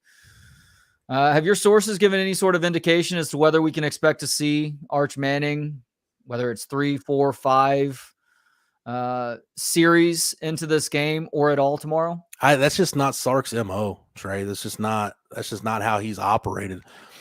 The Arch thing is interesting because after tomorrow, you'll be through game 8. So you'll have 4 games left in the regular season. This would tell me, if he plays tomorrow, that would tell me that you're not planning on using him in at least one of those last 4. And at that point, if you're in the Big 12 championship game, Quinn would be back for the Big 12 championship game, so you're not using him. So, I mean, I've thought a lot about this, and I think it's one of 2 things. If you see Arch Manning tomorrow, either one, that they feel like Quinn will be back early enough to where this might be one of your only opportunities to get Arch into a game, or it'll tell you that maybe they don't feel that great about Quinn getting back as soon as they thought, so you need to get him prepared to play. I just have a really tough time. I think it would have to be a deal where Maalik Murphy is just not playing well and the offense isn't moving the ball. Like, it is obvious to everybody watching the game that something needs to change. You just need to do something as a change of pace. See, I think if we see Maalik Murphy not playing well, Malik plays the entire first half and he gets replaced coming out of the locker room at the second half. I think Steve Sarkeesian wants to get Arch Manning into the game in the first half. Let's say 4 series into the game. And that becomes even easier if Malik has led this offense to a couple of touchdown drives. The defense is looking good against a pretty pedestrian BYU offense. And Texas is up, let's say, 14-0 early in the second quarter. At that point, he can rest a little bit easier because he knows that as big of a dude as Maalik Murphy is, they're one play away from having to turn to Arch Manning. And he literally has not been on the field for a college game so far in his true freshman season. Yeah, I see where you're coming from. That just doesn't strike me as being, again, Sark hasn't really been that type of guy anywhere he's been. And again, I hated that when the whole look, Trey, you and I, we lived through, we were kind of at the height of our fandom before we got into the media industry of the most prolific quarterback controversy this program has ever been through with Chris Sims and Major Applewhite. And I hated the fact that Mac would say, hey, 3rd series is going to be Major or 3rd series is going to be Chris. Okay. And then why would you just just arbitrarily put a number on it? Because what if you going in, you tell Arch, hey, the 4th series is yours. What if before that you block a punt and that series is on the plus 13-yard line? Well, no, I would want, what if Malik took more red zone snaps than Arch did in practice that week? No, I would want Maalik Murphy on the field. Then you get into that game of, well, you told me I was going on the 4th series, but I'm not in on the 4th series. So it's a delicate thing, man. Sark has to be, this is the first time, Trey, where we've seen, I think we're going to see Sark be really challenged by how he handles that quarterback group. Because I think he knew, like, he didn't recruit Casey Thompson. He didn't recruit Hudson Card. And I think everybody learned, look, after that, if Sark didn't pull Quinn in that Oklahoma State game, it's going to take like Quinn needing an amputation for him to come out of a game, for Sark to go to the backup. So having that knowledge of it, this is really the first time where he's actually had a decision to make. There's been a process he's got to go through, and there's got to be a certain way you handle it. And it's not about, fragile egos or anything like that. It's when you get into that realm of making promises or telling somebody something, that's the minute you get yourself in trouble. That's the minute you start, the portal conversation starts kicking up for those guys. It's funny. Maybe emotional capital is going to be the theme of the entire Longhorn Misfits show today. We talked earlier about emotional capital and spending that emotional capital. Obviously, he had more invested in Quinn Ewers than he did Hudson Card last year. And I think you can make the argument that there is more emotional capital invested in Arch Manning than there is Maalik Murphy right now, not to take away from the fact that he did recruit Maalik Murphy. But I wonder if that conversation occurs. Like, if it does happen, you can't put a hard and fast number on it. You can just say, hey, look, we're looking to get you in the game based on how the game is going. Our hope right now is that we get you in the game at some point in the first half. We won't know for sure until we're in that situation. And you let both guys know that. And while also making sure Malik understands, look, you're the starter right now. So don't read anything into this any more than we need to get the guy behind you a little bit of experience right now too, in preparation of a worst case scenario, which is you going down to an injury or you going down with an injury. Yeah. That's kind of the only way you can play it, Trey. That's all you have to tell Arch is, look, we want to get you in the game. We need you to prepare to play. That's why life as a backup quarterback is so tough. Yeah. Because you really do have to prepare, whether it's taking mental reps or you actually get some reps in practice. You got to prepare like you're going to start the game, because you are one play away, but you also know, there's a pretty good chance I'm not going to play a meaningful snap in this game. Even though you have to prepare like you are. You can say that applies for everybody, but come on, let's be honest and cut out the coach speak, right? At that position, dude, if you're not prepared, you're doing yourself a disservice and you're doing your team a disservice. So it's an interesting deal, but yeah, that's really all you can tell Arch is, look, we want to get you in the game when it matters. I don't know when that's going to be. I don't even know if it's going to happen, because Trey, maybe it's not that type of game. Maybe it's a game where you do get up, 13-0, 10-3, 14-3, whatever it is. And maybe you give up a play on special teams, or the defense has a coverage bust, and all of a sudden BYU's a score back in it.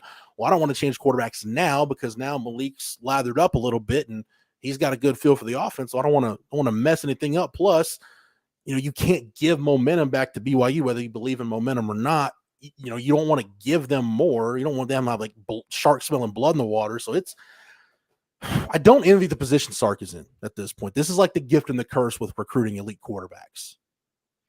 Yeah, you can never take these matchups for granted, but we were way over our skis with the confidence against Houston, and those predictions felt pretty good through a quarter plus last week, and then it all came crashing down. But part of that was also self-inflicted too. Gosh. It was a really stupid field goal fake call. Like, if they don't make that call, if they just go for it and even don't get it, I don't know if Houston takes the ball back down the field and gets it within a touchdown going into the locker room at halftime. Regardless, even if they do, Trey, even if they do, you're still up. Let's say you kick the field goal. It's a good try by Bert Auburn. It's a 44-yard field goal. Even if Houston does take the ball and score, you're still up 10 points at halftime. Right. So even if they get the ball coming out of half and score again, you've still got the lead. So you feel like, all right, we've at least negated kind of the 2-for-1 that Houston would get with getting the ball on the last drive of the first half, first drive of the second half. So you at least negate that. But now, obviously, what happened. And I will say this. I'll give Sark credit for this. I pick on Sark when it's warranted, but I'll give him credit when it's warranted. He took full blame for the fake field goal. Like, he didn't sugarcoat it. He's like, look, worked on it in practice, thought it would work. Bad call, it didn't work, and that probably helped Houston get back in the game, which I think it did. I don't want to put it all on one play, but yeah, I'll put it all on that one play that helped Houston get back in the game. So, but that again, Sark, I told when I was on with you and Katie earlier this week, I said, I hope this brings out the best in Sark. I hope we see the best version of Sark as a play caller in terms of his game management, because he's going to have to be. This is going to have to be without Quinn Ewers. Your margin for error is smaller. It has shrunk with an inexperienced quarterback at this point in the season. You have to be at your best as a head coach. Whether it's play calling, it's game management, it's clock management. You can't have just complete and utter screw ups like that. See, this is where I get nervous with Steve Sarkeesian on the sidelines, because I feel like we've seen far more often in pressure situations him all of a sudden making puzzling decisions on things. And that's why I've been advocating all week long to not overcomplicate this. Like, look at what your strength as a team is right now. Yes, I understand you have good receivers and you have a quarterback that you've helped to bring along for a couple of years now, but you also have a really good rushing attack. That's the one constant through the major change that you're having to deal with this week. I wouldn't even say run game. I think you've got one. I think you've found a guy that's you want to use the term franchise back, whatever. I think you found an elite playmaker back there in Jonathan Brooks. And I think with what we saw to CJ Baxter last week, they complement one another really well too. Yeah. So that is a tool in your arsenal. It's, it's the whole idea, whether you want to call it Belichickian or Landry or Bill Walsh, like keep running that same set of plays over and over again until your opponent can stop it. You continue to run the football, even if BYU is going to commit more guys to stopping the run, which they will. We're not going to see nearly as much three high tomorrow, at least early, and unless you really force them to make that move, which is why you may see a deep shot or two early on, maybe even that first drive or very first play. Like BYU has not proven, or they're not going to be able to prove that they can stop the run, would be my guess, just based on what that defense is right now and how the defense is pretty bad in general. They are worse against the run than they are against the pass. Yeah, I had my my stuff from Parker Fleming at Stats Award on Twitter. If you guys aren't following Parker Fleming on Twitter for some of your analytics stuff, he's great. You're missing out. Let me see if I can find. I'll find it here in a second. But yeah, BYU. I want to say, Trey, I want to say their defensive success rate against the pass, they're something like 114th in the country. So this isn't a prolific BYU defense you're going against. They're bad, but one thing that they do decently is force turnovers, and that was evident from the 3 interceptions that they got from Texas Tech's third string quarterback last week. You could say it's third string quarterback, but they're still having to make those plays. And it was also an inexperienced guy at the signal caller position, and they were able to capitalize. Yeah, I'm going to need a minute to find what the heck did I do with it? I just got way too many tabs open on this damn thing. But I'll find it in a second. But yeah, there's nothing about this BYU defense. I mean, look, I think we might have mentioned it. Well, the brief time I was on with you and KD, like they forced 5 turnovers, but last week, but dude, Texas Tech is a mess at the quarterback position right now. There we go. BYU defensive success rate, 77th overall in the country. Defensive pass success rate, 114th. They are 36th against the run when it comes to success rate, which success rate just basically means, are you staying on schedule? But it's a lot easier for your run game to stay on schedule when you've got backs like Brooks and Baxter. And Brooks has shown this more than Baxter, because last week's the first time we've seen CJ Baxter healthy, probably since that run he had against Rice was the last time he was as healthy as he is right now. Yep. But we've seen Jonathan Brooks do it where he can maximize runs. In other words, if that thing is blocked for 5, he can get you 7 or 8. If it's blocked for 7 or 8, he can probably get you 12.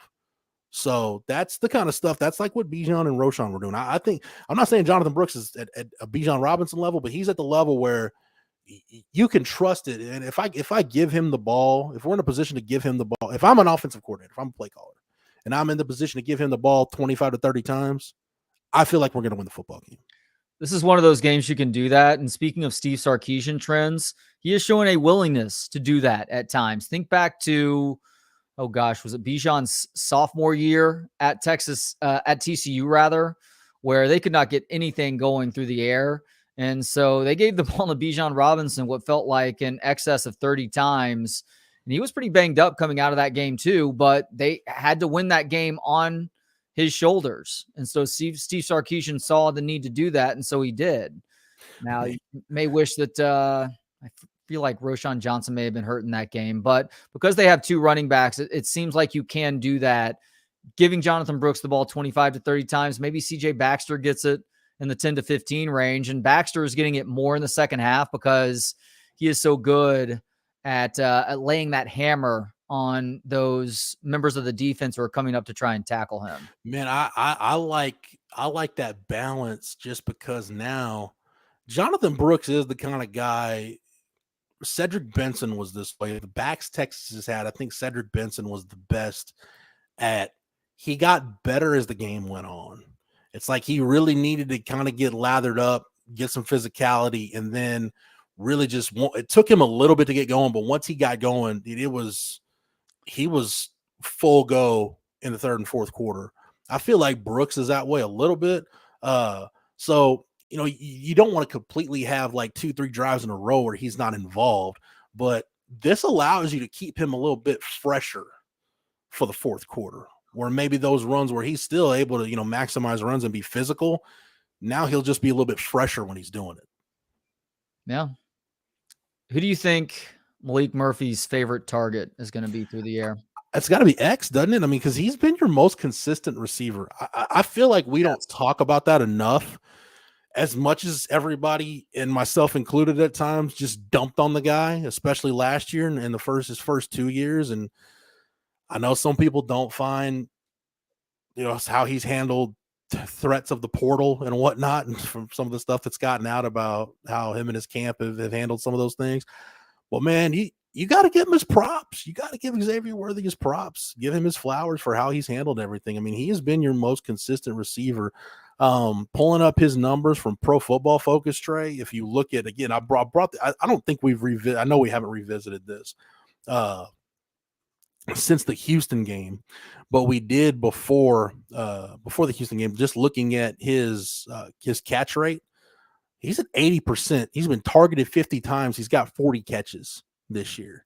You look at his reception rate in 2021 when he was really good. It was about 60%. It's a 52% last year, 113 targets, 59 catches. So think about that. He's 19 catches away from matching his 2022 total, and less than half the targets it's taken him to get there.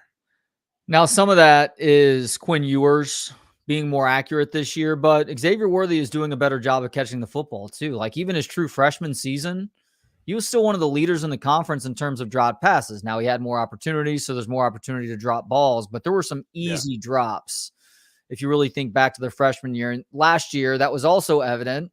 You know, after the season, Steve Sarkeesian comes out and says he was dealing with the broken hands. There was a broken hand or bruised hand. The hand was injured, but it was also a year-over-year issue that Xavier Worthy had catching the football. That has gone away. So credit to him for putting the work in to where that's not nearly as much of a concern. Anything, you're strangely more concerned with a guy like Jordan Whittington dropping the football right now, which I never thought that I would say. Yeah, I think I wonder part of Jay Witt's deal, though, is he just hasn't been involved as much. It's been hit or miss with how much they've gotten him the ball. It's true. I think that's got part to do with it. But you know, like I said, with X, at the risk of jinxing him, he's only got one drop pass this year. That's according to PFF. One drop on what I say, one drop on 53 targets. Is that what I said it was? I did not hear the drop. Yeah, 50 targets. He's got one drop on 50 targets. Last year, Trey had 7 drops last year.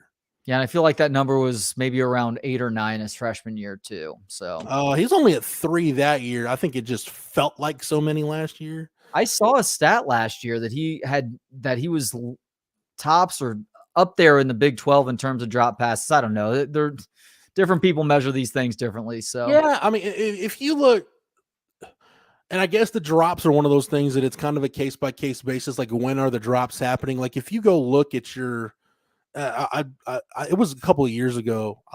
I heard this being talked about in the NFL, and I went and looked at it. Des Bryant was still with the Cowboys when this happened.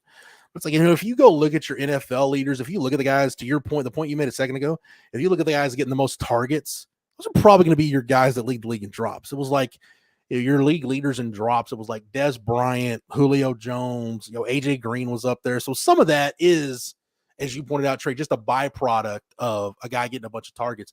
But he is just I call it, Sark calls it mental intensity. You can call it attention to detail, sense of urgency, whatever you want to call it. His body language looks better. Like he looks like he's more invested. He's more locked in. And maybe that's because he figures he's in a contract year this year and wants to see what his draft stock is after the season. To me, it doesn't really matter. The end result is, if you're Texas, you're getting the best version of Xavier Worthy you've gotten to this point in his career.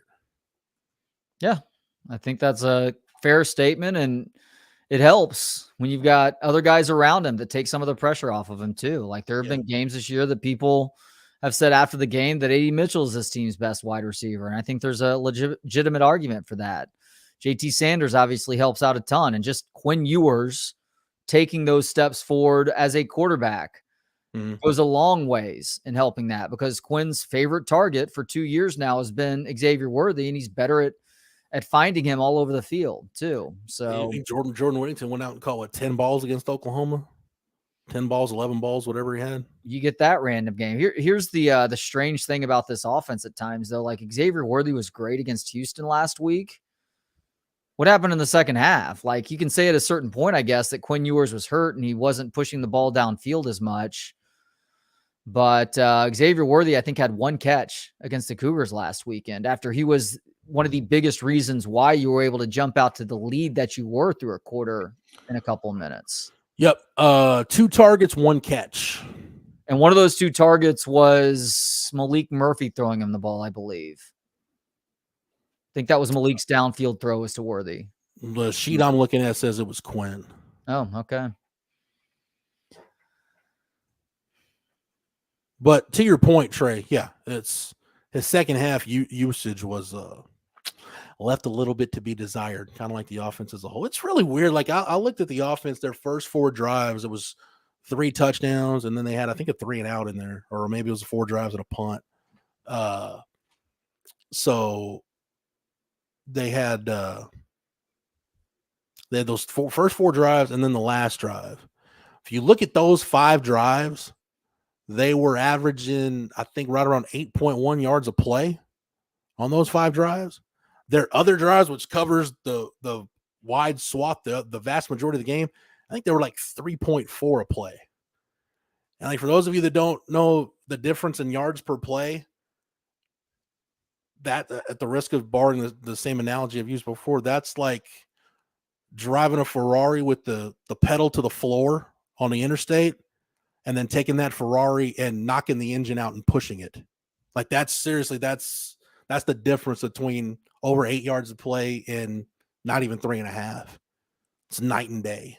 So I think part of it was Houston did make some adjustments, and it wasn't really adjustments because they ran that 3 safety defense. They ran the 3 high the whole game. They started making adjustments with their front. They were moving guys around a little bit. When they were in that tight front to begin with, it was really easy for Texas to move the football. And when, I don't want to get too far into football kind of philosophical discussion, but the best way to run the football against the 3 safety defense is to hit your runs downhill and hard. And Texas did that early. It just felt like as Houston played a little more off coverage, played a little more games up front, and quite frankly, their guys just won some battles up front, made Quinn hold on to the ball longer than he had. I think some of that was on Sark. One of the sacks Quinn took, and as a matter of fact, Trey, if I go back and watch it, I think it was the sack where Quinn got hurt. That was only a 2-man route. I mean, there's some points where you just got to forget, like at some point a 7-man protection is just not worth it. I want those other 3 guys. If a guy like Gunnar Helm or Jatavian Sanders or Jonathan Brooks can help me, can be, an eligible open receiver, I'd rather have him out there where my quarterback can check it down or dump it off rather than trying to have him block a defensive end or something. That's just the way I think about it. Because Maalik Murphy up until this week has been used to second-team reps, do you think we see any more of Jonte Cook in this game? Probably so. I think those two seem to have a pretty good rapport. I think even going back to the spring game, like you look at that long bomb that Malik hit DeJounte Cook in the spring game?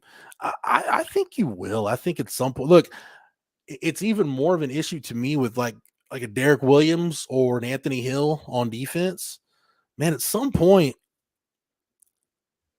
I feel like it's almost like or get off the pot with some of these freshman guys, right? Like if these are guys that you've deemed to be impact players that can be difference makers for you, at some point you just got to give them more rep. Like at some point, as much as everybody likes the story, at some point Derek Williams has to be getting significantly more chances than Michael Taft. At some point he's got to be getting significantly more chances than Keaton Crawford. I wasn't paying close attention, but was Derek Williams out there much in the second half last week? It didn't feel like it. It felt like it was a lot more Taft, Jaron Thompson with some Keaton Crawford mixed in. Yeah, as a matter of fact, let me if you give me a second, I'll pull up snap counts. I remember seeing him in the first half. Yeah. I don't even think I saw his number all that much. But then again, part of that may have been that he wasn't the guy getting burned. That's true too. Field too. That's true too. He is your best coverage safety right now. Yeah. And I think honestly, early in the year, this is again one of those things we talked about, when this defense was really good. We talked about, the kind of the path of least resistance. How our team's going to move the ball against Texas. And for a while, it was tough for teams to okay, how are we going to move the ball against Texas? We don't want to run. Can you do this? I think now the book is out, man. Isolate their safeties in man coverage and just try to throw the ball at them. Let me I can get you those snap reports here in just a sec, Trey. My internet would cooperate. There we go. Derek Williams was on the field for 36 snaps. Actually, you know what? Maybe it's just because he wasn't getting burned. Derek Williams played more snaps than any other safety last week. Interesting. Michael Taft was at 35. Jaron Thompson at 28. Where was Keaton Crawford? Keaton Crawford was at 33. Oh, God. Yeah. That should not. But you look at Derek Williams when he's in there. He had a pressure. He had 3 solo tackles. Now, he did have 2 missed tackles, but he had 2 stops, which is a run stop that's considered a failure for the offense. Targeted 4 times. He only gave up 2 catches for 20 yards. Did give up 11 yards after the catch. He had a pass breakup. So I remember the pass breakup. Yeah, it's at some point, some of these guys you just got to give them more snaps and feel confident that the good stuff you see in this small sample, that you'll just be able to extrapolate that out over a bigger sample and you'll get a really productive, 45, 50 snap game from these guys. What were Gavin Holmes and Terrence Brooks's injury issues? Like there was a certain point where I don't remember seeing Gavin Holmes out there again. Terrence Brooks was out there until the end of the game. Gavin Holmes got hurt on, and I don't know what his injury was, Trey, to be honest, but he got hurt on the, it was in the third, was it the third or fourth quarter? I don't remember. It was where Sanborn had the punt and backed them up, and then they gave up the 51-yard catch. That was the play Gavin Holmes got hurt, and I don't remember him coming back in the game. But yeah, Terrence Brooks, whatever he was dealing with, he fought through it pretty much the whole game. Well, good for him, and maybe that helps to explain some of his struggles because we haven't seen him have a letdown game like that up to last week. Yeah, like against Oklahoma, he wasn't the biggest problem by far in that secondary. And some of these guys like Malik Muhammad played 52 snaps against Houston. Like It just didn't seem like he was. But again, he wasn't a guy getting burned. Like he gave up 3 catches, but only 21 total yards. What were Terrence Brooks's numbers? Terrence Brooks 52 snaps, targeted 6 times, gave up 3 catches for 34 yards. He did give up the touchdown though to Matthew Golden where they ran that little the out route. Yeah, the little double slant coming off the rub and get him open kind of on that. Yeah, that was a nice play. That was bad coverage by him, but like he was getting hammered on pretty hard on Monday. I'm like, I saw that, and it's possible on the first touchdown. I think it was the first touchdown, either the first or second. Yeah, I think it was the first touchdown where it looks like it was Taft's guy, but somebody missed on the handoff there. But I couldn't tell if he was pointing at Terrence Brooks or whoever the nickelback was in that situation. But Brooks was also having to account for somebody who had cut to the outside. Yeah, it was Terrence Brooks. And that just goes back to, part of the issue with the secondary. And it makes sense when you think about some of your veteran guys, with the exception of Jaron Thompson. Like, you're playing without Ryan Watts. You're playing that first half without Jahdae Barron. No Jalen Catalon. So really, you're down to Jaron Thompson. When Jaron Thompson's not on the field, you don't have anybody that has had a voice. Your communication has been awful. Like, it's been terrible. Because if it was good, you wouldn't have guys pointing fingers after plays and dudes running scot-free. Like, that's with as much quarters as Texas plays. Like, even you go back to last year when you have coverage busts, because guys aren't communicating and you're not passing guys off. Guys aren't responsible for the right guy, or there's a mix-up, or guys aren't paying attention, or maybe they're doing their own thing or whatever. And if the right guy doesn't get passed off, that's why somebody's running wide open down the field. And you're like, what the heck was that? It's not that anybody just got blown by in coverage. It's just you didn't communicate and nobody accounted for that guy. Well, that happened with Terrence Brooks a couple of times last year, because I remember Anthony Cook pointing at him saying, dude, what the hell are you doing? I actually saw it in person with the Baylor game at the end of the year, where it was just bad communication. And as a result, you have a guy running wide open with the safety who's having to account for two different dudes downfield. There's also, I don't remember if that was Terrence Brooks or maybe it was Ryan Watts, but that happened in the TCU game where Quentin Johnston got wide open. You're like, how do you let TCU's best player get that open? Well, TCU ran a quarters beater in that situation, and, guys got tied up. There wasn't good communication, and that's how he got wide open. That kind of stuff can happen, man. Are we seeing a lack of Gary Patterson's presence? No, I don't think so. I think part of the issue is you've just got guys, you've got some inexperienced guys back there, and again, I don't think it's any coincidence that the slide of the secondary has coincided with, Ryan Watts having injury issues, and Jahdae Barron not being able to practice much, and now Jalen Catalon doesn't really, he's just been learning this defense. Not as long as some of these other guys, but that's a veteran guy that's seen a lot, really high football IQ guy, has a voice. I also think, Trey, it doesn't help when your guy that has a voice right now back there is Jaron Thompson, but dude, they see the same film we see. They see the same issues on tape that we do. Jaron Thompson's not playing his best football right now. It's one of the biggest surprises on the season. Like, in terms of individuals on this roster, I didn't expect 7 games into the year questioning Jaron Thompson's worth out there play to play. He was a multi-year starter. He was a guy who has a nose for the football, has a little bit of that DeMarvion overshowing in him, where it's like there's just certain instincts that you can't teach a guy. And it's showing up at times this year, but we've also seen some really ugly moments out of him these last couple of games. I'm wondering, is it to the point where does he need to think about coming back next year?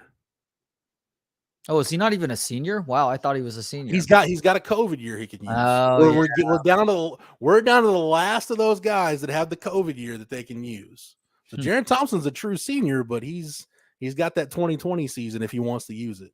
Well, it's either come back or maybe go play in the USFL or XFL. Yeah. Whatever NFL stock he had before the year, there's no way what he's done through 7 games has helped. I don't know if Anthony Cook is on an NFL roster right now, but Anthony Cook last year looked like a better NFL prospect than Jaron Thompson does right now. Anthony Cook got cut by the Chiefs. He was one of their last cuts. I don't think he's on a roster though right now. I liked what Anthony Cook was able to turn into by the time it was all said and done here in Austin. Let's see. Currently plays for the Cray Wanderers. The hell? No, this is not right. This is a soccer player named Anthony Cook. I was gonna. Is he playing like in some league in Brazil, like one of those wheels off leagues? Italian league. His head coach is Art Briles. Ugh. Yeah, I don't see anything on Anthony Cook being on an NFL roster. You know what? Why did I think he was on the Chiefs practice squad? I don't know. I'm looking around, looking on his Twitter right now. Yeah, there's from August 13th. Yeah, I don't see him either. So maybe maybe he's looking for that next opportunity. He is not on the practice squad. Is he on IR? No. All right. Well, yeah. But to your point, Trey, yes, Anthony Cook did look like a better pro prospect at this point last year than Jaron Thompson does right now. Who knows, though? I mean, I wouldn't have expected Deshaun Jameson to stick with an NFL team this year. But I did, but I figured it would be after a move to safety.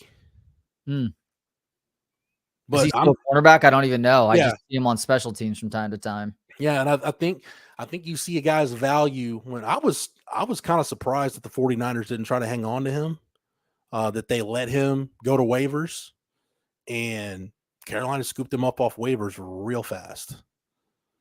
Perfect opportunity for him. Yeah. A Carolina team that's still trying to figure out its way. A first-year head coach. As possible. Yeah, endear yourself to the new staff. It's good stuff. Did you see Deontay Foreman had a 3-touchdown game last weekend, by the way? I knew it would happen. When the Bears signed him this offseason, I said to myself, at some point this year, Khalil Herbert, Roshan Johnson, whoever else is on that roster at running back, they'll all be injured over the course of a couple of weeks. And Deontay Foreman will show us once again why he has been able to stick around, not just stick around in the league, but also be productive when given the opportunity, even though teams sign him with no intention of giving him that opportunity. Has he not come back? Has he come back from 2 Achilles tears? I know he had the one. I feel like it's just the one, because the one was with Houston, right? Maybe it was a torn pec when he was in. I got to find that the injury he had when he got released by the Texans, because he had the Achilles, came back and played well, then got released because Bill O'Brien didn't like something about him. Who knows? There's a shocker. B.O.B. probably just woke up on the wrong side of the bed that morning. But then he went to the Colts and he torn bicep. That's what it was. Tore his bicep. He went to the Colts? Yeah, but he was there for like a week. And is this 2019? I'm seeing him a year in 2019. Yeah. The Texans cut it. The Texans waived him on August 4th of 2019, signed with the Colts the next day. Then on August 19th, he was IR'd with a torn bicep and then waived on the 24th. So it's a hell of a month of August 2019 for Deontay Foreman. Yeah, and then he eventually receives another. I don't know what it is about the AFC South giving this guy opportunities. He needs to find his way to Jacksonville before it's all said and done. Tennessee gives him a chance. Almost they sign him to a flyer deal. And he eventually works his way up from the practice squad to the guy who replaces Derrick Henry when Derrick Henry suffers an injury, and he was great in that role. They won a division with Deontay Foreman playing high leverage snaps. I think he had a couple 100-yard games maybe at the tail end of that year. He did a couple of multi-touchdown games too, if I'm remembering correctly, and that turned into a deal for Carolina. And once again, he finds an opportunity in Carolina. This not as a result of an injury. This as a result of a trade of Christian McCaffrey, where everybody was high on Chuba Hubbard. But you give you open the door a sliver for Deontay Foreman, he is going to hit that crease and pick up big yardage as a result. Hey man, ask Chris Warren how that works. Yeah. Deontay Foreman, look, that was a decent year for Texas offensive line, especially relatively speaking to the rest of the decade and most everything we've seen up to really the last year and a half now. But part of that was Deontay Foreman and just how good he was at making the most out of a little. Man, it just kind of shows you, God bless whoever's still at LHN, just kind of pushing the button and making sure that thing is still on the air at this point. I know there's good people that work at Longhorn Network. I say that in jest, tongue in cheek a little bit, but the 2015 Kansas game was on the other day.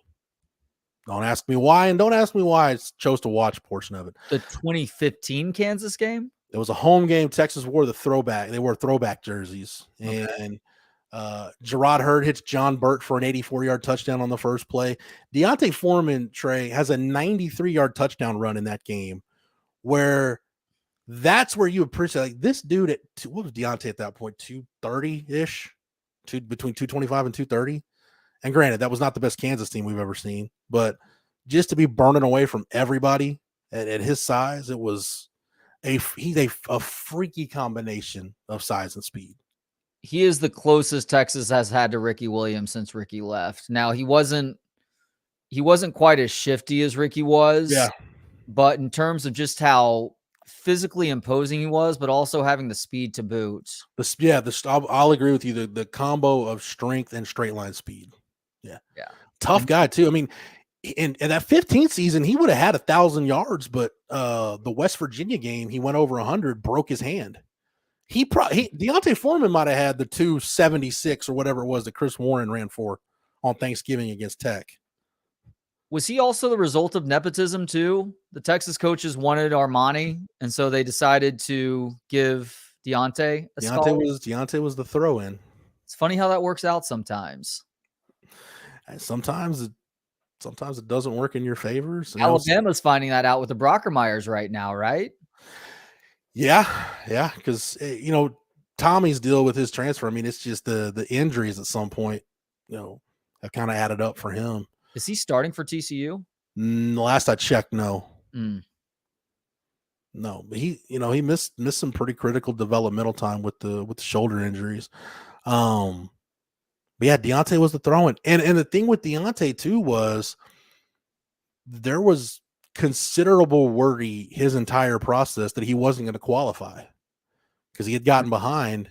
And I don't know if you remember, Trey, but he actually got to camp like 2 weeks late, like right before the deadline where you've got to be enrolled by this point or, you're not going to be able to be eligible or can enroll or whatever. He got to camp late. But I remember like his first couple of practices, people that would go to practice and would, tell me what's going on. They're like, hey, that Foreman kid, we're like, oh, Armani, like, no, his brother, like his brother's really good. Okay, file it away. And then you start hearing it from more and more people. It's like, all right, maybe Deontay's got something. Because I'll be honest, like I saw him in high school. He was a good high school player. I didn't think he was going to be a 2,000-yard back at Texas. I didn't think he was going to be, however many years into the NFL his career's gone at this point. Sometimes the nepotism thing works out like you expect it to. Like the best example that's coming to my head right now for the Longhorns is Chris and DeMarco Boyd. Yeah. Chris was the better prospect. DeMarco was the throw-in, and DeMarco never really amounted to much at linebacker. True. The McCoys. I don't know that they planned on Case playing this pivotal a role. That's true. I guess Case did give you more than you were expecting, more than you were hoping for too. Some could say, but he did beat Oklahoma and he beat A&M the very last time. You can't take that away from Case McCoy. No, you can't. That's eternal bragging rights, Trey. Get that video camera out of his hands and you. Hey. Well, you talk about just 2012 was one of those years that, and I've had a couple like this, like 2020 was definitely one of those years where at the end, you can't even celebrate like a bowl victory. You're just like, thank God it's over. Those seasons where following and covering Texas turns into like, you might as well be covering the Cowboys because it's just some new circus every other day. And I go, what's it gonna be today? 2021. Because you remember 2021, we had that run where it was like in the span of 10 days, it was like the Jeff Banks Halloween story, the Bo Davis bus incident, and the loss to Kansas. That all happened within like 10 days. That monkey story is still one of the more ridiculous stories in the history of this program. I don't know how that story went away as quickly as it did. Because the kids suffered serious injuries as a result of that. It's right up there with, man, I can't remember it off the top of my head, but Edwin Simmons' demise was something unsavory. Kevin's told me about this. What was it? He ended up naked in the backyard of a or something. Yep, here it is from the LA Times, September 30th, 1986. Oh, come on. I don't want to subscribe to the LA Times just to read this for Trey's enjoyment. Arrested on Saturday was standing nude in an Austin, Texas resident's backyard. Yeah, man. Now, did he go Johnny Depp, Amber Heard, and there was a deuce on the diving board or anything? I don't know, but I feel like if you've already gone to that point, like you're already naked in somebody's yard, you might as well. Oh, yeah. You know? When in Rome. Like you've already gone this far. CB says, Chip says, if not for the monkey story, Jeff Banks is the head coach at Washington State right now. Yeah, I've heard that too. Maybe it was through Chip. He was in the mix for that job. Well, it's just like defensive coordinators, headbutting helmeted players. Probably don't need to hire that guy as the head coach. Tom Herman. Your special teams coordinator has a monkey that bites a kid's face on Halloween. That may excuse him from the next couple of head coaching opportunities that crop up. Is Big Craig still in the chat? I saw he was in here earlier telling me to throw something on the Google machine. So just want to say Craig. Just want to say a shout out to good old Craig Floyd if he's still around. Jeff, if you throw Anthony Cook, Texas, in the old Google machine. Yeah, he did come back with the Chiefs, but he got cut and he's not on the. I'm not showing him on the practice. Oh, he said KC after that. I see. All right. Phrase monkey.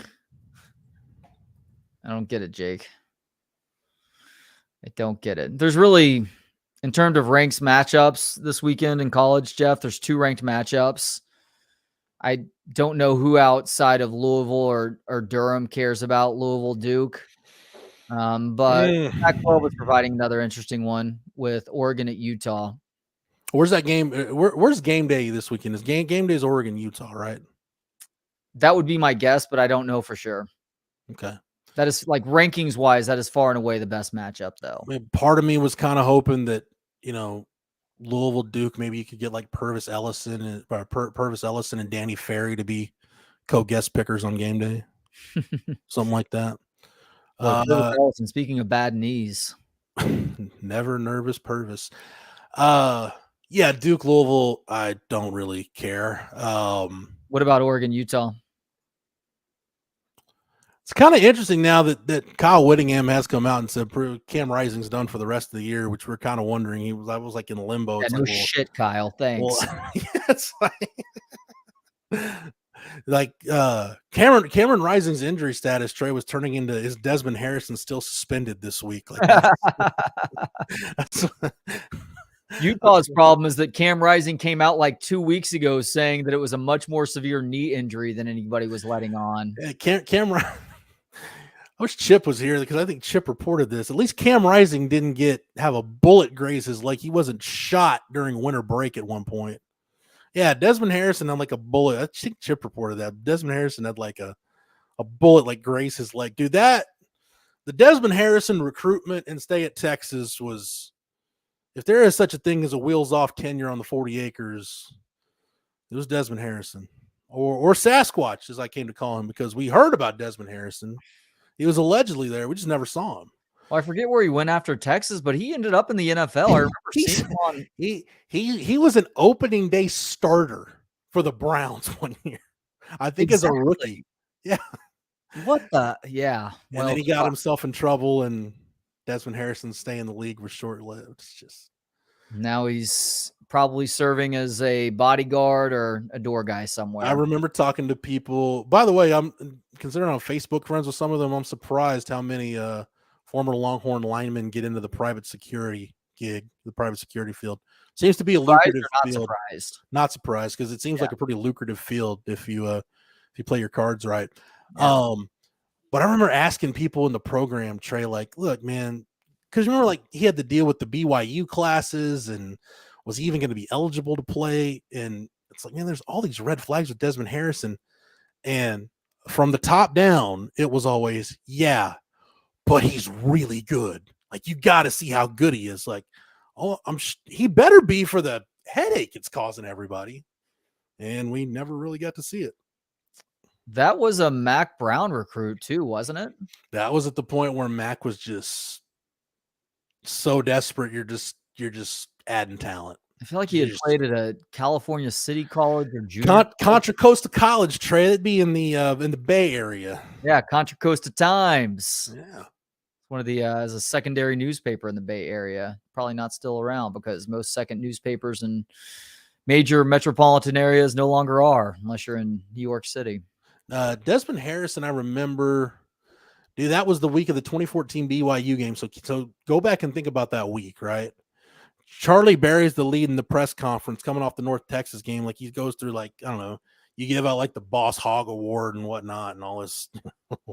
Whatever. I don't know if Charlie was giving out awards at that point. Or like Matt David Ash being out for the year. Yeah, like he's like, oh, and our quarterback is concussed and is never going to play again.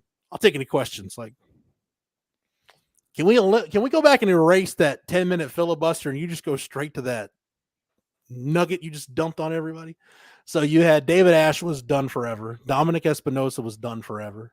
Then right before the game, like 2 days before the game, you had Kennedy Estelle get kicked off the team, and Desmond Harrison like entered like witness protection. I don't know what the hell was going on with Desmond Harrison at that point, but like Charlie wouldn't say he was suspended, but he was. We never saw him suit up. It's so weird. What a disaster. What a disaster that era was. I will say this though, from that era though, DeJay was able to work his way back. Good for him. Yeah. Espinoza was a bigger loss than David Ash was too.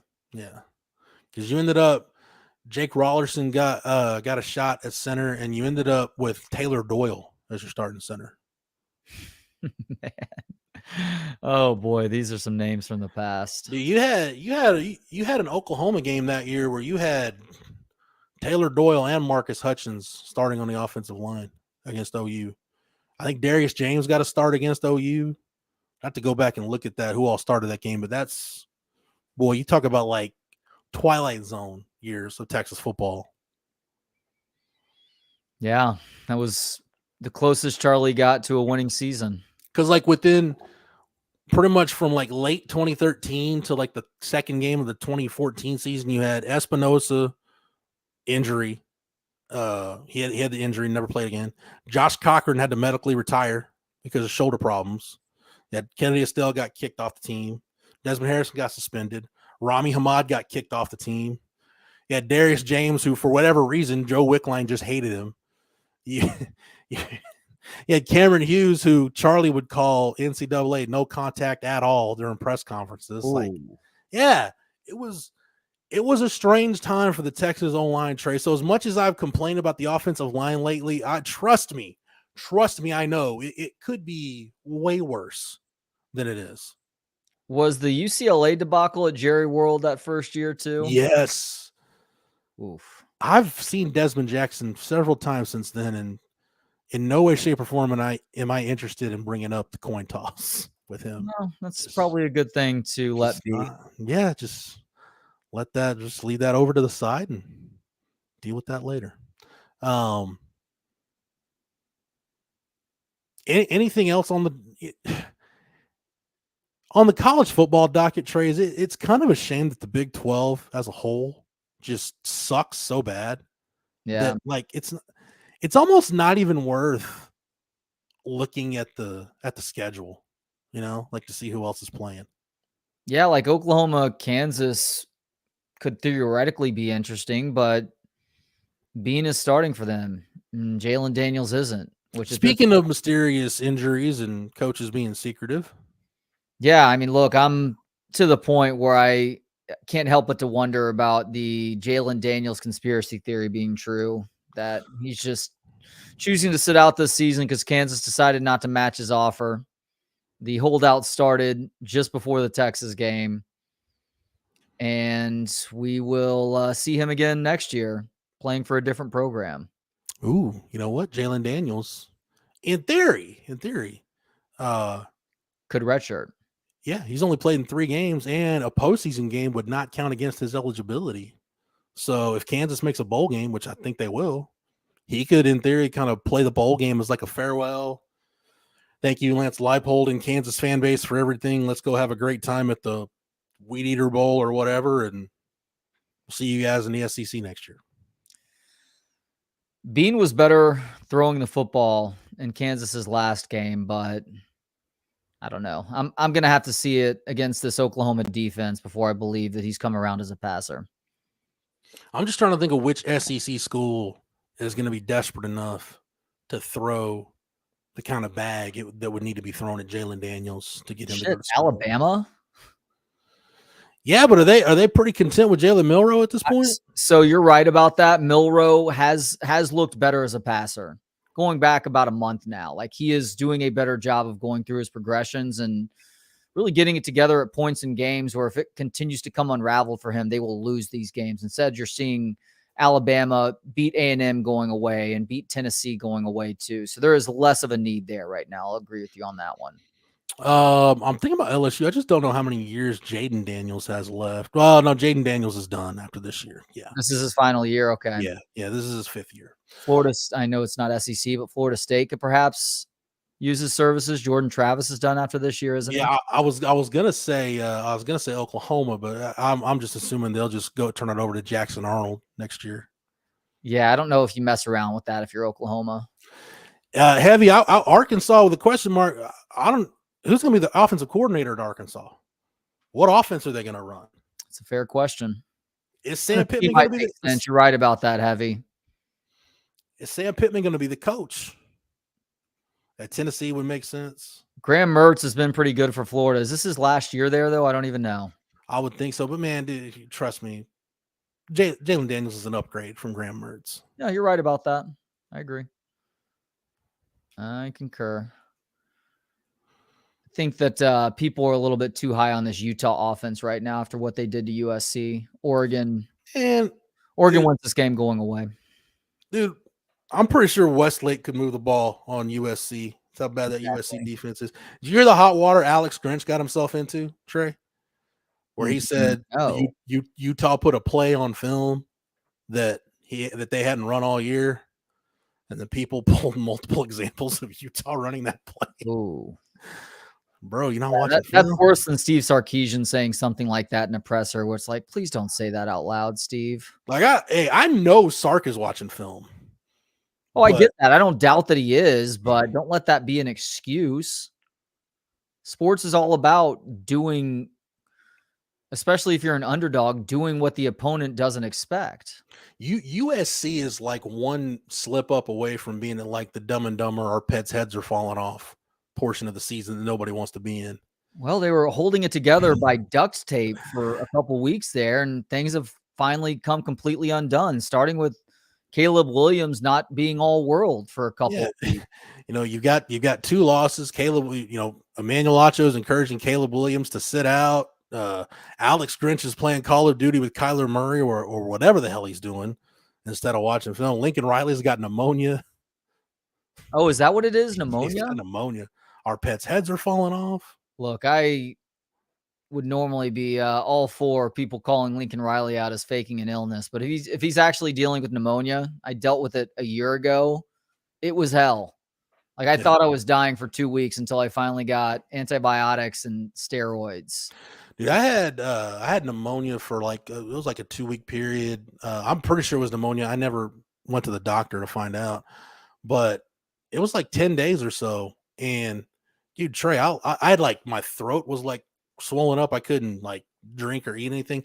I lost, no joke, 16, 17 pounds in 10 days. It was like the lowest my weight has ever been in my adult life was at that point. You know what I always say, Jeff? Serious illness is one of the best diets.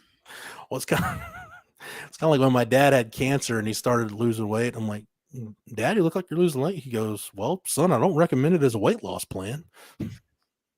Nope. So yeah, my dad had a great way of making light of his cancer situation.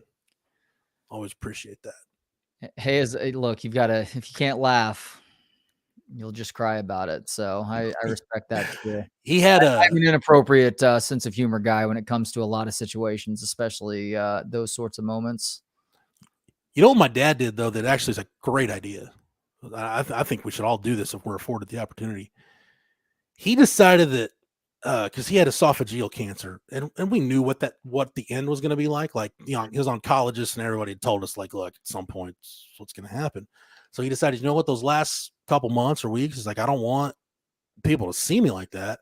So I think it was probably almost a year before he passed. He had a going away party Oh, like, yeah, look, wedding funeral. yeah. He's like, look, if you wanna come see me, you wanna, we go have a cup of coffee, whatever. This is your time to do it because nobody's coming in the house at the end.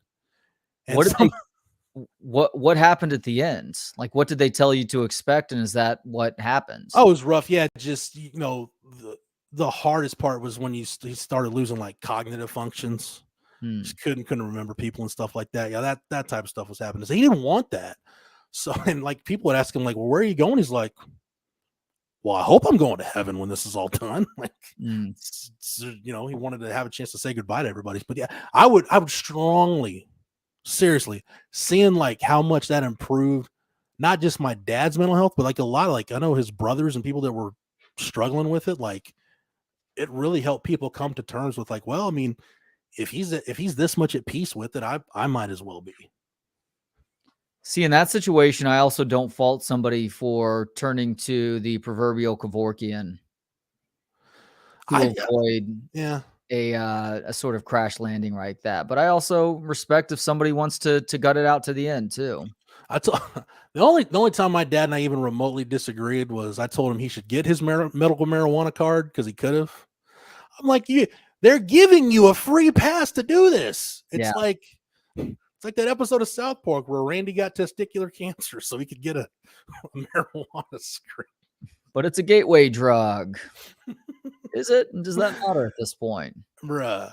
Did you ever see that episode, Trey, where Randy's got his... I stopped watching South Park at some point 15 or so years ago. I need to get back to it. He's literally got his testes in a wheelbarrow just going down the street. Ooh.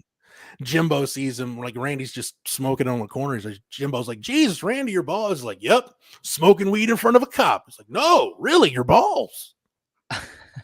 I feel like I've seen GIFs with that scene. Oh man, Twitter maybe. I think the two most underappreciated characters on that show are Randy Marsh and Butters. I think are the two most underappreciated characters on that show. Butters is a good one. Mr. Garrison. Garrison's good. I feel like Mr. Garrison is properly rated. Mr. Garrison's like the James Franklin. What James Franklin is to coaching, Mr. Garrison is to South Park characters. Mr. Mackey? He's properly rated. Yeah, I would say the same thing for Mr. Mackey. Properly rated. All right. Free DeJay Johnson, according to Big Craig. Yes, free DeJay. Remember when DeJay had his rap single when he dropped that? I do remember that. Yeah, I haven't seen DeJay in a minute to know if the rap career is still in the works. But was he around Austin the last time you ran into him? When was the last time I saw DeJay? Yeah, because I want to say it was not at like a pro day or something like that, but it was around. No, it wasn't campus. It was at some camp or something. It was at a football field. It wasn't on campus. Yeah, it was in the Austin area last time I saw him. It's been a minute since I last saw DeJay. Okay, I've got a non-sports story for you here that I just came across looking for that South Park GIF on Twitter. Tell me if you agree with this or not as the parent of a youngster. A restaurant in Georgia is going viral for charging customers an extra fee for, quote, bad parenting.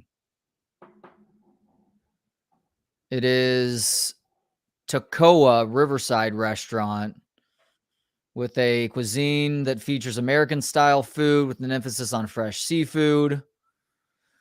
Screenshots of terms listed at the bottom of the menu, namely, quote, an adult surcharge for adults unable to parent, have sparked mixed reactions on social media from the restaurant. If you have children, no, I'm sorry. This is somebody upset with this. If you have children, avoid this place at all costs. Holy moly. The most disrespectful owner made a huge scene in front of the entire restaurant because our children were, quote, running through the restaurant. They were down by the river. At Foley, we were told we need to go to Burger King and Walmart and that we were bad parents. They have a $50 surcharge for bad children. How much was the surcharge? $50.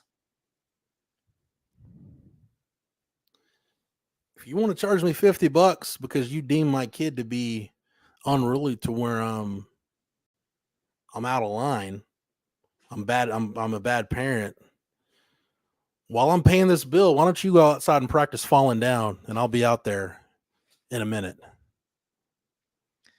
Yeah. I think it depends on the effort the parents are making to keep the kids from running roughshod in the establishment.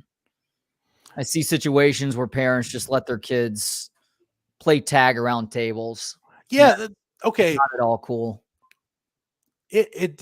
Where I worry about it, if you do have a kid that's struggling with, like I've seen parents that have like their kids are struggling with autism or something, and they can get, they can have a situation, which I know it's uncomfortable for the parent. You don't charge a parent a non-parenting fee. It's not the parent's fault. It's just something that happens.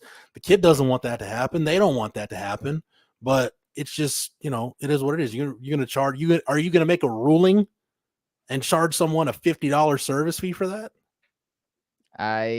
It's a great question. This place also has surcharges for sharing food. There's a $3 surcharge for that. They charge extra. They charge 18% gratuity for parties of 6 or more. That's not out of the ordinary. No, parties that ask for separate checks get charged that 18% gratuity. I've heard of stuff like that, like the separate check issue is. Now, this is where it gets comical, and I'm wondering if this is a bit. They actually charge more for people who order off of the birthday menu. I guess they charge the automatic 18% gratuity. I've never understood that out of restaurants, because at that point, you're essentially asking for somebody not to tip you more than 18%. Yeah. And as somebody who likes to get over that 20% tip mark when I can, if the service hasn't been great, I'm not giving a penny more than what you've already made me pay. Is 18 the standard, Trey? Is that where the restaurant tipping is? Is 18 No, kind the of the standard at this point is 20 to 25%. Seriously?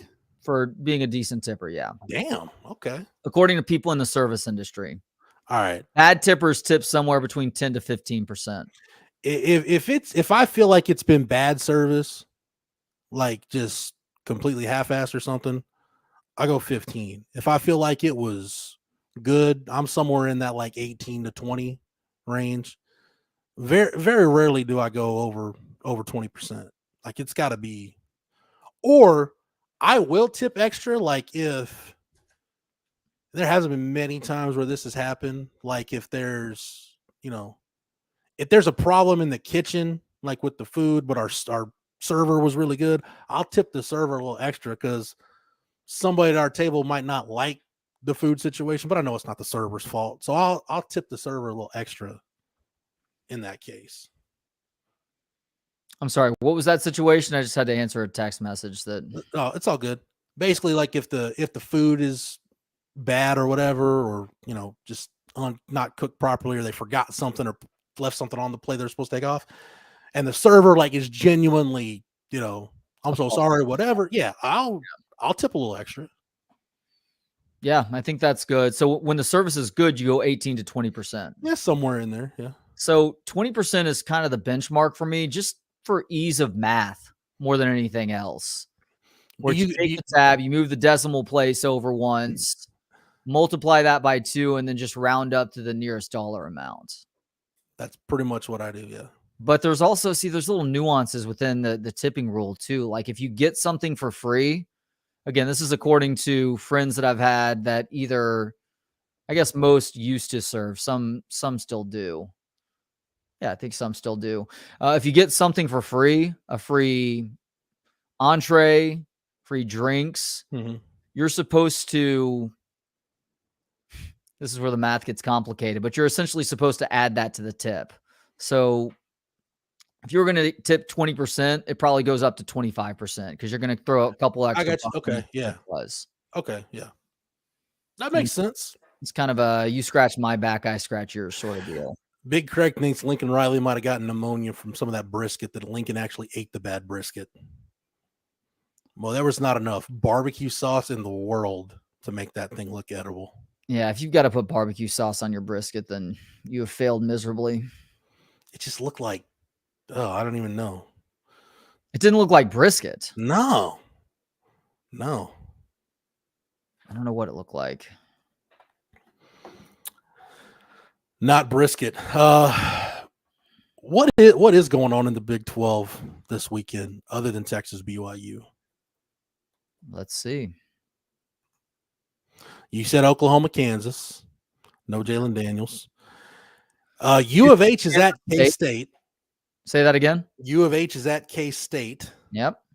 Where it's going to be probably colder than a witch's you-know-what in Manhattan, as it tends to be this time of year. Boy, West Virginia at UCF.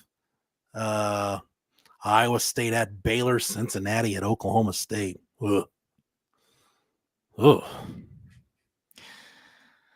Gosh, I mean, looking the next week, TCU Tech play a Thursday night game. You do have Bedlam with Oklahoma State. That's an interesting game right now because Oklahoma State has gotten its shit together. But Houston, Baylor, Kansas, Iowa State, BYU, West Virginia, UCF, Cincinnati. Yeah, the Big 12 just sucks this year, Jeff. It's awful, dude. It's awful. It's the worst. You can look at it and say, you kind of go through history and say 2005 was not a great year for the league as a whole, but I was following Texas, so I didn't care really what the rest of the league was doing in 05. Didn't really matter to me a whole lot. Well, I can tell you for certain that the Big 12 North sucked that year. Yeah. If Colorado was a representative from the North, as bad as Texas smashed them at Reliance Stadium. Like I said, man, I've said this before, man. That's one of those games where you almost feel bad for the opponent afterwards. You're like, dude, okay. Oh, yeah. I was at that game. I felt terrible for Colorado. Joel Klatt, too, especially. Yeah. As a matter of fact, I think Iowa State almost, as a matter of fact, I think Colorado backdoored their way into the championship game because it was Iowa State's. And I think Iowa State lost to Colorado like on the last weekend of the season or late in the season and didn't go, or maybe Colorado won a game, Iowa State lost a game, and Colorado ended up going. But yeah, the North was god awful. They were terrible. Yeah, I'm not going to rub the ALCS in any more than we did on Tuesday, Jeff. But are you glad that Dusty Baker hung him up yesterday? No, I'm not glad. But it was time. A lot of Astros fans who are glad. No, I'm not glad. Because be honest, man, there's some every fan base has their share of idiots. I think we all know that at this point. Yeah. I do appreciate Dusty Baker for holding it together post scandal. He deserves some credit for that. He did win a World Series. Mm-hmm. You can argue that they probably could have maybe won a couple more, probably should have gotten there this year. But you know what? I don't. It felt like it was time. I don't feel like Dusty Baker overstayed his welcome in Houston. I feel like this is the appropriate time to bow out and let somebody else take over. Get some new blood in that clubhouse. I'm seeing Brad Osmus as an Osmus, former Astro great. Yeah. Great catcher for them back in the day. Going to bring back, well, here's the thing, though. Like, this is, again, this is what concerns me more than Dusty stepping down. Like, Dana Brown as the GM is apparently going to have no say in who the manager is. It's going to be a Jim Crane, Jeff Bagwell call, which in that case, Jeff Bagwell's senior, what is his title? Senior advisor or special advisor to the owner. Yeah, he's got a front office position. Guess it's going to be Brad Osmus then. Which, yeah, Brad Osmus would make total sense. They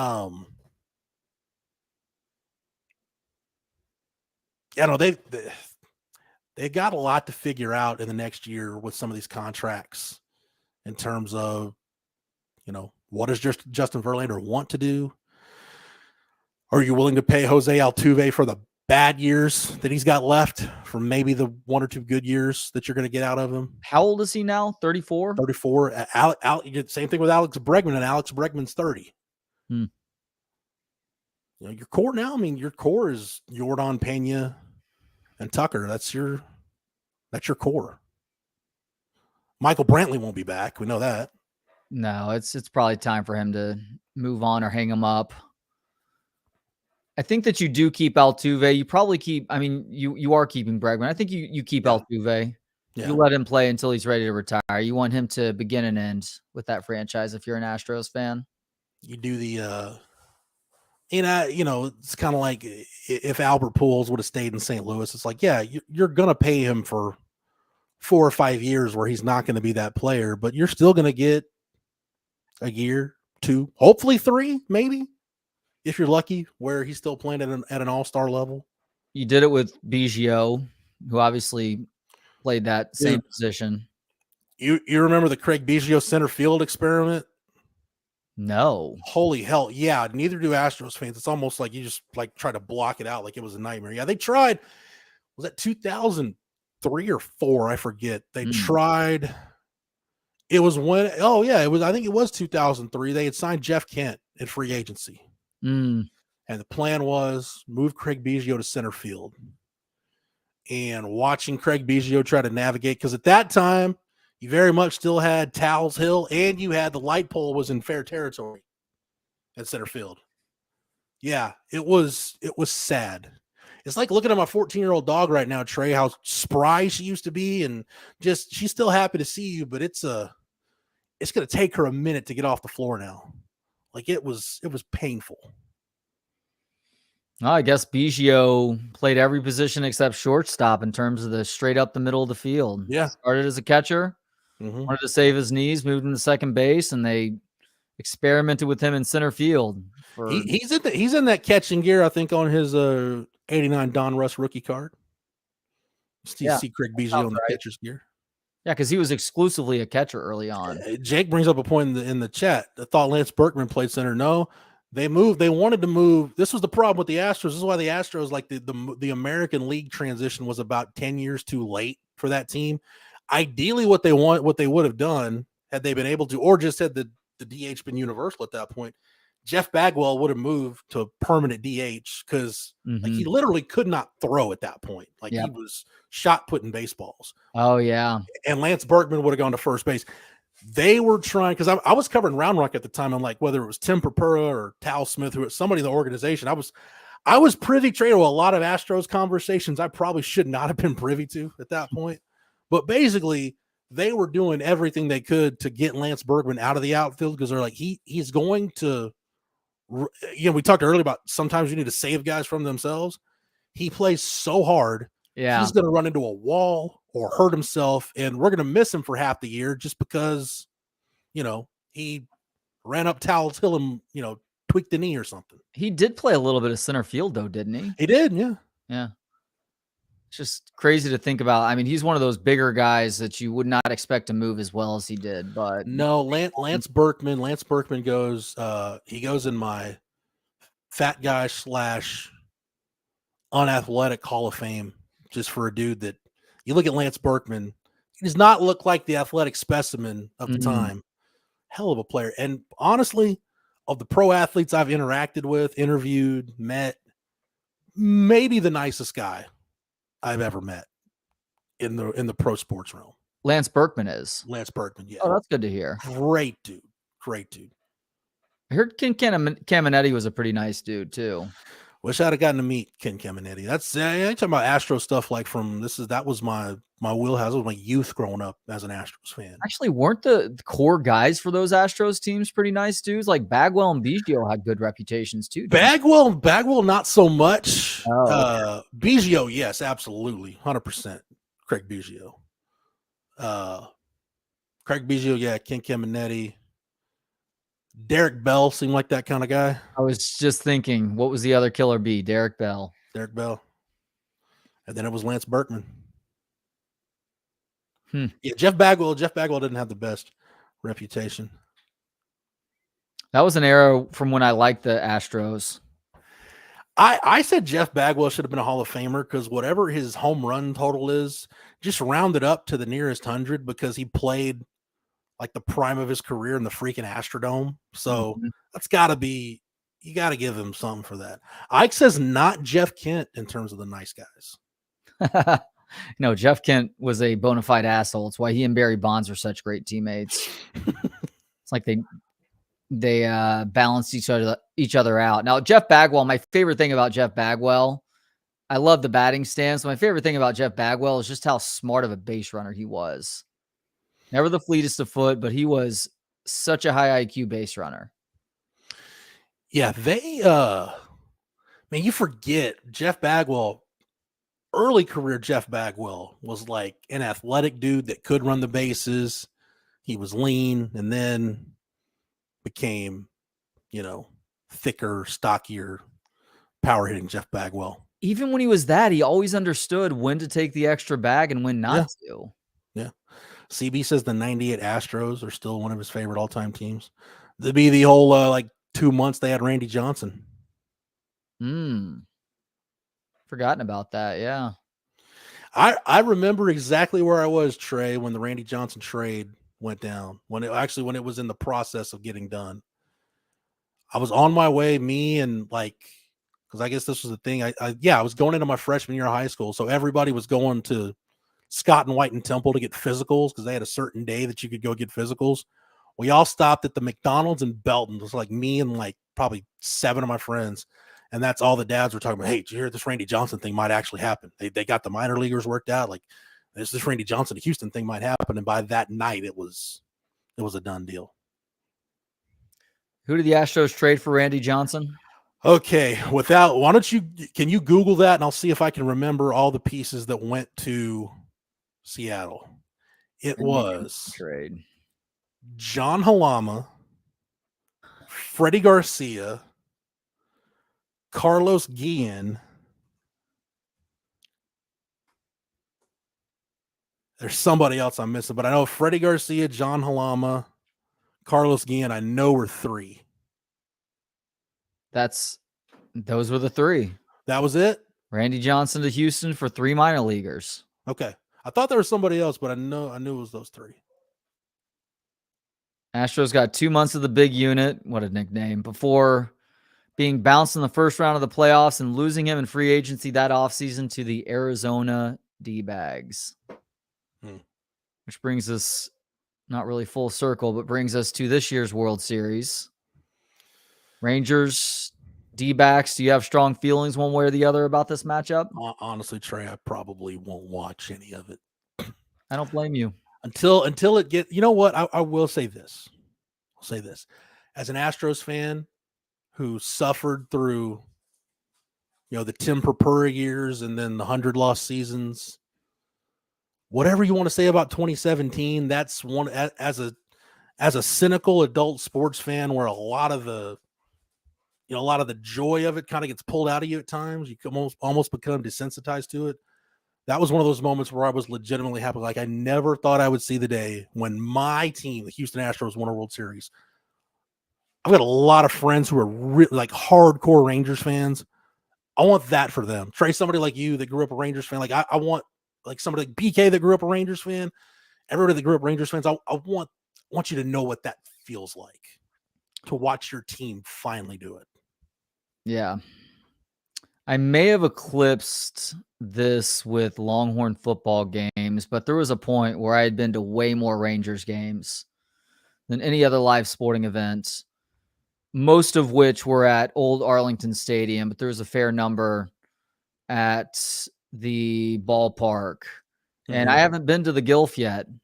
Now, BK said he's going to be in person for a potential World Series clincher, and I asked him if he was cool with me coming along with. So there's a chance if Texas can do it in game 6 or 7 that I might be there. But I've heard great things about that stadium, and it's a weird point in time to be a Rangers fan because you thought this team might be better and more competitive this year. Nobody, me included, by the way, having put that $100 bet on a 70-1 Texas Rangers team back in late March, thought that they would be in the World Series. And if that bet hits, Jeff, it's why this championship might eclipse the Longhorns football national championship in early 2006 for me. I never thought I would see a moment like that, but the combination of the Rangers winning it all and me winning $7,000 at the same time could do it. Baseball championships are a little bit different. You have time to get because of the way the game is structured. You have time to prepare yourself for the moment. Like Texas won the national championship in football. It was like just this sea of emotions that you felt like, oh my God, it happened. But I remember like It's also a 4-month journey too versus a Yeah. 7-month journey. Like Texas won the baseball national championship in 2002 because of the way they beat South Carolina. Like you're getting into those middle to late innings. You're like, dude, they're actually going to do this. Like this is actually going to happen. Yeah. And then seeing the whole thing and whatnot, that was awesome. But it's a little bit different. But man, I want that. I want that for the Rangers fans that I know. I want that for them. I want them to know what the build up to that moment feels like, and that moment when you realize that your team breaks through and you get that final out and it's done and you celebrate a championship. Well, that's really big of you because a lot of Astros fans don't want the Rangers to sniff that.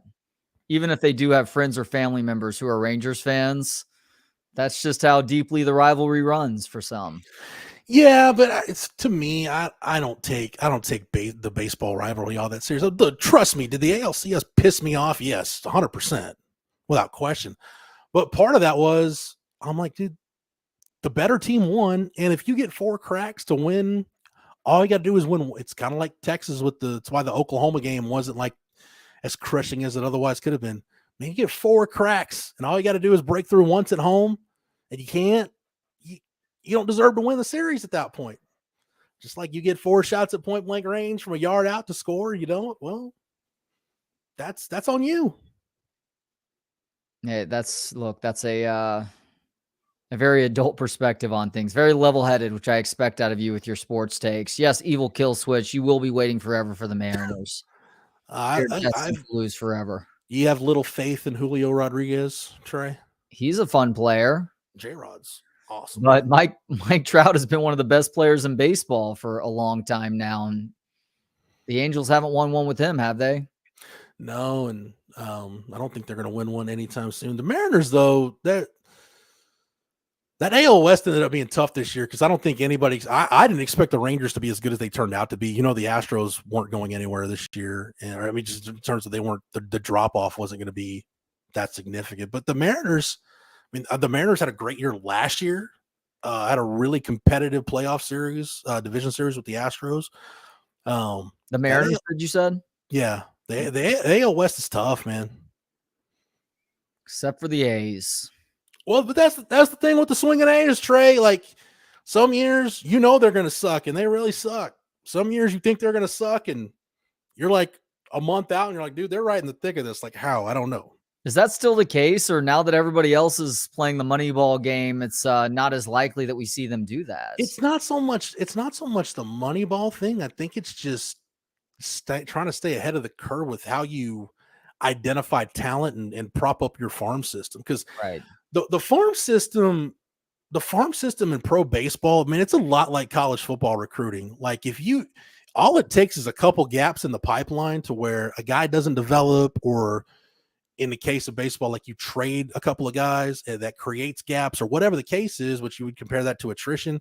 And then all of a sudden you're at a roster deficiency. The difference is, it's not, the farm system to Major League Baseball is not linear. Just like now, recruiting in college football doesn't have to be linear because of the portal. Like if you've got gaps, like, especially if you're a school like Texas, you can go fill those gaps with guys in the portal if you really need to.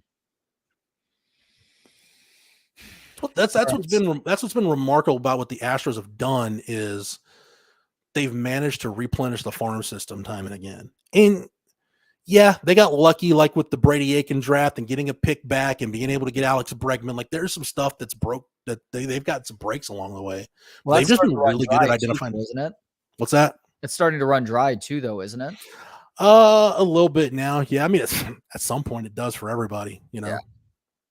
Can't go on forever. It's like the Braves had that great run in the 90s, but that didn't last forever, even though you felt like it was going to. It's been a great run, and it's not anywhere near over with just yet.